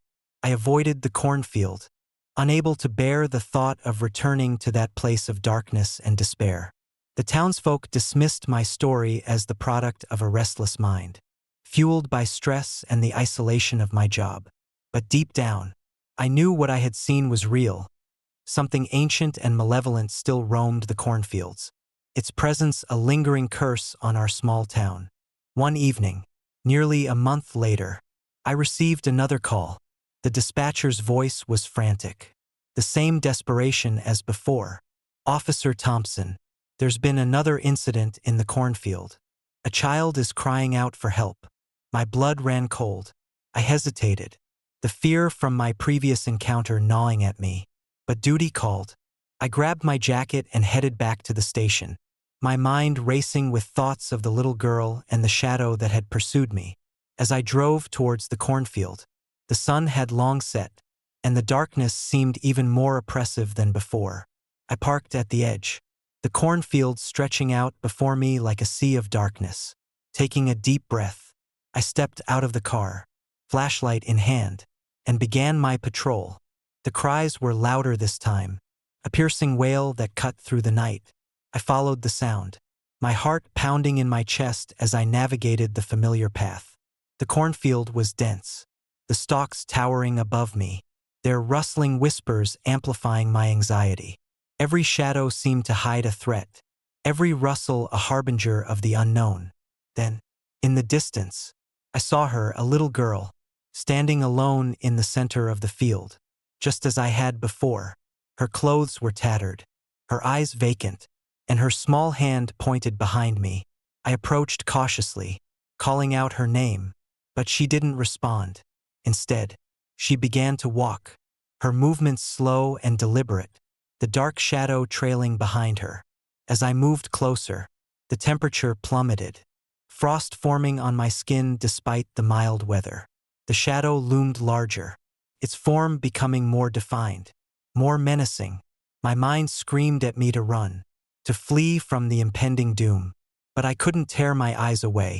"Please," she whispered again, her voice filled with anguish. "Help me." I reached out, desperation driving me to offer comfort. But as I did, the shadow lunged forward, enveloping her in darkness once more. The world seemed to warp, the cornfield twisting around me as reality bent under the weight of the supernatural force. I stumbled, fighting against the pull, but the shadow continued its relentless advance. With a burst of adrenaline, I turned and ran, my feet pounding the earth as I fled the cornfield. The cries of the child and the ominous presence of the shadow pursued me, echoing in my ears like a haunting melody. Branches tore at my face, the cold biting into my skin. But I didn't stop. My only thought was to escape the nightmare that had become my reality. Breathless and terrified, I broke free from the cornfield and reached my patrol car once more, fumbling with the keys as the sounds of pursuit grew fainter. I slammed the door shut, locking it with trembling hands, and started the engine, speeding away from the farm as fast as I could. The cornfield faded behind me, swallowed by the darkness of the night as I drove through the winding roads back to town. I didn't stop until I reached the station, the weight of the encounter pressing heavily on me. My colleagues tried to reassure me, but their words felt hollow against the lingering fear that clung to me like a shadow. I couldn't shake the image of the faceless shadow and the little girl's sorrowful eyes, haunting me in the quiet moments of the night. Weeks passed, and the story of the crying child in the cornfield became a town legend, a cautionary tale whispered among friends and families. Some claimed to have seen the little girl wandering the fields at night, her cries echoing through the corn. Others spoke of the dark shadow, a presence that couldn't be explained by natural means. But for me, the experience left a deep scar, a reminder of the thin veil between the known and the unknown. I avoided the cornfield, unable to face the darkness that had pursued me, and sought solace in the safety of my home and family. Yet, the memory lingered, a haunting echo that refused to fade. One night, nearly a year after the initial encounter, I received another call. The dispatcher's voice was calm, almost indifferent. "Officer Thompson, there's been a report of strange noises coming from the cornfield. Could you check it out?" I hesitated, the fear still fresh, but duty called once more. Grabbing my flashlight and radio, I headed towards the cornfield, the darkness enveloping me like a shroud. As I navigated the familiar path, the night seemed even colder, the shadows deeper and more menacing. The cries were faint at first, but grew louder as I approached the center of the field. There she was, a little girl, standing alone, her hand pointing behind me. My heart raced as I took a step forward, calling out her name. But before I could react, the tall, dark shadow emerged once more, its presence suffocating and oppressive. I froze, unable to move as the shadow loomed over me, its form shifting and twisting in the darkness. The little girl began to fade, her presence dissolving into the night as the shadow advanced. Desperation surged through me, and I turned to run, my legs moving of their own accord as I fled the cornfield once again. Branches tore at my face, the cold seeping into my bones. But I didn't stop until I reached the safety of my patrol car. Slamming the door shut, I locked it and started the engine, driving away as fast as I could, the sounds of pursuit fading into the distance. Back at the station, I realized that the cornfield held secrets beyond my understanding, a darkness that refused to be quelled by time or logic. The cries of the child and the presence of the shadow were more than just figments of my imagination. They were echoes of something ancient and malevolent, lurking in the depths of the cornfield, waiting for the unwary to wander into its grasp. I made a silent vow to myself to never return to that place of darkness, to protect others from the horrors that lay hidden within the cornfield's embrace. But deep down, I knew that the whispers of the night would always call to me, a reminder that some shadows are best left undisturbed, and some cries are best left unheard. If you ever find yourself wandering the quiet roads near our town, and you hear the desperate cries of a child in the cornfield, remember my story. Turn back before the shadows close in, before the darkness claims another soul. The cornfield holds its secrets tightly, and some mysteries are too terrifying to unravel, hidden beneath the swaying stalks and the endless night. Story number 50. Echoes in the Anchorage Woods. The winter in Anchorage was unforgiving. The biting cold seeped into every crack and crevice, turning the city into a frozen wasteland. I had always found solace in the vast expanse of the Anchorage forest, its dense woods a stark contrast to the urban sprawl. But that December night, the forest held secrets that would haunt me forever. I had moved to Anchorage seeking peace, a break from the chaos of my previous life. The job at the local library suited me perfectly, quiet, predictable, and surrounded by stories of all kinds. Yet, nothing in those stories had prepared me for the reality that awaited me in the heart of the forest. It was a Friday evening when the screams began. First, they were faint, barely audible over the howling wind and the crunch of snow underfoot. Residents living near the Anchorage Woods reported hearing the same horrifying sounds. Raw, anguished cries that pierced the silence of the night. Some dismissed them as tricks of the mind, exacerbated by isolation and the long, dark nights.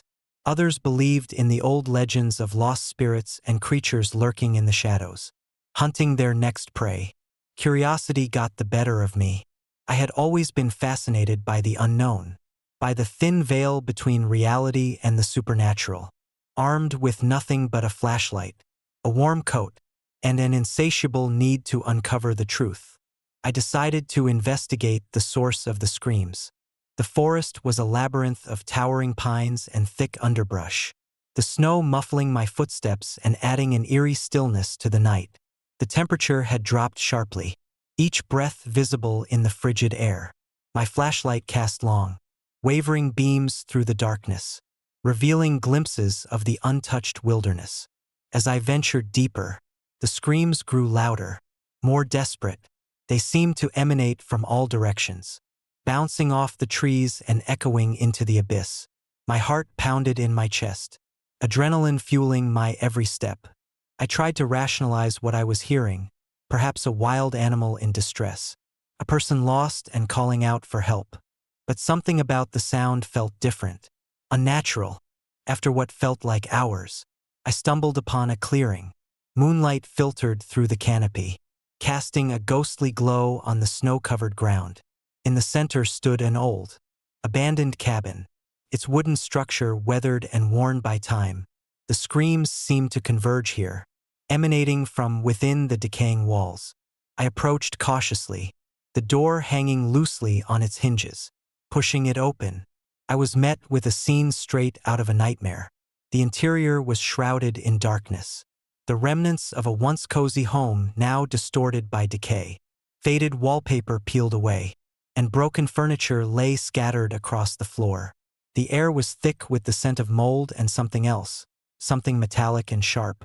My flashlight flickered, casting erratic shadows that danced menacingly around the room. As I took a step forward, the screams abruptly stopped, replaced by an oppressive silence that pressed in on me from all sides. I felt a presence, unseen yet overwhelmingly tangible, watching my every move. Then, without warning, the temperature plummeted further, my breath forming ice crystals in the air. The door slammed shut behind me, the sound reverberating through the cabin like a death knell. Panic surged through me as I spun around, trying to locate the source of the noise. But there was nothing, only darkness and the feeling of being utterly alone. I fumbled for my flashlight, but it had died, leaving me in pitch blackness. My heart raced as I strained to hear any sound, but the only thing I could sense was the relentless beating of my own heart. Then, faint at first, the sound of footsteps echoed through the cabin, slow and deliberate, drawing closer with each passing second. A whisper, barely audible, drifted through the air. "Leave, now." I froze, every instinct screaming at me to run. but my legs wouldn't move. The footsteps stopped, replaced by a low, guttural growl that seemed to emanate from the very walls. Shadows began to coalesce, taking shape in the corners of the room. Figures emerged, ghostly apparitions with hollow eyes and twisted expressions, their faces contorted in eternal anguish. One of them stepped forward, a spectral hand reaching out towards me. My mind raced, desperately seeking a way out, but my body remained paralyzed. The apparition's eyes bore into mine, a silent plea for release or perhaps a warning. Summoning every ounce of courage, I forced myself to move. I turned and fled, the apparitions swirling around me, their wails growing louder, more insistent. The cabin seemed to stretch endlessly, corridors twisting and turning in impossible ways. No matter how fast I ran, the distance remained the same, the screams echoing behind me like a relentless tide. Just when I thought I couldn't run any further, a blinding light pierced the darkness, and I found myself back at the edge of the clearing. The forest stood silent once more, the screams having vanished as abruptly as they had begun. Gasping for breath, I looked back at the cabin, now just a silhouette against the moonlit sky. I didn't stop running until I reached the safety of my home. The memory of that night etched into my mind like a scar. The screams of the Anchorage woods continued, a haunting reminder of the darkness that lurks just beyond the edge of civilization.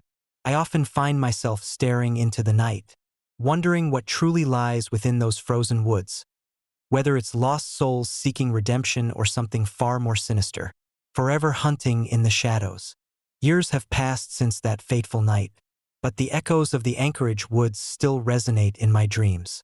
I try to convince myself it was all a figment of an overactive imagination, a product of isolation and fear, but deep down, I know the truth. The screams are real, and the forest still holds its secrets, waiting for the next curious soul to venture into its icy embrace. If you ever find yourself near the Anchorage forest on a cold winter night, heed the warnings of the locals. The screams you hear are not just the wind. They are the cries of the lost, the hunted, and the damned.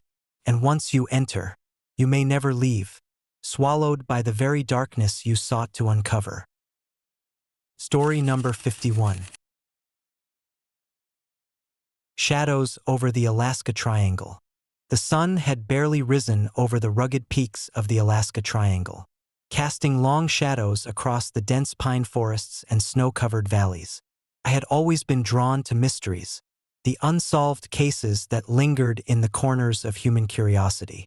The Alaska Triangle, notorious for its hundreds of unexplained disappearances and eerie phenomena, was a siren call I couldn't resist. Armed with my camera, a sturdy pair of boots, and an insatiable need to uncover the truth, I set out to explore this infamous region. The locals called it the Deadly Land for a reason. Stories of vanishing hikers, missing aircraft, and strange lights dancing in the night sky were commonplace. Skeptics dismissed these tales as exaggerated folklore, but something deep inside me knew there was more to these disappearances than mere coincidence. As I drove deeper into the heart of the triangle, the landscape transformed into a wilderness that seemed untouched by time, the silence only broken by the crunch of my boots on the frosty ground.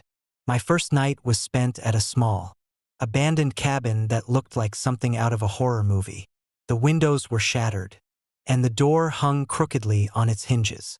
I lit a fire in the old stone fireplace, the flames casting flickering shadows that danced along the walls. As the night deepened, the temperature plummeted, and an unnatural stillness settled over the area. It was then that I first noticed the lights. At first, they were faint glimmers of movement in the distance, barely visible against the darkened sky. I assumed they were reflections or perhaps distant campfires from other adventurers. But as the night wore on, the lights grew brighter and more distinct, moving in patterns that defied explanation. They danced in circular formations, hovered inexplicably above the ground, and sometimes zipped across the sky at speeds too fast for any conventional aircraft. I decided to investigate, driven by a mix of fear and fascination. Grabbing my flashlight and camera, I ventured into the darkness, following the trail of lights that seemed to beckon me deeper into the forest. The trees loomed overhead, their branches like skeletal fingers reaching out to grab me, the moonlight barely penetrating the thick canopy.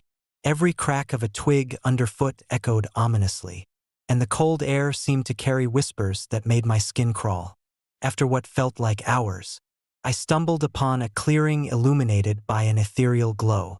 In the center stood a circle of stones, ancient and weathered, arranged in a precise pattern.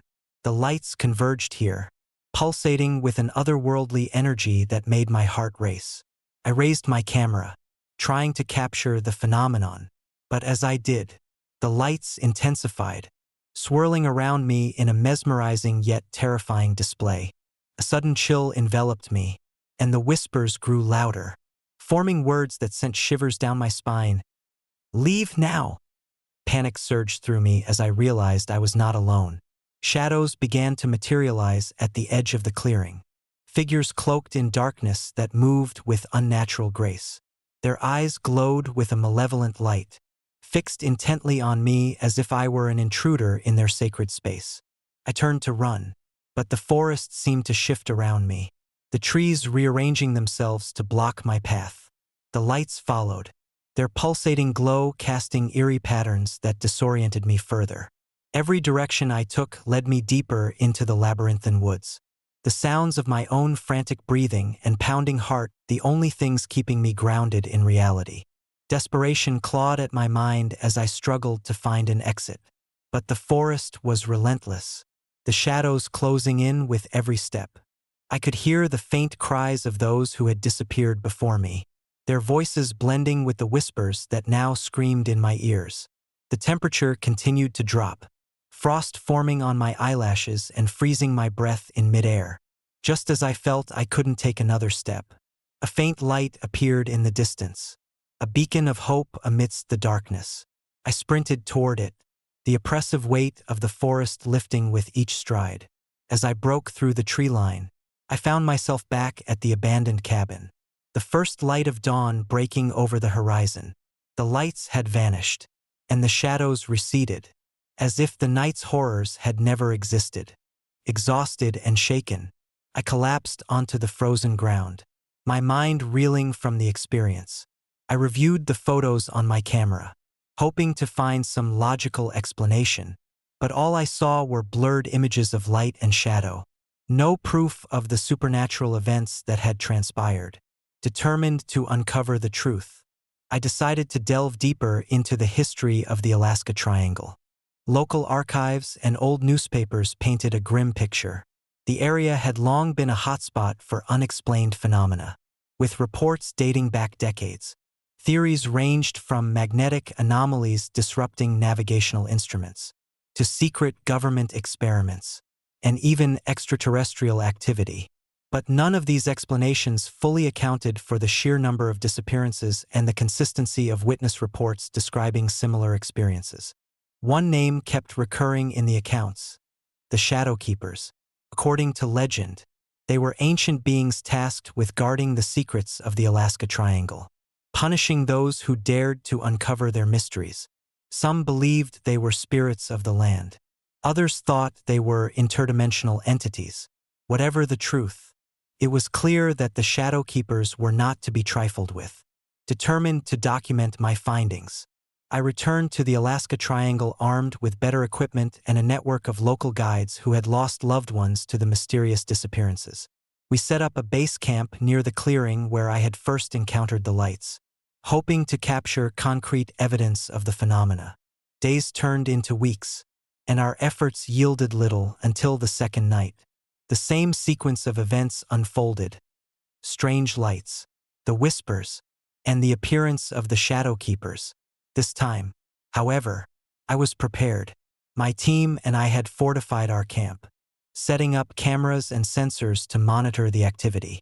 As the lights descended upon us, we watched in awe and terror as the apparitions materialized around the clearing. The air grew thick with tension as the Shadow Keepers approached, their presence suffocating. We attempted to communicate, to understand their motives, but our efforts were met with silence and increasing hostility. Equipment malfunctioned, cameras distorted, and one by one, members of my team vanished without a trace, their screams echoing through the night before being abruptly silenced. Fear took hold as it became clear that we were dealing with forces beyond our comprehension. The whispers intensified, urging us to leave, but the forest had other plans. The remaining members of my team, driven to the brink of madness, begged me to escape. Reluctantly, I realized that survival was the only option left. As I fled through the twisted forest, the shadow keepers pursued relentlessly, their forms shifting and melding with the darkness. The lights guided them, ensuring that no one could hide from their wrath. Every step was a battle against exhaustion and fear, the cold seeping into my bones, threatening to claim me as the next victim.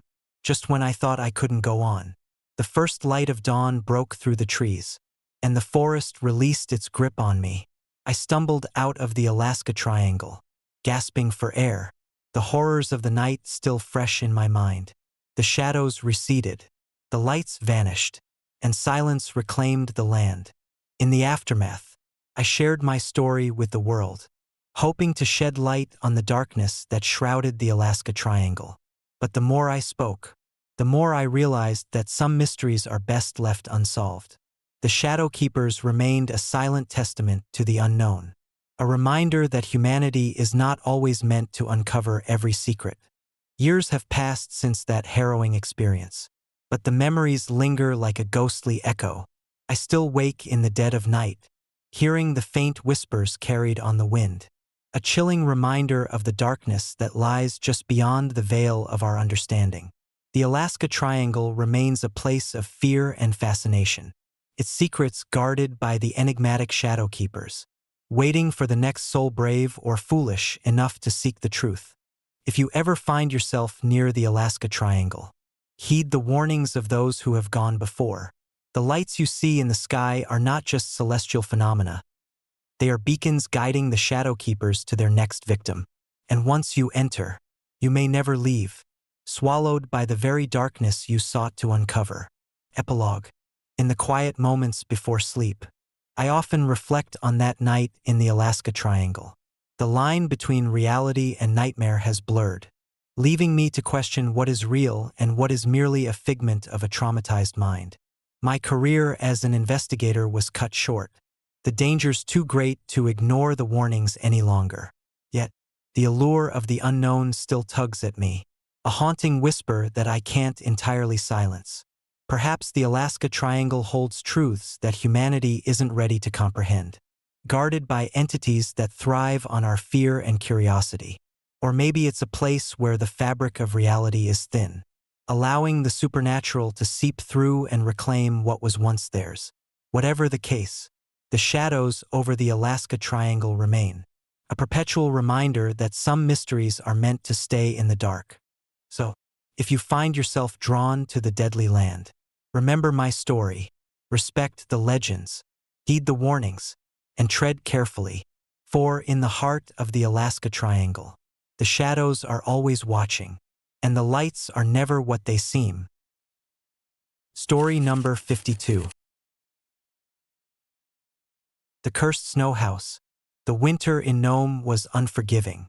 The relentless cold seeped into every nook and cranny, turning the landscape into a sprawling expanse of white silence. I had always been fascinated by abandoned places, drawn to the eerie beauty that only isolation could bestow. So when I heard about the Cursed Snow House near Nome, a place shrouded in mystery and haunted by the disappearances of the Thompson family, I couldn't resist the pull to investigate. The locals spoke of the house in hushed tones, their eyes darting nervously whenever the topic arose. According to the stories, the Thompson family had vanished one frigid night in 1952, leaving behind a home frozen in time and signs of a struggle that no one could explain.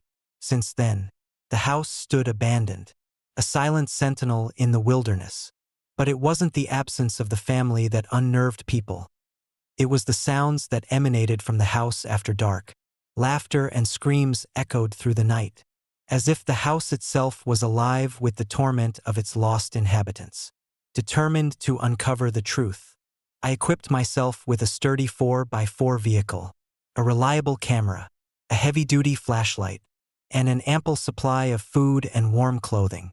The journey to the house was treacherous, the snowdrifts deep and the roads barely visible under the thick blanket of white. As I drove, the sun dipped below the horizon, casting long shadows that seemed to stretch endlessly into the night. Arriving at the site, the house loomed before me, its once vibrant facade now a ghostly white against the darkened sky. The windows were shattered, and the door hung crookedly on its hinges, swaying gently in the biting wind. I felt a chill run down my spine, not from the cold, but from the palpable sense of dread that hung in the air. Setting up my camp a safe distance away, I watched as the sky turned an inky black, the stars obscured by swirling snowflakes. The wind howled through the trees, carrying with it the faintest sounds of laughter and the distant echoes of screams.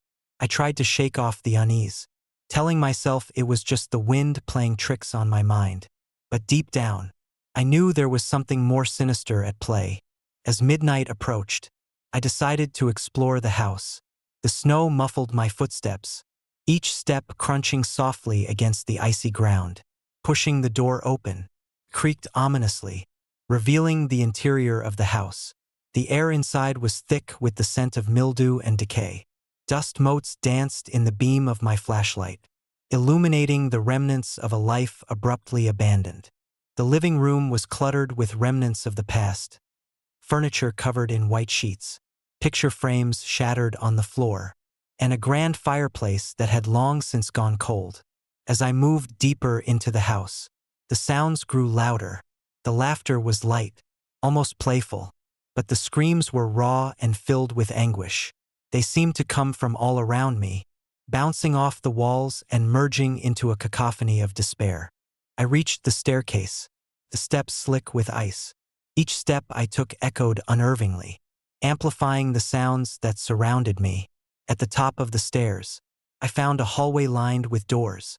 The laughter and screams were more intense here, a haunting symphony that threatened to drive me to the brink of madness. I approached the first door cautiously, pushing it open to reveal a child's bedroom frozen in time. Toys lay scattered across the floor, and a small bed stood in the corner, its blankets twisted as if someone had fled in a hurry. As I stepped into the room, the temperature seemed to drop even further. My breath became visible in the frigid air, and the sounds of the house intensified. Suddenly, a soft giggle echoed through the room, followed by a blood-curdling scream. I spun around, my flashlight catching a fleeting glimpse of a shadowy figure darting across the room. My heart pounded in my chest as I realized I wasn't alone. Determined to find answers, I continued my exploration, documenting everything with my camera. Each room told a story of sudden abandonment and untold horror. In the kitchen, pots and pans hung from the ceiling, swaying gently despite the absence of any breeze. The dining room table was set for a meal that never happened. Plates and silverware arranged meticulously, as if waiting for the family to return. In the master bedroom, I found the remains of a journal on the bedside table. The pages were brittle and yellowed, but I managed to piece together the tragic story of the Thompson family. The entries spoke of increasing tension, strange occurrences, and a growing sense of unease. The final entry was abrupt, filled with desperate pleas for help and references to an unseen presence that was driving them to the brink. As I read the journal, the sounds in the house shifted. The laughter became mocking, taunting me, while the screams turned into wails of despair that seemed to pierce my very soul. I felt an overwhelming urge to leave, but something held me in place, a force that I couldn't comprehend. The temperature plummeted further, and I could see my breath crystallizing in the air. Suddenly, the door to the master bedroom slammed shut, and the room plunged into darkness. My flashlight flickered and died, leaving me in pitch blackness. Panic set in as I fumbled to turn it back on, but the device refused to cooperate. The sounds around me grew louder, more intense, as if the house itself was closing in. In the darkness, I heard footsteps approaching, slow and deliberate. A figure emerged from the shadows, a woman with hollow eyes and a face twisted in eternal sorrow. She reached out her hand, and I felt a surge of pain and fear. "Help us," she whispered, her voice breaking. "We can't move on." Tears welled up in my eyes as I realized the depth of their torment. The house was not just haunted by their spirits. It was a prison of their anguish, a place where they were trapped, unable to find peace, determined to help.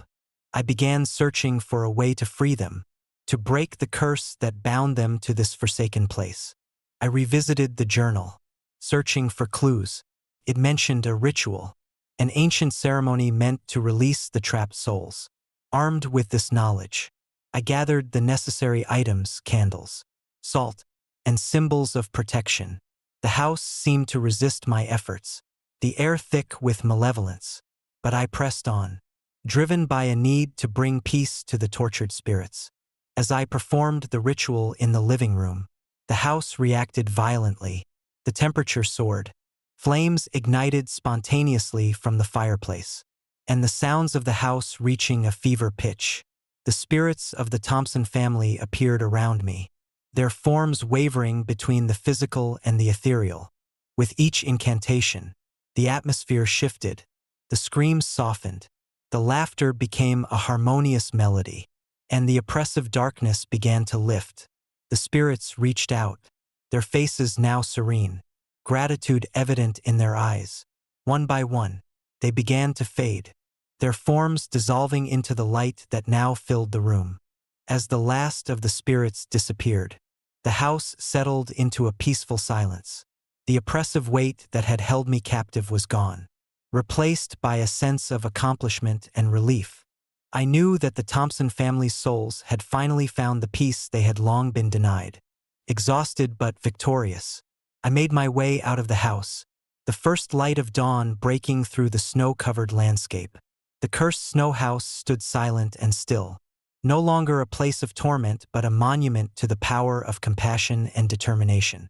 Driving away, I glanced back one last time, the house now bathed in the gentle glow of morning light. The legends were true, but they were stories of sorrow and redemption, not just fear and death. I had uncovered the truth and, in doing so, had given the Thompson family the peace they had sought for so long. As I left Nome behind, the memory of that night remained vivid in my mind. The sounds of laughter and screams had transformed into echoes of gratitude, a haunting reminder of the fragile boundary between the living and the dead.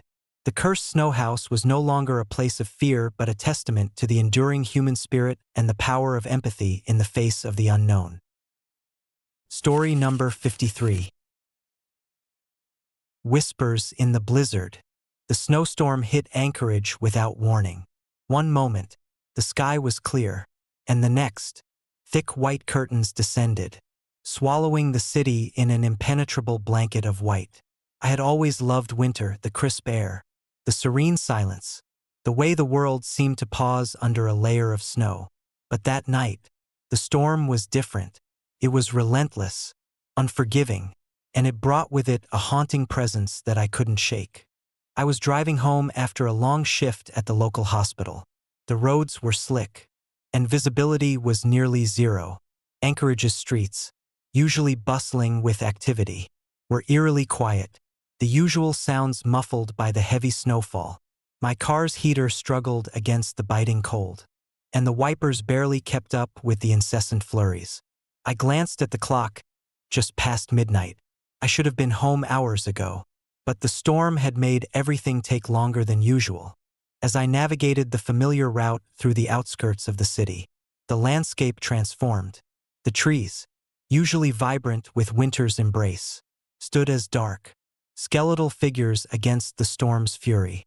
The streetlights flickered intermittently, casting ghostly shadows that danced and shifted with each gust of wind.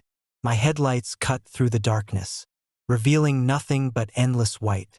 I decided to take the scenic route, a narrow road that led into the dense Anchorage woods. It was a shortcut I rarely used, especially in bad weather. But tonight, desperate to get home, I figured I'd brave the storm. The path was winding, flanked by towering pines that seemed to close in around me, their branches heavy with snow. Halfway through the woods, my car began to sputter. The engine coughed and stalled, leaving me stranded in the heart of the storm. I tried to restart it, but it was no use. Panic set in as I realized I was alone, miles away from any help. I grabbed my phone, but there was no signal, no way to call for assistance. The storm showed no signs of letting up, and the temperature was dropping rapidly. With no other options, I decided to seek shelter. The radio mentioned an old ranger station a few miles ahead, but in this storm, it felt like an impossible journey. I gathered what little warmth I could, wrapping myself in blankets and rationing the hot coffee I had brought for the drive. Sleep was the last thing on my mind, but exhaustion began to creep in, pulling me towards a restless slumber.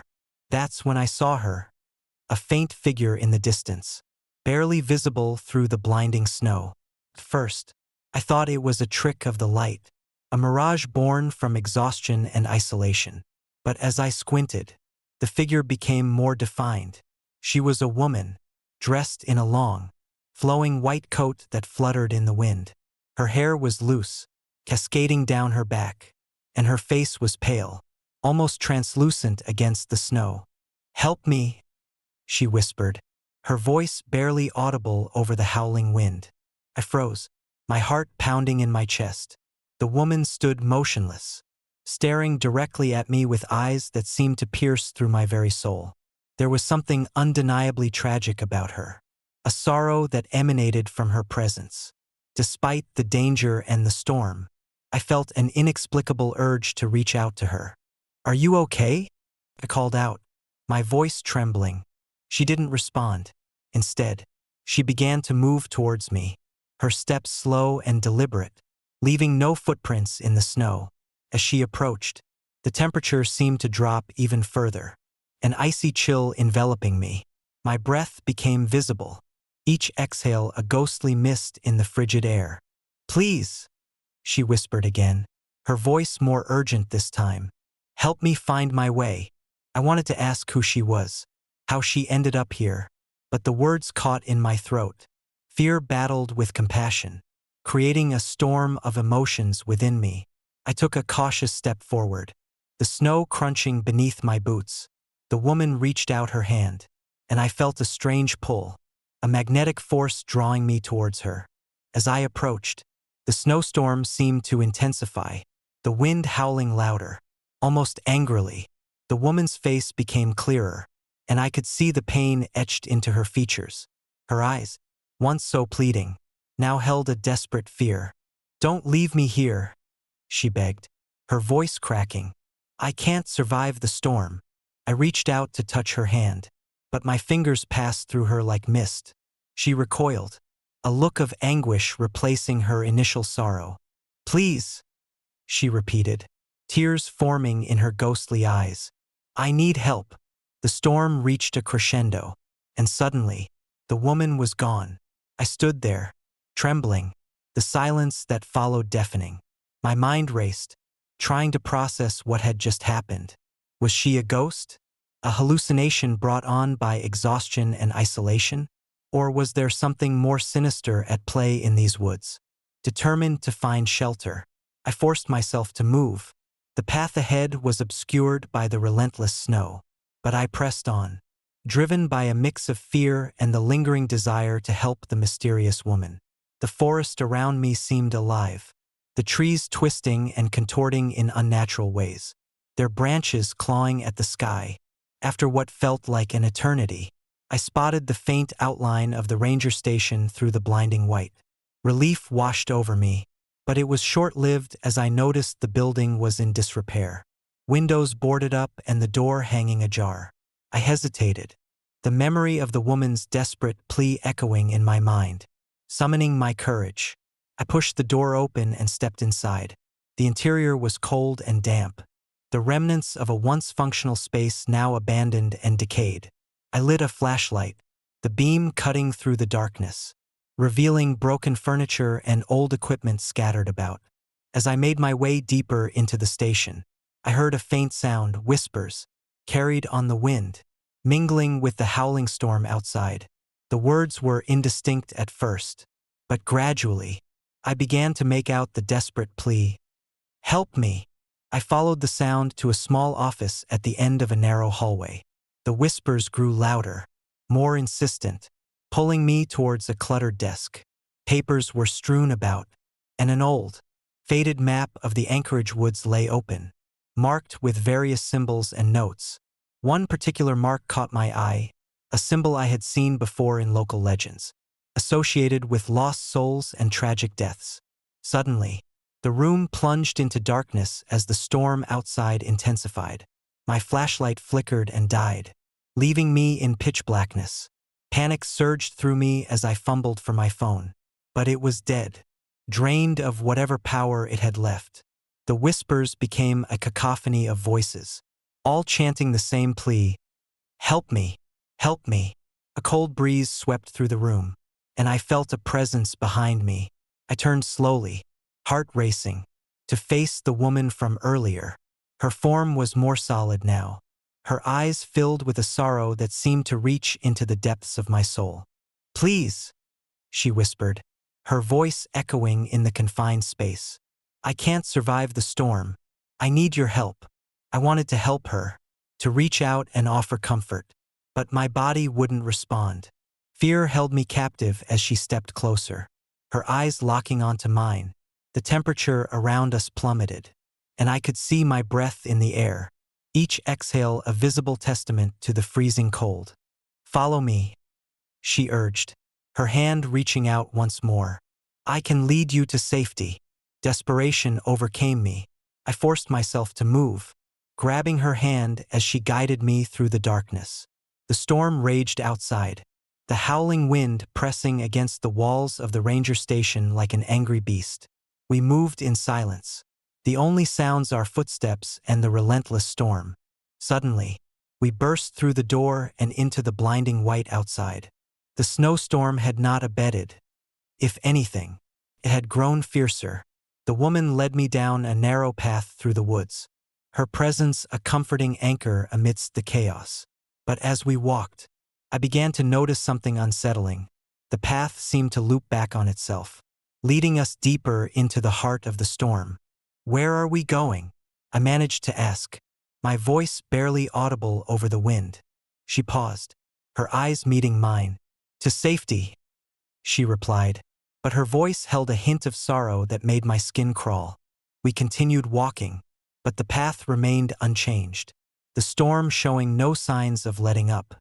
Hours seemed to pass in mere minutes as we trudged through the snow, the woman's presence growing colder and more distant with each step. My hope began to wane, replaced by a growing sense of dread. Then, without warning, she stopped. The world around us seemed to freeze. The storm hushed into an oppressive silence. I turned to face her, but she was gone, leaving me alone in the heart of the blizzard. Panic surged as I realized I was still lost, miles from any semblance of civilization, with no way to find my way back. Desperate, I began to run, the snow whipping against my face, blinding me with its intensity. My mind raced, recalling the map from the ranger station, trying to find a clue that could lead me home. But the symbols and notes only added to my confusion, offering no clear path forward. As exhaustion set in, I collapsed into the snow, the cold seeping into my bones, numbing my limbs. I closed my eyes, the memory of the woman's pleading eyes haunting me. "Help me," she had said, and now I understood the true depth of her sorrow. In the darkness, I heard it again, the whispers, now a distant echo. "Help me, help me," summoning the last of my strength. I forced myself to stand, the storm resuming its fury as if nothing had happened. I stumbled forward, driven by a primal need to survive, to escape the storm and the haunting presence that had consumed me. Hours passed in a blur of white, my body aching, my mind teetering on the brink of madness. Just when I thought I couldn't go on, the storm began to abate, the wind's fury giving way to a gentle, calming hush. The first light of dawn broke through the clouds, painting the snow-covered landscape with hues of pink and orange. Exhausted and disoriented, I found myself standing on the edge of the Anchorage woods, the city lights visible in the distance. Relief washed over me, but it was tempered by the lingering fear of what I had experienced. I made my way home, each step a testament to my will to survive. Back in the warmth of my home, I tried to process the night's events. The woman's presence, her desperate plea, it all felt too real to be a mere hallucination. I researched local legends and discovered the tragic story of Eliza Thompson, a woman who had been caught in a snowstorm decades ago and never found. Her spirit was said to wander the Anchorage woods, seeking help that never came. Realizing that Eliza's story mirrored my own experience, I felt a deep sense of responsibility. I couldn't rest while her spirit remained trapped, lost in the very storm that had taken so much from her. Determined to help, I reached out to local historians and paranormal experts, piecing together the fragments of her tragic tale. Together, we organized a memorial and a series of peaceful vigils, hoping to honor Eliza's memory and guide her spirit to rest. Night after night, we gathered in the Anchorage woods, offering prayers and candles to light her way. Slowly, the sightings of her apparition became less frequent, the whispers growing fainter until they were mere echoes of the past. Years have passed since that harrowing night, but the memory of Eliza and the storm that nearly claimed me remains vivid. I often find myself staring into the winter night, the silence broken only by the whisper of the wind through the trees. Sometimes, in the dead of night, I still hear a faint plea carried on the breeze. Help me. I've come to understand that some souls wander, searching for closure, for the peace that eludes them in death. Eliza's story is a reminder of the fragility of life and the enduring power of compassion. While the storm may have been relentless, it was my willingness to help that finally brought peace to a restless spirit. If you ever find yourself driving through the Anchorage woods during a snowstorm, and you see a figure in white, don't be afraid. Offer a hand, a kind word, or simply a moment of your time. You never know whose soul is seeking solace, whose story is yet to be told. In the heart of the storm, amidst the chaos and the cold, lies a chance to make a difference, a chance to help someone find their way home. Story number 54. Whispers of Portlock. The sun dipped below the horizon, casting long shadows over the remnants of Portlock village. I had always been fascinated by abandoned places, drawn to the echoes of lives once lived within their silent walls. But nothing could have prepared me for the chill that settled in my bones as I stood at the edge of what was once a thriving community. Portlock had been a bustling hub in the 1950s, a place where families built their lives amidst the rugged beauty of the Alaskan wilderness. But one summer, everything changed. Stories of gruesome deaths began to surface, bodies found mutilated beyond recognition, their limbs twisted in unnatural ways. The villagers whispered of a presence, something ancient and malevolent that had driven them to flee, leaving behind only ghostly remnants of their former lives. I had come here to uncover the truth, to piece together the fragments of a mystery that had long haunted my dreams. Equipped with a flashlight, a notebook, and an unyielding sense of curiosity, I ventured into the heart of Portlock just as night began to fall. The first buildings I encountered were still largely intact, their wooden frames weathered by time and the harsh elements. The main street, once lined with shops and homes, now stood deserted, the windows staring blankly like empty eyes. I made my way to what had been the town hall, hoping to find records or clues about the sudden exodus. Inside, the air was thick with dust, each step stirring up particles that danced in the beam of my flashlight. The hall was eerily silent, the only sound my own footsteps echoing off the walls. I found a weathered ledger on a desk, its pages yellowed and brittle. The entries were sparse, documenting daily activities and community events, until midsummer, when the notes became erratic, filled with mentions of strange noises, unexplained disappearances, and an overwhelming sense of dread that seemed to permeate the very air.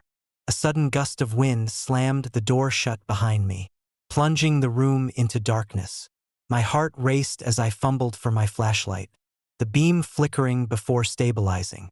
Shadows seemed to dance at the edge of my vision, and an oppressive silence pressed in, making it hard to breathe. I left the town hall and ventured further into the village, each building telling a story of abandonment and fear. The schoolhouse stood as a grim monument to lost innocence, its playground empty and overgrown. I couldn't shake the feeling that I was being watched, that unseen eyes followed my every move. As midnight approached, the temperature dropped sharply. I pulled my jacket tighter, the cold biting through the fabric. The sky above was a blanket of stars, but the moon was obscured by thick clouds, plunging the village into near darkness. It was then that I heard it, a faint whisper, carried on the wind, like a mournful sigh threading through the trees. I stopped, straining to listen. The whisper grew louder, more insistent, forming words that sent shivers down my spine. "Leave now." Ignoring the warning, I pressed on, driven by a need to uncover the truth. The whispers guided me to the old church at the edge of the village, its steeple pointing accusingly toward the heavens. The doors creaked open of their own accord, revealing an interior cloaked in shadows. Candles long extinguished lay scattered on the pews, and stained glass windows depicted scenes of both serenity and torment.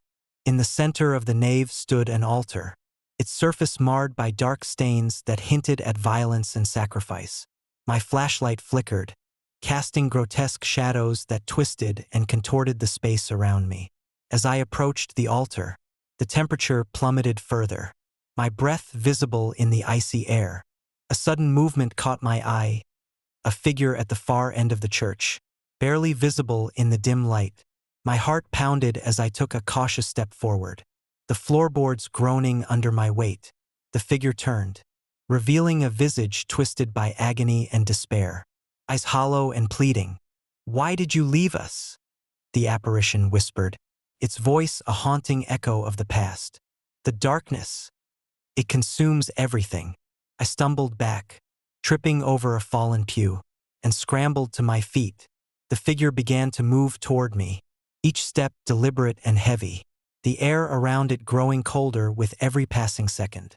Panic surged through me as I realized I was face to face with the very evil that had driven the villagers away. Desperate to escape, I turned and ran, the whispers chasing me through the narrow corridors of the church. The walls seemed to close in, the darkness thickening like a tangible force intent on swallowing me whole. I burst through the doors, only to find the village transformed. The buildings were no longer abandoned but teemed with shadowy figures, their forms shifting and warping in the flickering light of my flashlight. They moved in unison, their eyes fixated on me, voices blending into a cacophony of anguish and rage. I could feel their fear, their pain, pressing down on me, threatening to pull me into their eternal nightmare. The ground beneath me seemed to pulse, the very earth alive with malevolent intent. I ran blindly through the streets, the whispers now a deafening roar in my ears. Every turn led to more apparitions, more evidence of the horrors that had unfolded in Portlock. The sense of being hunted was overwhelming, my mind teetering on the brink of madness as the supernatural force tightened its grip. Finally, I found myself at the edge of the village, the first light of dawn breaking over the horizon. The apparitions began to fade, their whispers growing faint as the sunlight pierced the darkness. Exhausted and trembling, I stumbled out of Portlock, the weight of what I had witnessed bearing down on me. As I drove away, the village receded into the distance, a silent specter of its former self. But the memories lingered, etched into my mind like a scar that refused to heal. I had come seeking answers, but all I found was a darkness that still haunted the shadows of Portlock. Years later, I still wake in the dead of night, hearing the whispers on the wind, reminding me of the horrors that lie just beyond the veil of our reality. Portlock remains a cautionary tale, a reminder that some places are best left undisturbed, their secrets buried beneath layers of fear and time. And as long as the whispers persist, I know that the darkness of Portlock is never truly gone. It waits, patient and eternal, for the next soul brave enough to uncover its cursed past. Story number 55. Whispers of the Kushtaka. The Alaskan wilderness is a place where nature reigns supreme, where the line between reality and legend blurs beneath the vast expanse of the night sky. I had always been drawn to these remote landscapes, fascinated by the stories that whispered through the pines and echoed across the frozen tundra. But nothing could have prepared me for the night I encountered the Kushtaka, a creature from the depths of Tlingit legend that would forever alter my perception of the wild. It was late October when I decided to embark on my solo expedition into the heart of the Anchorage wilderness. As an avid hiker and amateur folklorist, I sought to uncover the truth behind the tales of the Kushtaka, a shape-shifting being said to lure unsuspecting travelers to their doom. The locals spoke of strange footprints leading into the wilderness, disappearing into ravines with no trace left behind. Skeptics dismissed these stories as mere superstition, but I was determined to find evidence that bridged myth and reality. Equipped with a sturdy backpack, a reliable map, and a camera, I set out on a crisp autumn morning. The forest was a tapestry of vibrant colors, reds, oranges, and yellows painting the landscape in hues of fall. The air was sharp, filled with the scent of pine and the earthy aroma of fallen leaves. As I trekked deeper into the woods, the sounds of civilization faded, replaced by the symphony of nature, the rustling of leaves, the distant call of a loon, and the occasional snap of a twig underfoot. By late afternoon, I had established a base camp near a small, serene lake. The water was still, mirroring the sky above, and the surrounding trees stood tall and silent, guardians of the ancient secrets they held. I spent the evening cataloging my observations, noting the peculiar footprints I had found earlier, large, webbed, and unlike any known animal tracks. They led towards a nearby ravine, a dark maw that seemed to swallow the light. As night fell, the temperature dropped rapidly, and a thick blanket of snow began to fall, muffling the sounds of the forest. I built a small fire to stave off the cold, its warmth a comforting barrier against the encroaching darkness. The flickering flames cast long shadows, dancing along the snow-covered ground and lending an eerie ambience to the night. Around midnight, a dense silence settled over the wilderness, broken only by the occasional whisper of the wind. It was then that I heard it, a faint, melodic hum that seemed to emanate from the depths of the ravine. At first, I dismissed it as a trick of the wind, but the sound grew louder, more distinct, like a lullaby sung by an unseen presence. Curiosity piqued. I grabbed my flashlight and camera, deciding to investigate the source of the haunting melody.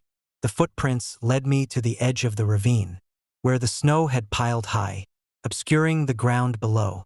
Peering into the darkness, I could barely make out the silhouette of a figure standing near the water's edge, his form wavering like a mirage. "Hello," I called out, my voice sounding small against the vastness of the wilderness. The figure turned towards me, and I froze. It was humanoid, but its features were distorted, almost aquatic, webbed fingers, a slightly elongated face, and eyes that shimmered with an unnatural light. My heart raced as I realized I was face to face with the Kushtaka. "Help me," the creature whispered, its voice a haunting echo that resonated deep within me.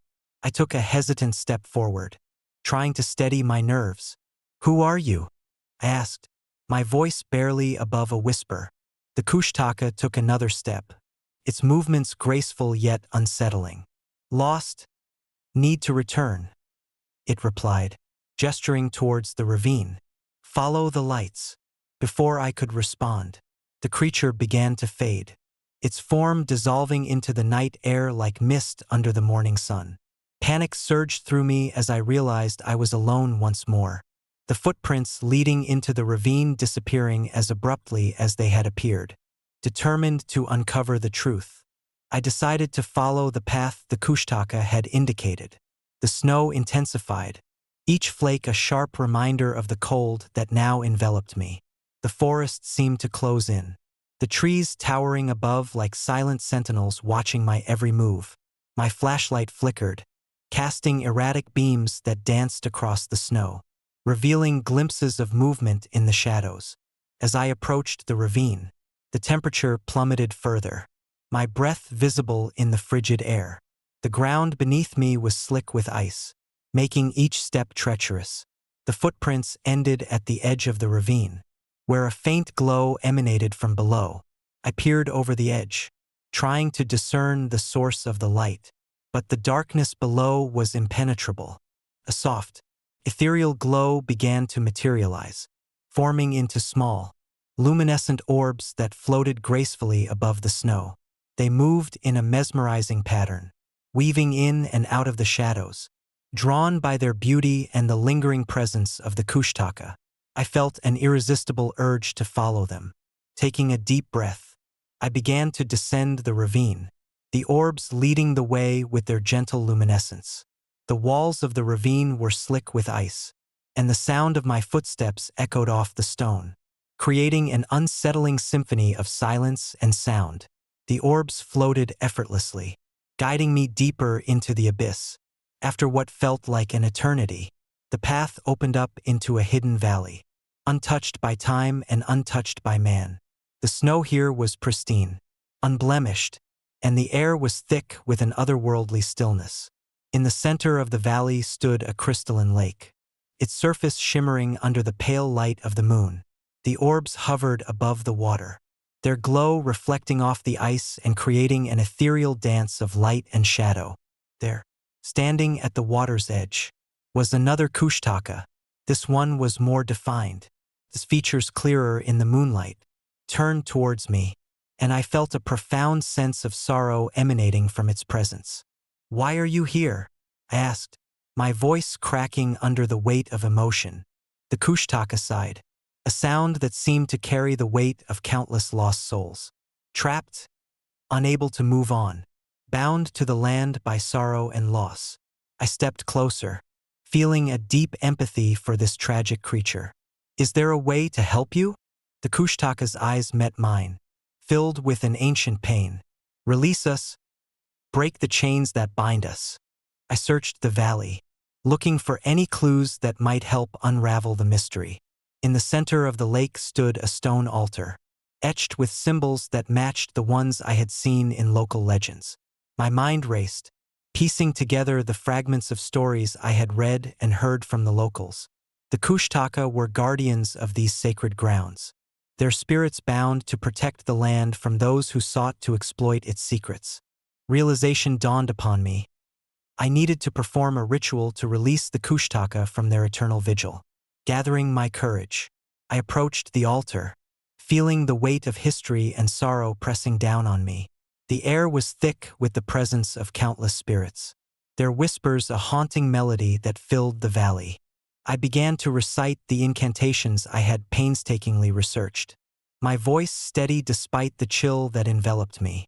The symbols on the altar began to glow, the light intensifying with each word I spoke. The orbs of light swirled around me, merging into a single, brilliant beam that pierced the darkness.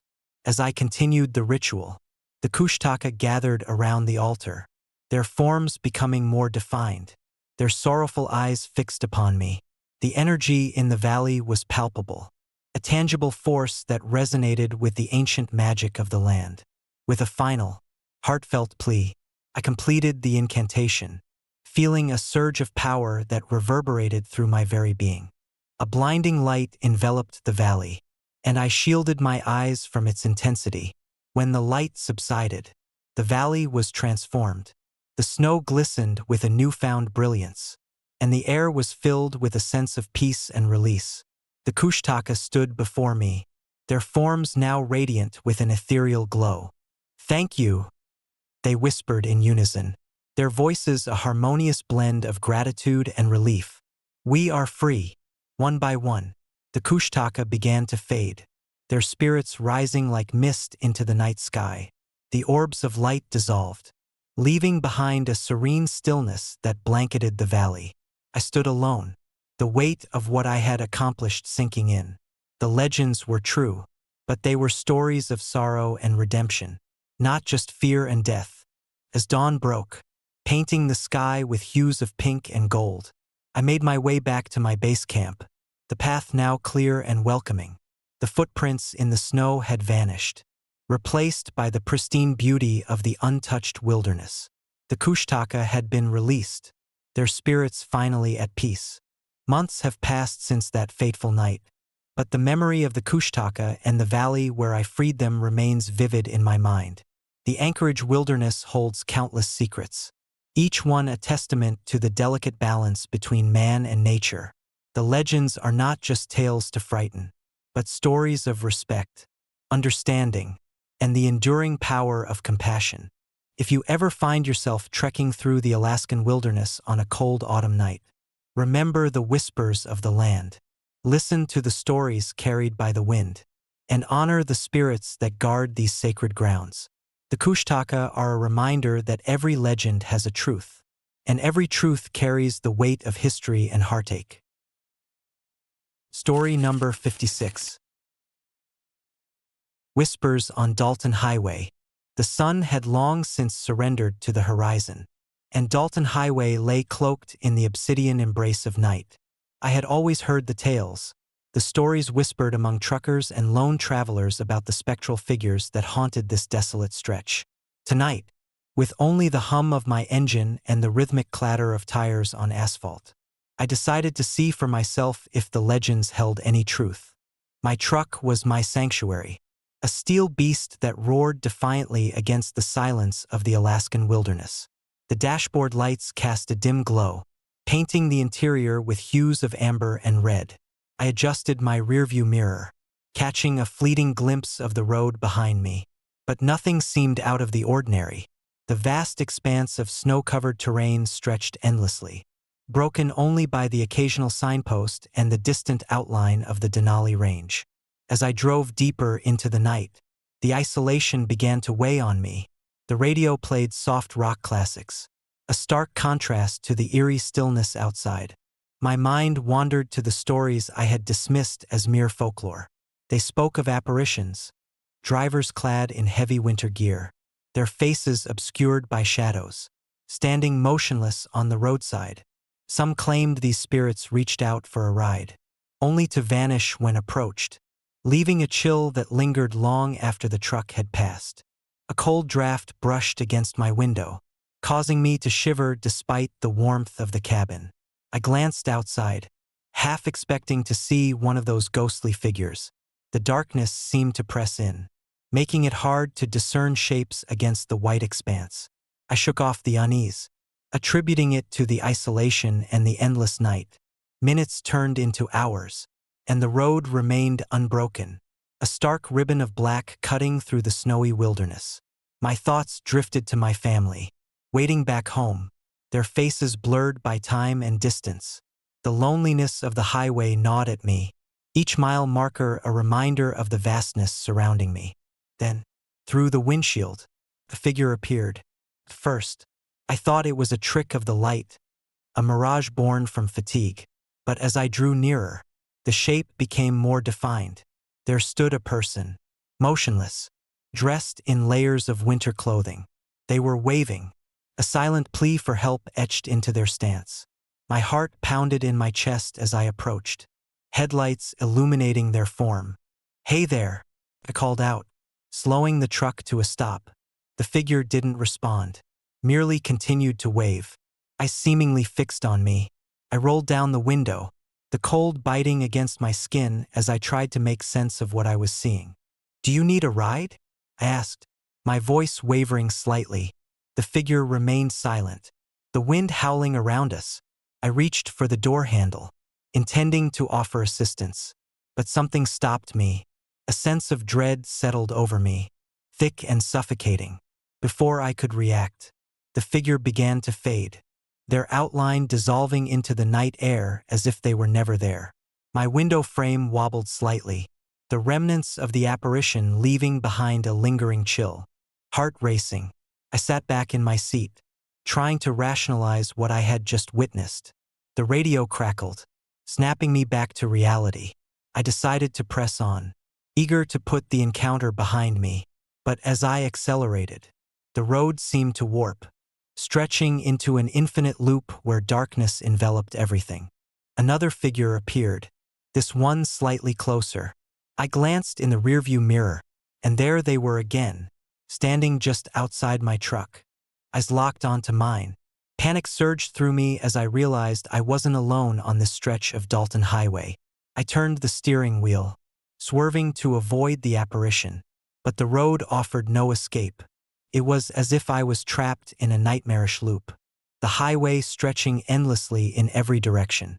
The temperature inside the truck plummeted, frost forming on the edges of the windshield, my breath visible in the icy air. I struggled to keep control as the figures multiplied, their silent presence pressing in from all sides. They were not just one or two anymore, dozens of spectral drivers, their eyes hollow, their gestures desperate. I tried to reason with them, to offer help, but my voice was swallowed by the howling wind. Each time I attempted to engage, another figure appeared, blocking my path, their faces contorted with sorrow and longing. It was then I understood the highway was a purgatory, a liminal space where lost souls wandered, forever seeking passage they could never attain. Desperation clawed at my mind as I fought to break free from the spectral grip. The road seemed to twist and bend, defying logic and physics, leading me deeper into the heart of darkness. Memories of home, of warmth and light, flickered at the edge of my consciousness, but were quickly snuffed out by the encroaching gloom. In a final, frantic effort, I slammed the brakes, the truck skidding to a halt. Silence descended, broken only by the distant howl of the wind. I sat there, heart pounding, eyes darting between the empty road and the remnants of the apparitions. The snow had stopped falling, leaving a pristine blanket that seemed untouched by the horrors that had unfolded moments before. Gathering my strength, I started the engine and began to drive again, the headlights cutting through the darkness like beacons of hope. The road ahead remained empty, the spectral presence seemingly lifted. As I continued my journey, the first hints of dawn began to lighten the sky, painting the horizon with shades of pink and orange. By the time I reached the next rest stop, the sun was fully risen, banishing the shadows that had plagued my night. Exhausted and shaken, I stepped out of the truck, the cold morning air refreshing against my skin. Looking back, Dalton Highway stretched out behind me, silent and unassuming once more. I never spoke of that night to anyone, the memories lingering like a haunting melody in my mind. But sometimes, when the night is especially still and the road is blanketed in snow, I can't help but glance over my shoulder, half expecting to see those ghostly figures waiting for another lost soul to wander into their eternal twilight. Story number 57. Echoes of midnight. I still wake up in the dead of night, heart pounding and drenched in sweat, haunted by the memories of that New Year's Eve in our old New York apartment. It was supposed to be a joyous celebration, a fresh start for our family as we bid farewell to the past and welcomed the promise of a new year. Little did I know, stepping into those moments would blur the lines between reality and the supernatural, leaving me with a fear that still grips me to this day. Our apartment was nestled in a historic building in Greenwich Village, its charm undeniable with its high ceilings and vintage hardwood floors. We had moved in 2 years prior, drawn by the allure of the neighborhood's bohemian spirit and the prospect of creating a home filled with love and laughter. On that particular New Year's Eve, the air was crisp, the streets outside adorned with twinkling lights and the sounds of distant celebrations echoing through the night. As the evening progressed, we prepared for the party with excitement. My wife, Laura, busied herself in the kitchen, her laughter filling the space as she orchestrated the final touches for our spread. Our 2 children, Emma and Jake, darted around the living room, eager to greet our friends and share in the festivities. The apartment buzzed with energy, the warmth of family and friends creating an atmosphere of pure happiness. When midnight approached, we all gathered around the large window, watching as fireworks lit up the sky, painting the night with bursts of color and light. We shared heartfelt toasts, our glasses clinking in unison, celebrating the year gone by and the one to come. As the final firework faded into the darkness, we decided to step out into the chilly night air, joining our neighbors in the communal cheer. The streets were alive with revelers, the joyful noise of laughter and celebration enveloping us as we mingled with friends and strangers alike. The night seemed perfect, a seamless blend of joy and hope. As the hours slipped by, our group began to disperse, each pair bidding their farewells and heading home to continue their own celebrations. We made our way back to the apartment, the streets now quieter, the initial excitement giving way to a serene calm. The night air was cool against our skin, the scent of winter lingering in the breeze. The walk home was peaceful, a stark contrast to the bustling streets we had left behind. When we finally reached our building, the familiar sight of our apartment greeted us, its windows softly illuminated from within.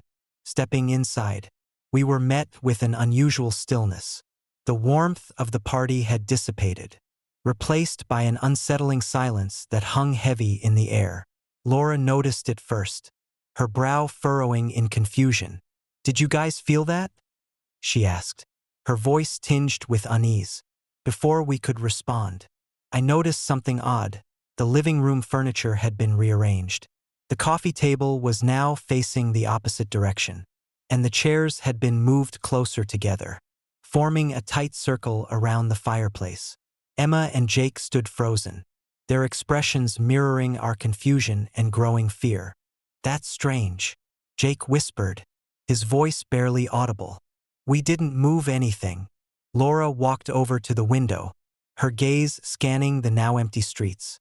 "Maybe someone else rearranged things while we were out," she suggested, though her uncertainty was evident. As we tried to rationalize the situation, a soft, eerie laughter echoed through the apartment, bouncing off the walls and sending chills down our spines. The sound seemed to emanate from the hallway, yet when we peered out, the corridor was empty, bathed in the soft glow of our apartment lights. Emma clung to my arm, her eyes wide with fear. "Who's laughing?" she asked, her voice trembling. Before I could respond, a series of strange footprints appeared on the hardwood floor, leading from the living room to the guest bedroom, a room that had been vacant since we moved in, used only occasionally for storage. The footprints were small, delicate, almost childlike, but they left behind a trail of dust that made their origin puzzling. "That's impossible," Laura muttered, her eyes darting between the footprints and the empty hallway.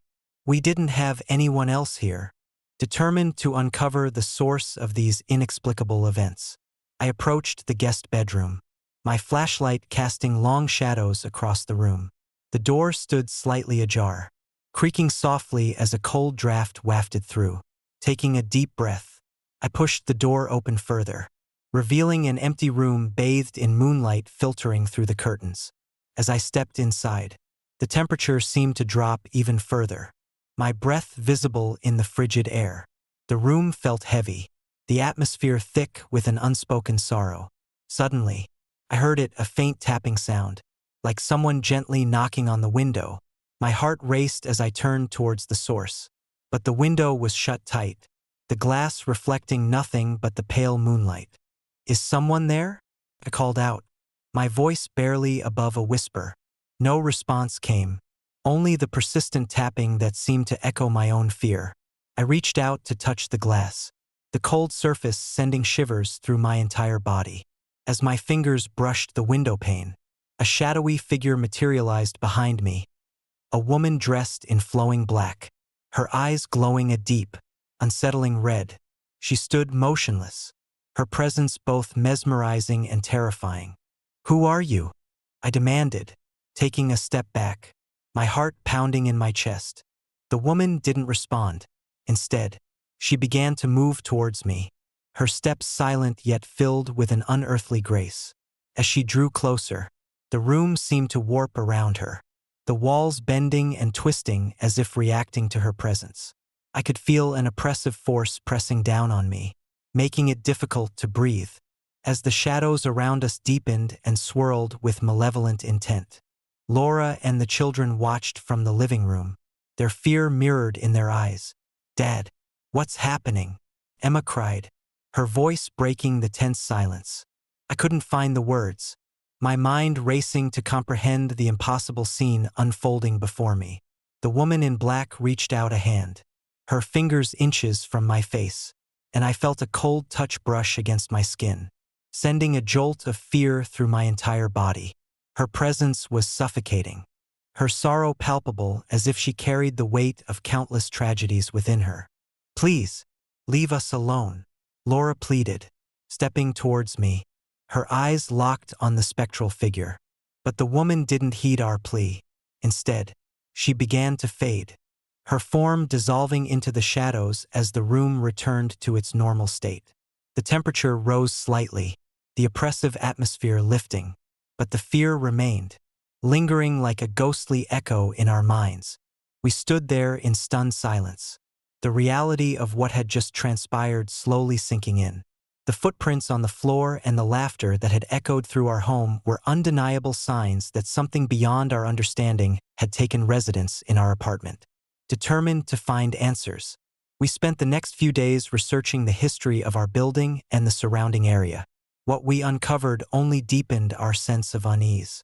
The building had a dark past, marked by tragic events and untimely deaths. Legends spoke of restless spirits that lingered, unable to find peace after their untimely demise. The story of the woman in black matched the accounts we had experienced, her presence a manifestation of unresolved sorrow and lingering pain. As the weeks passed, the supernatural occurrences became more frequent and intense. Objects moved on their own, doors slammed shut without warning, and the eerie laughter returned, each time more menacing than the last. The woman in black's presence became a constant shadow, her red eyes a haunting reminder of the fear that had taken root in our home. Desperate for relief, we sought the help of a local paranormal investigator, hoping to rid ourselves of the malevolent spirit that had invaded our lives. The investigator conducted several seances and conducted thorough investigations, but the woman in black remained elusive, her presence always just out of reach, her sorrowful cries echoing through the night. One particularly cold night, as we gathered in the living room once more, the oppressive atmosphere reached its peak. The laughter echoed louder than ever, the shadows deepening and swirling with a malevolent energy. The footprints reappeared, leading once again to the guest bedroom, the room now feeling like the epicenter of the haunting. Determined to confront the woman in black, I made my way to the guest bedroom, Laura and the children watching anxiously from the living room. As I entered the room, the temperature plummeted, the air thick with an unspoken sorrow. The door slammed shut behind me, trapping me inside with the lingering presence of the spirit. The room was cold, the shadows pressing in from all sides as the woman in black materialized once more, her eyes glowing with an unearthly light. "Why won't you leave us?" I demanded, my voice breaking with fear and desperation. Her gaze softened, the sorrow within her eyes reflecting a deep, unending pain. "I cannot rest," she whispered, her voice a haunting melody that echoed through the room. "Not until my story is remembered, until my pain is acknowledged." Tears welled in my eyes as I realized the depth of her suffering, the tragic tale that bound her to our home. "Tell us your story," pleaded, my voice trembling. "Help us help you find peace." The woman in black approached, her form shimmering with an ethereal light as the shadows around us began to swirl with memories of the past. "I was wronged," she whispered, her voice filled with anguish. "My life was taken, my pain ignored. You must remember. You must honor my suffering." As she spoke, the room was filled with visions of her past, memories of joy turned to sorrow, of love lost to tragedy. The shadows became scenes from her life, each one a testament to the pain that had consumed her. I watched in silent agony as her story unfolded before me, the weight of her suffering pressing down on me like an invisible force. When the visions ended, the room fell silent, the oppressive atmosphere lifting as the woman in black's form began to fade. "Remember us?" she whispered one final time, her voice a fading echo. "Honor our memories." With those final words, she vanished, leaving behind a sense of peace that had been absent for so long. The temperature in the room returned to normal, the shadows receding as if they had never been. I stepped out of the guest bedroom, my heart heavy yet hopeful, knowing that we had finally given her the acknowledgement she so desperately sought. In the days that followed, the supernatural occurrences ceased, the apartment returning to its peaceful state. The laughter and the moving objects were gone, replaced by a calm silence that brought a sense of relief and closure. We had finally found peace, not just for ourselves, but for the restless spirit that had haunted our home. Years have passed since that New Year's Eve, but the memory remains vivid, a haunting reminder of the thin veil between our world and the supernatural. I often find myself reflecting on that night, the fear and the sorrow that had consumed us, and the journey we undertook to bring peace to a restless soul. Sometimes, when the night is particularly quiet and the wind carries a faint whisper, I swear I can hear the distant echoes of laughter and feel the lingering presence of the woman in black. A ghostly reminder that some stories are better remembered, that some spirits find peace only when their tales are acknowledged. If you ever find yourself in an old New York apartment or any place with a haunted history, heed my warning. Respect the stories whispered among the shadows. Honor the lives that were lost, and beware the restless spirits that linger in the darkness. For in the heart of those haunted places, the echoes never truly fade, and the shadows watch, ever vigilant, ready to claim those who dare to uncover their haunting secrets. Story number 58. Echoes of midnight. I still wake up in the dead of night, heart racing and drenched in sweat, haunted by the memories of that fateful New Year's Eve in our old New York apartment. It was December 31st, 2018. A night meant for celebration and new beginnings, but for my family and me, it became a descent into darkness that blurred the lines between reality and the supernatural, leaving us with a fear that still grips me to this day. Our apartment was nestled in a historic building in Manhattan, its charm undeniable with high ceilings, vintage hardwood floors, and large windows that framed the bustling cityscape. We had moved in 2 years prior, drawn by the allure of the neighborhood's vibrant culture and the promise of creating a home filled with love and laughter. On that particular New Year's Eve, the air was crisp, the streets outside adorned with twinkling lights and the sounds of distant fireworks echoing through the night. As the evening progressed, we prepared for the party with excitement. My wife, Laura, busied herself in the kitchen, her laughter filling the space as she orchestrated the final touches for our spread. Our 2 children, Emma and Jake, darted around the living room, eager to greet our friends and share in the festivities. The apartment buzzed with energy, the warmth of family and friends creating an atmosphere of pure happiness. When midnight approached, we all gathered around the large window, watching as fireworks lit up the sky, painting the night with bursts of color and light. We shared heartfelt toasts, our glasses clinking in unison, celebrating the year gone by and the one to come. As the final firework faded into the darkness, we decided to step out into the chilly night air, joining our neighbors in the communal cheer. The streets were alive with revelers, the joyful noise of laughter and celebration enveloping us as we mingled with friends and strangers alike. The night seemed perfect, a seamless blend of joy and hope. As the hours slipped by, our group began to disperse, each pair bidding their farewells and heading home to continue their own celebrations. We made our way back to the apartment, the streets now quieter, the initial excitement giving way to a serene calm. The moon cast long shadows on the cobblestone paths, and the vibrant lights of the bars and restaurants faded into the background. It was then that we began to feel an inexplicable chill, a coldness that seemed to seep into our very bones despite the mild weather. "Did you feel that?" Laura asked, her voice barely above a whisper. I nodded, the unease growing within me. "Yeah, it's like the temperature just dropped." We quickened our pace, the sounds of the celebration now a distant echo as we ventured deeper into the quieter parts of the city. The streets became narrower, the buildings older, their facades weathered by time and neglect. It was in this forgotten part of New York that our nightmare began. As we turned a corner, we heard it, the unmistakable sound of footsteps echoing behind us. My heart raced as I glanced over my shoulder. But there was no one there.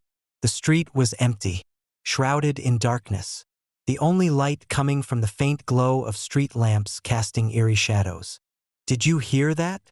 Emma asked again, her eyes wide with fear. I nodded, a sense of dread settling over me. "Yeah, but there's no one here." We continued walking, the footsteps growing louder with each step we took. It felt as though someone or something was following us, mirroring our every move. My mind raced, trying to rationalize the situation. Maybe it was a prankster, or someone lost in the maze-like streets of Manhattan. But the growing intensity of the footsteps made it clear that this was something far more unsettling. "We should go back," Jake suggested, his adventurous spirit momentarily overcoming his fear. "Maybe it's someone who needs help." Reluctantly, we agreed to investigate, grabbing our flashlights and cautiously retracing our steps towards the source of the sounds. As we approached a dimly lit alleyway, the coldness intensified, our breaths visible in the frigid air. The footsteps stopped abruptly, replaced by an oppressive silence that pressed down on us like a physical force. "Is someone there?" Laura called out, her voice trembling. No response came, only the distant hum of city life and the faint rustling of leaves. Confused and unnerved, we decided to return to our apartment, eager to shake off the lingering fear. As we walked back, the feeling of being watched persisted, the shadows seeming to dance with a life of their own, whispering secrets we couldn't comprehend. When we finally reached the entrance of our building, a sense of relief washed over us. The building stood silent and foreboding against the night sky, its dark windows reflecting the first light of dawn. We hurried inside, eager to retreat to the safety of our home. But as we entered the apartment, we noticed something strange. The living room furniture had been rearranged. The coffee table was now facing the opposite direction, and the chairs had been moved closer together, forming a tight circle around the fireplace. Emma and Jake stood frozen, their expressions mirroring our confusion and growing fear. "That's strange," Jake whispered, his voice barely audible. We didn't move anything. Laura walked over to the window, her gaze scanning the now empty street below. "Maybe someone else rearranged things while we were out," she suggested, though her uncertainty was evident. As we tried to rationalize the situation, a soft, eerie laughter echoed through the apartment, bouncing off the walls and sending chills down our spines. The sound seemed to emanate from the hallway, yet when we peered out, the corridor was empty, bathed in the soft glow of our apartment lights. Emma clung to my arm, her eyes wide with fear. "Who's laughing?" she asked, her voice trembling. Before I could respond, a series of strange footprints appeared on the hardwood floor, leading from the living room to the guest bedroom, a room that had been vacant since we moved in, used only occasionally for storage. The footprints were small, delicate, almost childlike, but they left behind a trail of dust that made their origin puzzling. "That's impossible," Laura muttered, her eyes darting between the footprints and the empty hallway. We didn't have anyone else here. Determined to uncover the source of these inexplicable events, I approached the guest bedroom, my flashlight casting long shadows across the room. The door stood slightly ajar, creaking softly as a cold draft wafted through. Taking a deep breath, I pushed the door open further, revealing an empty room bathed in the soft glow of the morning sun filtering through the curtains. As I stepped inside, the temperature seemed to drop even further, my breath visible in the frigid air. The room felt heavy, the atmosphere thick with an unspoken sorrow. Suddenly, I heard it, a faint, rhythmic tapping sound, like someone gently knocking on the window. My heart raced as I turned towards the source. But the window was shut tight, the glass reflecting nothing but the pale light. "Is someone there?"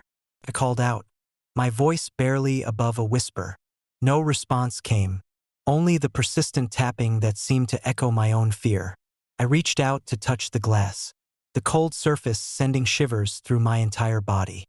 As my fingers brushed the window pane, a shadowy figure materialized behind me, a woman dressed in flowing black, her eyes glowing a deep, unsettling red. She stood motionless, her presence both mesmerizing and terrifying. "Who are you?" I demanded, taking a step back, my heart pounding in my chest. The woman didn't respond. Instead, she began to move towards me, her presence overwhelming and suffocating. The temperature dropped even further, the air thick with sorrow and despair. I felt an invisible force pressing down on me, making it difficult to breathe, as the shadows around us deepened and swirled with malevolent intent. Laura and the children watched from the living room, their fear mirrored in their eyes. "Dad, what's happening?" Emma cried, her voice breaking the tense silence.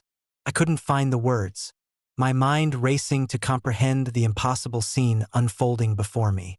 The woman in black reached out a hand, her fingers inches from my face, and I felt a cold touch brush against my skin, sending a jolt of fear through my entire body. Her presence was suffocating, her sorrow palpable as if she carried the weight of countless tragedies within her. "Please, leave us alone," Laura pleaded, stepping towards me, her eyes locked on the spectral figure. But the woman didn't heed our plea. Instead, she began to fade, her form dissolving into the shadows as the temperature rose slightly. The eerie laughter and the tapping sound ceased, leaving behind an oppressive silence that pressed down on us like a heavy blanket. I grabbed my camera, the images on the screen now filled with ghostly apparitions and streaks of cold light that defied explanation. Determined to escape the haunted apartment, I made my way back through the living room, the sense of being followed persisting but now less menacing, more like a lingering presence.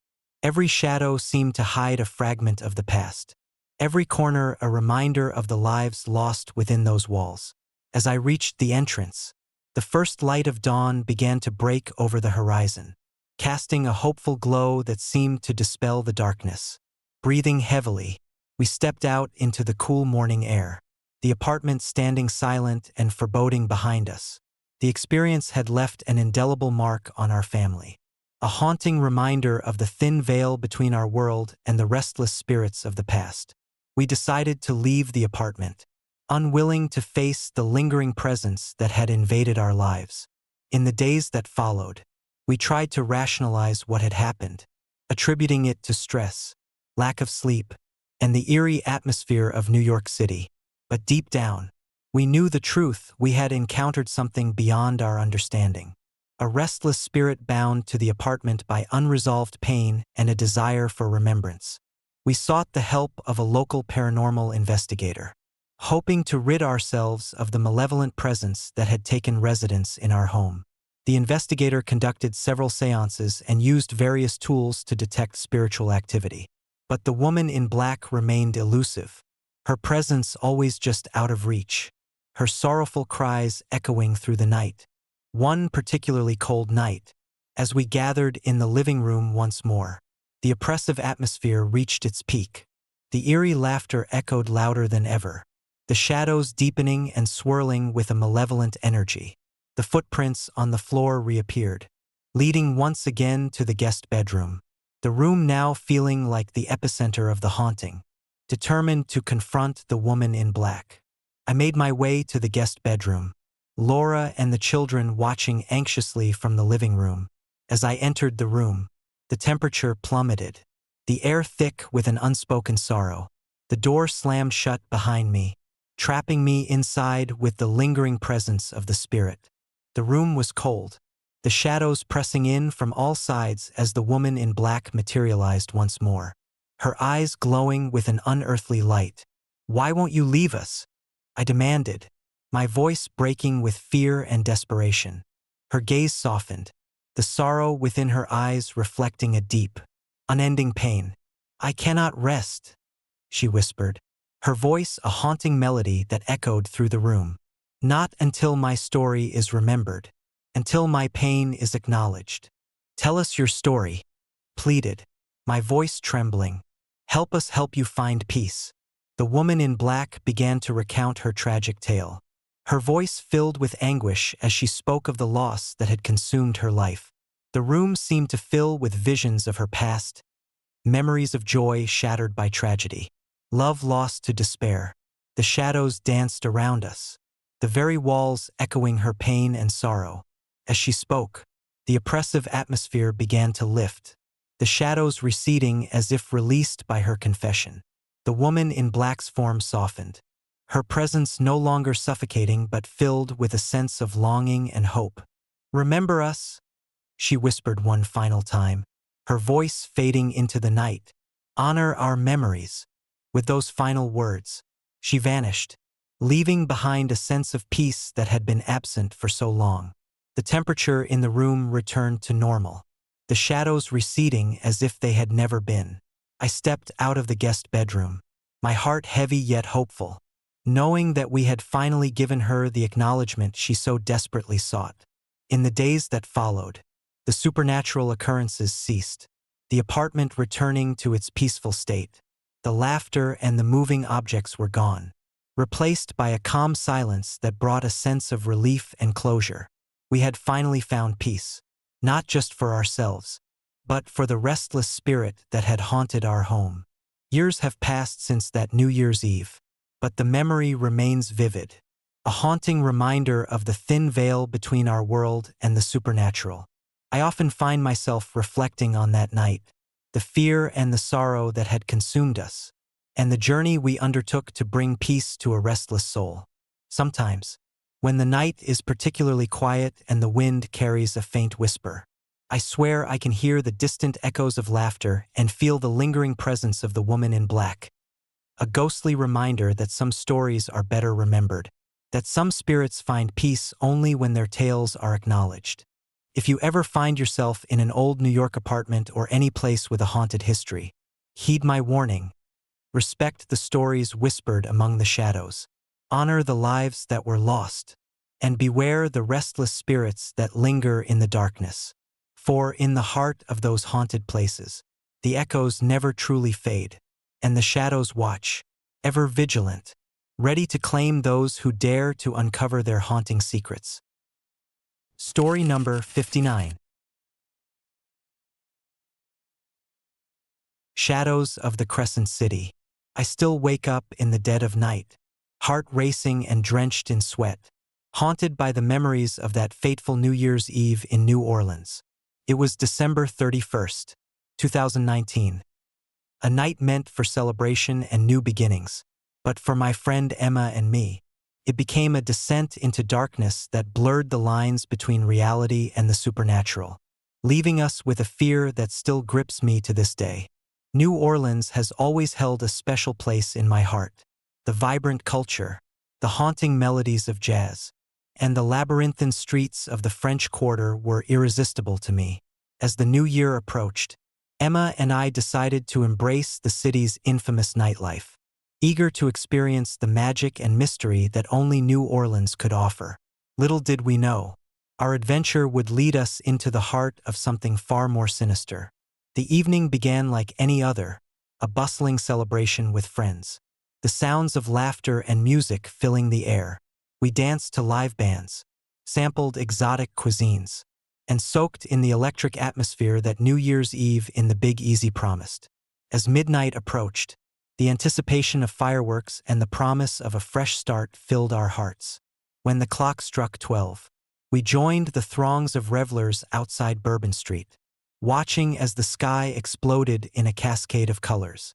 The fireworks reflected in the Mississippi River, creating a mesmerizing display that felt almost otherworldly. Amid the cheers and the countdown, Emma and I decided to take a quiet stroll back to our apartment, wanting to savor the moment away from the crowd. As we walked through the dimly lit streets, the festive energy gave way to a serene stillness. The moon cast long shadows on the cobblestone paths, and the vibrant lights of the bars and restaurants faded into the background. It was then that we began to feel an inexplicable chill, a coldness that seemed to seep into our very bones despite the mild weather. "Did you feel that?" Emma asked, her voice barely above a whisper. I nodded, the unease growing within me. "Yeah, it's like the temperature just dropped." We quickened our pace, the sounds of the celebration now a distant echo as we ventured deeper into the quieter parts of the city. The streets became narrower, the buildings older, their facades weathered by time and neglect. It was in this forgotten part of New Orleans that our nightmare began. As we turned a corner, we heard it, the unmistakable sound of footsteps echoing behind us. My heart raced as I glanced over my shoulder, but there was no one there. The street was empty, shrouded in darkness, the only light coming from the faint glow of the street lamps casting eerie shadows. "Did you hear that?" Emma asked again, her eyes wide with fear. I nodded, a sense of dread settling over me. "Yeah, but there's no one here." We continued walking, the footsteps growing louder with each step we took. It felt as though someone or something was following us, mirroring our every move. My mind raced, trying to rationalize the situation. Maybe it was a prankster, or someone lost in the maze-like streets of New Orleans. But the growing intensity of the footsteps made it clear that this was something far more unsettling. "We should go back," Emma suggested, her voice trembling. But as we turned to retrace our steps, the street seemed to stretch infinitely, the buildings looming larger, the shadows deeper, the footsteps behind us intensified, no longer just following our pace but seeming to pull us forward, guiding us towards an old, decrepit house that stood alone at the end of the street. The house was a relic of a bygone era, its windows darkened with grime, the front door hanging crookedly on its hinges. A thick layer of dust covered the steps, and the air around it felt unnaturally cold. The invisible force seemed to urge us closer, the footsteps merging with the whispers of the wind that rustled through the broken shutters. "We don't have to go there," pleaded, trying to shake off the invisible grip pulling us towards the house. But Emma was rooted to the spot, her eyes fixed on the eerie structure. "I can't move," she whispered, her voice barely audible over the growing sense of dread. Determined to escape, I grabbed her hand, attempting to pull her away from the malevolent force. But the invisible presence was relentless, the house drawing us in with an irresistible pull. As we stepped closer, the air grew colder, our breaths visible in the frigid air, the silence around us thick with an oppressive weight. Suddenly, the front door swung open with a force that sent us stumbling back. A figure stood in the doorway, a woman dressed entirely in black, her face obscured by a wide-brimmed hat, her eyes glowing a deep, unsettling red that pierced through the darkness. "Welcome," she whispered, her voice a haunting melody that sent chills down my spine. "I've been waiting for you." Before I could respond, the woman began to move towards us, her presence overwhelming and suffocating. The temperature dropped even further, the air thick with sorrow and despair. I felt an invisible force pressing down on me, making it difficult to breathe, as the shadows around us deepened and swirled with malevolent intent. "Who are you?" I demanded, my voice trembling with fear and desperation. The woman in black didn't respond. Instead, she reached out a hand that seemed to pass through us like mist, her touch leaving a trail of icy cold in its wake. The room around us began to warp and twist, the walls bending as if reacting to her presence, the shadows dancing with dark energy. "We need to go," I urged, pulling Emma away from the woman, our footsteps frantic as we tried to escape the now nightmarish version of the street. But the invisible force held us back, the shadows closing in around us, making it impossible to move forward. The woman's laughter echoed through the night, a cold, hollow sound that reverberated through our very souls. Desperate to break free, I focused all my energy on pulling Emma away, the bond of friendship driving me to fight against the malevolent presence. "Run!" I shouted, my voice breaking the oppressive silence. With a final, Herculean effort, we broke free from the invisible grip, sprinting away from the haunted house. The woman's laughter and the footsteps now a relentless cacophony chasing us through the desolate streets. The buildings around us seemed to close in, the shadows lengthening as if trying to swallow us whole. We didn't stop running until we reached the safety of our apartment building. The early morning light beginning to break through the darkness, casting long shadows that seemed to retreat before the rising sun. Gasping for breath, we collapsed onto the floor, the memory of the night's terrors etched into our minds like permanent scars. In the days that followed, Emma and I tried to rationalize what had happened. The logical part of my mind wanted to attribute it to stress, the eerie atmosphere of New Year's Eve in New Orleans, or perhaps even a shared hallucination fueled by our fears. But deep down, we knew the truth. We had encountered something beyond our understanding. A restless spirit bound to the city by unresolved pain and a desire for remembrance. We sought the help of local historians and paranormal investigators, hoping to uncover the story behind the woman in black. According to our research, she was the spirit of a woman named Isabel, who had lived in the house we encountered. Isabel had lost her family in a tragic accident on New Year's Eve decades ago, her sorrow and grief binding her spirit to the very place where her life had unraveled.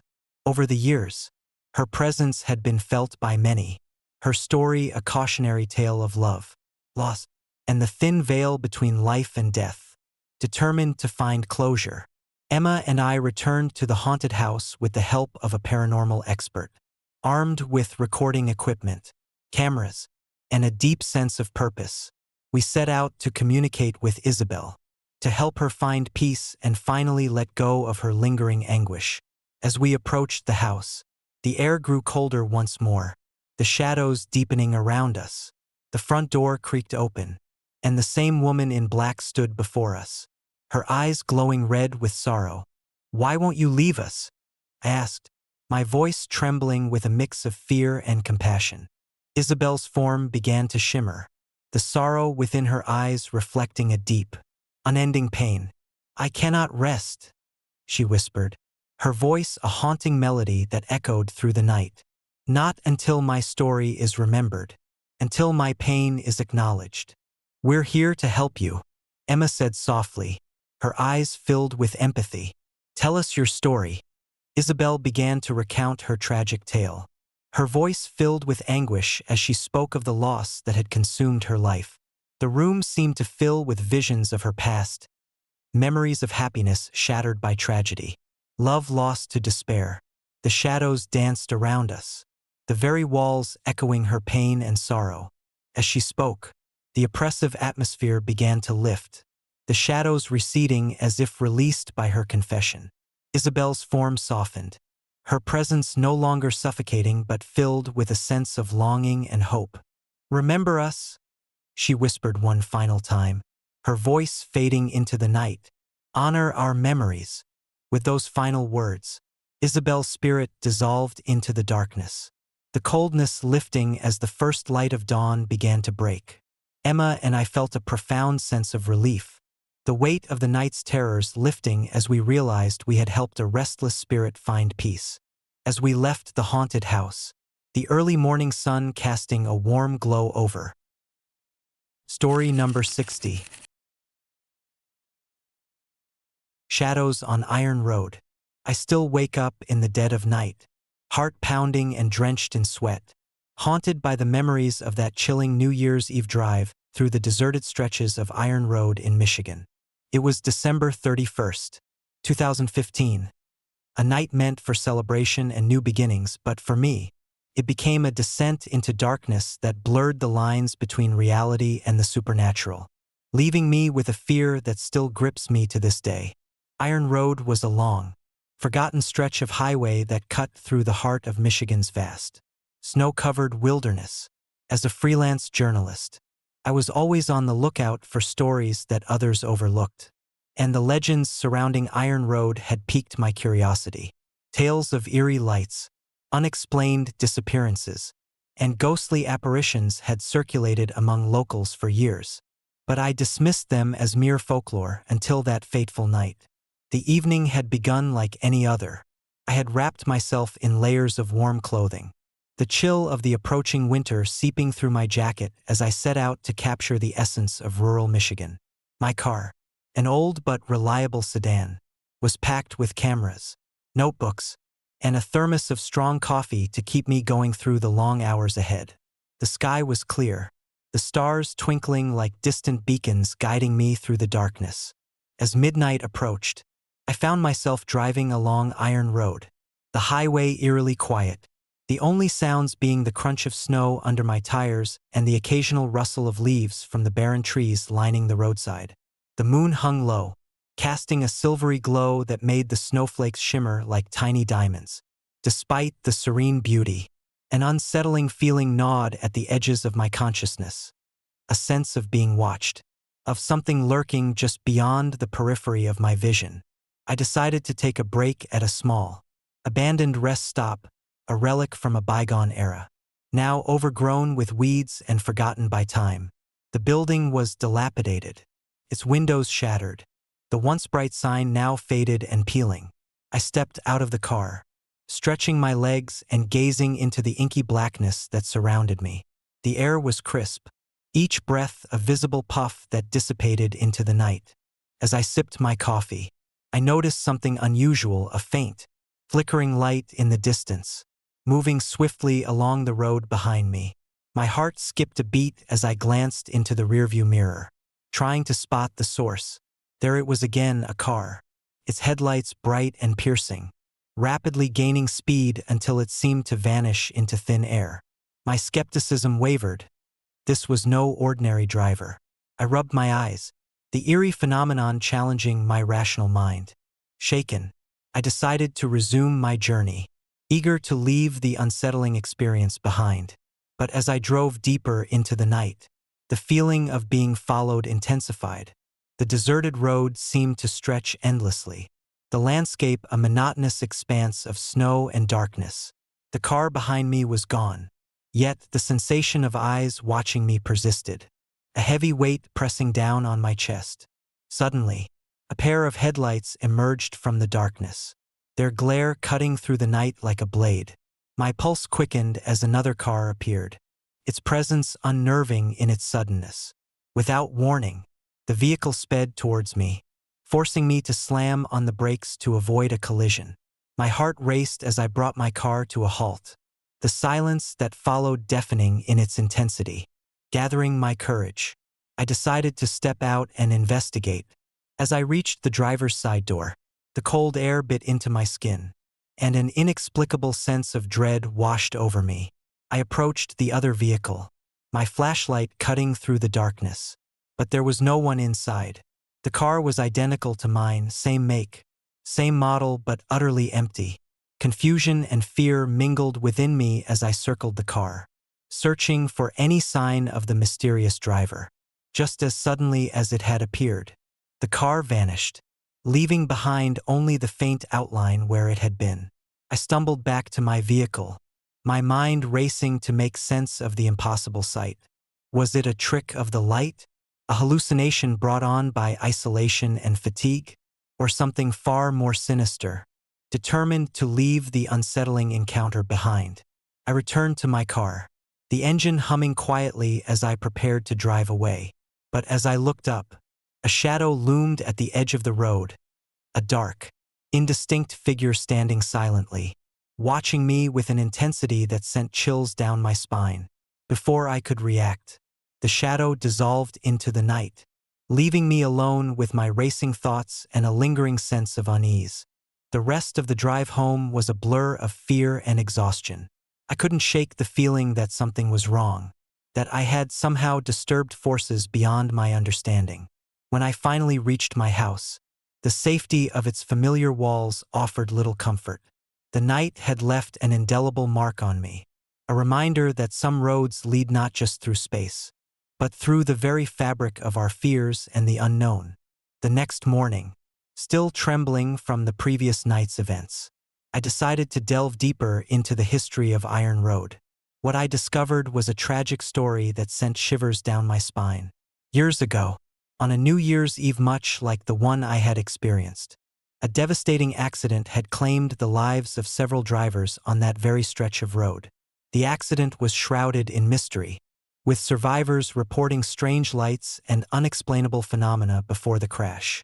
Locals whispered that the spirits of those lost were forever bound to Iron Road, their restless souls seeking closure and remembrance. As the pieces of the puzzle fell into place, a chilling realization dawned on me. I had encountered the very spirits that haunted the road, their presence a lingering echo of the tragedy that had unfolded years ago. The eerie phenomena I had experienced were not mere coincidences but manifestations of the unresolved pain and sorrow that clung to Iron Road, a testament to lives cut short and memories forgotten. Determined to find closure, I returned to Iron Road, this time armed with knowledge and respect for the spirits that dwelled there. I decided to visit the site of the original accident, hoping to pay homage to those who had lost their lives in such a tragic manner. As I stood at the location where the lives were abruptly taken, I felt a profound sense of sorrow and empathy, a connection that transcended the boundaries of time and space. In the quiet of that sacred place, I offered a silent prayer, acknowledging the pain and loss that had bound the spirits to Iron Road. As the wind whispered through the trees, I felt a sense of peace wash over me, a comforting assurance that perhaps, by remembering and honoring their stories, the restless souls could finally find the closure they so desperately sought. Years have passed since that harrowing New Year's Eve drive, but the memory remains vivid, a constant reminder of the thin veil that separates our world from the supernatural. I often find myself drawn back to the stories of haunted roads and restless spirits, the whispers of the past echoing through my thoughts, urging me to remember and respect the lives that were lost.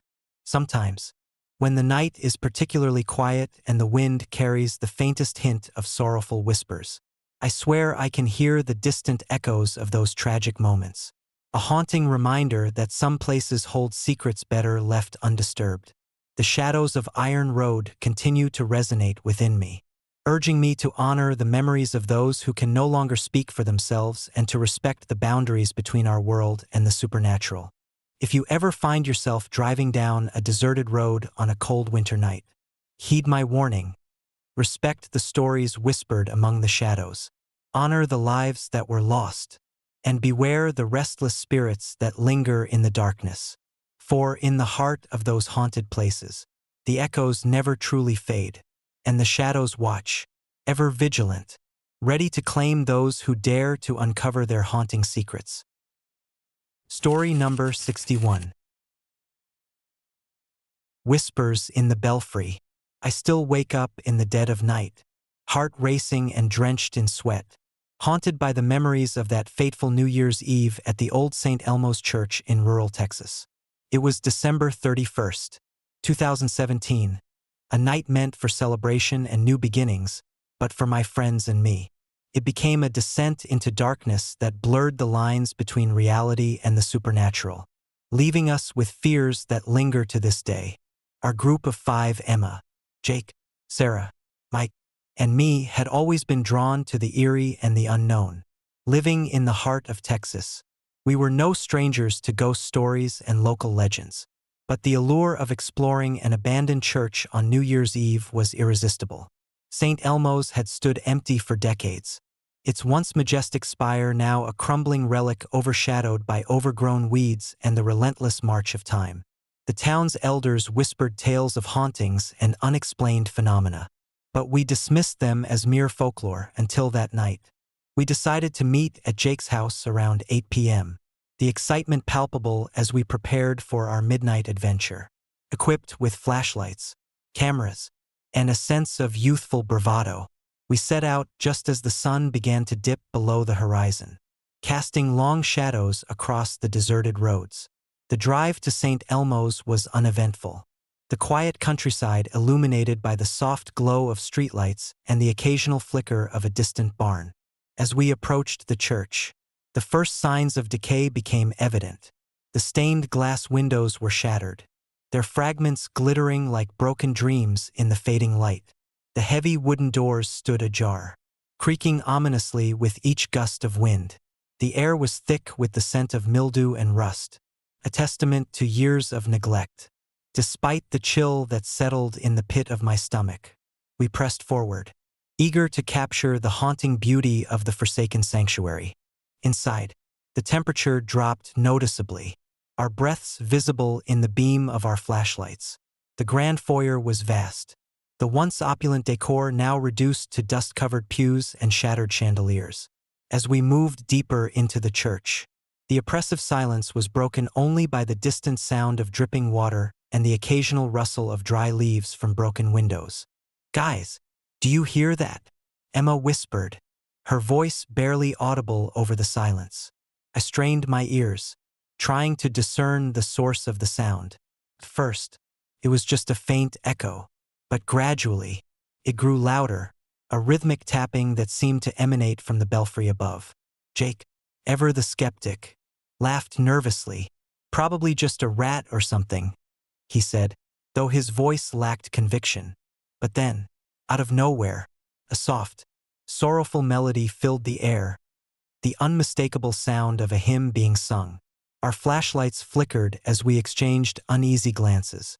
"There's no one up there," Sarah pointed out, her eyes wide with fear. "We didn't bring any instruments." Mike, always the brave one, suggested we head up to the belfry to investigate. "Come on, let's see what's going on," he urged, trying to mask his own apprehension. Reluctantly, we followed him, ascending the creaky staircase that spiraled toward the upper reaches of the church. As we reached the top, the source of the music became clear. There, standing beneath the broken stained glass, was an old organ, its keys moving on their own, playing a hauntingly beautiful tune that seemed to resonate with the very soul of the church. The melody was melancholic, filled with a yearning that tugged at our hearts.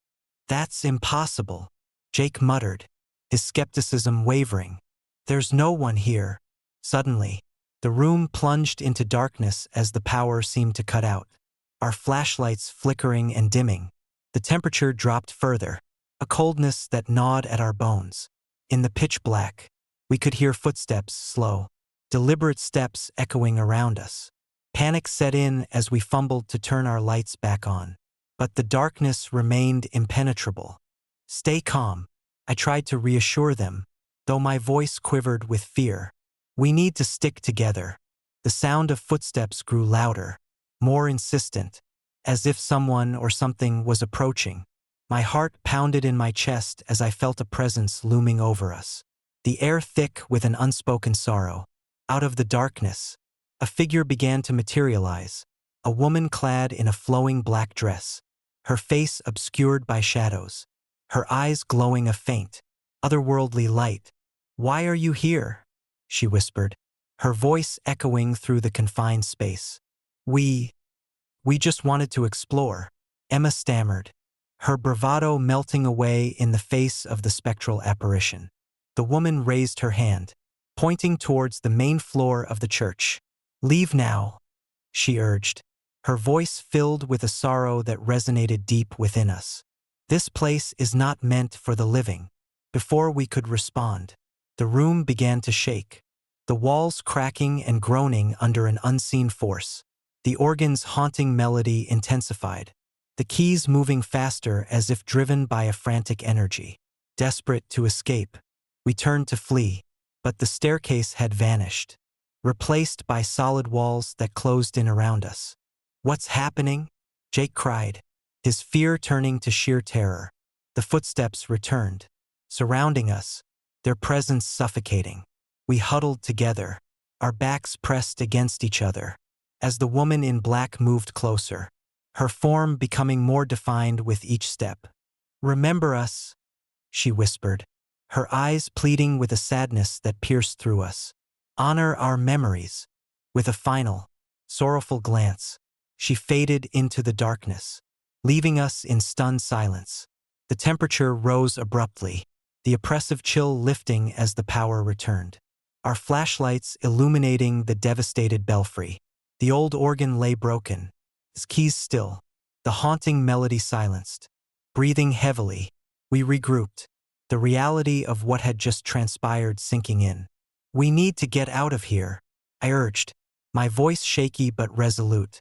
As we hurried down the now stabilized stairs, the oppressive atmosphere seemed to follow us, the shadows lingering at the edges of our vision. Reaching the entrance, we pushed open the heavy doors, the cold night air a welcome relief against our flushed faces. But as we made our way back to the car, a sense of being watched persisted, the feeling of unseen eyes tracking our every move. The streets were eerily quiet, the festive sounds of New Year's celebrations a distant memory. The walk back was tense, the group falling silent, each of us lost in our own thoughts and fears. When we finally reached Jake's house, the first light of dawn began to break over the horizon, casting long shadows that seemed to retreat before the rising sun. We didn't stop until we were safely inside. The experience at St. Elmo's Church, a chilling reminder of the thin veil that separates our world from the restless spirits of the past. In the days that followed, we tried to rationalize what had happened, sharing our story with friends and family who dismissed it as a product of overactive imaginations and the eerie atmosphere of an abandoned church. But deep down, we knew the truth. We had encountered something beyond our understanding. A lingering sorrow that bound a restless spirit to the confines of St. Elmo's.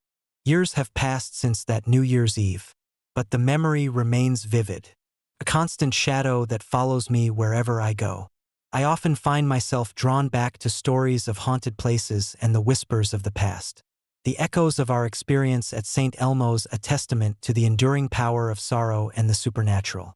Sometimes, when the night is particularly quiet and the wind carries the faintest hint of a hymn, I swear I can hear the distant echoes of prayer and feel the lingering presence of the woman in black. A ghostly reminder that some places are better left undisturbed, their stories preserved in the shadows for those brave enough to uncover their haunting secrets. If you ever find yourself wandering the desolate halls of an abandoned church or exploring the forgotten corners of history, heed my warning. Respect the stories whispered among the shadows. Honor the lives that were lost. And beware the restless spirits that linger in the darkness. For in the heart of those haunted places, the echoes never truly fade, and the shadows watch, ever vigilant, ready to claim those who dare to uncover their haunting secrets. Story number 62. Whispers in the water. I still wake up in the dead of night, heart pounding and drenched in sweat, haunted by the memories of that New Year's Eve at the old Crestwood Hotel in Colorado. It was supposed to be a fresh start for Jenna and me, a chance to leave behind the chaos of our lives and embrace a quieter existence. Little did we know, stepping into those walls would blur the lines between reality and the supernatural, leaving us with fears that linger to this day. Crestwood Hotel stood proudly on the outskirts of Aspen, this grand facade a relic of a bygone era. Built in the early 1900s, the hotel had once been a bustling hub for miners and travelers, its halls echoing with laughter and conversation. Over the years, however, it had fallen into disrepair, abandoned after a series of unexplained accidents and tragic deaths. Locals whispered stories of restless spirits and eerie occurrences, tales we dismissed as mere folklore, or so we thought. Jenna and I had always been drawn to historic places, finding beauty in their decay and mystery in their silence. When we stumbled upon Crestwood during our search for a New Year's getaway, we were captivated by its haunting charm. Despite the town's warnings and the unsettling energy that seemed to emanate from the building, we booked a room, eager to experience the allure firsthand. The drive to Crestwood was uneventful, the winding mountain roads blanketed in a soft layer of snow that glistened under the moonlight. As we approached the hotel, the air grew colder, the shadows lengthening and stretching across the landscape like dark fingers reaching out to us. The grand entrance loomed ahead, its doors wide open as if welcoming us into its cold embrace. Inside, the hotel was a testament to time's relentless march. The lobby, once opulent with chandeliers and rich wood paneling, was now covered in dust and cobwebs. The air was thick with the scent of mildew and decay, each breath a reminder of the years of neglect. Despite the eerie atmosphere, we felt an inexplicable pull towards the history that lay within these walls. Our room was on the third floor, a spacious suite with high ceilings and large windows that offered a panoramic view of the snow-covered landscape. The room was furnished with antique furniture, each piece telling its own story of the past. As we settled in, Jenna laughed, trying to lighten the mood. "Can you imagine the parties they must have had here?" she mused, her voice echoing slightly in the vast room. We spent the evening preparing for our celebration, setting up decorations and arranging our drinks. The hotel's silence was almost comforting, a stark contrast to the noise of our daily lives. As midnight approached, we decided to step out onto the balcony to watch the fireworks that were being set off across the nearby lake. The sky exploded in color, the fireworks reflecting off the still water and casting vibrant hues across the night.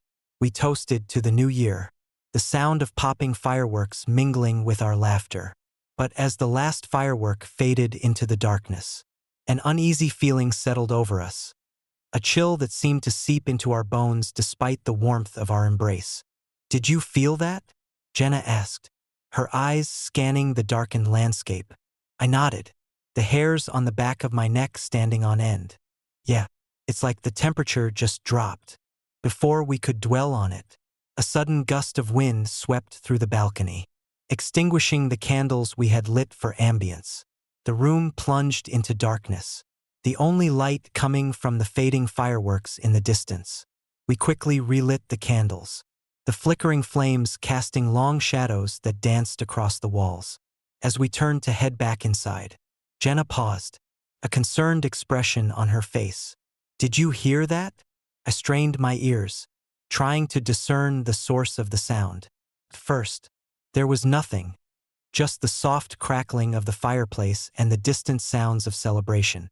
But then, faint noises began to emerge from the bathroom, a rhythmic dripping and the soft sound of breathing, as if someone was moving within. "Probably just the old plumbing," I suggested, though my voice lacked conviction. Jenna looked uneasy but nodded. "Maybe it's just the pipes acting up in the cold." We continued our preparations, trying to shake off the unsettling noises, but as the night wore on, the sounds grew louder and more distinct. The dripping became more rhythmic, almost deliberate, and the breathing more pronounced, as if someone or something was nearby. "Jake, do you hear that?" Jenna whispered, her voice trembling. I turned to look at her, my heart pounding in my chest. "Yeah, I hear it too. Let's check it out." We approached the bathroom cautiously, the room illuminated by the soft glow of the candlelight.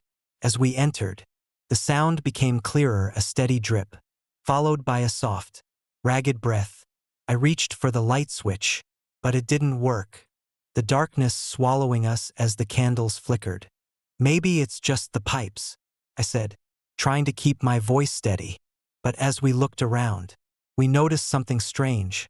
The bathtub was full of water, though we hadn't touched the faucet. The water was still, undisturbed, yet it seemed impossibly out of place. Jenna's eyes widened in confusion. "That's odd.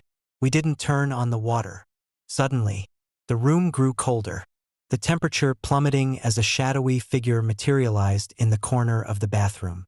The figure was tall and indistinct, its form barely visible against the darkness. It stood motionless, its presence oppressive and suffocating. "Who are you?" I demanded, my voice barely above a whisper, fear gnawing at my insides. The figure didn't respond, its hollow eyes fixed on us with an intensity that sent chills down my spine.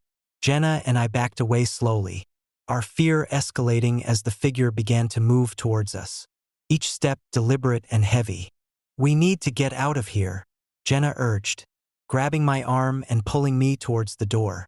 But as we turned to leave, the bathroom door slammed shut with a force that shook the room, trapping us inside.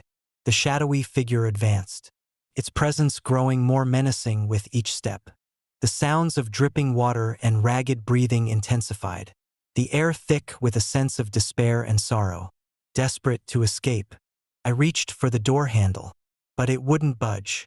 Panic surged through me as I realized we were trapped, the malevolent force pressing down on us like an invisible weight. Jenna's grip tightened on my arm, her eyes wide with fear. "Please, let us go," pleaded, my voice cracking with desperation. The figure stopped just inches from us, its eyes burning with an unspoken anguish. "Remember us," it whispered, the voice echoing through the room like a haunting melody. "Honor our memories." Before we could respond, the room began to shake violently, the walls cracking and the floor trembling beneath us. The candles flickered wildly, casting grotesque shadows that danced around the bathroom like living entities. The figure raised its hand, pointing towards the bathtub, where the water began to churn and bubble as if possessed by unseen forces. In a final, desperate attempt to escape, Jenna and I grabbed each other's hands and sprinted towards the door, the room collapsing around us. The bathroom transformed into a vortex of darkness and sorrow, the shadows reaching out to ensnare us as we tore ourselves free. The door swung open, and we stumbled out into the hallway, the oppressive atmosphere lifting as we fled the room. Breathing heavily, we ran down the corridor, our footsteps echoing loudly in the empty halls. The sounds of the bathroom seemed to chase us, the dripping water and ragged breathing following us like an invisible specter. We didn't stop until we reached the lobby, the weight of the night's horrors pressing down on us. Shaken and terrified, we grabbed our belongings and fled the hotel, the cold night air a welcome relief against our flushed faces. The drive home was a blur of fear and exhaustion, the memories of that night etched into our minds like permanent scars. We couldn't shake the feeling that something had followed us, the echoes of the night lingering in our every step. The next morning, determined to make sense of what had happened, we returned to the hotel to investigate further. The lobby was silent, the oppressive atmosphere of the night now replaced by an eerie calm. As we walked through the halls, we discovered old newspaper clippings and records detailing the tragic history of Crestwood Hotel, stories of sudden deaths, unexplained accidents, and the haunting presence of restless spirits.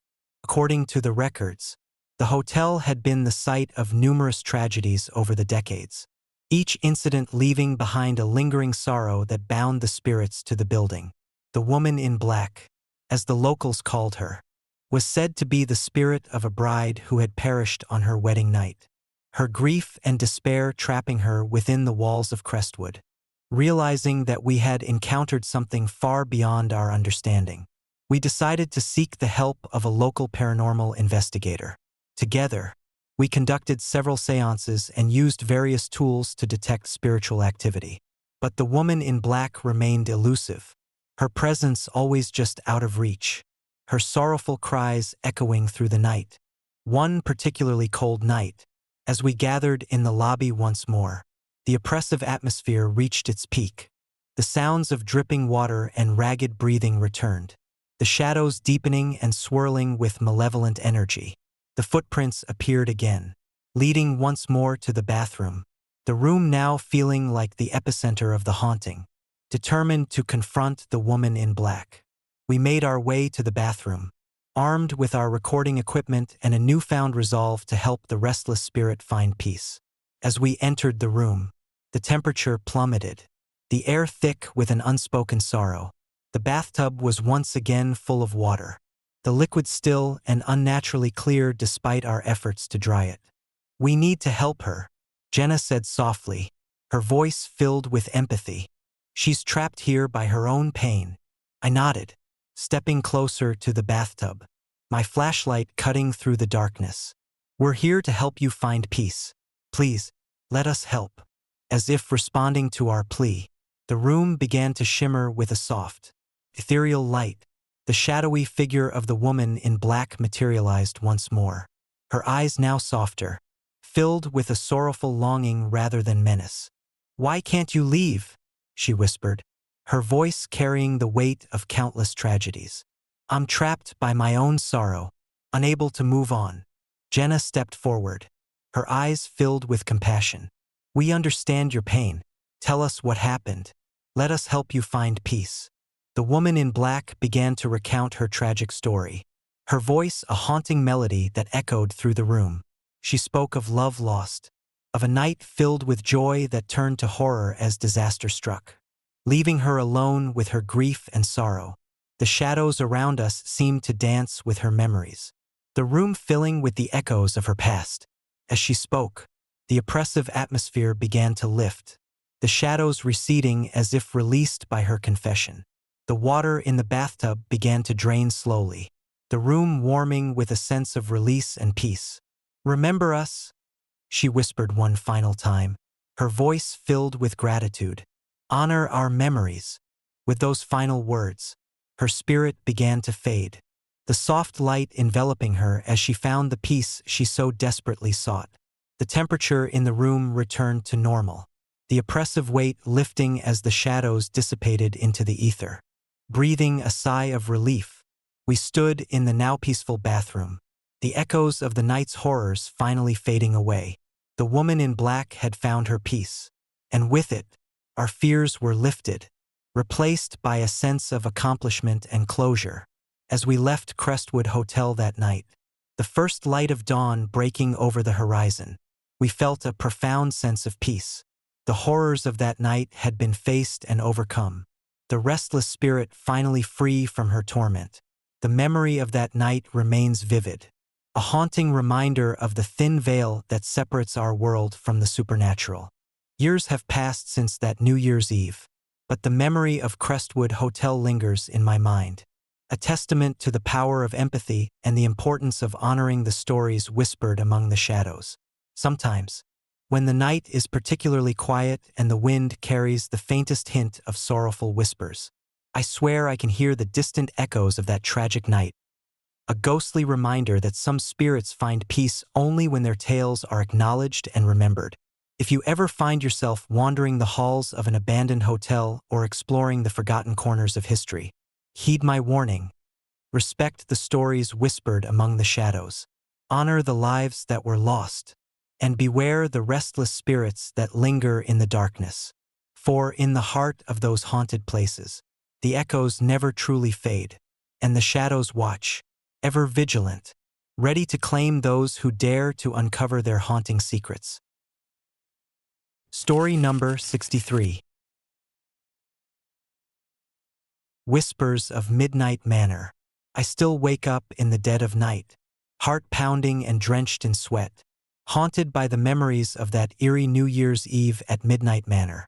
It was December 31st, 2019. A night that was supposed to mark the beginning of a new chapter for my family. Instead, it became a descent into darkness that blurred the lines between reality and the supernatural, leaving us with fears that linger to this day. Our family, my wife, Laura, our teenage daughter, Emma, and our young son, Jake, had always been fascinated by the macabre and the mysterious. So when we stumbled upon Midnight Manor, an abandoned Victorian-era house perched on the outskirts of our quiet California town, the allure was irresistible. The house had a storied past, rumored to be haunted by restless spirits and the tragic remnants of its former inhabitants. Ignoring the town's warnings and driven by curiosity, we decided to spend New Year's Eve exploring its dark halls. The drive to Midnight Manor was uneventful, the road winding through dense woods illuminated only by the headlights of our car. As we approached the mansion, the grandeur of its decaying facade became apparent. Tall, ornate windows were shattered, and ivy clung desperately to the stone walls. The once majestic porch sagged under the weight of neglect, creaking ominously with each gust of wind. "We should be careful," Laura cautioned, her eyes scanning the darkened windows. Emma and Jake nodded, their excitement tempered by a growing sense of unease. We stepped out of the car, the cold night air sending shivers down our spines. The front door stood ajar, inviting us into the darkness within. Armed with flashlights and our phones, we cautiously entered the manor, the door groaning shut behind us. Inside, the air was thick with dust and the scent of mildew. The grand foyer was vast, with a sweeping staircase that led to the upper floors. Our footsteps echoed loudly as we moved through the empty rooms, each one a time capsule of a bygone era. Portraits of stern-faced ancestors stared down at us from the walls, their eyes seeming to follow our every move. As we descended a long, narrow hallway, the temperature dropped noticeably, our breaths visible in the beam of our flashlights. It was then that we began to hear it, a faint, rhythmic tapping, like fingers drumming on a wooden surface. At first, we thought it was the wind, but the sound grew louder, more deliberate, as if someone or something was knocking on the walls. "Did you hear that?" Jake whispered, gripping Emma's hand tightly. Laura nodded, her expression tense. "Let's keep moving. It could be the wind or an animal." We continued down the hallway, the tapping now accompanied by soft footsteps echoing behind us. Our hearts raced as we exchanged nervous glances, the fear mounting with each step we took. The footsteps seemed to mimic our own pace, never speeding up or slowing down, always maintaining a steady rhythm. Suddenly, Emma let out a gasp. "Look!" She pointed towards the end of the hallway.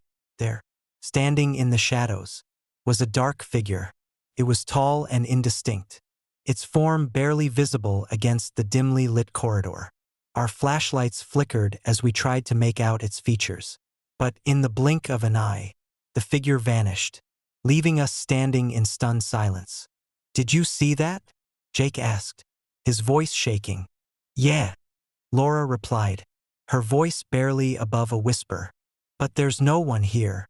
We approached the spot where the figure had stood, our flashlights sweeping the area in vain. The hallway remained empty, the oppressive atmosphere pressing down on us like a physical weight. Determined to regain our composure, we decided to split up and explore different parts of the house, hoping to find answers to the strange occurrences. Emma and Jake took the east wing, while Laura and I ventured into the west. The separation only heightened our anxiety, the eerie sounds continuing to plague us from the other side of the mansion. As we entered an old library, Laura noticed a large, dusty book lying open on a table. "Look at this," she said, pointing to the pages. "It seems to be some sort of diary or journal." I approached the table, my fingers brushing over the fragile pages. The handwriting was elegant yet hurried, the entries filled with tales of sorrow and loss. It detailed the tragic history of Midnight Manor, the untimely deaths of the family members, unexplained accidents, and the pervasive sense of dread that had enveloped the house. As we read, the temperature in the room dropped even further, our breaths forming visible clouds in the frigid air. The sound of whispering filled the room, the voices indistinct but filled with anguish. "Remember us? Remember our pain," the whispers seemed to say, echoing through the silent library. "We need to get out of here," I urged, sensing the growing malevolence that had taken hold of the house. But before we could move, a loud bang echoed through the mansion, shaking the very foundations of Midnight Manor. The library doors slammed shut, trapping us inside. Panic surged through me as I tried to open the door, but it wouldn't budge. The heavy would seemingly fused shut by an invisible force. "We're trapped," Laura said, her voice filled with fear, as we frantically searched for another way out.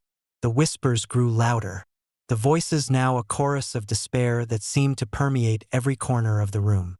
The shadows around us deepened, coalescing into dark shapes that danced along the walls, their movements fluid and unsettling. In a desperate attempt to escape, I grabbed the diary, hoping to find some clue or solution within its pages. As I read the final entry, a sense of realization washed over me. The spirits of Midnight Manor were not merely remnants of the past but active entities, bound to the house by their unending pain and desire for remembrance. We have to help them, I whispered to Laura, the weight of responsibility pressing down on me. We can't just leave them like this. Laura nodded, her determination matching my own. What do we need to do? The diary provided a possible solution, a ritual to appease the restless spirits and help them find peace. It required sincere acknowledgement of their suffering and a promise to remember their stories, ensuring they would no longer be bound to the mortal realm. With renewed purpose, we began the ritual, following the instructions meticulously. As we spoke the incantations, the atmosphere in the library shifted, the oppressive weight lifting slightly as the shadows began to recede. The whispers softened, their tone changing from sorrowful to grateful. A warm, comforting light filled the room, enveloping us in its embrace. The dark figure that had haunted us earlier appeared once more, its form now less menacing and more ethereal. "Thank you," it whispered, its voice filled with relief. "We can finally rest." As the light intensified, the spirits of Midnight Manor began to dissipate, their forms fading into the ethereal glow. The temperature rose back to normal, and the oppressive silence was replaced by a peaceful calm. The library doors swung open effortlessly, allowing us to exit the room. Exhausted but relieved, we gathered our belongings and left Midnight Manor, the first light of dawn breaking over the horizon and casting a hopeful glow on the abandoned mansion. The experience had left an indelible mark on our family, a haunting reminder of the thin veil between our world and the supernatural. In the days that followed, we shared our story with friends and family, our memories of that night serving as a testament to the power of empathy and remembrance. Midnight Manor stood silent once more, its dark past finally acknowledged and respected, allowing the spirits to find the peace they so desperately sought. Years have passed since that New Year's Eve, but the memory remains vivid, a constant shadow that follows me wherever I go. I often find myself reflecting on that night, the fear and the sorrow that had consumed us, and the journey we undertook to help restless souls find peace.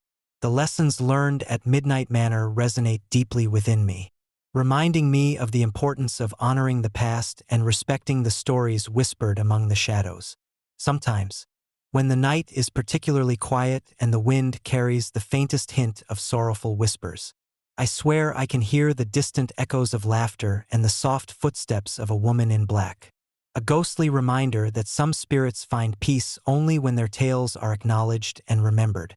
If you ever find yourself wandering the desolate halls of an abandoned house or exploring the forgotten corners of history, heed my warning. Respect the stories whispered among the shadows. Honor the lives that were lost, and beware the restless spirits that linger in the darkness. For in the heart of those haunted places, the echoes never truly fade, and the shadows watch, ever vigilant, ready to claim those who dare to uncover their haunting secrets. Story number 64. Desert Road, Shadows in White.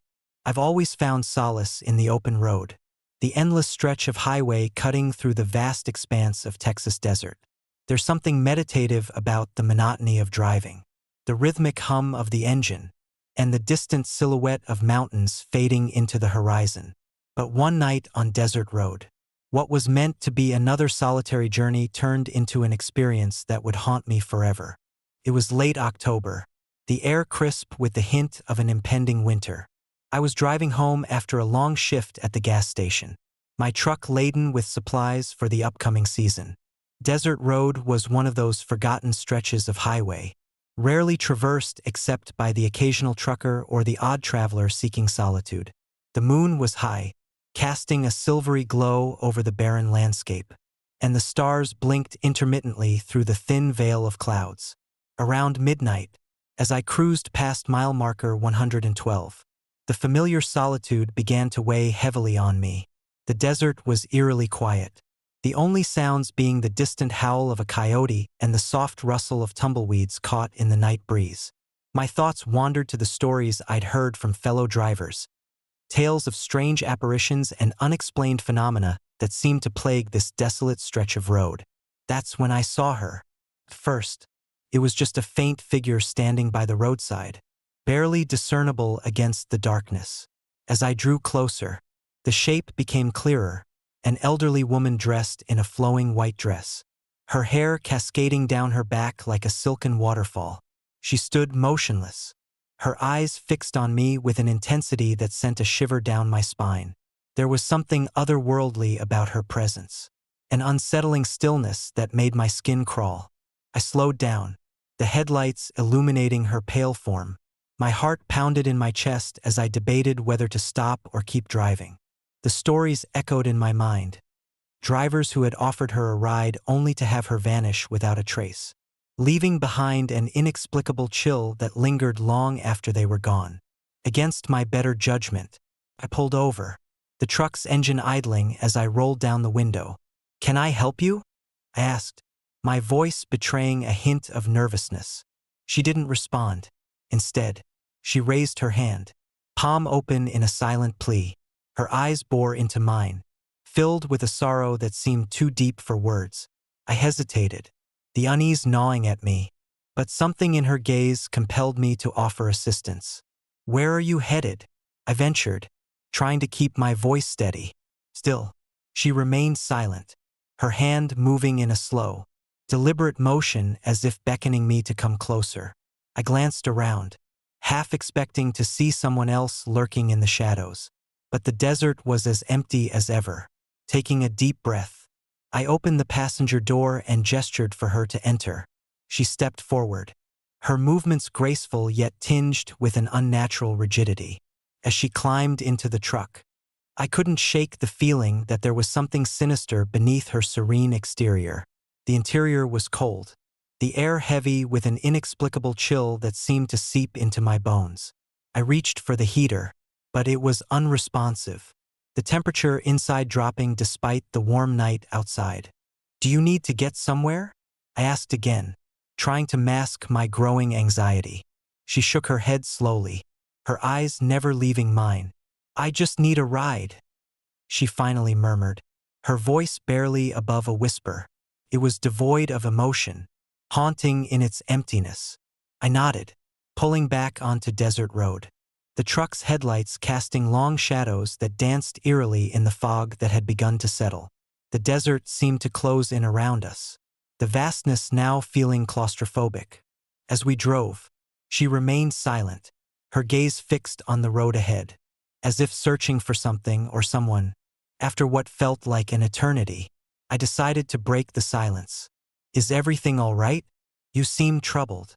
She turned to face me, her eyes filled with a profound sadness. "I can't stay here," she said, her voice carrying a weight of desperation. "I need to find peace." Before I could respond, the truck shuddered violently, throwing me forward in my seat. The lights flickered, and an oppressive darkness enveloped the interior, swallowing the faint glow of the dashboard. I fought to regain control, but the steering wheel felt heavy, my movements sluggish as if I were submerged in water. The road ahead became a blur, the landscape twisting and contorting in impossible ways. The desert around us warped into grotesque shapes, the once familiar terrain now a nightmarish vision of shifting sands and looming shadows. The air was thick with an unsettling presence, the silence broken only by the sound of my ragged breathing and the distant, mournful wail of the wind. Suddenly, the truck came to a grinding halt, the engine sputtering and dying as if consumed by the darkness itself. I fumbled with the ignition, but the engine refused to start, the dashboard lights flickering sporadically before fading to black. Panic surged through me as I realized I was trapped, alone with the woman who had brought me here. She stood up, her form illuminated by the dim light of the moon filtering through the windshield. "You shouldn't have stopped," she whispered, her voice now tinged with a haunting resonance. "Now, you'll never leave." I reached out to her, desperation clawing at my throat. "What do you want from me? Let me go." Her eyes bore into mine, a hollow emptiness that seemed to consume the very essence of her being. "I'm bound to this road," she replied, her voice echoing unnaturally in the confined space. "Trapped between the living and the dead. unable to find peace. As she spoke, the temperature in the truck plummeted further, frost forming on the edges of the windshield despite the warm night outside. The air grew thick with an ethereal presence, the boundaries between our worlds blurring as she reached out a hand towards me. I recoiled, feeling an invisible force pressing against me, trying to pull me into her realm. The darkness outside seemed to seep into the truck, shadows twisting and writhing like living entities. My mind raced, trying to comprehend the surreal nightmare unfolding before me. "You must help me," she pleaded, her voice now echoing with an otherworldly power. "Find the truth. Release me from this eternal limbo." Before I could respond, the truck lurched violently, the world outside dissolving into a vortex of light and darkness. I felt myself being pulled into an abyss, the boundaries of reality tearing apart as I was drawn into her sorrowful existence. The last thing I saw was her fading silhouette, her eyes lingering on mine with a haunting sorrow that would forever be etched into my soul. When I awoke, the truck was parked by the roadside, the first light of dawn breaking through the fog. The woman was gone, leaving behind an icy chill that permeated the vehicle. My heart pounded in my chest as I tried to make sense of what had happened, the memories of the night's events blurring like a fading dream. I reached for my phone, desperate to call someone, but the signal was dead. The roads deserted as if I were the only soul left in the world. Panic set in as I realized I was alone, the truck a silent witness to the haunting encounter. Gathering my courage, I stepped out into the cool morning air, the sun beginning to dispel the remnants of the night's darkness. As I drove away, the weight of her presence lingered, a constant reminder of the thin veil between our worlds.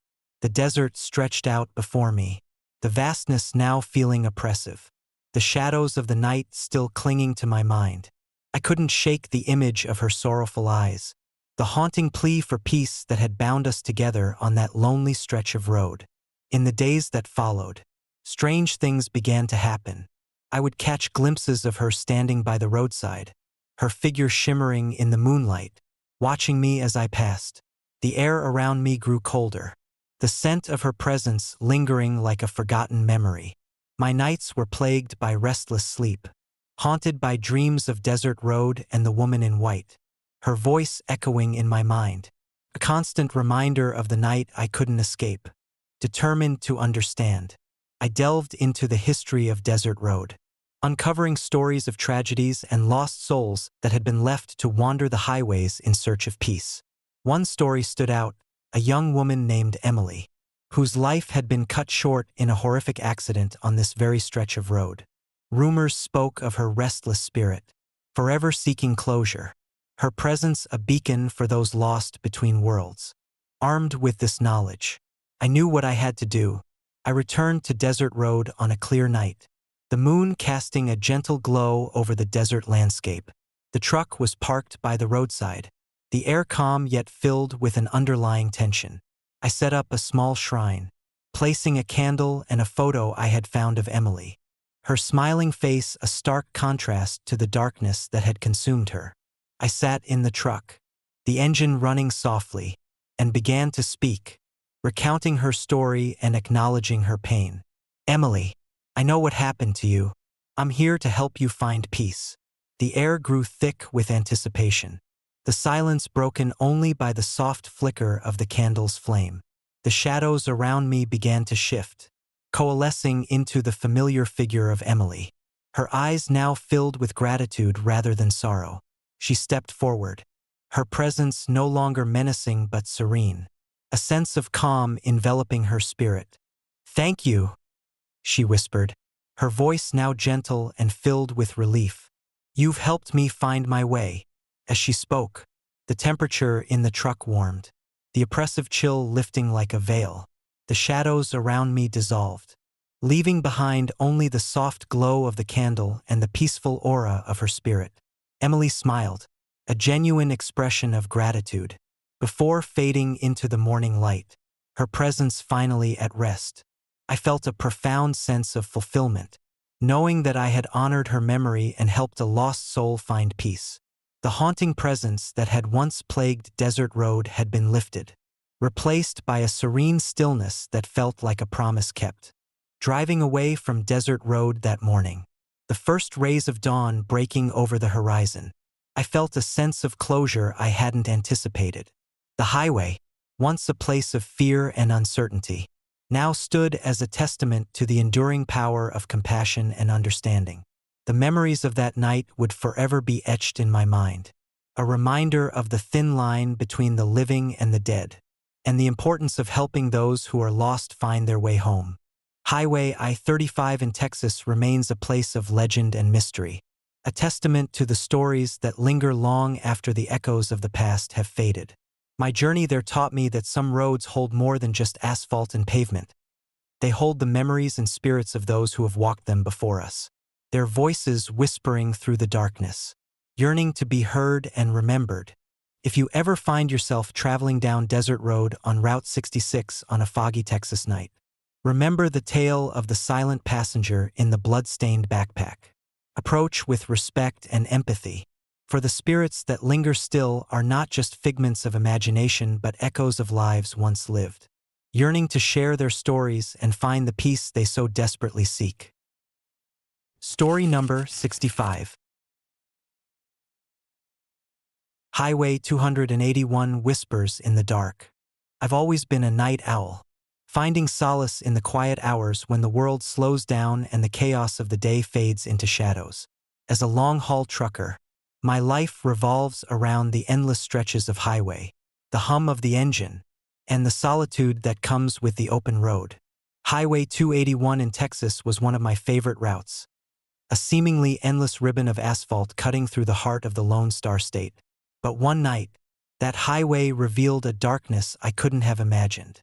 It was late October, the air crisp with the promise of winter, and the moon hung low, casting a silvery glow on the deserted road.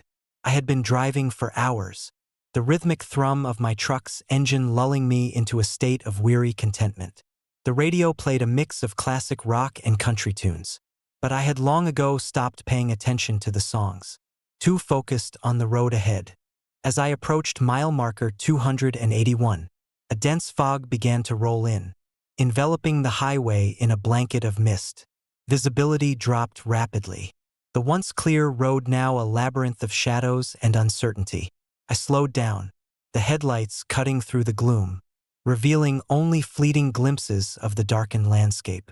My GPS was unreliable in these conditions, often losing signal in the thick fog, but I trusted my instincts and kept moving forward.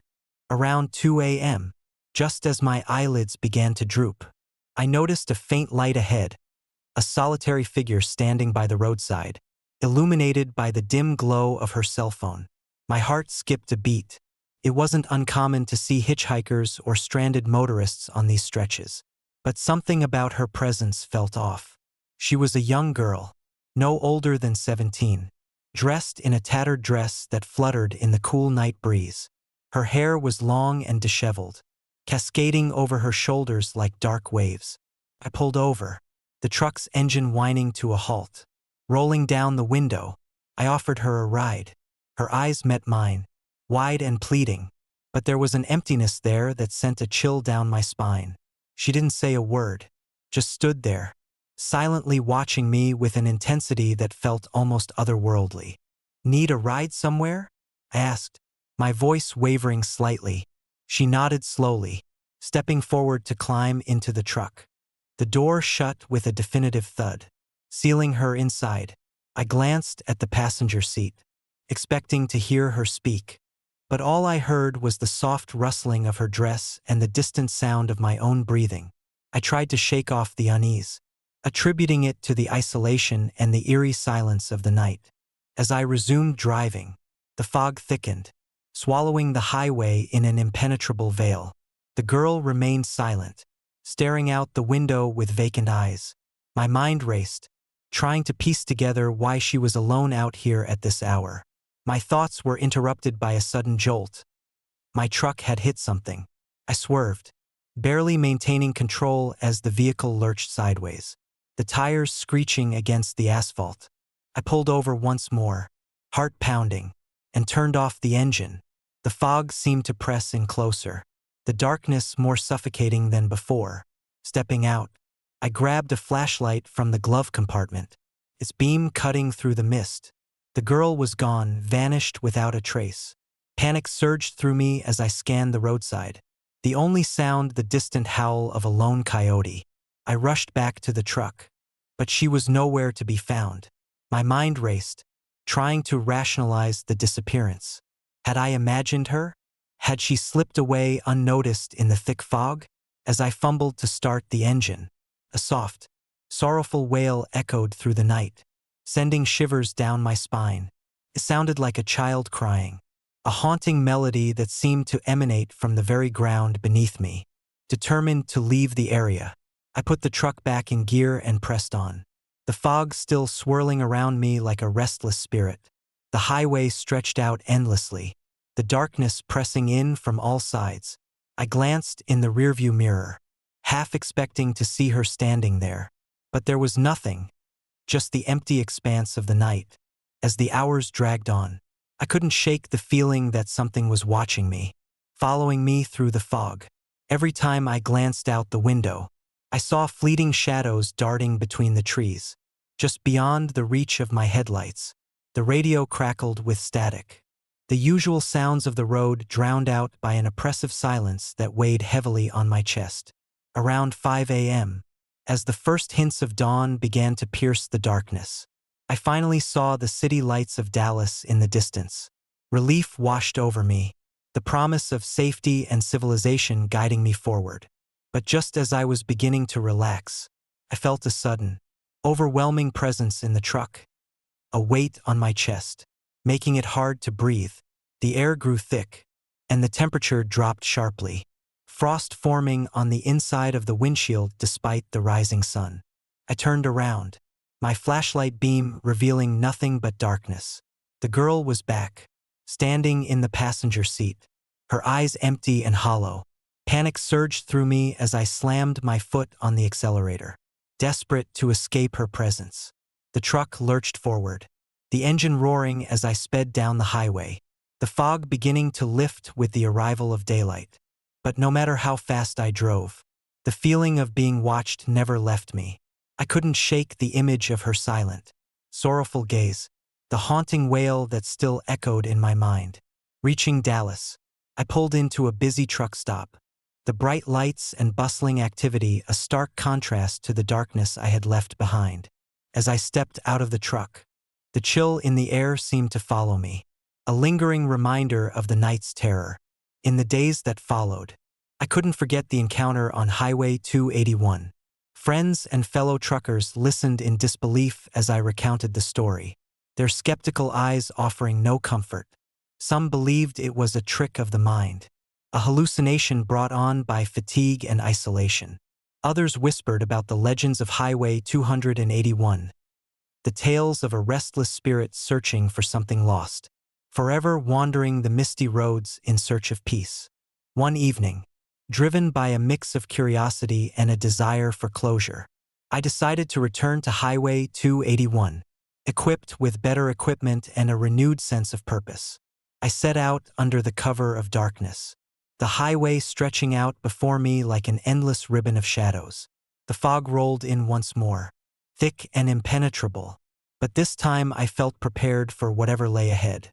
As I drove deeper into the night, the familiar stretch of road seemed to close in around me, the darkness more oppressive than ever. Hours passed with nothing out of the ordinary, until I saw her, a young girl standing by the roadside. Just as before, my heart raced, a mixture of fear and determination propelling me forward.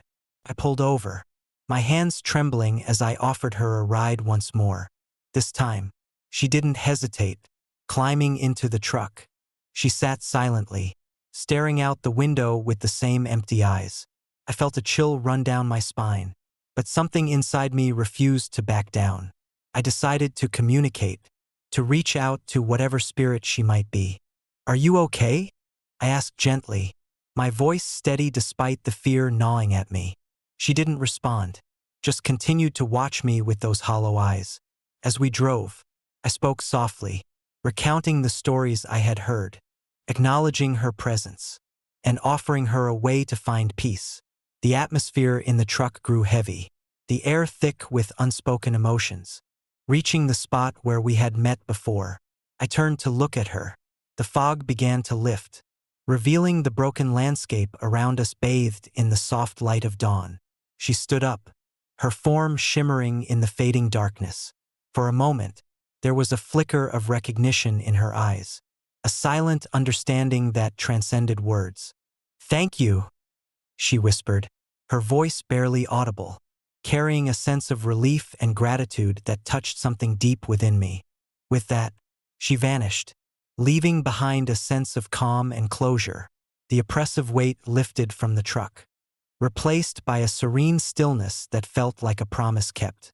I watched as she faded into the morning light, her presence no longer a source of fear but a symbol of hope and release. Driving away from Highway 281 that day, I felt a profound sense of peace. The haunted stretch of road had shared its darkest secrets, allowing a restless spirit to finally find the closure she so desperately sought. The memories of that night would forever be etched in my mind, a reminder of the thin veil between the living and the dead, and the enduring power of compassion and understanding. Highway 281 remains a place of legend and mystery, a testament to the stories that linger long after the echoes of the past have faded. My journey there taught me that some roads hold more than just asphalt and pavement. They hold the memories and spirits of those who have walked them before us, their voices whispering through the darkness, yearning to be heard and remembered. If you ever find yourself traveling down Highway 281 on a foggy Texas night, remember the tales of the young girl who stands by the roadside, seeking a ride and a way to find peace. Approach with respect and empathy, for the spirits that linger still are not just figments of imagination but echoes of lives once lived, yearning to share their stories and find the closure they so desperately need.